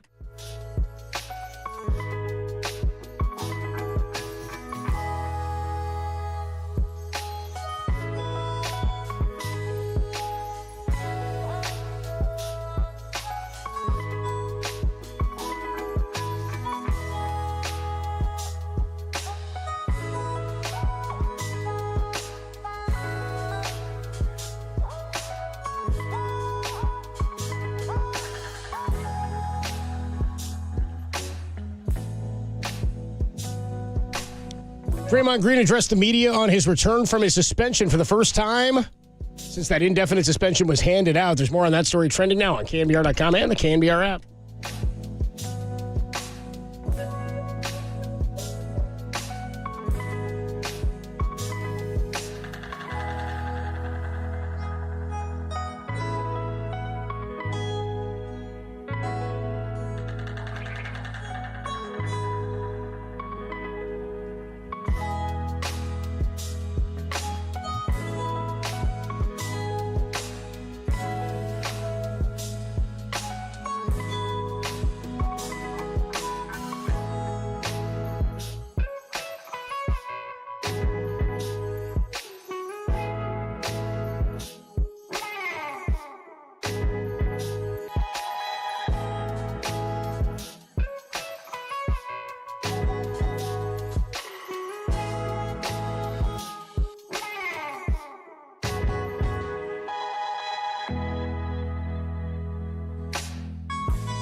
my guys. Oh, man. It is always a lot of fun talking to our favorite tight end. I mean, basically, he's just like us, just hangs out, loves being around the family, loves being a granddad, loves having his buddies come pick him up in a private jet and go head off to the national championship game, just like we would do. What's going on, Brent? That's like us. Yeah. Very well described. Just regular guy chilling. And no, it was, you know what, you guys, you would laugh. It was a white knuckler yesterday. Buddies came in from the Bay Area about 1 o'clock, picking up some of the Dallas crew. We board the plane, and they have shut down all the airports in Houston, thunder and lightning. Oh. We were on the ground for 3 hours. And finally, and there's a huge backup. I mean, there's people everywhere, backed up. And we finally get out, and we realize they still haven't opened hobby where we were going to land. So we made an audible to land in Sugar Land, which was, I don't know, another 20 minutes further. They haven't opened up, but they're going to probably open up first. So we go in, and we're circling around, and we're circling around, and I mean, we're flying in the storm, so it's a little bouncy. And they're supposed to be clearing up and opening up the airport. And we're down to like half an hour, 40 minutes of fuel. So if we get down to if we get down like another 10 minutes, we immediately have to divert to Austin to go refuel, and we're going to not even get there till the third quarter at best. And finally, they open up the airport, at least temporarily. We were the first plane coming in, and it was a wild ride through the clouds, through the rain, the wind. And we landed, and it was pouring. And then right after we landed, there's more lightning. I'm like, I wonder if nobody else is going to get in. Jumped in the cars, flew to the stadium. We were driving all over the place. Get in. There's nobody. Man, what is that beep? Mike? Yeah, that's you. That's you. I don't know. I think that's me. Or is it Tom? I think it's me. Oh, it's Tom, dude. Damn, Tom. Damn it, Tom. Tom, did I assume because Tom didn't even react? And so I was like, I assumed he's just sitting there. He's not even moving. So. I'm a pro. He tried to play it off like it wasn't him, dude. Like, that was incredible. He's a pro. Well, we get to the stadium. We drive toward the front. Somehow there's a parking spot. And so we're like, hey, we're parking. We parked. We walked in. There was hardly anybody walking in. Everybody was either there or stuck in the air. And this started the national anthem right when we got to our seats. And so we figured that one out. I guess no tailgating, but that was okay. We were excited to get there for the start. And, man, there was a couple of big plays in the first quarter. Felt like there was more Michigan fans than Washington fans, and so it was really exciting. It was great atmosphere, just a lot of enthusiasm, a lot of excitement, but clearly, and I felt like Michigan was going to beat them. I didn't know if it was going to be a blowout. I just thought the physicality of playing in the Big Ten versus the Pac-12 eventually probably changes the dynamic a little bit. I thought the line-wise that Michigan was going to handle them. But, man, it felt like they could have been up 28 points at halftime, but they really felt like they got super conservative after those two big touchdowns. And so kind of let Washington sneak back in the game. And then, of course, Washington had some momentum. Penix missed a couple of big throws. He did. I felt bad for him, but those are big misses in the situation. And so you just kind of felt like no matter what happens, Washington just wasn't going to make it happen. And so did you feel like, because I don't know if you felt that way there. Obviously, we were just watching it on TV. And the interesting part, Brent, is Penix did not miss those throws during the regular season, like ever. Like he was as accurate as anybody I saw throw the football this year, which made it more surprising. But I think one of the reasons was, and you could tell me, it just looked like he never was comfortable. Like the Michigan defensive line was more than, I mean, look, that offensive line won the Joe Moore Award for the best offensive line this year, so they had a hell of a year, but it looked like they hadn't run across anybody quite as physical and quite as talented as Michigan's defensive line, and they're putting pressure on Penix even if they didn't get to him. They hit him a few times, and it just never felt like he was able to get comfortable last night. Yeah, I completely agree. And I mean, I don't know that he looked uncomfortable in the pocket, but man, his throws were high and off target. And you know, some of the guys I was with hadn't seen Penix play a lot, and they're like, "Yeah, this guy got a lot of hype." They were unimpressed. I'm like, "No, you got to go back and watch some of his games. He was phenomenal throughout the course of the season, but he was way off last night, and maybe the whole team was a little bit." But I agree with you, and even on some dropbacks where he had time and there was really no one in his face, Did he? Did we just lose Brent? Yeah, he hang up on us. More lightning? So one of those things where like you're talking and you just like your ear hits the the hang up button and he's gone. Derek's trying to reconnect with him there. That was clean. By the way, how about the whole story was, yeah, we had a delay on the way to the game. That was basically, dude, the duration of the story. I was like, where's this going? What happened? What happened? He's like, no, we made it. We were there. We saw it. We're good. Saw the game, dude. We were there by the anthem. That's basically what he told us. Was it an 8-minute flight? I got caught in traffic is basically what he said to me. Over the course of that, the entirety of air traffic. Yeah, over the entirety of that that story. We're reconnected with Brent Jones, who was at the national championship yesterday. I do want to get a thought from him on. We've reconnected. Brent, we got you back there. Yeah, you know, it was weird. I was talking, making great points, and all of a sudden you guys were saying, "Hey, we can't hear you." Yeah. Thought it was a tease. Yeah, no, it was a real one. Yeah, it was a real one. Did. Let me ask you this. Let me ask you about Harbaugh. You and I, we've joked about this for a couple of years now, Brent. We love watching chaos in the NFL, right? We love when chaotic things happen. It's just fun. And I love when coaches just seem like it's chaos happening around them and they don't know what to do. What would be the best, most fun place or most interesting place for him to end up? And what place in the NFL would be the most chaotic for Harbaugh to end up?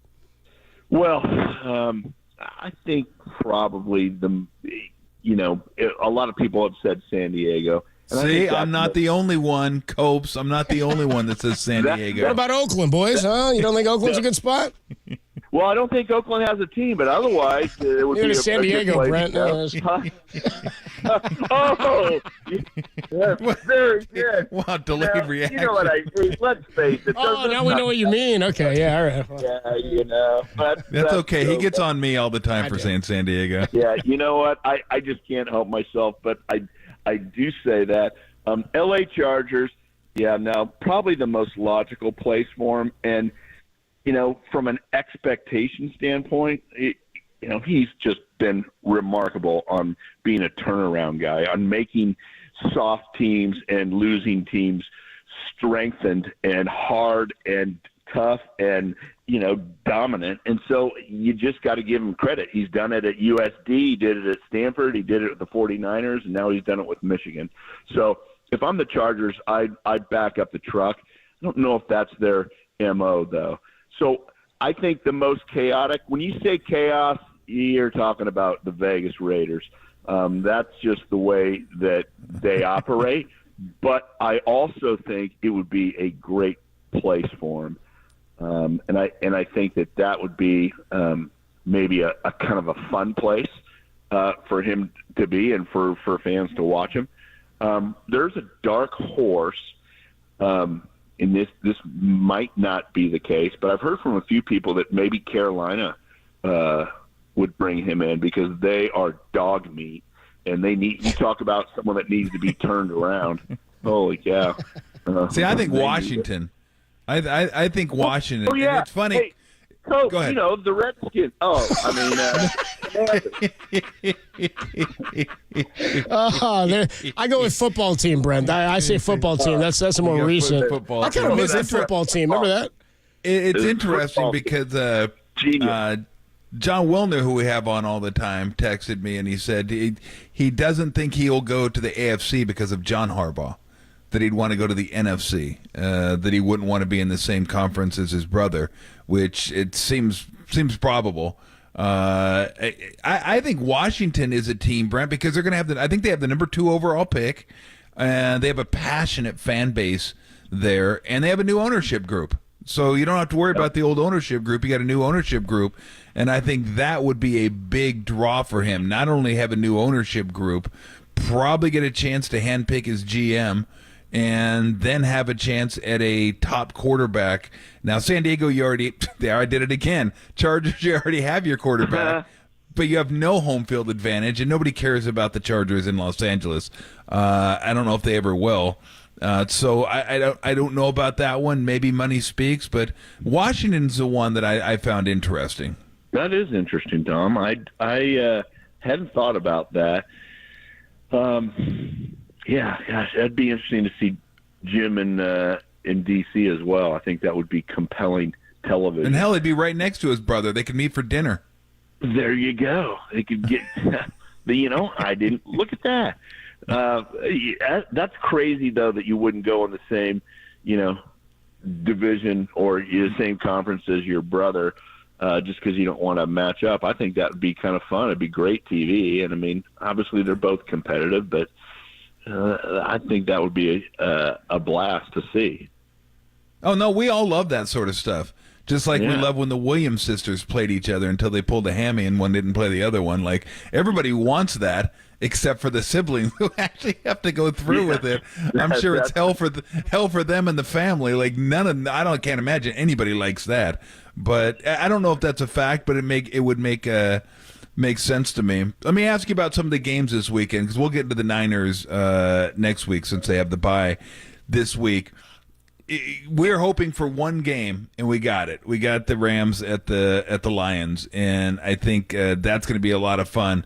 Let me ask you about this, because Dan Campbell obviously wanted to win last game. He went all out to win, to see maybe if the Cowboys lose, they could get the number 2 seed. Chances were Cowboys weren't going to lose, and it wasn't even close. They didn't lose. It was fairly costly. I think they lost a lineman. Laporta might not play this week. I mean, how'd you feel about him? I mean, it seems on brand with Campbell. Like, we're going to play this. We got a chance. We're going to keep it going. Played all his starters, and it may come back to bite him. How did you feel about that? I don't know if I felt one way or the other. Like, I'd like to rest guys, but I don't mind playing guys. I mean, you got to play some guys, but how'd you feel about, because Laporta is pretty damn important to that team, but how'd you feel about his decision, and what do you think about that game? I get it. Like, you're trying to position yourself and get into the best position. I really didn't like Laporta getting hurt. I followed him a lot this year. He's been a great rookie tight end, and he is central to what they do. If he's not involved, they're not the same. And so I hadn't heard up-to-date reports just because I was flying back today, and so I'm a little AWOL on my Tuesday research. But that was frustrating to see. But I just, you know what, the game is the game. Like, if stuff happens, like, you don't expect your guys to get hurt. It's football. You play all season. Every now and then that happens. Now, if a guy's banged up and you don't want to play him, or he's got an existing thing that's kind of hanging over his head, yeah, I get it. But I mean, if you're still trying to compete for, the number 2 position, I don't have a problem playing guys. Mm-hmm. Everybody always overthinks it. It's frustrating. Playing guys at a meaningless point in the game, or when the outcome is already determined, or, in a game that means nothing, I'm not big on that. I mean, I don't mind getting guys some reps, if they're going to have some downtime and say, hey, you know what, we want to get them a quarter or a half and then rest them in the second half. No problem. I just feel like there's no right answer there, right? Yeah. No, you're right. I mean, you're absolutely right. Let me ask you this, because we're not going to have time to go over go over all the games. Let me get your thoughts on two really quickly, because the Niners could play the Eagles and could play the Buccaneers. I mean, a lot of options there. Your thoughts on that game? We know Hurts is dinged up and Mayfield's dinged up, and then they, possibly if the Packers beat the Cowboys, I mean, they could end up playing them. I think the Cowboys are going to run them personally, but just give us your thoughts on those two games real quick. I think the Cowboys are going to run the Packers unless something fluky happens and they get behind early with a pick or some turnovers, and then all of a sudden Dallas is in their own head about choking in the playoffs. The Eagles Bucks is so tough to pick because no matter what, I know the Eagles have just looked horrific. I can't picture the Bucks beating the Eagles. I just can't, and I hate myself for saying this, but the Eagles are going to use every ounce of energy they have to maybe just barely overtake the Bucks. I'm just not a Bucks guy. No, I agree. That's a tough one, though. Real quick before I let you go, I wanted to, you don't mind if I embarrass you for a second, do you?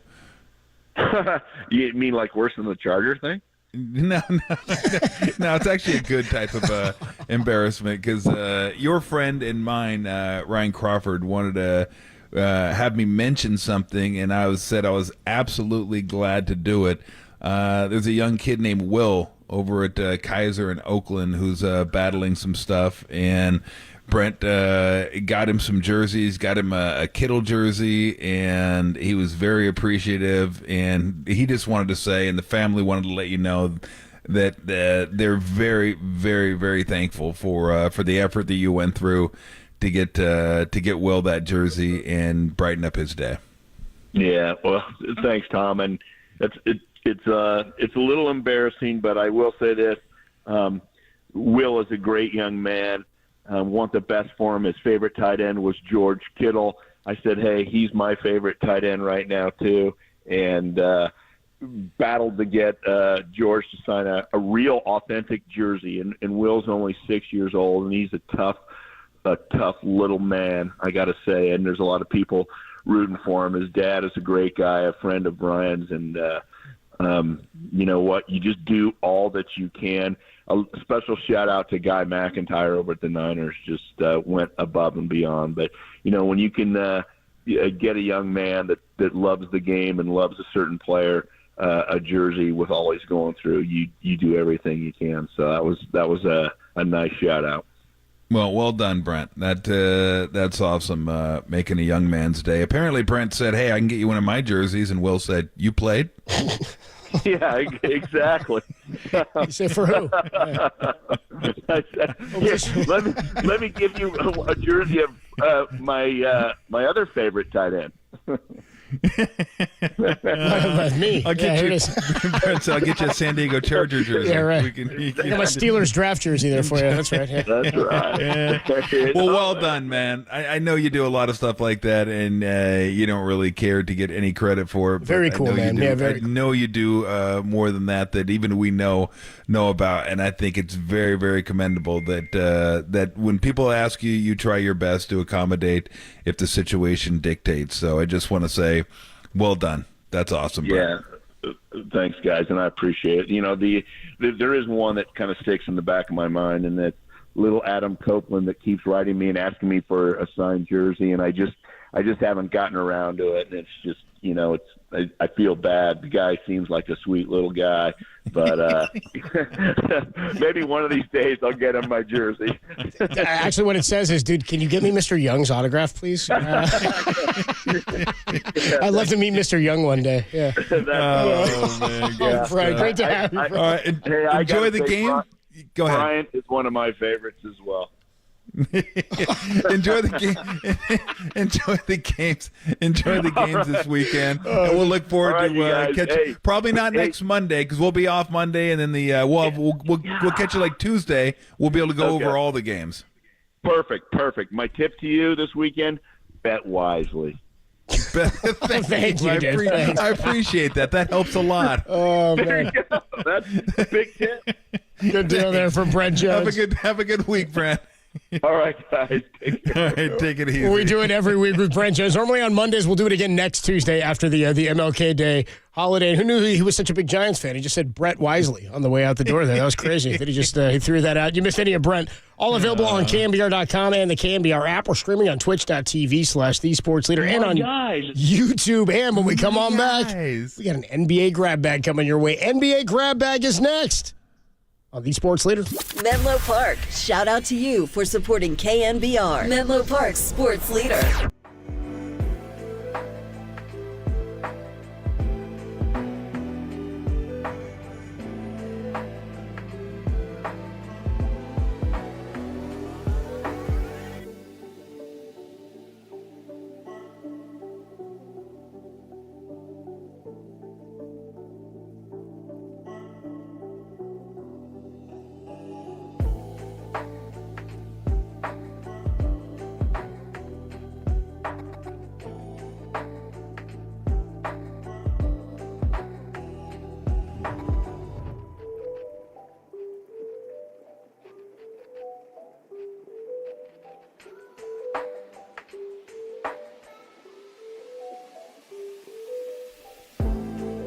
The Chargers have requested an interview with 49ers defensive coordinator Steve Wilks, while the Raiders have requested an interview with assistant GM Adam Peters. That story and more are trending now on KNBR.com and the KNBR app.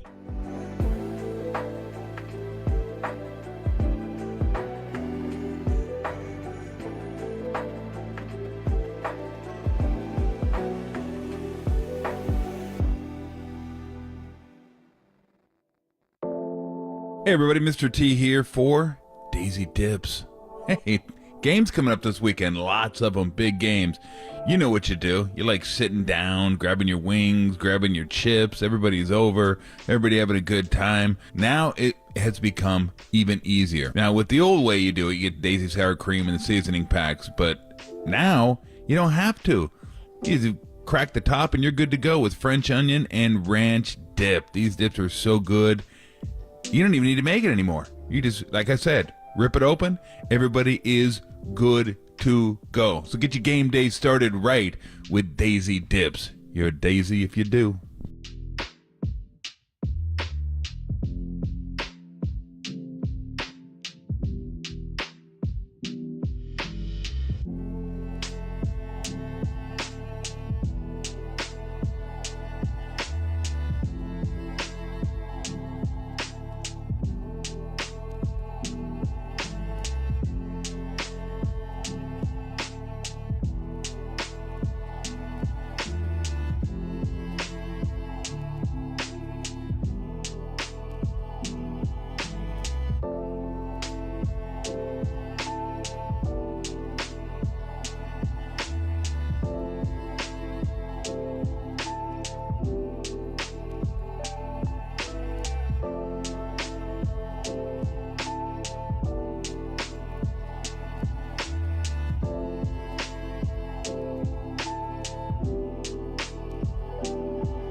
Hello.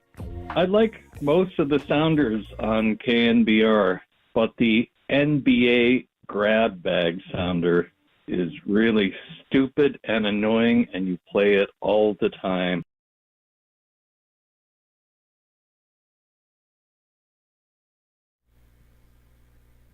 It's time for another NBA grab bag Tuesday afternoon. January 9th, 2024 giveth a new NBA grab bag, and these topics just keep showing up. I walked by the mailroom today, there it was. Big potato sack with the stencil on it, and it said, Tim, what did it say? There it goes. There it was. We'll get you a... 69. Oh, stop it. Nothing to do with anything. Don't you try to save yourself there. All right, let's jump right into the NBA grab bag. And where else would we start but in the NBA, dude? We thought it was annoying that Draymond Green hadn't been on the court. How are the Memphis Grizzlies feeling about one Ja Morant? Suspended 25 games to start the season, and now he's out for the remainder of the year after he tore the labrum in his shoulder. That's a bummer. He was shredding when he came back, too. Talk about a guy who was ready to go. I mean, basically, that's like missing feels like about a year and a half. It's like Clay almost. It's like Clay missed 2 years. Last year he missed. He got suspended and then get screwed up again. And it's been a little bit of a mess for a team that was really on the come. Like, I love that team. I thought, oh boy, this team's coming, and they're coming hard. And apparently they are not. Things are kind of falling apart there. Although I would say that it's a big deal because the fans want to see him play. Right now, what are your reasons to go to a Memphis Grizzlies game? Yeah, not much. He was the reason to go to the game. I don't think they were ever going to climb back into the playoff picture. But if he's going to get hurt, this would be the year. He's out. Both your centers are out. They weren't going anywhere. So, it sucks if you're holding season tickets for the Grizzlies or you're going to games. You're not going to be able to give those tickets away after a while. Dude, it sucks if you're holding season ticket for the Grizzlies. You could have stopped right there. You could have just ended it right at that sentence. That was it. Move on. It kind of bummer. If you're holding season tickets for the Grizzlies out at the FedEx Forum or wherever it is they play, it's going to be some time, I think, before they're back. That's a rough season. That's a rough season. That's a rough check to cut. Moving on here in the NBA grab bag. And by the way, here come the masses. They're already loving it. 669 checks in.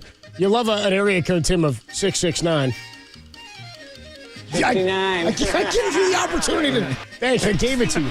Just teed it up for you. 669 says, dude, I'll buy an NBA grab bag t-shirt if you sell them. We may have to get into the grab bag and get some t-shirts. We may have to do that. 629 just has to say NBA grab bag. NBA grab bag. In capital letters. 63 says, F yeah, NBA grab bag, all caps. And then 415 just checks in and says, all they said was NBA grab bag. Tim then responded NBA grab bag. Then they said, dude, is that you saying NBA grab bag?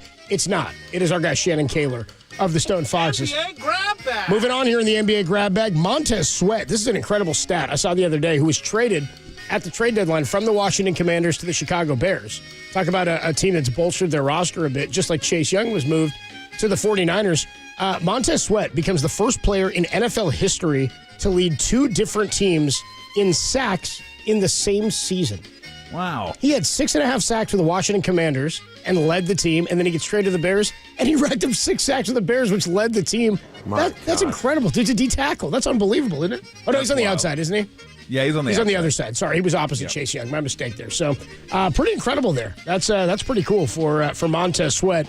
Moving on here in the NBA grab bag. NBA grab bag. This is a late addition here to the NBA grab bag. Oscar Mayer. Like an Oscar Mayer wiener, Tom? Yeah, I did. Well, not really. Well, July 4th. Yeah, I might throw one down then. I'm more of a Ballpark Frank guy. I'm more of a Casper's hot dog guy. Casper's long one with the snap. I like that. Now, if I gave you a Casper, an Oscar Mayer, or a Ballpark, and I blindfolded you, would you be able to tell the difference? If they were all fitted to the bun, because obviously the foot long is different. Yeah. I would be. No, I would chop them. I'd chop them up. Okay, I'd be able to. I think I would be able to tell the Caspers. I don't know that I'd be able to tell the Oscar Mayer and the Ballpark. The Caspers to me does have a different taste, and I've loved it. To me, we used to seek it out because they got Caspers locations in Hayward. You can go to the actual place and get a hot dog and a milkshake and they do them up and you all the toppings. It's cool. It's cool to go to a hot dog spot. We don't have very many of them. So wow, you're a wiener connoisseur. I'm a wiener head. Yeah. Nice. There we go. Oscar Mayer says it's taking applications for the next class of hot doggers, Tom. Hot doggers. This is where they take that Oscar Mayer wiener vehicle, that big 27-foot-long wiener mobile is what they call it. Yes. As the brand spokesperson, Yep. It's a year-long opportunity for you to drive across the country in the iconic 27-foot-long wiener mobile. They're taking applications if you'd like to apply. I don't know what qualifies you to be the driver of said wiener mobile. You probably need a Class D license C? or something. Yeah, something bigger than whatever. How about it a is. Class D? Yeah, that's what I'm saying. Class D. Yeah, you might need a Class B. Is what you need.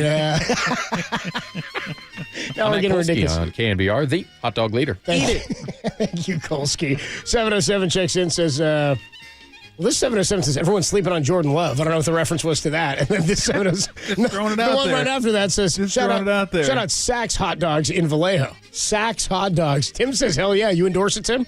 Pop on, Tim. You got something on Saks Hot Dogs? Oh, man. Saks Hot Dogs was on Springs, I want to say. Oh, baby. Tim endorses the Saks Hot Dogs, which is weird because Tim's a Davis man usually. Best hot dog in Davis, Tim? Something. Does In-N-Out have hot dogs? Oh, no, it doesn't. All right. And then 949 says, I moved to L.A. No Caspers, bro. It's killing me. Yeah, down in L.A., what is the one they do? They've got a chain, Pink's Hot Dogs down in... Pink's Hot Dogs. That's the famous one in Hollywood or right around there. Yeah, and then the other one is, I guess in New York, you got like a Max's. Max's Hot Dogs. Here's Springsteen talking Max's. I love hot dogs. Okay. I do. I love hot dogs. Marty, you're pecan. Like, okay. All right. You love them. All right. There we go. 707 says, Tim, my man, Springs Road, indeed. That's going to do it for your NBA grab bag. NBA grab bag. 650 says, I once almost died chasing the Wiener Mobile when I was in high school. What? Come on, bro. Come on, 650. That's how'd he go? I was chasing down that Wiener Mobile, man. It wouldn't stop. He was trying to get it. That's going to do it for your NBA grab bag. We will get back into some NBA stuff a little bit later, of course, when the head coach of the Golden State Warriors, Steve Kerr, joins us at 5:30. But when we come on back, the difference between Draymond's style and his antics. Is there a difference when it comes to his style of play versus the antics that people want to see end on the court? We got a little bit more sound from Draymond meeting with the media today, and we'll get into that a bit next, only here on the Sports Leader. I love hot dogs.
Follow KNBR on Facebook. Now back to Tom Tolbert and Adam Copeland. Tolbert and Copes on KNBR 104.5 and 680. The Sports Leader. It's urgent from a professional standpoint because I wasn't hurt. At least my body wasn't hurt. My mind was hurt. My feelings was hurt. But it wasn't like some injury cost me off the floor. So it's very urgent because I've cost my team enough. I've cost this organization enough. And so it's not a time for me to just come back and be like, all right, I'm going to take my time and get back when I can. No, like you caused this yourself. And so you don't get the grace. And although I'm very appreciative of our organization, number one for the support, but number two, like they're putting the plan together to ramp up. If it was up to me, I would love to come back and play right now. Reality is it's probably not the best thing for me or the best thing from an organizational standpoint and what that looks like moving forward and the risk of injury and all those things. But, there's a human component of this as well. And, you sit home and you watch these games, better you want to help. Obviously, the voice of Draymond Green from earlier today, meeting with the media for the first time there. And, there is a balance because we keep talking about how does Draymond remain Draymond on the floor and how does he help the team? And again, we're all just kind of waiting to see what happens. They said there was going to be a bit of a ramp up about a week or so. But I think it speaks volumes. And I've always thought this about Steve, and you know him personally, Tom. You've known him for a long time. Has he always been a very patient guy? Because he appears, I think, to the fan base, at least to me, my opinion of Steve is you have to be patient with the way Draymond has played and the quote, antics we call them. And you have to understand really inherently what it is you're gaining from him versus what it is that he's done to hurt you. Because I think there's times where we think this is so tired, this is so annoying, and then he does 7, 8, 9, 10 things in a row that will be dramatic in terms of how he helps your team improve or get better. But you've got to be able to have the patience and the wherewithal to sort of weather that within yourself and within the organization. So to Steve as a guy, I mean, does that speak to his patience or what is that? What is that line that he has to sort of straddle? Well, I got to say Pampered Pup in Alameda. Pretty good hot dog. Okay, nice. Thank you. Pampered Pup. Thank you for coming back with that. I'll get to a lot more hot dogs at the end of the segment. Just Many in people case, have checked in. I like anybody that. happens to be in Alameda, and you go to Pampered Pup and go to McGee's or Lucky 13. I think he's patient when it's warranted. I think when guys have won championships for you, you're going to be more patient with those guys. I don't think there's any doubt about that. He is the guy that believes in that core, believes in those veterans, and they've given him reason to have trust in him. And I think a lot of times as a fan base, you're like, well, this just isn't working. Let's go the different direction. Let's do this. But you have to understand the history that they have together. And that's for better or for worse. But coaches, for the most part, are going to stick with guys that have helped them win. I mean, Bochy did the same thing. Bochy hung with veterans a lot longer than the fan base wanted. Steve's going to stick with these veterans maybe even longer than the fan base wants. And I'm not even saying it's the right thing to do. I'm just saying when you have all those past successes together, then you're going to trust someone. You're going to trust that someone, whoever it is, Draymond, Clay, Steph, that they're going to be able to get it done until they prove to you they can't get it done. But even that, you're going to feel like, okay, I still want to go back to him and give him a shot. So I don't know, patience. Like he could pull the trigger on things pretty quick too. He's a guy that likes to switch things up. Look at all the lineups. Look at all the rotations that he's had throughout the course of this year. He is a guy that likes to tinker and look at things and try to figure things out early in the season.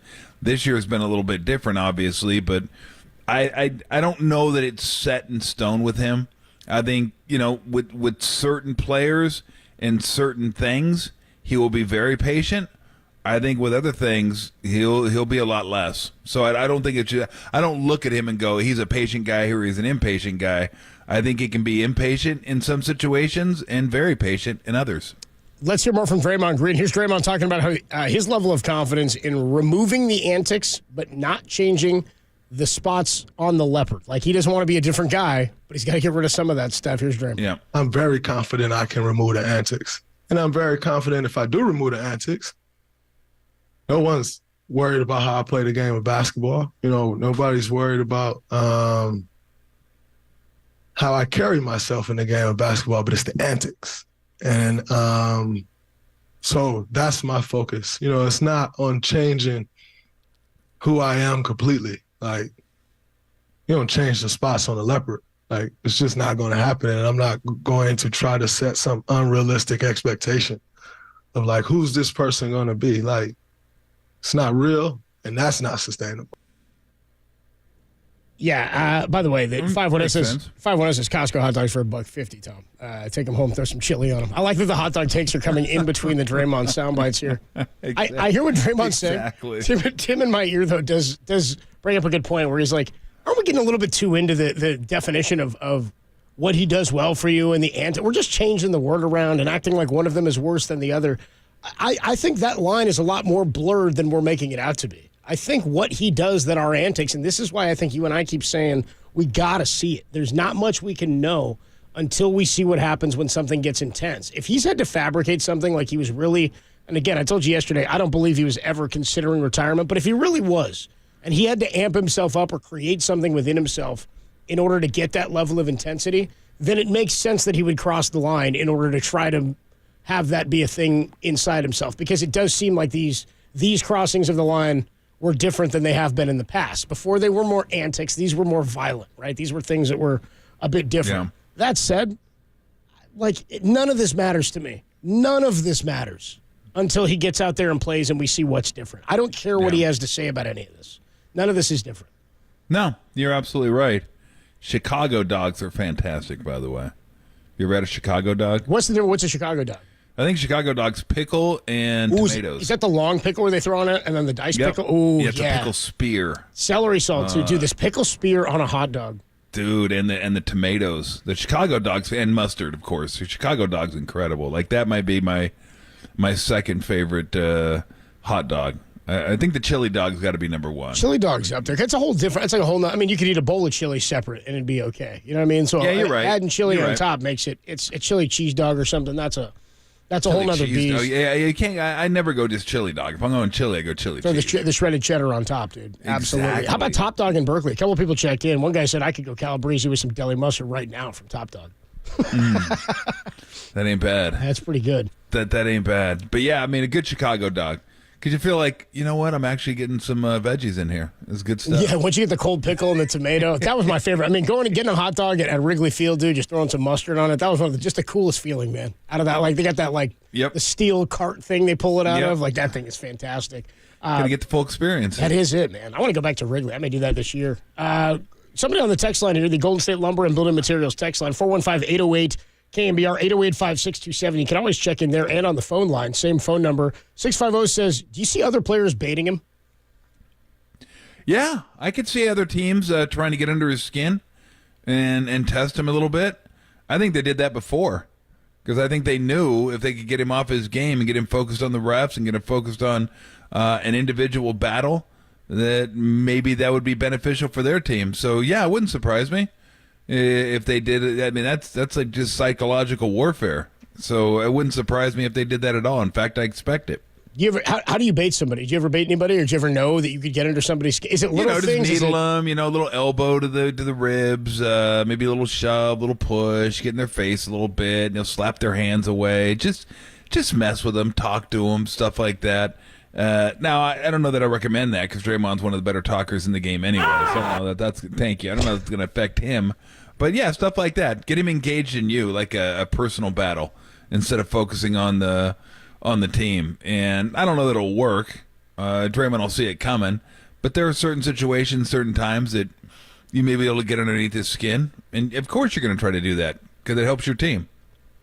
206 checks in on the Golden State Lumber Building Materials text. Now, this is a hell of a segment here where like 80% of the texts coming in are about hot dogs, and then we're talking Draymond. 408 says by far the best dogs are the ones outside of Oracle on the carts. They're going bacon wraps. Yeah, dude, I got to tell you, in terms of inflation, the bacon wrap hot dog carts in San Francisco may be the most massive spike of any item in the Bay Area since COVID, dude. I used to pay like $5, $6, $7 for those things. They're like peeling them out for like $10, $11 now outside of a ball game. I'm like, what's it? Really? Before I was buying them because I could get like 2 outside for the price of an Oracle Park hot dog. Now I'm like, what am I doing? What's the deal here? Chico Dog up north is somebody, 2 dogs in the buns with jalapenos, kraut, and a Sierra Nevada Pale Ale. That didn't sound too bad, dude. What? Tony Pacto's hot dogs in Toledo, Ohio. This guy's all over it. By far the best dogs are outside of Oracle. It says Seattle dog after a night out, cream cheese and grilled onions. I don't know about cream cheese. I don't know if I want the cream cheese on my hot dog. That's a Seattle dog. Top dog, absolutely, says the 707. Chicago dog requires a Vienna hot dog, is what somebody says. Does it? Okay. And then somebody else said the Chicago dog had to have a cucumber, not a pickle spear. I thought it was a pickle. The one I have is a pickle. Maybe I must not have the authentic. I'll take a Chicago cucumber, though. I dog like then. a cucumber. Something refreshing about that. I like a cucumber. 415 says the Pupzilla dog at the Pampered Pup is a revolutionary experience. I like that. 415 says Wiener Schnitzel, Alameda. Come on, Tom. You weren't. Oh, they don't have that anymore. Well, it used to be. I don't know. I remember I'm old when enough. I don't know if people remember. It used to be called Durr Wiener Schnitzel, and then I don't know, marketing, whatever. They dropped the Durr off. No more DER, just Wiener Schnitzel. So I used to go to Wiener Schnitzel, not all the time, but I would go maybe once every few months. But I wouldn't say never. I got the chili cheese dogs occasionally. But my go-to at Wiener Schnitzel was the Polish sandwich, which was incredible. It was like a Polish sausage with Swiss cheese, and it had a pickle spear right down the middle. I love that thing. In fact, if I could get one right now, I would get one right now. The Polish sandwich at Wiener Schnitzel. Remember, used to be Durr, no longer. Yeah. We might have to hit some. Tim, can you see if Uber Eats is, if we got Wiener Schnitzel on Uber Eats, see if we can get one of those Polish hot dogs that Tom was talking about? No, Polish sandwich. Polish Sando? It's called the Polish Sando. Yeah, that thing is incredible. Get on that, Love Tom. that thing. I haven't had one of that probably in a I don't know how to decade. make sausage. I don't know what goes into sausage. Hank the fisherman here, he says Happy Hound loves Gatos. I like the fisherman's checking in on the dogs too. That's I like that. Wiener works in Auburn, Highway 49. I got to tell you, we have not had this many texts come in rapid fire like this. Wiener works. 209 says I might be late, but the Costco dog is getting no love. We did shout out the Costco dog. Yep. Maybe that's like the Brock Purdy of hot dogs, dude. For price point value of what Yep. you're getting, it's hitting a home run like every time. I love hot dogs. Stop! Knock it off, Marty. 415 says, good call on the inflation of the hot dogs outside of Oracle Park. $10 a dog now? F that noise, says the 415. Seattle dog is amazing. 707 says, I'm just here for harmony. 916 says, up dog. What's up, dog? Not much. What's up with you? 503, shout out Candlestick Concessions in the 80s. Your only choices were a regular hot dog or the Polish if you were balling. If you were balling. I love that, dude. San Francisco Candlestick had to be like the first football stadium in the nation that was offering a Polish dog. You know what I mean? Maybe outside of Chicago, something like that. Wiener Schnitzel 5 for $5 used to slap. 5 for $5 was amazing. Amazing. And somebody also mentioned that the Polish sandwich comes with rye bread. Ooh, nice. Throw on some rye. It was on rye bread. So, yeah. But the 5 for $5, every once in a while we'd go by and pick up 10. I think it was like five dogs and five chili cheese dogs we'd throw in there, and I'd pick them up, take them home, and you could probably slam 3 of those each, and then the kids would have one, maybe one each, something like that. But I have no idea. Like I would never ask, but I have no idea what was in their chili. I'm not even sure if it was a completely chili. I'm not positive. It's very similar to the monster taco at Jack in the Box. I don't want to know what's in it. I have no idea what kind of meat that is. What kind of taco meat is it? It's taco meat. That's what it is. It's definitely it's a foreign substance. I do know that. I have no idea what they use for that meat. It could be llama meat. It could be muskrat meat. Fuel. It's fuel. It literally could be anything. That's all I know. But it's good as hell. KNBR, the hot dog leader. Yeah, I'm not sure the chili was. I don't know what was in the chili, but man, you put it with the cheese, and they use like the cheese sauce, and it was it was magical, really. This is a hell of a deal here. 408 says those bacon wrap hot dogs outside stadiums, we call them street meat. That's a hell of a line, dude. Shout out to 408 and the street meat. He says, bummer to hear they're $11 in San Francisco. There's still 7 down here in San Diego. I'd like to hear that, 408. I'll have to make a run down there. Casper's Hot Dogs in the East Bay. That's it. Yep. My number one. That is my go-to. 925 says, best hot dog ever was the footlong hot dog in the Slots of Fun casino in Vegas. No, I remember that. For 99 $1, cents. dude. Yeah, dude. Dude, they still have those down there at the where do they have the bowling alley? Where they have the big the South Point casino? They still got those like dollar hot dogs down there. Yeah. Maybe I think cheaper. for $1.99, maybe it was $2.99, but I think it was a $1.99 special. Slots of Fun, and this is like, golly, this is 30 years ago. So we go to Slots of Fun and get the big, massive dog and a Heineken for like $1.99. Oh. I think it was. So yeah, we'd get it every time we went there. That was back in the day of the $1.99 buffet, $2.99 buffet, where you didn't even care what the meat was. You didn't care what the eggs were made out of. You just know you need a little fuel for $2.99. That worked for you. But yes, every single time. I think Slots of Fun was next to Circus, or right around there somewhere. But yeah, every single time Heineken, and they used to have it like on the big billboard outside. Slots of Fun, like foot-long dog and Heineken, $1.99 or $2.99 for whatever it was. We'd go in there. We got that. And then we went over to the Stardust, which is no longer in existence, and we got the Stanley Cup margarita, which was incredible. It was this big, like 70 ounces of margarita, and it looked like a Stanley Cup. So we'd always hold it up and have somebody take a picture back then. Back then, somebody had to have a camera, so you'd hopefully somebody have a camera and take a picture of the a Stanley Cup of margaritas, which was incredible too. Yeah, like 70 or 80 ounces of margarita. I'm like, I don't has know anybody about ever that, drank dude. one of No. Anybody ever drank one of these by No. themselves? I don't know what to say to that. Nobody's putting that away, dude. How about our guy John Nadali checks in on the YouTube chat? He goes, street meat out street meat out in front of Oracle after 8 say hey bombs at Momo's. I don't know about that. That sounds rough. 6'5". No, you get some street meat after the Giants lose 2-0. So 831 checks in and says, I'm a grown-ass man. Give me a sausage with some crowd. And then he says, also, der fun since 61, Tom. 650 says, Doghouse in Danville was legendary, RIP. 707 says, will Harmony tell us the best hot dogs? Hint, it's not Derek. 925 says, Casper's is the best. Their skin has a crunch. That's what I was saying. They got a snap and a pop. Why don't we leave it here? 707 says, F the Dodger dog. I'll ride with that one. One more actually says, how is Joey Chestnut not open a hot dog spot? What a nerd. It's the Dodgers. Yeah, exactly. Thank you, Will the Throw Clark. Thanks to everybody who checked in on the hot dog stuff. Actually, Scott is in Vallejo. Scott's been waiting on the phone lines here. Real quick one from Scott before we run. Scott, what's going on? You're on the Sports Leader.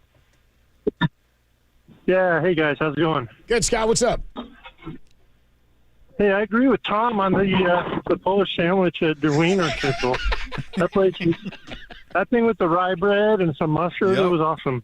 That thing was banging, wasn't it? But yeah. But hey, I live in Vallejo, and Saks is the place, man.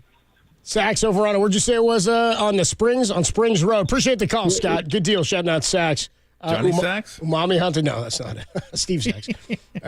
Sachs off 5th. All right, when we come on back, let's take a quick break here. We got plenty more coming your way, by the way. Greg Cosell's going to join us when we come on back, get our weekly hit from NFL Films. Greg Cosell. We'll talk probably not as much about the Niners film study. It's going to be a lot more about what happened across the league, and maybe we'll talk about some of the performances that some of these guys had to wrap up Week 18 of the 2023 season. We'll get into some of the coaches that were fired, and then Dante Whitner joins us at 4:50. Steve Kerr, head coach of the Warriors, at 5:30. But the senior producer of NFL Films, Greg Cosell, joins us next, only here on The Hot Dog Leader. I don't know how to make sausage.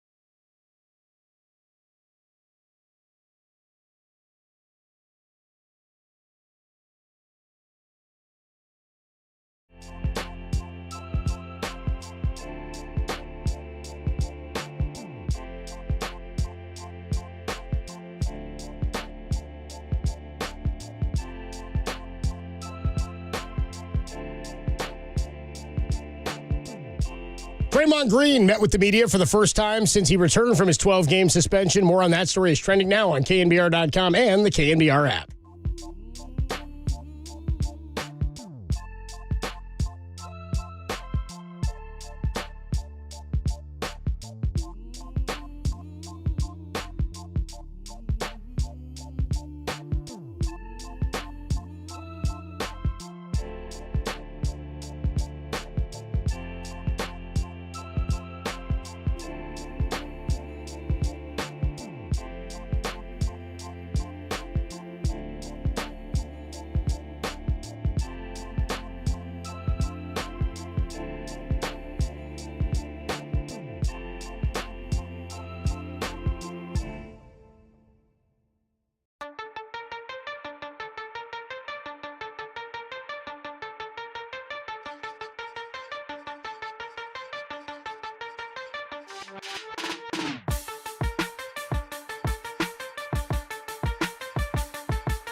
This is NFL Film senior producer Greg Cosell with Tolbert and Copes. Sponsored by Dignity Health. When it comes to healthcare with kindness, choose Dignity Health. Hello, human kindness. On KNBR 104.5 and 680, the sports leader. All right, time for our weekly conversation with senior producer NFL Films, Greg Cosell. Hello, Greg. How are you? Tom, what's happening? Not a whole hell of a lot. You? Oh, just trying to get ready for the playoffs. It's always kind of a different week for me, because a lot of teams obviously didn't play guys this week. So a lot of, tape I didn't have to necessarily watch. But then I try to get ready for all the teams that are playing this weekend.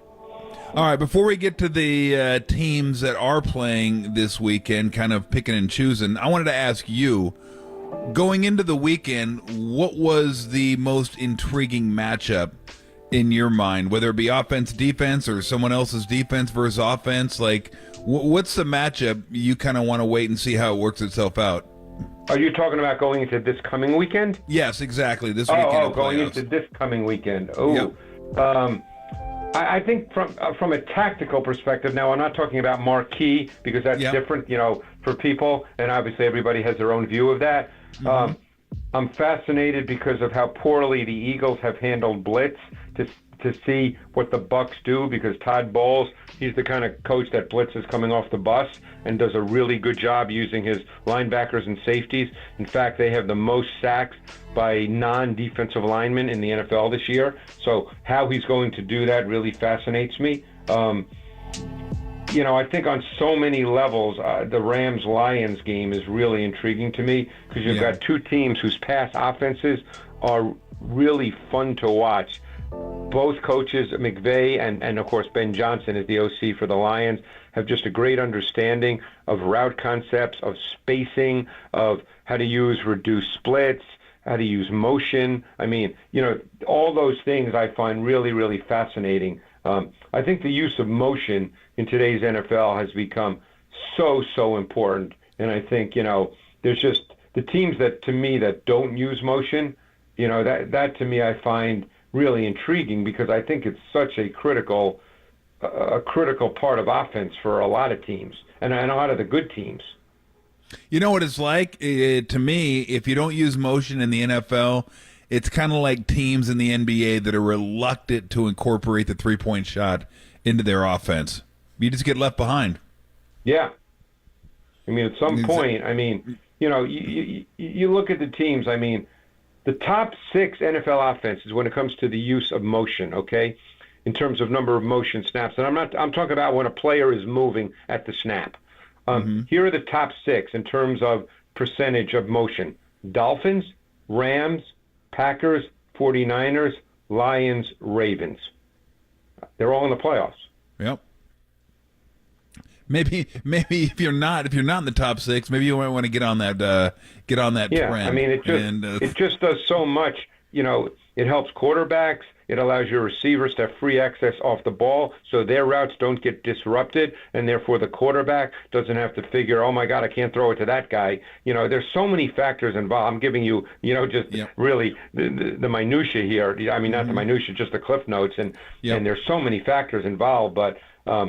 So that game really intrigues me. The Dolphins-Chiefs will be fascinating, because apparently it's going to be like 0 degrees in Kansas City on Saturday night. So I think I'm going to be cold just watching that game. I don't think there's any doubt about it. Well, let me ask you, I wanted to ask you about the Lions game, and if Laporta doesn't play this week, we're not sure what his status is yet, but if he doesn't play, how does that affect the Lions offense?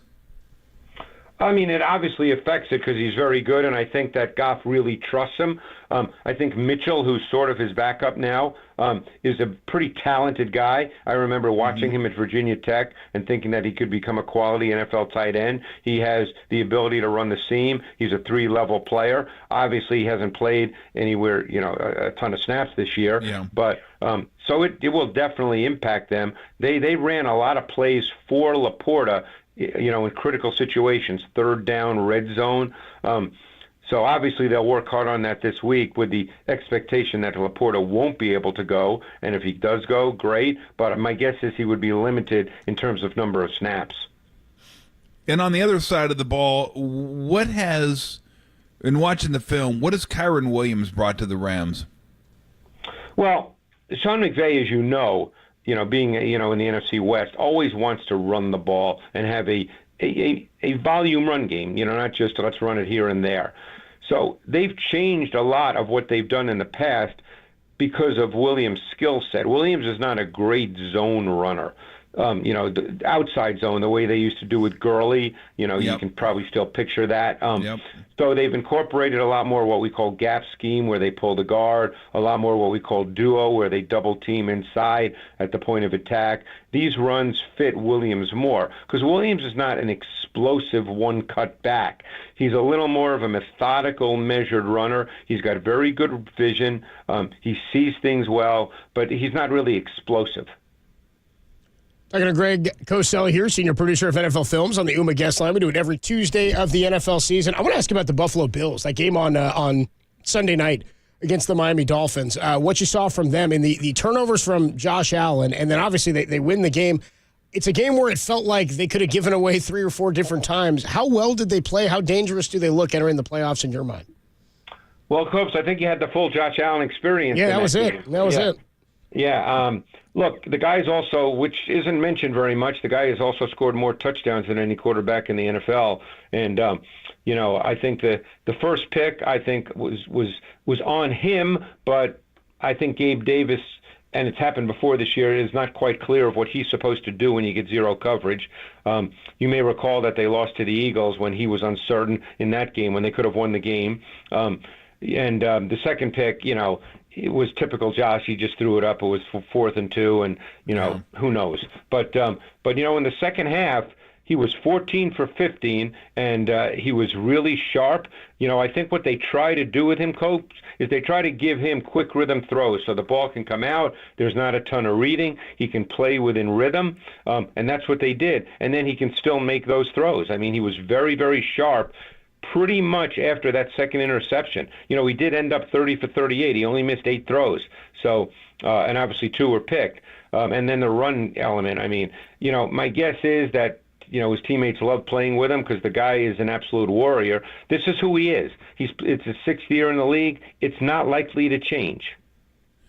Well, it's funny because I actually thought the second pick was a smart play on his part. It could have been. He ended up gaining like 13 yards, and he figured, well, might as well give my guy a shot, and if he gets picked, we're going to turn it over anyway. Might as well gain some yards. I don't know if he was thinking all of that, but and that's why it's hard to know. It's hard to know. If he was, you can't necessarily argue with it at all. Yeah. We don't know what was in his head, but maybe he was thinking that. But no, look.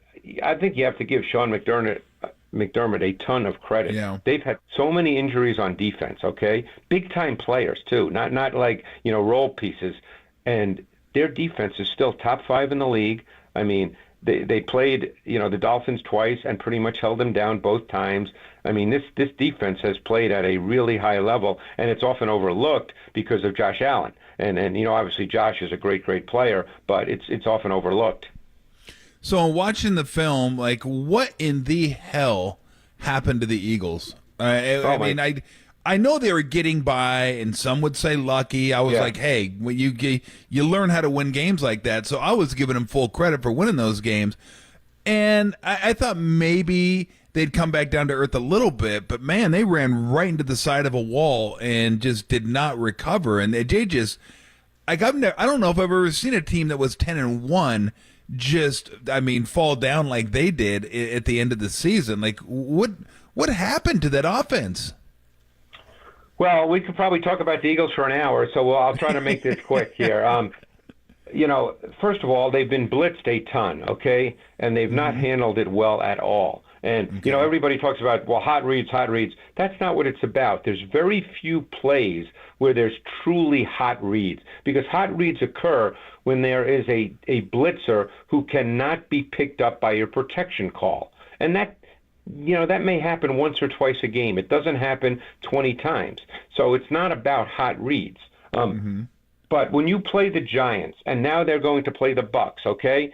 2 teams that are in the top 3 in the NFL in terms of blitz percentage. You just, as a quarterback, it is incumbent upon Hurts to recognize fronts and pressures and react accordingly. He has to be alert for pressure and blitz on every snap. He never really increased his drop tempo, his drop and set tempo. It seemed as if he was unaware that he was going to be getting pressure. And, again, I can't speak to why that is, but they're going to get blitzed. And Todd Bowles is as good as there is in how he constructs his pressures. He does do a good job at times of getting a free hitter, so you do have to be aware of that. But, it just seemed like the whole offense, including Hurts, by the way, was just not really aware of what they were facing. Huh. Talking to Greg I know, that's kind of the reaction, huh? It just doesn't make any sense to me. Interesting. Really Funny you should say that. But it's true. That's what the film shows. And defensively, they've gotten old in a lot of spots. Their secondary's old. Quite frankly, they don't have a lot of talent on defense at this point. That's part of it. They just don't have a lot of talent. Talking to Greg Cosell, senior producer of NFL Films. We do it each and every week of the football season. We were talking a lot about Jim Harbaugh earlier and his potential jump maybe after the Michigan Wolverines win the championship last night, his potential jump to the NFL. And we were just throwing out teams that he could land with. I want to ask you about Justin Fields and how much of him you've seen this year. I know he got hurt at one point, and we sort of joked at one point of the season when he said to the media, Tom, remember, he said, I want him to open it up. I want to play more freely. Yep. And we kind of scoffed at it, and then they kind of did, and he sort of did. What have you seen from him? Are there tools that they can use there that he can grow from? Is he a guy you think can find success at this level? Copes, he's a tough evaluation. I think at the end of the day, now he's played a lot of games in the league. People can talk about how he's coached, the organization. That's not really relevant to me, when I watch the tape. I kept going back and forth, as I've watched. I didn't watch the game yet this week, but I've seen every other game this year and his games last year. So, I've seen a lot of Justin Fields because I get asked about him just like you did.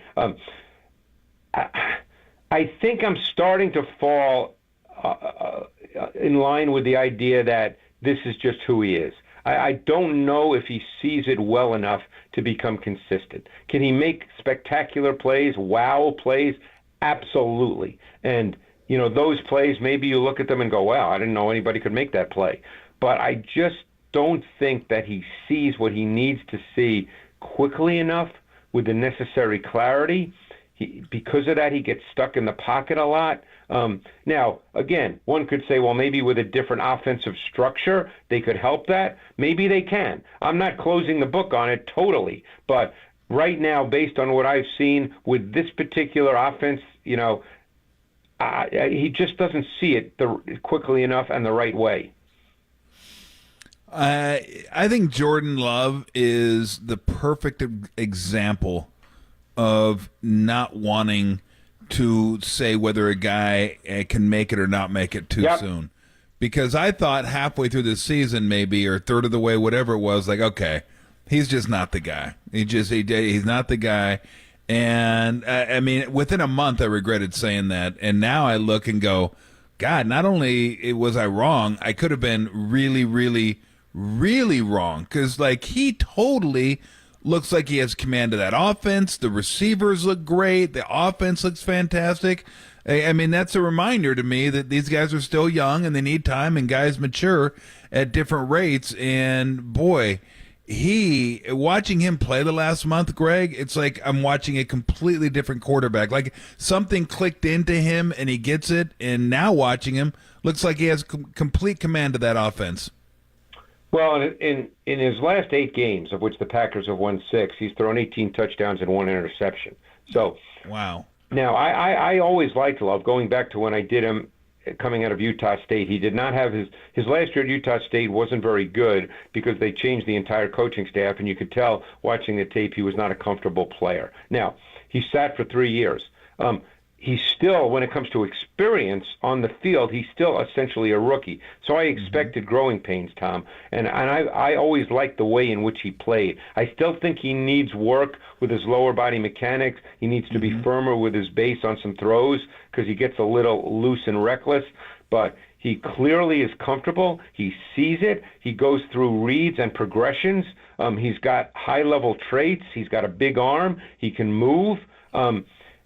He's aggressive throwing it, so there's always going to be a game, and who knows, maybe it's this week in Dallas where he's going to throw 2 or 3 picks, and I'm sure if he does this week, people will say, well, he's not any good. That's wrong. Yeah. He's going to be a good player. This will be his first playoff game playing in a tough spot against a team that, wins handily a lot at home. So we'll see how he performs. But he's passed pretty much every test over the last, 2 months or so? No doubt. No doubt at all. To me, this game has no bearing on what I think his future holds. He could play great. I couldn't agree more. You're 100% right. He may scuffle. It's his first big playoff game on the road against the number 2 seed, against a defense that really gets after you. Speaking of defense, I question whether the Packers defense is going to be able to slow down the Cowboys, especially Cowboys at home. They didn't against the Lions. They didn't really rev it up. They had CeeDee Lamb fumbled that one in the end zone, and then after that, it was kind of a stop and start type of game. But usually, they get it going at home, and I just wonder, the Packers haven't really faced a juggernaut full of offenses the last month or so. How do you think, what's going to be their biggest challenges against that Cowboy offense? Yeah, they've had issues playing zone coverage. There's been way too many voids and clean looks for quarterbacks. So they're going to have to really get that cleaned up for this game because, obviously Prescott's playing well. Lamb has become, a big-time receiver. They've got a good tight end as well, a couple of good tight ends, actually, but Ferguson, I think, can become a very good player. So they're going to have to get a lot of that cleaned up because, we know how well Dallas tends to play at home.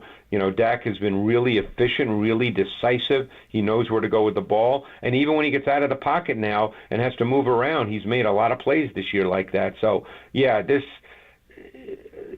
could be a game, and it's funny, it plays off talking about Love. If they get down 21-0 or 21-3 and Love is forced to throw the ball, 45 times.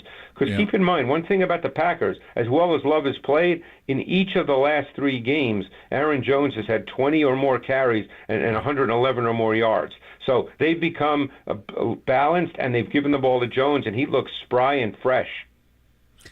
Last one. Boy, the Dolphins, not only did the Dolphins from South Beach have to go to Kansas City and play where it's going to be 0, no one's used to that. They can tell me all they want. I know they may be not used to it as much as the Chiefs, but no one is used to playing in 0. No, granted, there's no doubt. I think if we played it at least once or twice, at least you have an idea. I don't think you're loving it, but you have an idea what to prepare for. But I think a bigger concern is they have all their edge rushers are gone. Like and I think Van Ginkel got hurt last game too. I think he'll be missing this game. What kind of are they gonna? You think they'll have to blitz a little bit more and try to figure out a way to put some pressure on Mahomes? Will they try to take advantage of it, or will it be a Pacheco type game? You know what? I think it's a Pacheco game. I think it's a running game with the weather like that. You could make the argument that over the last month, 6 weeks of the season, that the Chiefs have really been built on their defense and their run game. Their pass game has not been a huge factor. Kelsey has, not been a factor at all. I'm sure people have fun, figuring out the reasons for that. We'll leave that alone for now. Thank you. But they've really been a run game defense team, and if it's 0 degrees, I don't think I'm not saying no one's going to throw it ever. Of course they will, but it's not going to be one of those games where the quarterbacks are going to throw 40, 45 balls. I don't know how you do that in that weather. Hey, I'm cold walking to my car when it's 30 degrees. I don't know how they're going to play football, in 0. 30? When it's 52, I'm dying, Greg. You kidding me? Well, there you go. But, you're on the West Coast, although the Bay Area does, is known for its wind, obviously. Yeah, a little bit of wind. It's a little chilly today. It's a little cool. 30, Greg, 30, you won't even see me outside. Not a chance. Yeah, no, I grew up in the Northeast, but, I'm not a big fan of the snow or the cold. Neither am I. Hey, have a great time watching all the games. I know we're all looking forward to Super Wild Card Weekend, and we'll look forward to breaking it all down with you next week.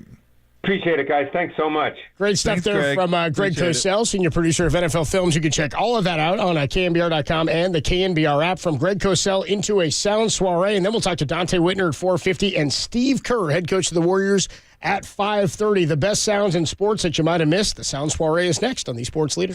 Alameda. Shout out to you for supporting KNBR, Alameda's sports leader.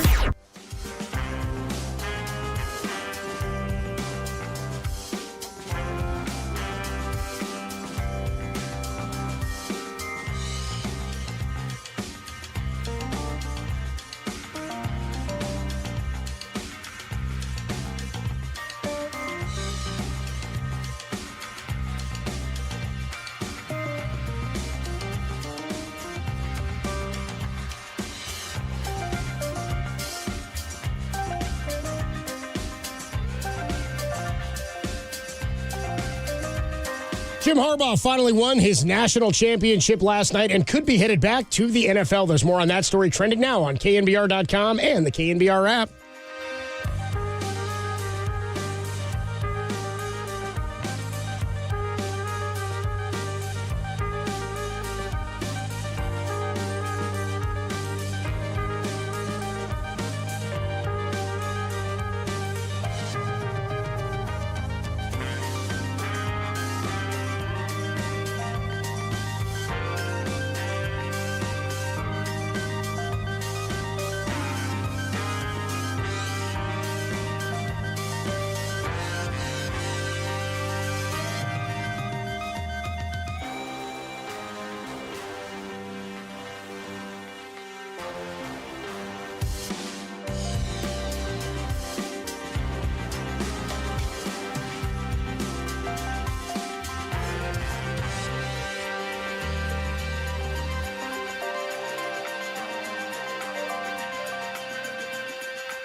is Tolbert & Co.'s Sound Soiree. No, I've whipped up this nasty little soiree. The best sounds you might have missed.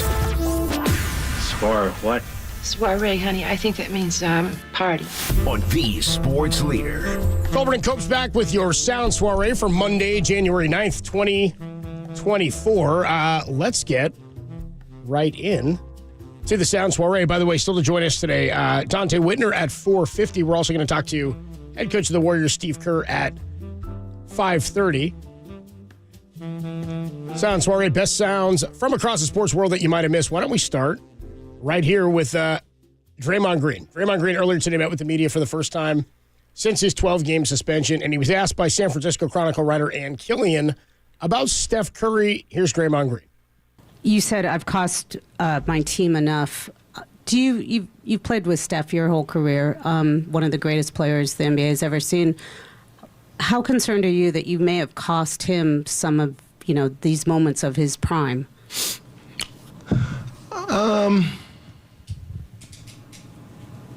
I don't necessarily look at it as costing him some moments of his prime, because we're all in this together, right? Like, one of us fell, we're all failing. It's a team sport. I think for me personally, I care more about the person.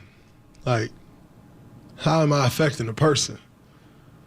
I can care less about a prime, if I'm honest. The Stephen A. incident on my podcast, like, then that's something he got to live with,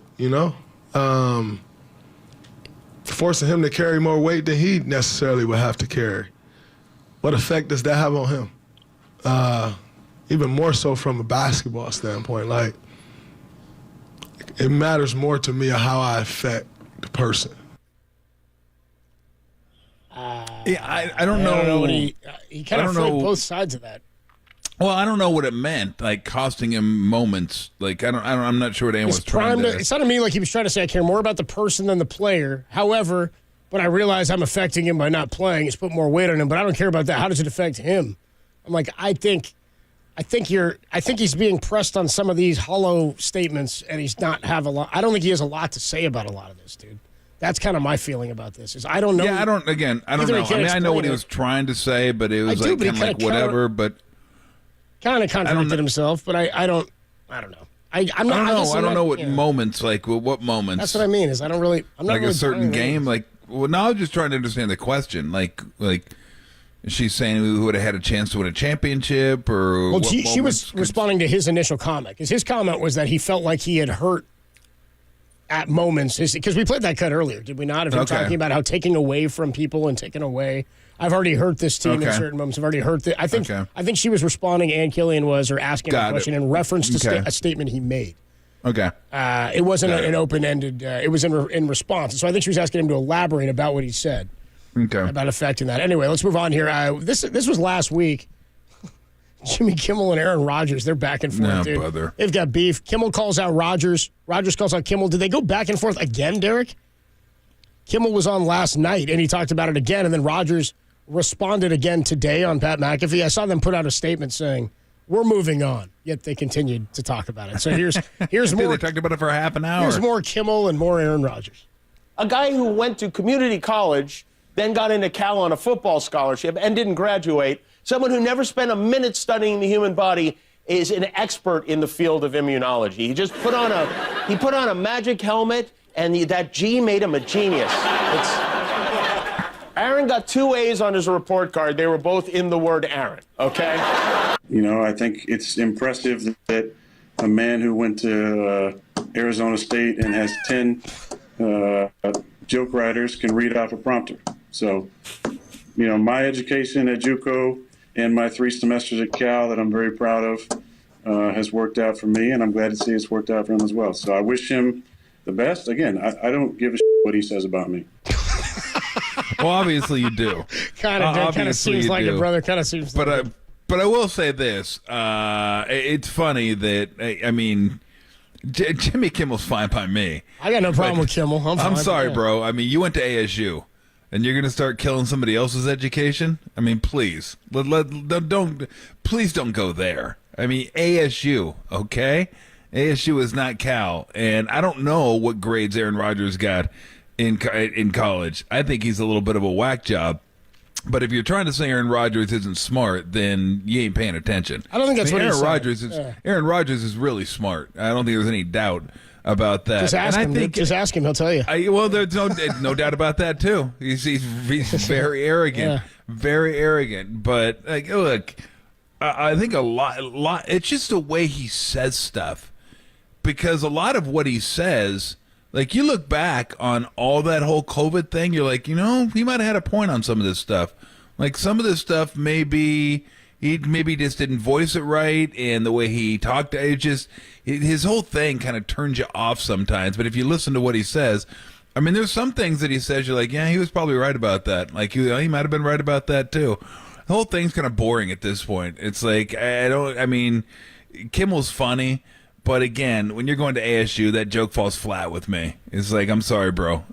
Just because you're going to rip somebody else because he didn't graduate like that. I don't think that's what's. I think you're reading far too into a joke that was written about a guy who is claiming. He even says the word immunology within the joke.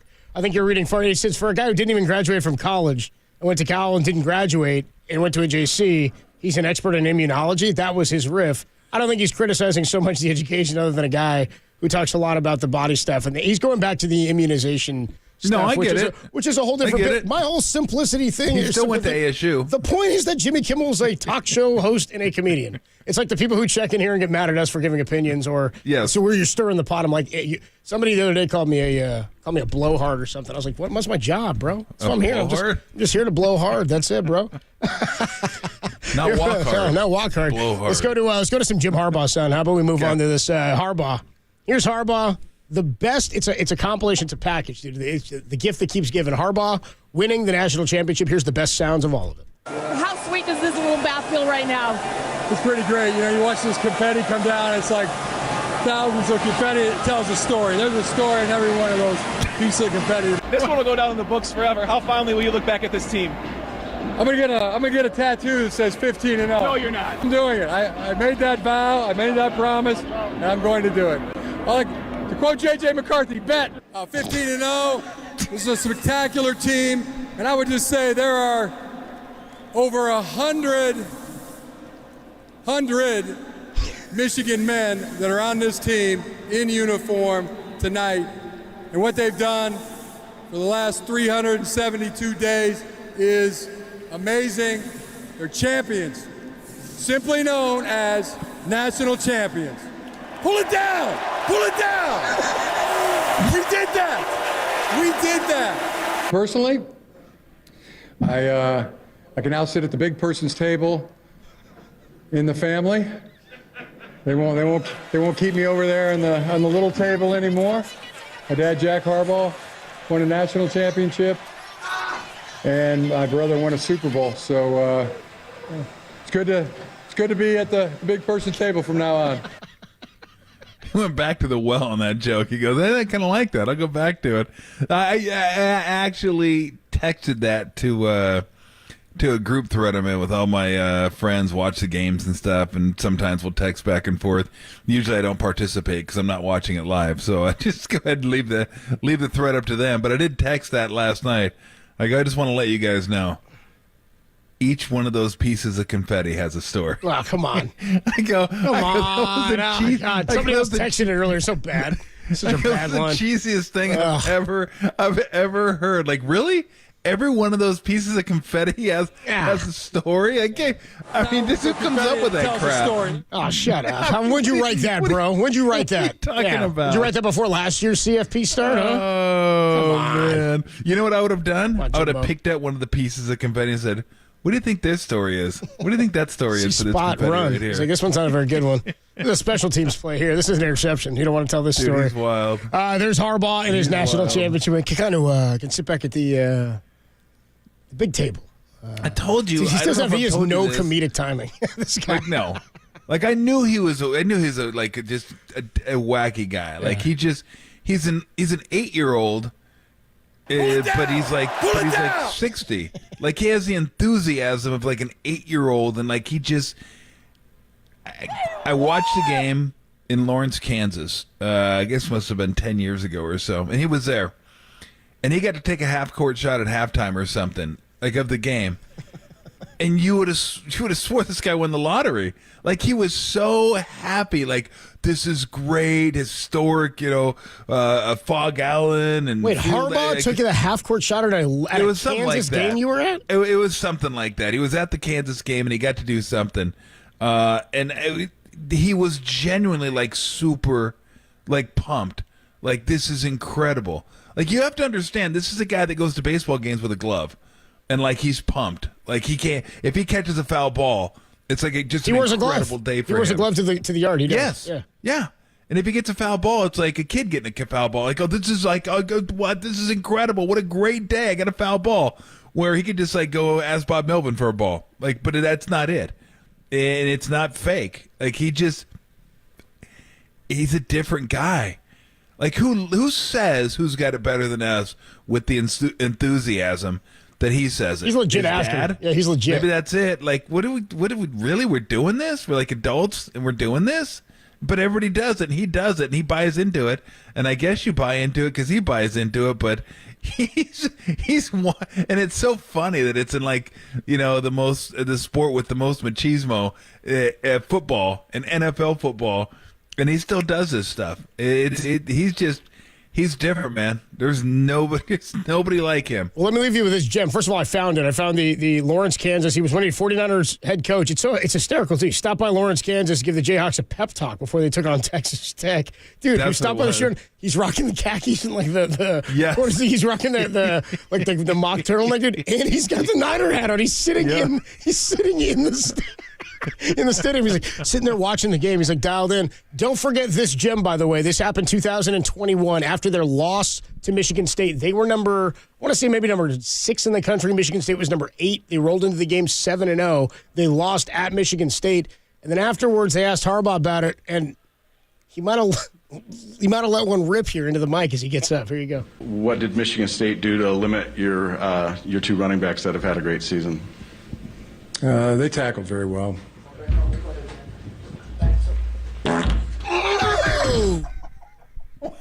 What? Are you serious? That's legit. I swear to God, that's legit. We're not messing with you. He gets up from the table. He starts to walk because he turns away from the mic. Like, he stands up. He's like walking from the mic. You can hear him. He's like, and he just, dude, as he turns around. They tackled very well. Dude, that was a ripper. That's like a sound effect, dude. That's unbelievable. You can't, unbelievable. It's like a whoopee cushion. Just cutting ass and then leaving, dude. Are you kidding me? Anyway, yeah, is right. That's going to do it for her. Do you remember the game they lost against Michigan State where the punter couldn't even get the punt off? Oh, man. Was that That wasn't that one. Ran it back for a touchdown. That was his first year. Yeah, that was further back, dude. Ooh, that was a sweet way to lose the game right there. Somebody said, didn't Tom Sula do it too? Yeah, but it wasn't quite as obvious, I don't believe, as that one. I think it was pretty obvious. That was a banger. That one's gnarly. That was a mic'd fart, dude. Wow. It was mic'd. That's something. That's something else, dude. Anyway, Jim Harbaugh. It sounds like a fake sound effect, dude. It's so stupid. Dude, remember when he was in Green Bay for the playoff game and he had like 7 pair of khakis and 7 sweatshirts? He had like 8 turtlenecks on at the same time. He's like waddling around in Green Bay. You got Kaepernick out there with no sleeves, right? Kaepernick's out there, no sleeves. Oh, man. All right, let's get back into some 49er football. How much Purdy has to prove this postseason? Anybody remember what he did last postseason? Let's talk about his performances and his numbers before he was knocked out of the NFC Championship. Kyle Shanahan joined us last week. He says the quarterbacks are the scary part of the postseason. There's certain ones you'd like to avoid. I wonder if Brock Purdy is one of those for some opposition. We'll talk about him next on the Sports Leader.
Listen to the sports leader anywhere, anytime. Download the all-new KNBR app. Now, Tolbert and Copes continue live from the KNBR Casino Matrix Studio. Casino Matrix progressive jackpots are here. Where are you? Just drop in. Please play responsibly. 1-800-GAMBLER. Just the most generic way to say it is most people, if you have your choice, you like to avoid the better quarterbacks. Yeah. That's always the hardest thing in the playoffs is the top quarterbacks. Quarterbacks can be so good, and again, there's not 32 in the world, but when you get those guys who can just get on and who have that ability and been playing it all year and are in a good scheme and they can get hot, and some of those guys they're just hard to deal with, no matter how good of a defense you have. And so the best thing is when you can play against someone where their guy's hurt or they just struggle in that area, because then usually a good defense can shut them down, and you got to make sure you don't turn it over and things like that, and can make the game just a little bit easier. But when you got guys who it could be a shootout and who are tougher to stop, you always going in hoping to change that. I don't care who it is. Everyone has off days, and you can slow people down or you can stop them, but you got to prepare throughout the week because what some of these guys are capable of, and you got to be ready for that game to go any way possible, and those are usually the hardest ones to deal with. As the voice of Kyle Shanahan with us last week, he joins us each week of the football season. We'll see if and when we can connect with him throughout the postseason. Obviously, we want him while I'm focused on what's happening. This is not a week we're going to talk to Kyle. Niners are off this week. They're going to go through their practice and stuff, or some workout stuff and some conditioning things he said. And then he's going to join us, I believe, next week is what Derek said is the plan. So we will keep you updated on when Kyle joins us. There he was talking about quarterbacks. That was a good phrasing of that question by you, Tom, because you asked him about whether or not, well, you said you never are going to say, I want to play that team, right? I'm looking to play that team. You don't want to line up to have to play. You can play for a more favorable matchup at times, but you don't start calling out opponents.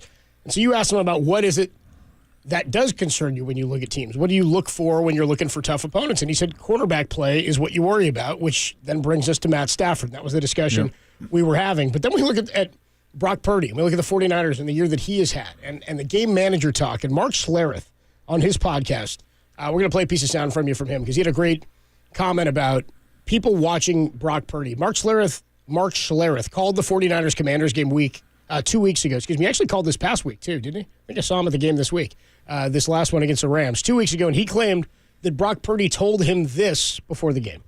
I asked him the one question that, he's been saddled with.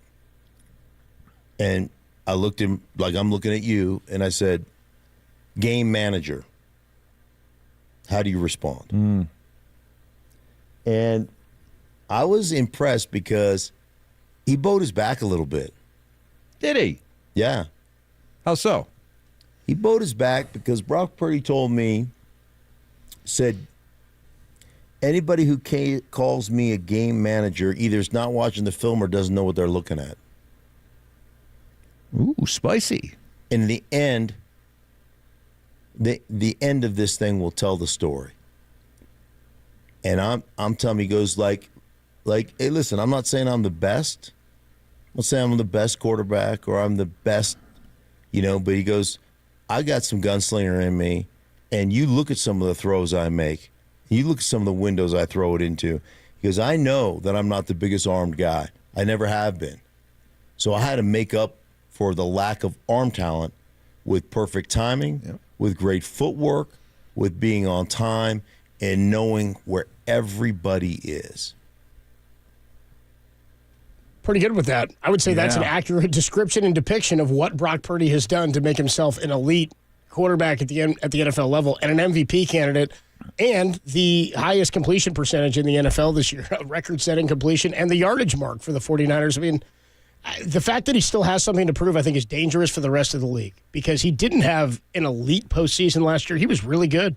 That game against Seattle, only 18 of 30, but he went 332, 3 touchdowns. Didn't throw another one the rest of the postseason.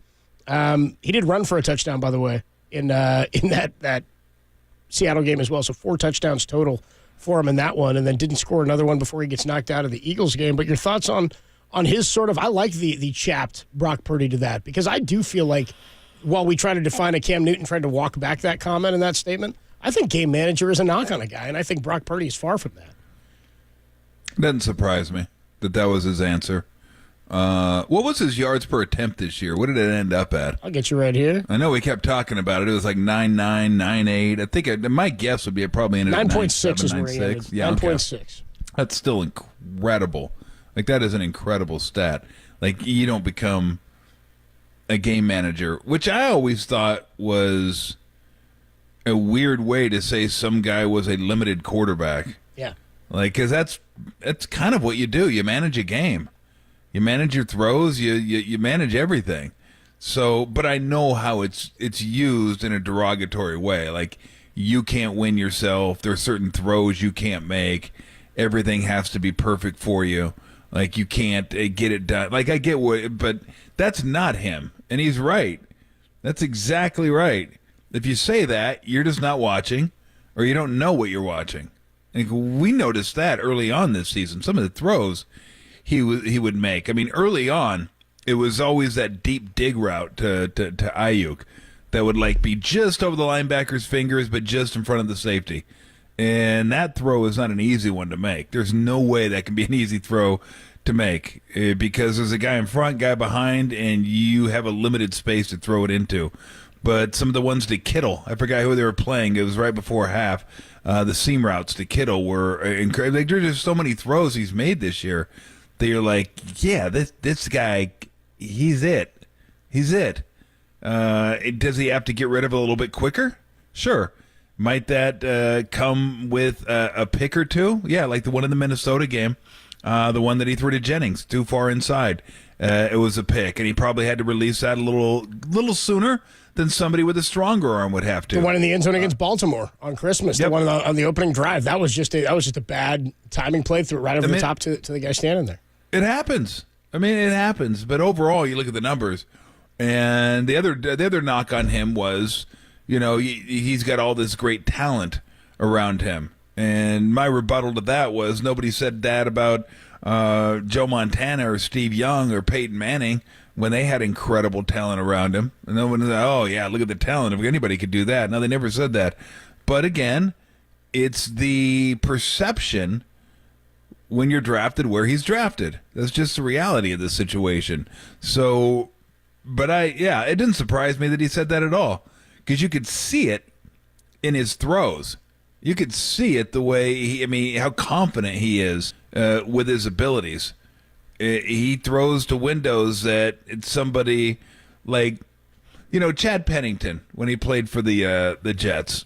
He was a good quarterback, but he was a guy that was very limited, not a very strong arm, and he was just really smart. But he had to do some of the same stuff, but he didn't risk a lot of balls. Like, he was going to be very careful with the ball a lot of time. But Brock is like, he's just going to let it rip. There's no doubt about that. So yeah, what he said fits your eyes. Like, when you watch him play, like, okay, yeah, I totally get it. Totally get that he has some gunslinger in him. There was no doubt about that. And it just got tired after a while. It got tiresome. You know, and we're here in the Bay Area, so it wasn't like we had to explain to people because everybody here is watching. Everybody here is watching, and either watching and or Niner fans. But it just got tired, like, hearing the quotes and hearing people talk about him and just having to talk about that because it was so obvious after a while. It was just some people didn't want to give him credit for whatever reason, or they just didn't want to buy into it for whatever reason. But it's a full season and a half of this now. We're well beyond whether we think it's a fluke or not, or is he going to come back down to earth, or what. Like, even if he does have a bad game in the playoffs, I mean, it happens. Great quarterbacks have had bad games in the playoffs. And you're not guaranteed to have a great game in the playoffs. You're playing good teams, too. I don't expect it will happen, but even if it does happen, much like Jordan Love, I'm not going to change my opinion of him. And he's been doing it a hell of a lot longer than Jordan Love has. Jordan Love's been doing it for about a half a season. Brock Purdy's been doing it for about a season and a half, a season and 3/4. So if that's not good enough for you, like if you need more than that, more convincing than a season and 3/4, then, well, whatever. But I saw enough a long time ago, and I've certainly seen enough now. And it isn't just get the ball to my guys, let him run for 40 yards. No, this guy makes throws. So the fact that he said that doesn't surprise me at all. It seems to fit who he is. I think a quarterback like Brock Purdy with more to prove is a dangerous thing for the rest of the NFC and potentially the rest of the NFL. We'll see what happens when the Niners take the field next Saturday or Sunday. And how about our next guest, Dante Whitner, going to join us on the other side. He said last week he was rooting for his former head coach, Jim Harbaugh, even though that would mean Michigan winning a national championship. We'll talk to him about how he feels today and maybe where Jim Harbaugh could end up in the NFL. What's a good fit for the current Michigan and maybe future NFL head coach. Dante Whitner next on the Sports Leader.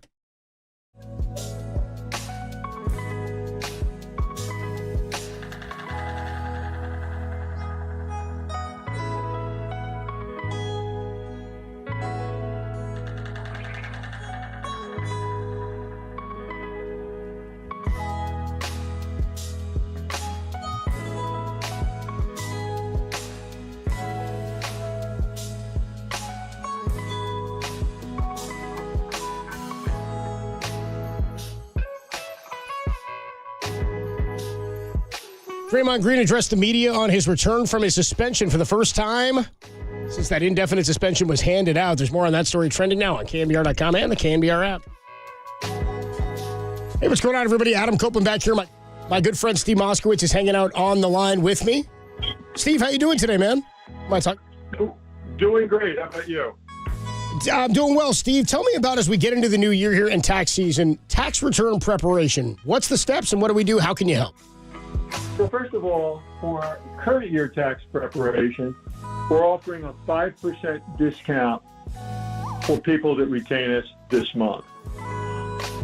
Also, there's a lot of people that aren't just worried about this year's tax returns. They didn't file last year and the year before that, maybe 5-10 years. I really want to talk to you too.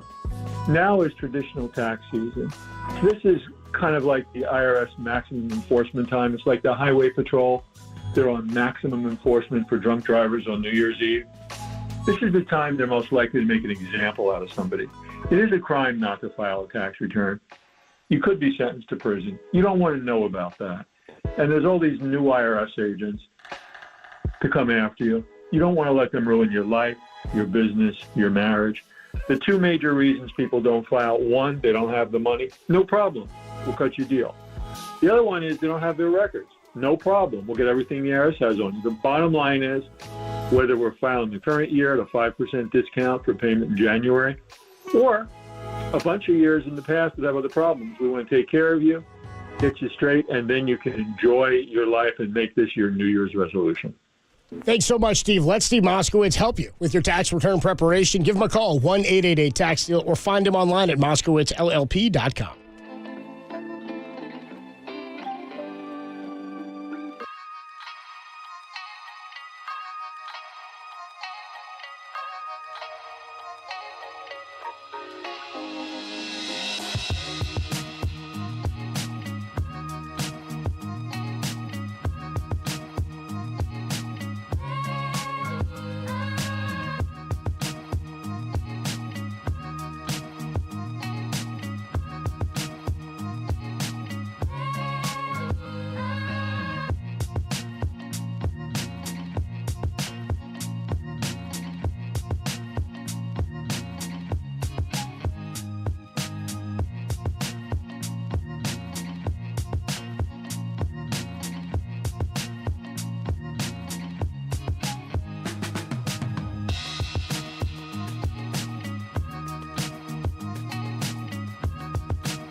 We do it each and every week of the football season. Catch up with Dante Whitner, who's a part of the pre- and post-game coverage over on NBC Sports Bay Area's 49er coverage, and he joins us courtesy of the UMA guest line. What's going on, Dante? Following a Michigan Wolverine national championship, how'd you feel? Was it a mixed bag for you last night, or were you stoked for your former head coach, man?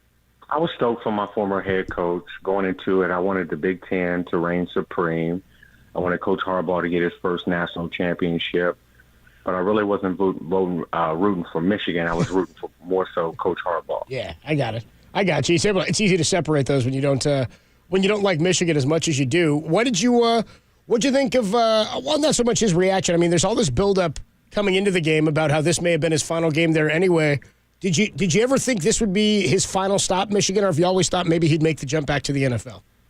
I always felt like it would be his final stop, and after I went back and listened to an interview yesterday that he did after the game, he said that he's going to move. They usually come together on February 14th around Valentine's Day in Ann Arbor. They're going to push it back a month later, so I think the cat is out the bag. I think that Coach Harbaugh is going to stay in Michigan. And don't you, I guess it doesn't make one bit of difference one way or the other, but don't you think he's like good for college football? Like, I think that's kind of where he belongs. I do think he's good for college football, but I think that he's good for all levels of football. Even what he did when he was in the NFL and changing the 49ers around immediately, 3 consecutive NFC championships, should have won a Super Bowl. I just think that Coach Harbaugh does it the right way. He understands the players. He's a former player himself, and that's why he has success wherever he goes. What is it about him? It's got to be about being a leader in it. Because I always say, Dante, no matter what level you're coaching, most of these guys, if not all of them, know. Are you a leader of men? Do you know how to treat people? Do you know how to handle people? Do you know how to treat each individual as an individual? Like, all those things matter when you're the head coach of a team, especially when it has men on it. What was it about him? What was his special sauce that made him like as good as he has been in college and pro? Well, you mentioned it. He's the leader of men, the ultimate leader of men, and he's a direct shooter. You're not going to get anything past Coach Harbaugh. I don't care if it's stepping into the weight room 1 minute later than you're supposed to be, missing a treatment or a treatment appointment, anything, he's going to be hands-on. And when it comes down to just the antics and the mantras and getting a team to believe and buy in, and then it's the work. I remember during a day during training camp, I believe it was our second year together, and I think that we got up to probably something around 145 plays ran in practice. And when you get with Coach Harbaugh, you're going to work. Another thing that he incorporates is Saturday practices. So the day before the game in the NFL, we were out there running around with our helmets and pads on and sweating. So it starts with the work, and then it's the attention to detail. And then it's, he just knows football. He hires great defensive and offensive coordinators that believe in his philosophy and his teaching mechanisms and systems. And then they go out there and they put it on the field and they apply it. So Coach Harbaugh is definitely one of the top coaches right now in all levels of football. Talking to Dante Whitner here on the UMA guest line as we do every week. Niners off this week as we prepare for a super wild card weekend. In terms of the Niner game from last week, and there's not much to break down or anything, but the Rams, they were clearly, it seemed like in the second half, playing to win that game. They didn't control their own fate. They did solidify themselves as the 6th seed. Still a lot of variance as to what could happen with who the Niners will play. But when we look across the league now, we know where things are set and who's going where. Is there a team that stands out to you as the scariest team for the 49ers come divisional weekend? Well, I think it's the LA Rams. They've won 7 out of the last 8. Matthew Stafford is a Pro Bowler this year. They have Kyron Williams, which makes their offense balanced. And then they have 2 spectacular wide receivers in Puka Nacua and Cooper Kupp. So I think that the LA Rams, being in the same division as the 49ers, understanding what they like to do on both sides of the ball. And then Sean McVay was an understudy of Kyle Shanahan. So I think that if any team in the NFC puts a little bit of fear in the 49ers, it would be the LA Rams. And then secondly, I think the Dallas Cowboys, with the way that Dak Prescott and CeeDee Lamb are making that connection with their defense and what they're able to do with taking the ball away. I think those are the 2 teams in the NFC. And then, of course, the Baltimore Ravens and the Buffalo Bills in the AFC. So all in all, I think the 49ers are, top 2 right now when it comes to strength. They just have to make sure that on Sunday, any given Sunday, that they take care of business. But they'll enjoy this week being able to sit back and watch a lot of these teams beat up on each other. Yeah, that one's going to be a fun one, the Lions and the Rams. We talk about Stafford going back to Detroit. That's going to be a lot of fun. I'm curious, from your standpoint, Dante, does McVay and his staff have any hidden advantages over the Lions because Goff is the quarterback and they're so familiar with Goff, or has it's been like 3 years now, so is it still the same, or is it just, hey, follow the film work and that'll take you to where we need to what we need to do to win, or could there be something there that he knows about Goff that maybe he can use against them? There's definitely something there that he knows about Jared Goff, and Jared Goff isn't going to change his throwing mechanisms, the way that he views the games and read coverages overnight. And yes, he's playing well.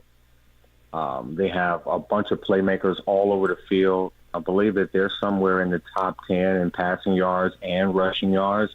Mm-hmm. But when Jared Goff, when you get that immediate pressure on him, he will turn the football over. And we've seen it when he was with the LA Rams playing against the 49ers. Sean McVay definitely remembers those things. And then I think when you think about Matthew Stafford versus the Detroit Lions defense, Detroit gives up too many big plays. And I was with Aaron Glenn, their defensive coordinator, when we were in Cleveland together. So I pretty much know his philosophy and what he's teaching and preaching over there. And they're tops in the league in pressure rate and getting after the quarterback. But the secondary, in my opinion, is very suspect. And the perfect depiction of it was the 90-something yarder they gave up to CeeDee Lamb and over 225 yards receiving. So I think that game there is going to come down to, can they stop Matthew Stafford, who's playing incredible? Can they stop Kyren Williams? And can Jared Goff take care of the football? I'm picking the LA Rams to win that game over the Detroit Lions. Yeah. What about other upsets this week? Is there other games you could see? I'm looking, I guess it would be an upset if we saw Philadelphia beat Tampa, though I don't think it would be an upset in a lot of people's minds. Philadelphia, though, looks like they're an absolute mess, man. What's your thought on them and their chances in Tampa? I don't think that they have a really good shot in Tampa. With the way that Baker Mayfield and Mike Evans are connecting, you look at the defensive side of the ball for the Tampa Bay Buccaneers, they like to pressure a lot. They like to get after the quarterback, up in your face, across the board. And with the way that the Philadelphia Eagles defense is playing right now, with the amount of explosive plays that they're continuing to give up, the defensive line, which was the catalyst to their success last year, isn't getting that immediate pressure and consistent pressure. And they still have the injuries at the linebacker position. So I'm expecting a one and done from the Philadelphia Eagles as well. There's only so much Jalen Hurts can do, and we don't really know about A.J. Brown after last week's injury. So I'm expecting the Tampa Bay Buccaneers to send the Philadelphia Eagles home after one game. Yeah, the only problem I have with that is Baker Mayfield is beat to hell. I mean, he's a mess right now. His shoulder's all messed up, and I think his ankle is messed up. So I think I would agree with you, but I got to see if he can at least get out there and play, because he looked hobbled against the Carolina Panthers. So that'll be interesting, though, to see how that plays out. What chance do you give, if any, do you give the Dolphins, who are also super banged up, going up into Kansas City and trying to get a win in Arrowhead when it's 1 degree? I think it's going to be very difficult. Those Southern guys that used to practicing that Miami Heat, they're going to get a wake up shot early when they step out there on that football field. It's similar to when we went to Green Bay, and I believe it was like minus -10 wind chill. It's going to be very difficult for those guys from the South to win in Kansas City. I would feel differently if they had Raheem Mostert and Waddle, but it looks like both of those guys are going to miss the game. And then you have Nick Chubb, the defensive end. I think he tore his ACL last week. They have a bunch of injuries at the cornerback position. So I'm not sure if the Miami Dolphins have enough firepower and enough grit to go to Kansas City and win in the cold. So explain to everybody what's that like, anybody that's never played outdoors, because I played an indoor sport. I didn't care what it was like outside. It was nice and toasty inside the gym. But you guys go out there and play in this stuff, and it is, I don't even know what it's like catching a ball when it's 0 degrees, what it's like getting hit, what it's like getting stepped on, just the littlest things. I mean, what is it like going out there and playing in that type of weather? Have you ever been ice skating? Once. Okay, well, I've been ice skating once, and I, tried to do it and fell and hit my elbow on the it didn't ice. go well. That shock that you get from hitting that elbow or that body part on the ice is similar to how it feels when you're in a collision and it's below 0 out there. The fingertips are numb, the toes are numb. A lot of times the players can stay warm with the seated benches, but, when you get out there on the field, there's no hiding from the cold. So it's not a fun situation. And, I played in Buffalo for 5 years. I played on a hard turf right there on Lake Erie, and it was dreadful. It was very depressing, and throughout the week, that's all you can think about. Yeah, you can practice as hard as you want down in Miami, but all week, all you're thinking about is how cold it's going to be in that game, and it does affect how you play. It affects how people tackle. It affects contact courage. It affects receivers when they're catching the ball. They don't want to get hit and get drove into the cold ground either. So it's going to affect everybody out there, but Kansas City has more, preparation, and they're used to playing in that type of situation. How often are those dudes in Miami checking their weather apps this week going, God, I hope it changes. God, I hope it changes. Every second. Every second they're checking it. But, it probably gets even more depressing as you check it more and more. It's not going to change. And this is one of those games where you're going to have grit. It's just going to be you and the guys that you're traveling with probably limited fans because they don't want to come out there and freeze either. Yep. So it's going to take a lot for the Miami Dolphins to go into Arrowhead and win that game. Yeah. Who complained the most as an opponent, Dante? Do you remember anybody complain about the cold? No, I don't necessarily remember anybody complaining about it, but I played with Randy Moss and I played with Terrell Owens in Buffalo, and, believe it or not, neither one of those guys complained at all. Those were like true professionals when it came to, getting out there and actually getting ready to prepare in that type of environment. So I can't necessarily remember anybody that complained about the weather, but that it's going through everybody's head out there, even the coaches. Were you a sleeves guy or no sleeves guy in the extreme cold? Well, I was a no sleeves guy, but they had this cream that you rub on your arms, and it like stops the wind chill from, piercing the skin. But then underneath my shoulder pads and jersey, I would probably have like 8 shirts on under there. So, 8 shirts? Yeah, 8 shirts. The core is warm. You're keeping the body core warm. Yeah, my core was good, right? My hands were good. My fingertips weren't not so much. And then you put the face mask on, and then underneath, so you don't want to feel so heavy and so that you can feel like you can run and be free-flowing. You don't want to wear too much on the lower half of your body. But the upper half was very stiff. Did icy hot work at all to warm the body up? I don't think so. I think that when you put icy hot on and you get that wind chill, I think it'd be cold. It's the counter effect. Yeah. I think it's almost like ice on the skin. So I don't know if you want to play with that. It's like menthol, Tom. It's like, yes. See? It's a good thing I wasn't out there. You guys remember something called Tiger Bomb? Yeah. Yeah, Tiger Bomb. With track runners, we would use Tiger Bomb more so than icy hot. Oh, okay. Got it. It was funny because I always remember, and there's always, I'm sure you can attest to this, isn't there always 1 or 2 idiot fans in extreme cold weather games that go out there and have no shirt on? Yeah, and then the part they don't show is when they end up in the hospital with thermia after drinking all of those beers and just being out there freezing. Your adrenaline is going, your team is playing, you're slightly drunk and buzzed. When it calms down, you will end up in the emergency room. Trust me. And they made it on TV. They're happy. They're good to go. It was funny though because it seems like, and I always thought like linemen because of their machismos, like we're not going to wear sleeves, and I always wondered if it was that. Or they just didn't want to have a spot to where somebody could like hold on to them or grab them one way or the other. That they wanted, just give me my arms because I don't want, especially like the offense or defense line, didn't want a leverage point that somebody could use. Or a lot of those guys are so big that they might overheat even in freezing weather. So a lot of those guys sweat even when it's cold out there. It's dripping sweat, right? So. Yeah. They want to stay as cool as possible. Those offensive and the defensive linemen, they're something else. Big polar bears. Just working up a lather. Right, just working up a lather. All right, what's the number one game on your docket this weekend after Rams and Lions? What are you paying most attention to? The Dallas Cowboys. I have to watch the Dallas Cowboys, and I really want them to lose first round if I keep it all the way honest, which I don't think will happen, but I want to see the Dallas Cowboys because I do feel like somewhere in there they can be a threat to the 49ers.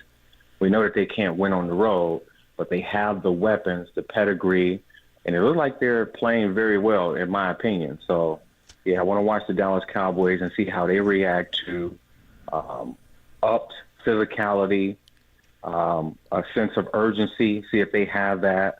But for the most part, I'm just looking forward to sitting at home like the 49ers are and earn this week off. Who's got more to prove this playoff season? Josh Allen or Dak Prescott? I think Dak Prescott. Dak Prescott, they call it America's team, I believe, for a reason. They expect championships. Dak Prescott has been deemed as, MVP candidate this year. We've seen him play well throughout the regular season, but the knock on him is in the playoffs and in the big primetime games, he doesn't get it done. What I've seen from Josh Allen is they had a 14% chance to make the playoffs in Week 14, and they made the playoffs, beat Miami last week. Even though he turned the ball over early, he still put the game on his shoulders and made the plays when he needed to make them. I think that it's going to come down to the Baltimore Ravens and the Buffalo Bills in the AFC. And if they get to the AFC Championship, can you really say that they failed if they lose to the Baltimore Ravens, who look like one of the strongest teams, if not the strongest team in the NFL today? I would say if the Buffalo Bills beat Baltimore in Baltimore, that's a huge upset. So I think a lot of pressure is on Dak Prescott to get it done in the NFC. Got it. I think so, too. I think this may be the best season he's had to this point. He was an MVP candidate till late in the season, and they've got a real good defense. But I'm with you. I'm rooting against him, but we'll see what happens on Sunday. It'll be fun to see the Packers and Jordan Love go in and do some damage. Dante, always fun catching up, man. We'll do it next week, and we will know the 49ers' opponent by the next time we talk to you, man. Have a great week. Have a great week. I'll talk to you next week. Great stuff. Thanks, there from Dante Whitner. We do it every week, and if you missed any of that, you can check it all out on KNBR.com and, of course, on the KNBR app. We are streaming on twitch.tv/thesportsleader and on YouTube at KNBR 1045. Dante's hysterical, man. Him talking about He's funny. the cold and the falling down, hitting the elbow, and that shock you get. He was saying that he kept his core warm. I was thinking, you can't have a name like Hittner on the back of your jersey and not go and wear sleeves. Like, he was an intimidating force. Some of those guys, it's all mental. You know what I mean? Like, they're out there just trying to psych you out of stuff. So, and he talked about that this year with us, looking at guys on the field now and standing next to players on the football field, and he goes, I can't believe I played this game. He says, I can't believe I played at this speed and at this level. He goes, I realized it was all mental. It's all psyching yourself into it. And I imagine the cold has got to be a huge part of that. I don't think I could fathom the cold. I don't think, like, people should. I've always said that people should stand in the batter's box one time in their life just to see a pitch coming at them, so they'd be less likely to sit at home going, "What are you doing? Swing at that pitch." It's like, bro, that was like 99 miles an hour. I don't even know how you see that pitch. And then everybody should be able to go down and watch a quarter of football, NFL football, and from the sidelines one time, just to see how fast. It is violent. It's fast. It's like you cannot even believe these bodies flying around, how big they are, and the impacts that on TV, don't even look like they're big impacts. They're like, damn. And then the big ones are like, holy smokes. Like, how do guys do this? Like, it's wild. And you just don't get it. You can never, much like hockey, you watch hockey on TV and you sit close to the hockey game live, you're like, whoa, way different game. These dudes are like flying up and down the ice, and when they hit each other, it's like, oh my goodness gracious, thank you. Like, you don't understand that. You can't understand it. But I know not everybody's going to have that chance, but if you do, take it, because you'll have a whole new appreciation for the sport. Just like you'll have a whole new appreciation for baseball if you're able to stand in there and take a couple pitches from somebody, be like, holy smokes, that was like, yeah. If you can, like sitting close to the action one time just gives you a whole different perspective on the game, an entirely different perspective. It's pretty cool. But he's saying that guy played. He was one of the most violent players out there, and he's saying he can't believe he played that game. That's what blew me away. I'm like, dude, that should give you an idea. His name was the Hitman. He's like, I can't believe I played this game, dude. I was like, these guys you laid out, like, you can't believe you played this game now. Yeah, exactly. That's Pierre Thomas, how he feels about having played that game, right? He's wishing you didn't play this game. It's like not so great. If you missed any of Dante, all available on KNBR.com and the KNBR app. Steve Kerr has responded to Draymond's return. We'll get some of Steve Kerr's response, and then we will talk to the head coach of the Golden State Warriors, Steve Kerr, coming up at 5:30. More on Steve Kerr and the return of Draymond Green, and then he'll join us live on the Sports Leader. Livermore, shout out to you for supporting KNBR, Livermore's Sports Leader.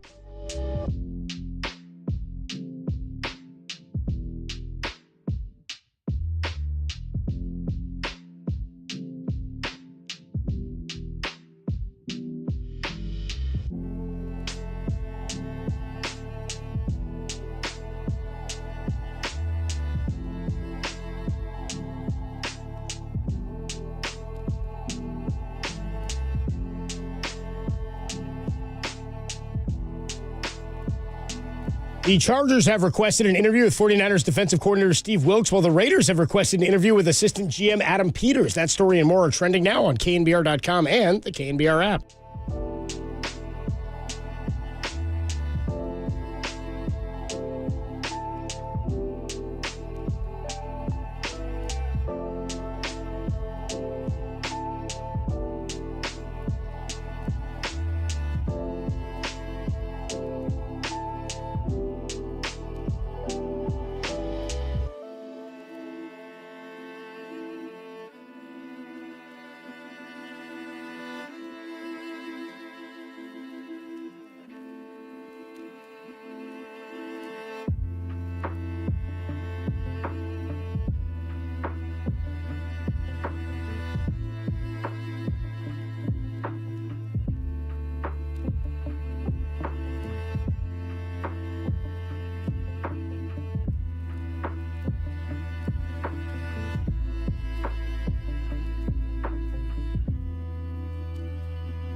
This is KNBR, and they are Tolbert and Copes. Listen to us here and follow us on Twitter, Instagram, and Facebook. We are KNBR 104.5 and 680, the sports leader. It's a big part of it, and we've talked about it. It's, can he walk that line? Can he still play with fire and energy, but leave the officials alone? That's the challenge. It's going to be a big challenge, but we're going to ask him to do that. We need that so that we can focus on the game. His teammates need that so that we can focus on all of the little details that are eluding us right now, that are keeping us from being a consistent team. So that's what we're asking of him. Voice of Warriors head coach Steve Kerr is going to join us in about 15 minutes or so here at the bottom of the hour. Warriors off tonight, back in action tomorrow at Chase against the Pelicans, and then on the road for a 4-game road trip at Chicago, at Milwaukee, a back-to-back this weekend. They get 3 in 4 days, and then they get Memphis on Monday night at Memphis, and then Utah next Wednesday before coming home to take on the Dallas Mavericks. Draymond Green met with the media today, and you heard Steve Kerr there on asking Draymond to leave the officials alone. You think that's enough? Can you ask Draymond, hey, just don't yell at the officials? How many times has he been told that, you think, in his career or his life? I mean, this is what we talked about in terms of can he be the same guy and toe the line?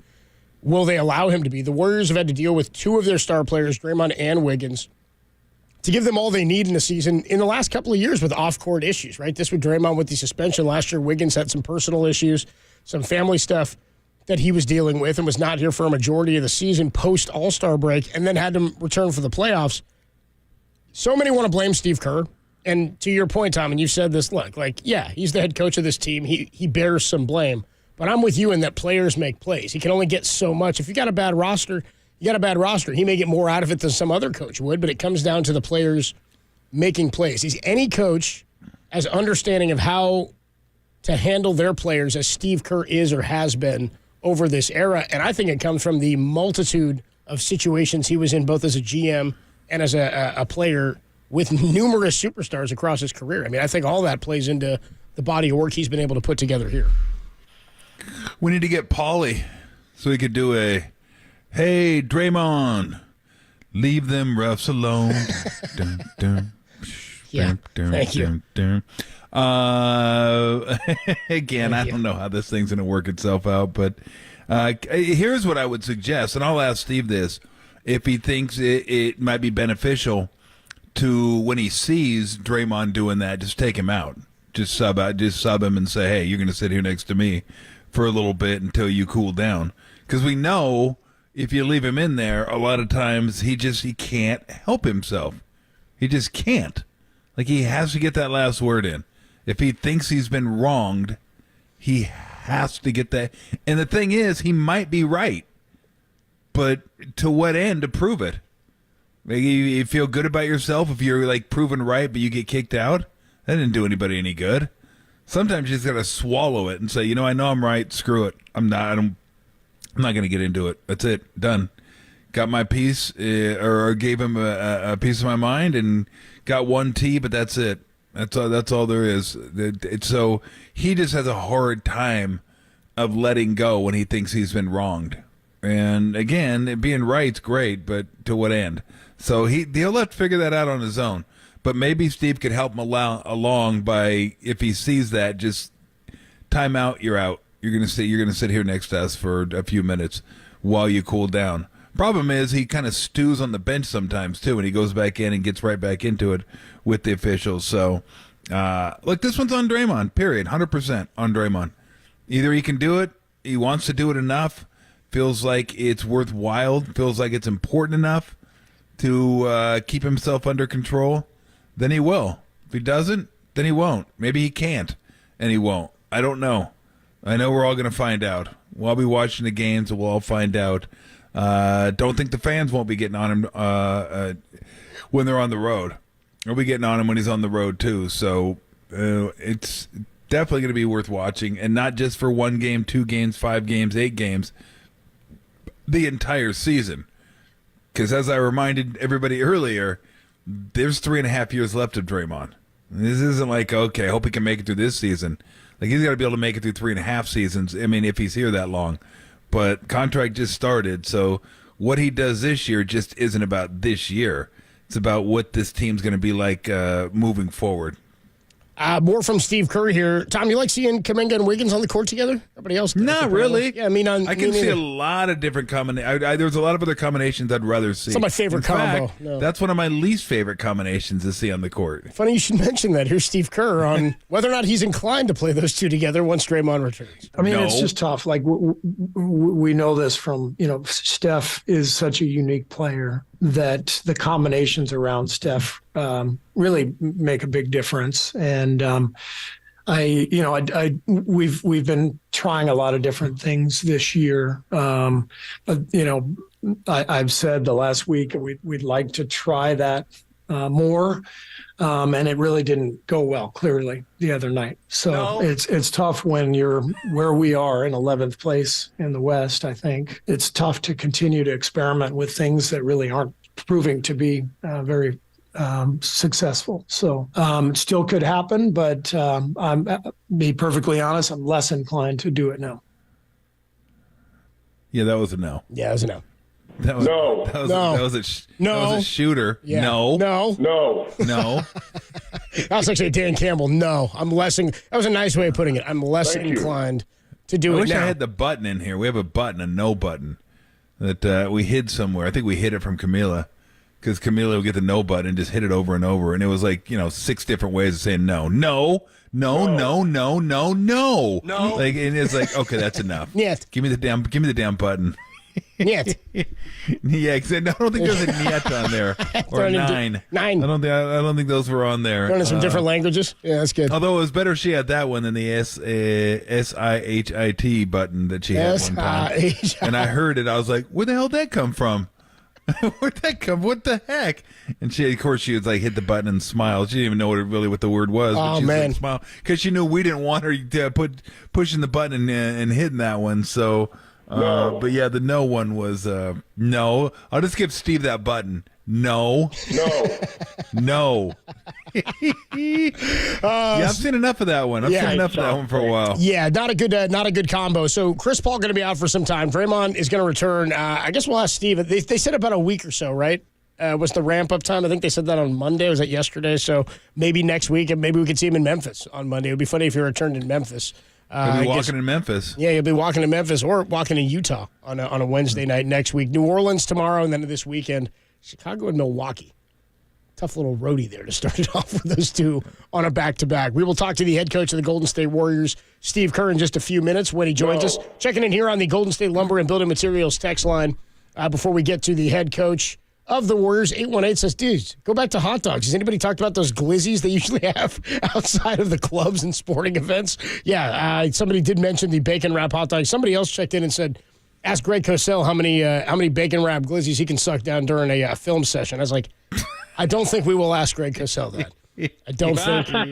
I love hot dogs. I don't think we'll ask him that. And then earlier I mentioned the being called a blowhard. Somebody checked in 707 on the text line and said blowhard is not a Christmas movie. Which is maybe that's hilarious. Just maybe the line of the day. That's a pretty good line. All right, let's take a quick break. We still got our conversation with Steve Kerr, head coach of the Golden State Warriors, coming up, and we'll do that next only here on the Sports Leader. Hey everybody, Mr. T here for Daisy Dips. Hey, games coming up this weekend. Lots of them, big games. You know what you do. You like sitting down, grabbing your wings, grabbing your chips. Everybody's over. Everybody having a good time. Now it has become even easier. Now, with the old way you do it, you get Daisy sour cream and the seasoning packs. But now you don't have to. You just crack the top and you're good to go with French onion and ranch dip. These dips are so good. You don't even need to make it anymore. You just, like I said, rip it open. Everybody is good to go. So make sure everybody's taking care of this weekend. Everybody over watching the game. Grab your chips, grab your dips, grab your Daisy dips. You're a daisy if you do.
KNBR presents The Steve Kerr Show with his former teammate Tom Tolbert, along with Adam Copeland.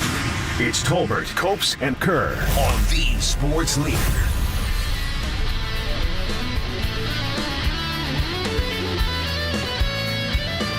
Conversation with the head coach of the Warriors, Stephen Douglas Kerr. Hello, Steve. Hello, Tom.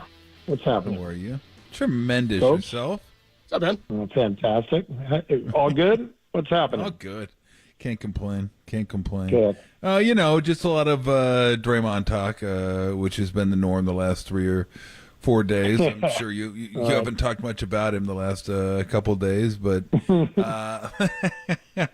give me your thoughts on him. We heard your soundbite talking about what you're asking him to do, which is basically walk the line, keep the fire without going over the line. I'm sure you've talked to him about this, and he's been gone the last number of weeks, working on himself. How tough do you think that's going to be for him, being that this is who he's been pretty much his entire basketball playing life, to try and change that? Well, for most of his basketball playing life, it's really worked beautifully, So to me, there's just a big difference between getting a technical foul or a flagrant foul and, doing what he's done several times the last year, whether it was swinging at Nurkic or grabbing Gobert, by the throat. That's totally different. And so, sure, for whatever reason, this past year, there's been a few things, including punching his teammate, which was obviously really destructive in so many ways. So, but for the vast majority of his career, he's played with passion and emotion, and it's rewarded him, it's rewarded us, and hasn't really hurt anybody. I mean, maybe some feelings of a ref or something, but for the most part, he's been great. It's just, he can't do what he's done several times this past year. So I'm confident because I've seen him do it. I think he can do it again. Grant, I'll give you that because I agree with you. But I guess what I'm getting at is during your sound bite that we played, you said you want him to basically leave the refs alone. Like, play with the passion, but don't get caught up in the ref game. That's the part I'm talking about, because that's the part. The physical altercation part has been something new over the last year. But the official part, the one where he won't leave him alone because he has to prove he's right, when sometimes I'm like, look, sometimes being right isn't the end all be all, okay? Who cares if you're right or not? Right. Sometimes you just gotta let it go. But that's the part I'm talking about. I mean, how tough is that going to be for him to where when the official makes a call and he knows he's right, that he has to just swallow it and say, so I'm right, who cares? I got to walk away from it. It's going to be really hard, for sure. But there's a line that he can walk up to. He can still respond and he can be emotional. He's got to be able to move on to the next play. That's the thing. It's just next play. Let's move on, and let's not spend too much time and energy on this. Might there be times during a game where if you see him not being able to do that, you just sub in for him and say, why don't you come over here and cool down before you go back in? Yeah, that's absolutely an option. But then I'm going to tell him that Tom Tolbert suggested this, that we do this. That's okay. I'm about 30 rows away. He said, who said that? Who was that? Yeah, he might go, who? Who's that dude? All right, let's get to the team, because that was, I know you'll agree with me on this, that was about as disappointing an effort against the Raptors as I've seen this year to start a game. I mean, it was almost as if the team lost the game in the first minute of the game. Just the composure, the lack of focus, lack of effort, and then just playing from behind. I remember I was talking to somebody, they're like, yeah, but they were within 8 at the end of the first quarter, 9 at the end. I'm like, that's not the point. The point is it takes so much energy playing from behind, and you got to do it the whole game. It's just it's so difficult to pull that off. And it was just, I mean, that's all I have to say. It was just disappointing to see that they came out that way against a team that clearly wanted to be there and clearly played harder than they did early on. Yeah. Yeah, I mean, this is my 10th year, and it's the first time that I can ever remember getting booed off the floor at halftime. Yeah. And that was a humbling moment, but it was also justified. I mean, I thought I would boo us too right now after that performance. And it was an overall lack of urgency and awareness to start the game that was so disappointing. They were running it down our throats. We weren't sprinting back. We take a timeout, talk about it. Same thing continues. Take another timeout, and we're down 12 or 14.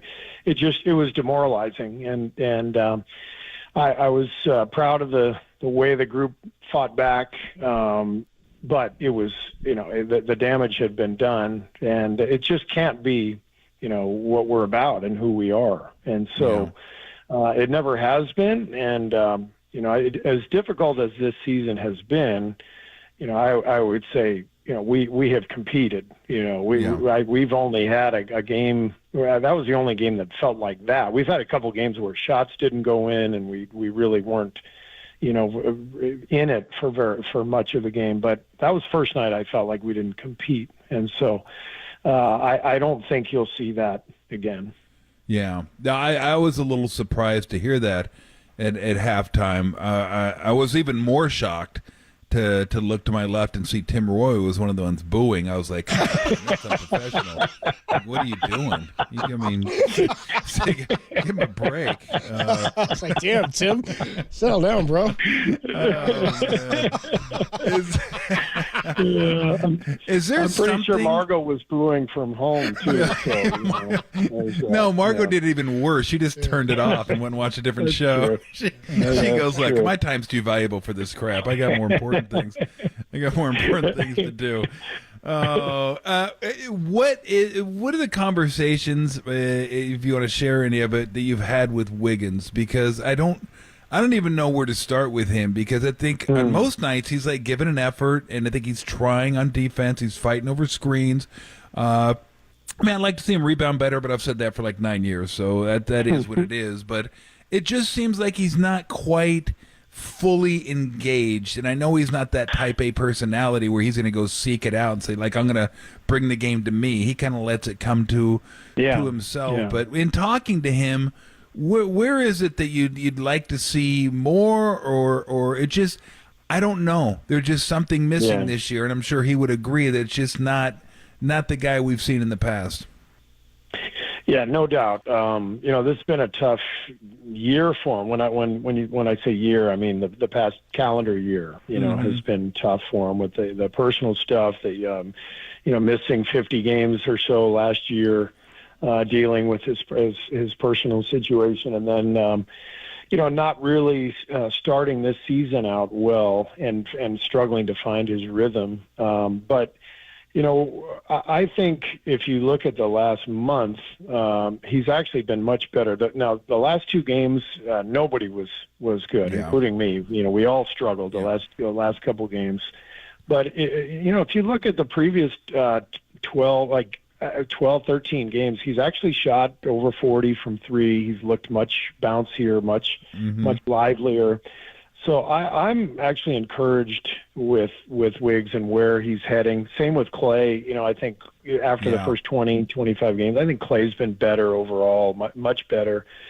So I think those two guys are heading in the right direction. And, we get Draymond back here whenever it is in the next handful of games.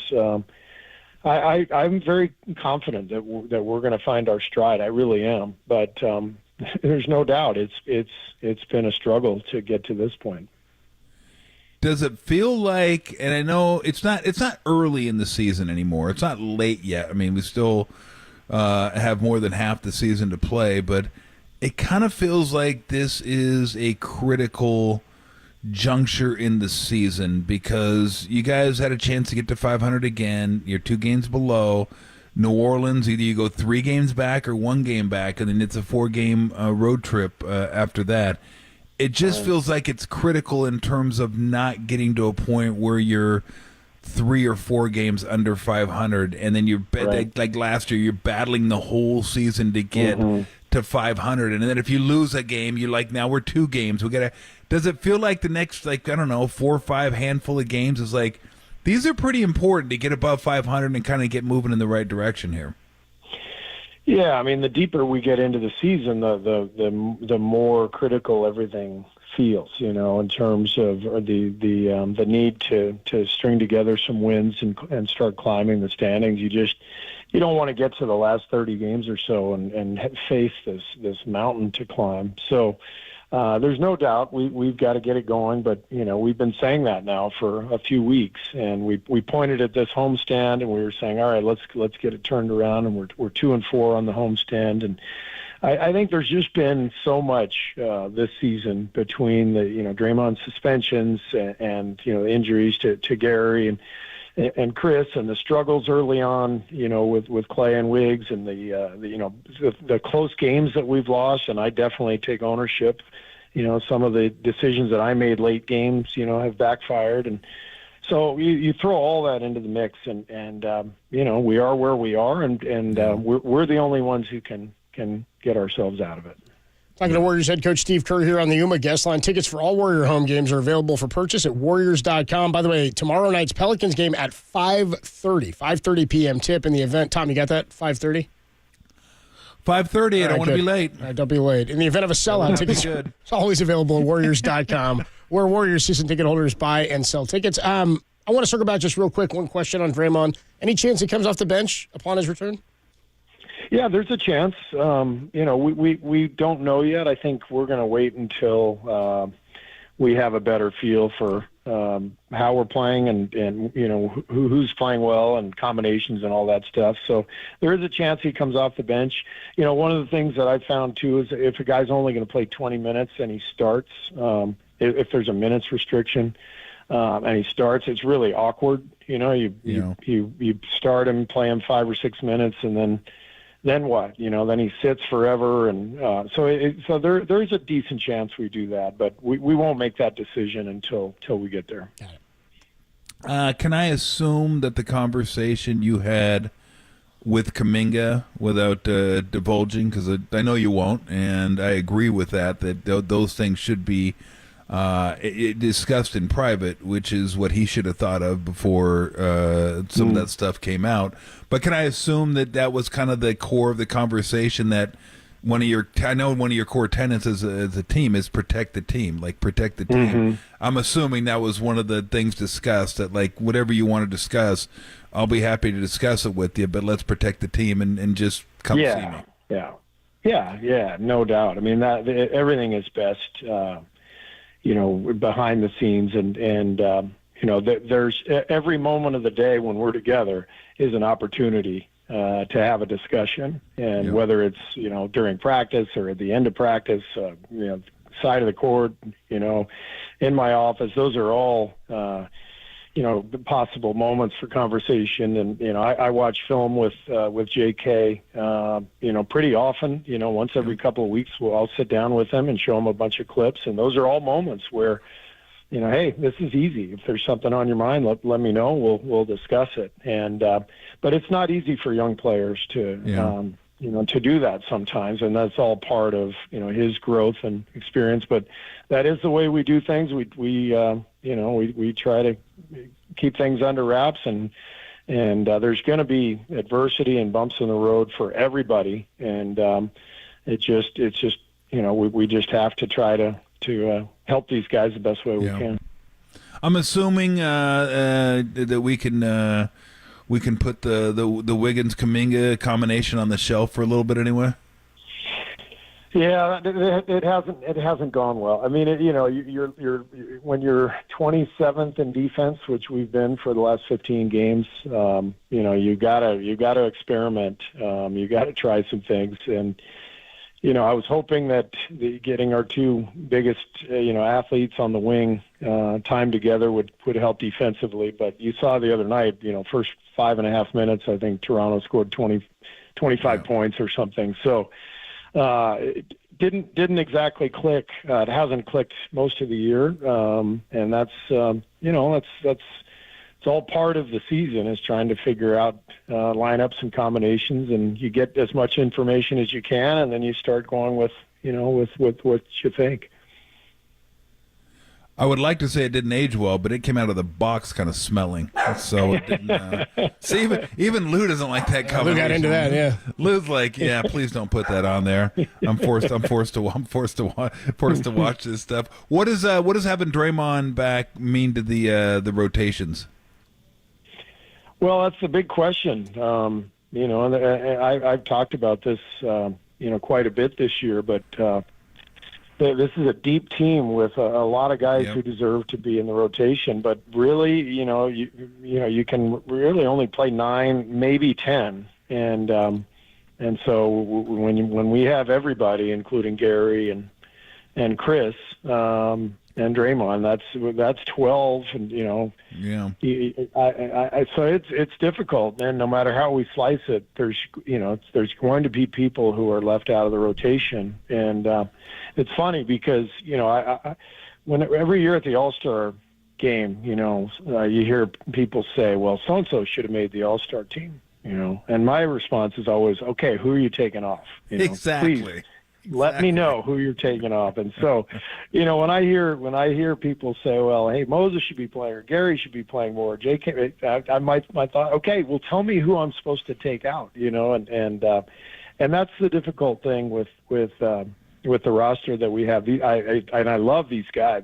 These guys are good, and we're deep, and I love having the depth. But it's tricky because we have to have a couple of guys sit who, frankly, deserve to play. Yeah, I love that when people say, though, so-and-so got snubbed. It's like, you just want to keep adding players onto the team, and you can't, okay, that's going to work.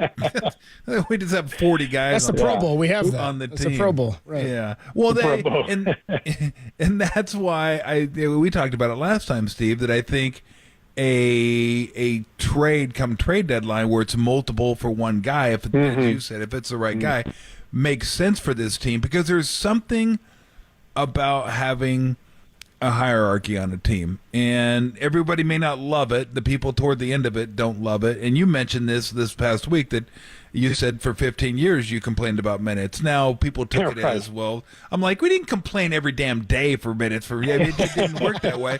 But at least once during every year, you were like, what the hell? Why am I not getting more minutes? Or you're frustrated. That's every player. Frustrated. Yeah. Everyone's frustrated at some point during the season. For those people that think, what are they complaining about? They get to make money and sit on the bench. Look, if you had that mindset, you wouldn't be in the league, period. That's just everyone wants to play. Everyone thinks they can play when they're in the league. But there's something great about having a deep roster, and there's also something kind of a curse of having a deep roster when everyone's very similar talent-wise. It's like, some guys are going to complain, and then they play, and then the other guys kind of complain. It's like, it's a lot cleaner when you have like a nice 9, maybe 10 guys. That way, everyone plays. Everyone can play the same amount of minutes pretty much every single game.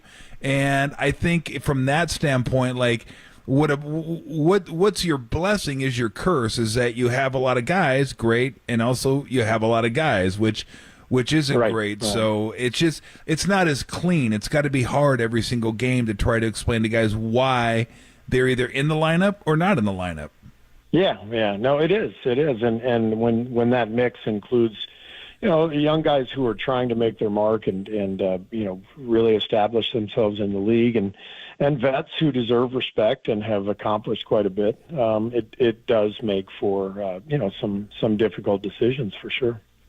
Before we let you go, we don't usually do a lot of game previews, but since we have you and the Pelicans are coming to town tomorrow, they've been playing some really, really good ball. It's funny because I really like their team, and then I watch them sometimes, and they're like a lot of teams that aren't at the very top, where they can go from like we're way up high to way down low. It's like John Candy in Vacation. You're way up high and then way down low, and one of those type deals. But what do you see? What do you see when you watch them? Because they score at all 3 levels, and they got different type of players on that team. What do you see when you watch them on film? Yeah, pretty versatile team. They're playing faster this year. They can beat you up inside with Valanciunas and Zion, and then their guard and wing play is good. They've added a lot of length on the perimeter with Herb Jones and Murphy, and obviously Brandon Ingram. I mean, they've got a really talented roster, and Willie Green has just done a great job with them. And seems like this is the best they've looked, in the last couple of years with this iteration of the team. So we're going to have to play well to win, that's for sure. And without a doubt, the scariest freaking mascot in the NBA. That Pelican is freaky. And then King Cake Baby? Oh, I know you've seen that. I don't want the King Cake Baby. Keep that thing away from me. I don't know King Cake Baby. You don't? What and who is that? Yeah, what's that? You know about the baby and the king cake, right? You know about that? Like with look the, it up. Yeah, we'll send you a photo cake. of King It's creepy Cake. as hell. Oh. And then the original Pelican was just frightening, but I guess it scared kids. Like, seriously. Really? Scared kids. So they had to get rid of it and get a new Pelican. But, I would say that the scariest ones are the original Pelican, King Cake Baby, and then Gritty, the Philadelphia 76ers mascot, which is like freaky. But we'll send you a picture of King Cake Baby. Okay. It's really Thank the you. stuff of nightmares. Yeah, because I have not done my mascot homework like you guys have. They just sent it to you. So you just got a picture sent to you of King Cake Baby, and we'll let you know how you. Hopefully, you're not too frightened. If you have like a frightened look on your face, don't make eye contact. Don't look at his eyes. All right, Stephen Douglas, have a great night. Always appreciate the combo. See you, man. You too. See you guys. Thanks. All righty. Good stuff from Steve King Kerr. Cake Baby is demented. The first Pelican was frightening, like it was a psychotic pelican. But this King Cake Baby is like, why? Like, what? Really? Well, the whole baby and the king cake thing. I mean, king cake, it's the New Orleans tradition, right? Correct. So what they do is they bake a cake and they bake a small, tiny plastic baby, and it's like hidden inside. But the little baby is like a weird, like the thing they use is like a weird toy plastic looking baby. You guys can look it up. So what they do, the New Orleans Pelicans, is they have like a giant inflatable king cake baby. But it's really scary and creepy looking. Like, it's not a cute looking baby. It's like it's a freaky looking baby. Like Chucky the doll is a cuter looking baby. Yeah, dude, it looks like exactly. If Hills Had Eyes baby, that would be King Cake Baby. And a baby being bigger than you is always scary and weird. Yes. Oh, diaper. Like, always weird, dude. Big diaper. That ain't good. And then Gritty is incredible for the 76ers. Gritty's freaky looking. Yeah, Gritty's pretty scary looking. And then the first Pelican. The new Pelican's kind of just like, it's kind of weird, but the first Pelican is like a maniacal pelican. Like, if somebody told you that pelican just butchered a family of 8, you'd believe it. You're like, only 8? Like butchered it with his bee. There's only 8 of them? I mean, he's carrying it in the pouch. He's got to feed his young. So he carries pieces of the family in his pouch. Pelicans have a pouch? Well, the pouch in their mouth, their bill. Like the their mouth. They hold it there, and then the little babies like dig in. It's like, dinner served, and they just open their mouth. It's like a bird bath. Yeah, they go. Steve Kerr just checked back in, by the way, on the King Cake Baby. He said it looks like a Chucky doll. That's what he said. I was saying I think Chucky's a better looking doll than the King Cake Baby in New Orleans. If you missed any oh my god, that thing! I just looked at the creepy picture. as hell, dude. Filthy. You missed any of that? Steve Kerr available on KNBR.com and the KNBR app. He did say there is a good chance Draymond comes off the bench when he returns. Talked a bit about the rotations. You can hear all of that on KNBR.com when we come on back.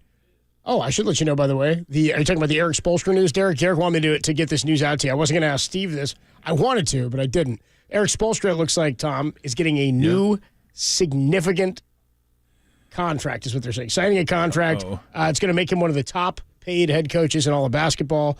He is a two-time NBA champion, and he's top 20 all-time in coaching wins.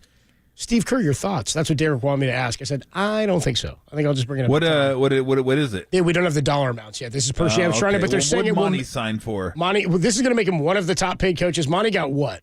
Like 13? 13, like an insane deal. Because he's got incentives that'll get up to 100 or something, too. Yeah. But Monty's at like 13 a year. So Spoelstra's probably looking at 10, 12 a year, right? I would think at least 12. That's what I would expect. And Steve Kerr should probably be right up there. He should be. By the way, 707 Saints Gritty is the Flyers mascot. Yes. I said 76ers. Yeah, but 76ers have one too that's kind of like that, I think, don't they? Tell I thought they all had a bunch. There's or whoever they're right. Yeah, you're right. 707, not 76. Yeah, a lot of them are saying Gritty is the in the right city. You're in the right Just didn't get the right sport. And then you get the Philly Fanatic as part of the family there. I think the Sixers might Philly have one Fanatic, too. yes, exactly. Anyway, that'll do it. Steve Kerr's getting paid. Eric Spoelstra got paid. We're hoping Steve Kerr gets paid right here. That'd be nice. We'll wrap this thing up when we come on back. No more King Baby talk on the Sports Leader.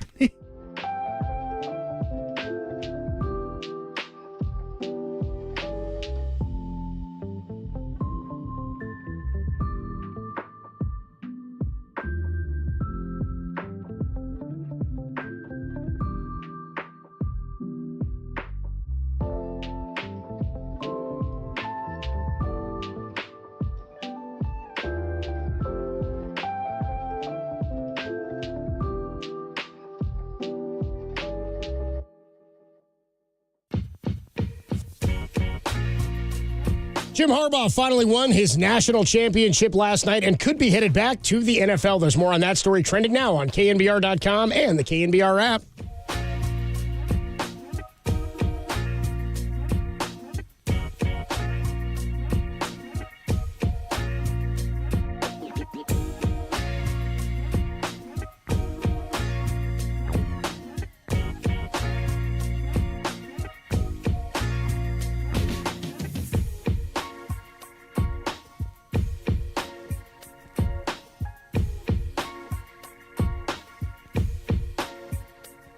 Hey, what's going on, everybody? Adam Copeland here for Underdog Fantasy. Your fantasy season might be over, but you can still make some money with Underdog Fantasy in their pick'em game throughout the NFL playoffs. It's a fantasy game, but you can win some real money, and I'll tell you about just how much. They got some special stuff going on for NFL playoffs. Underdog is super easy to use. It's even easier to get started. Go to the easy-to-use mobile app.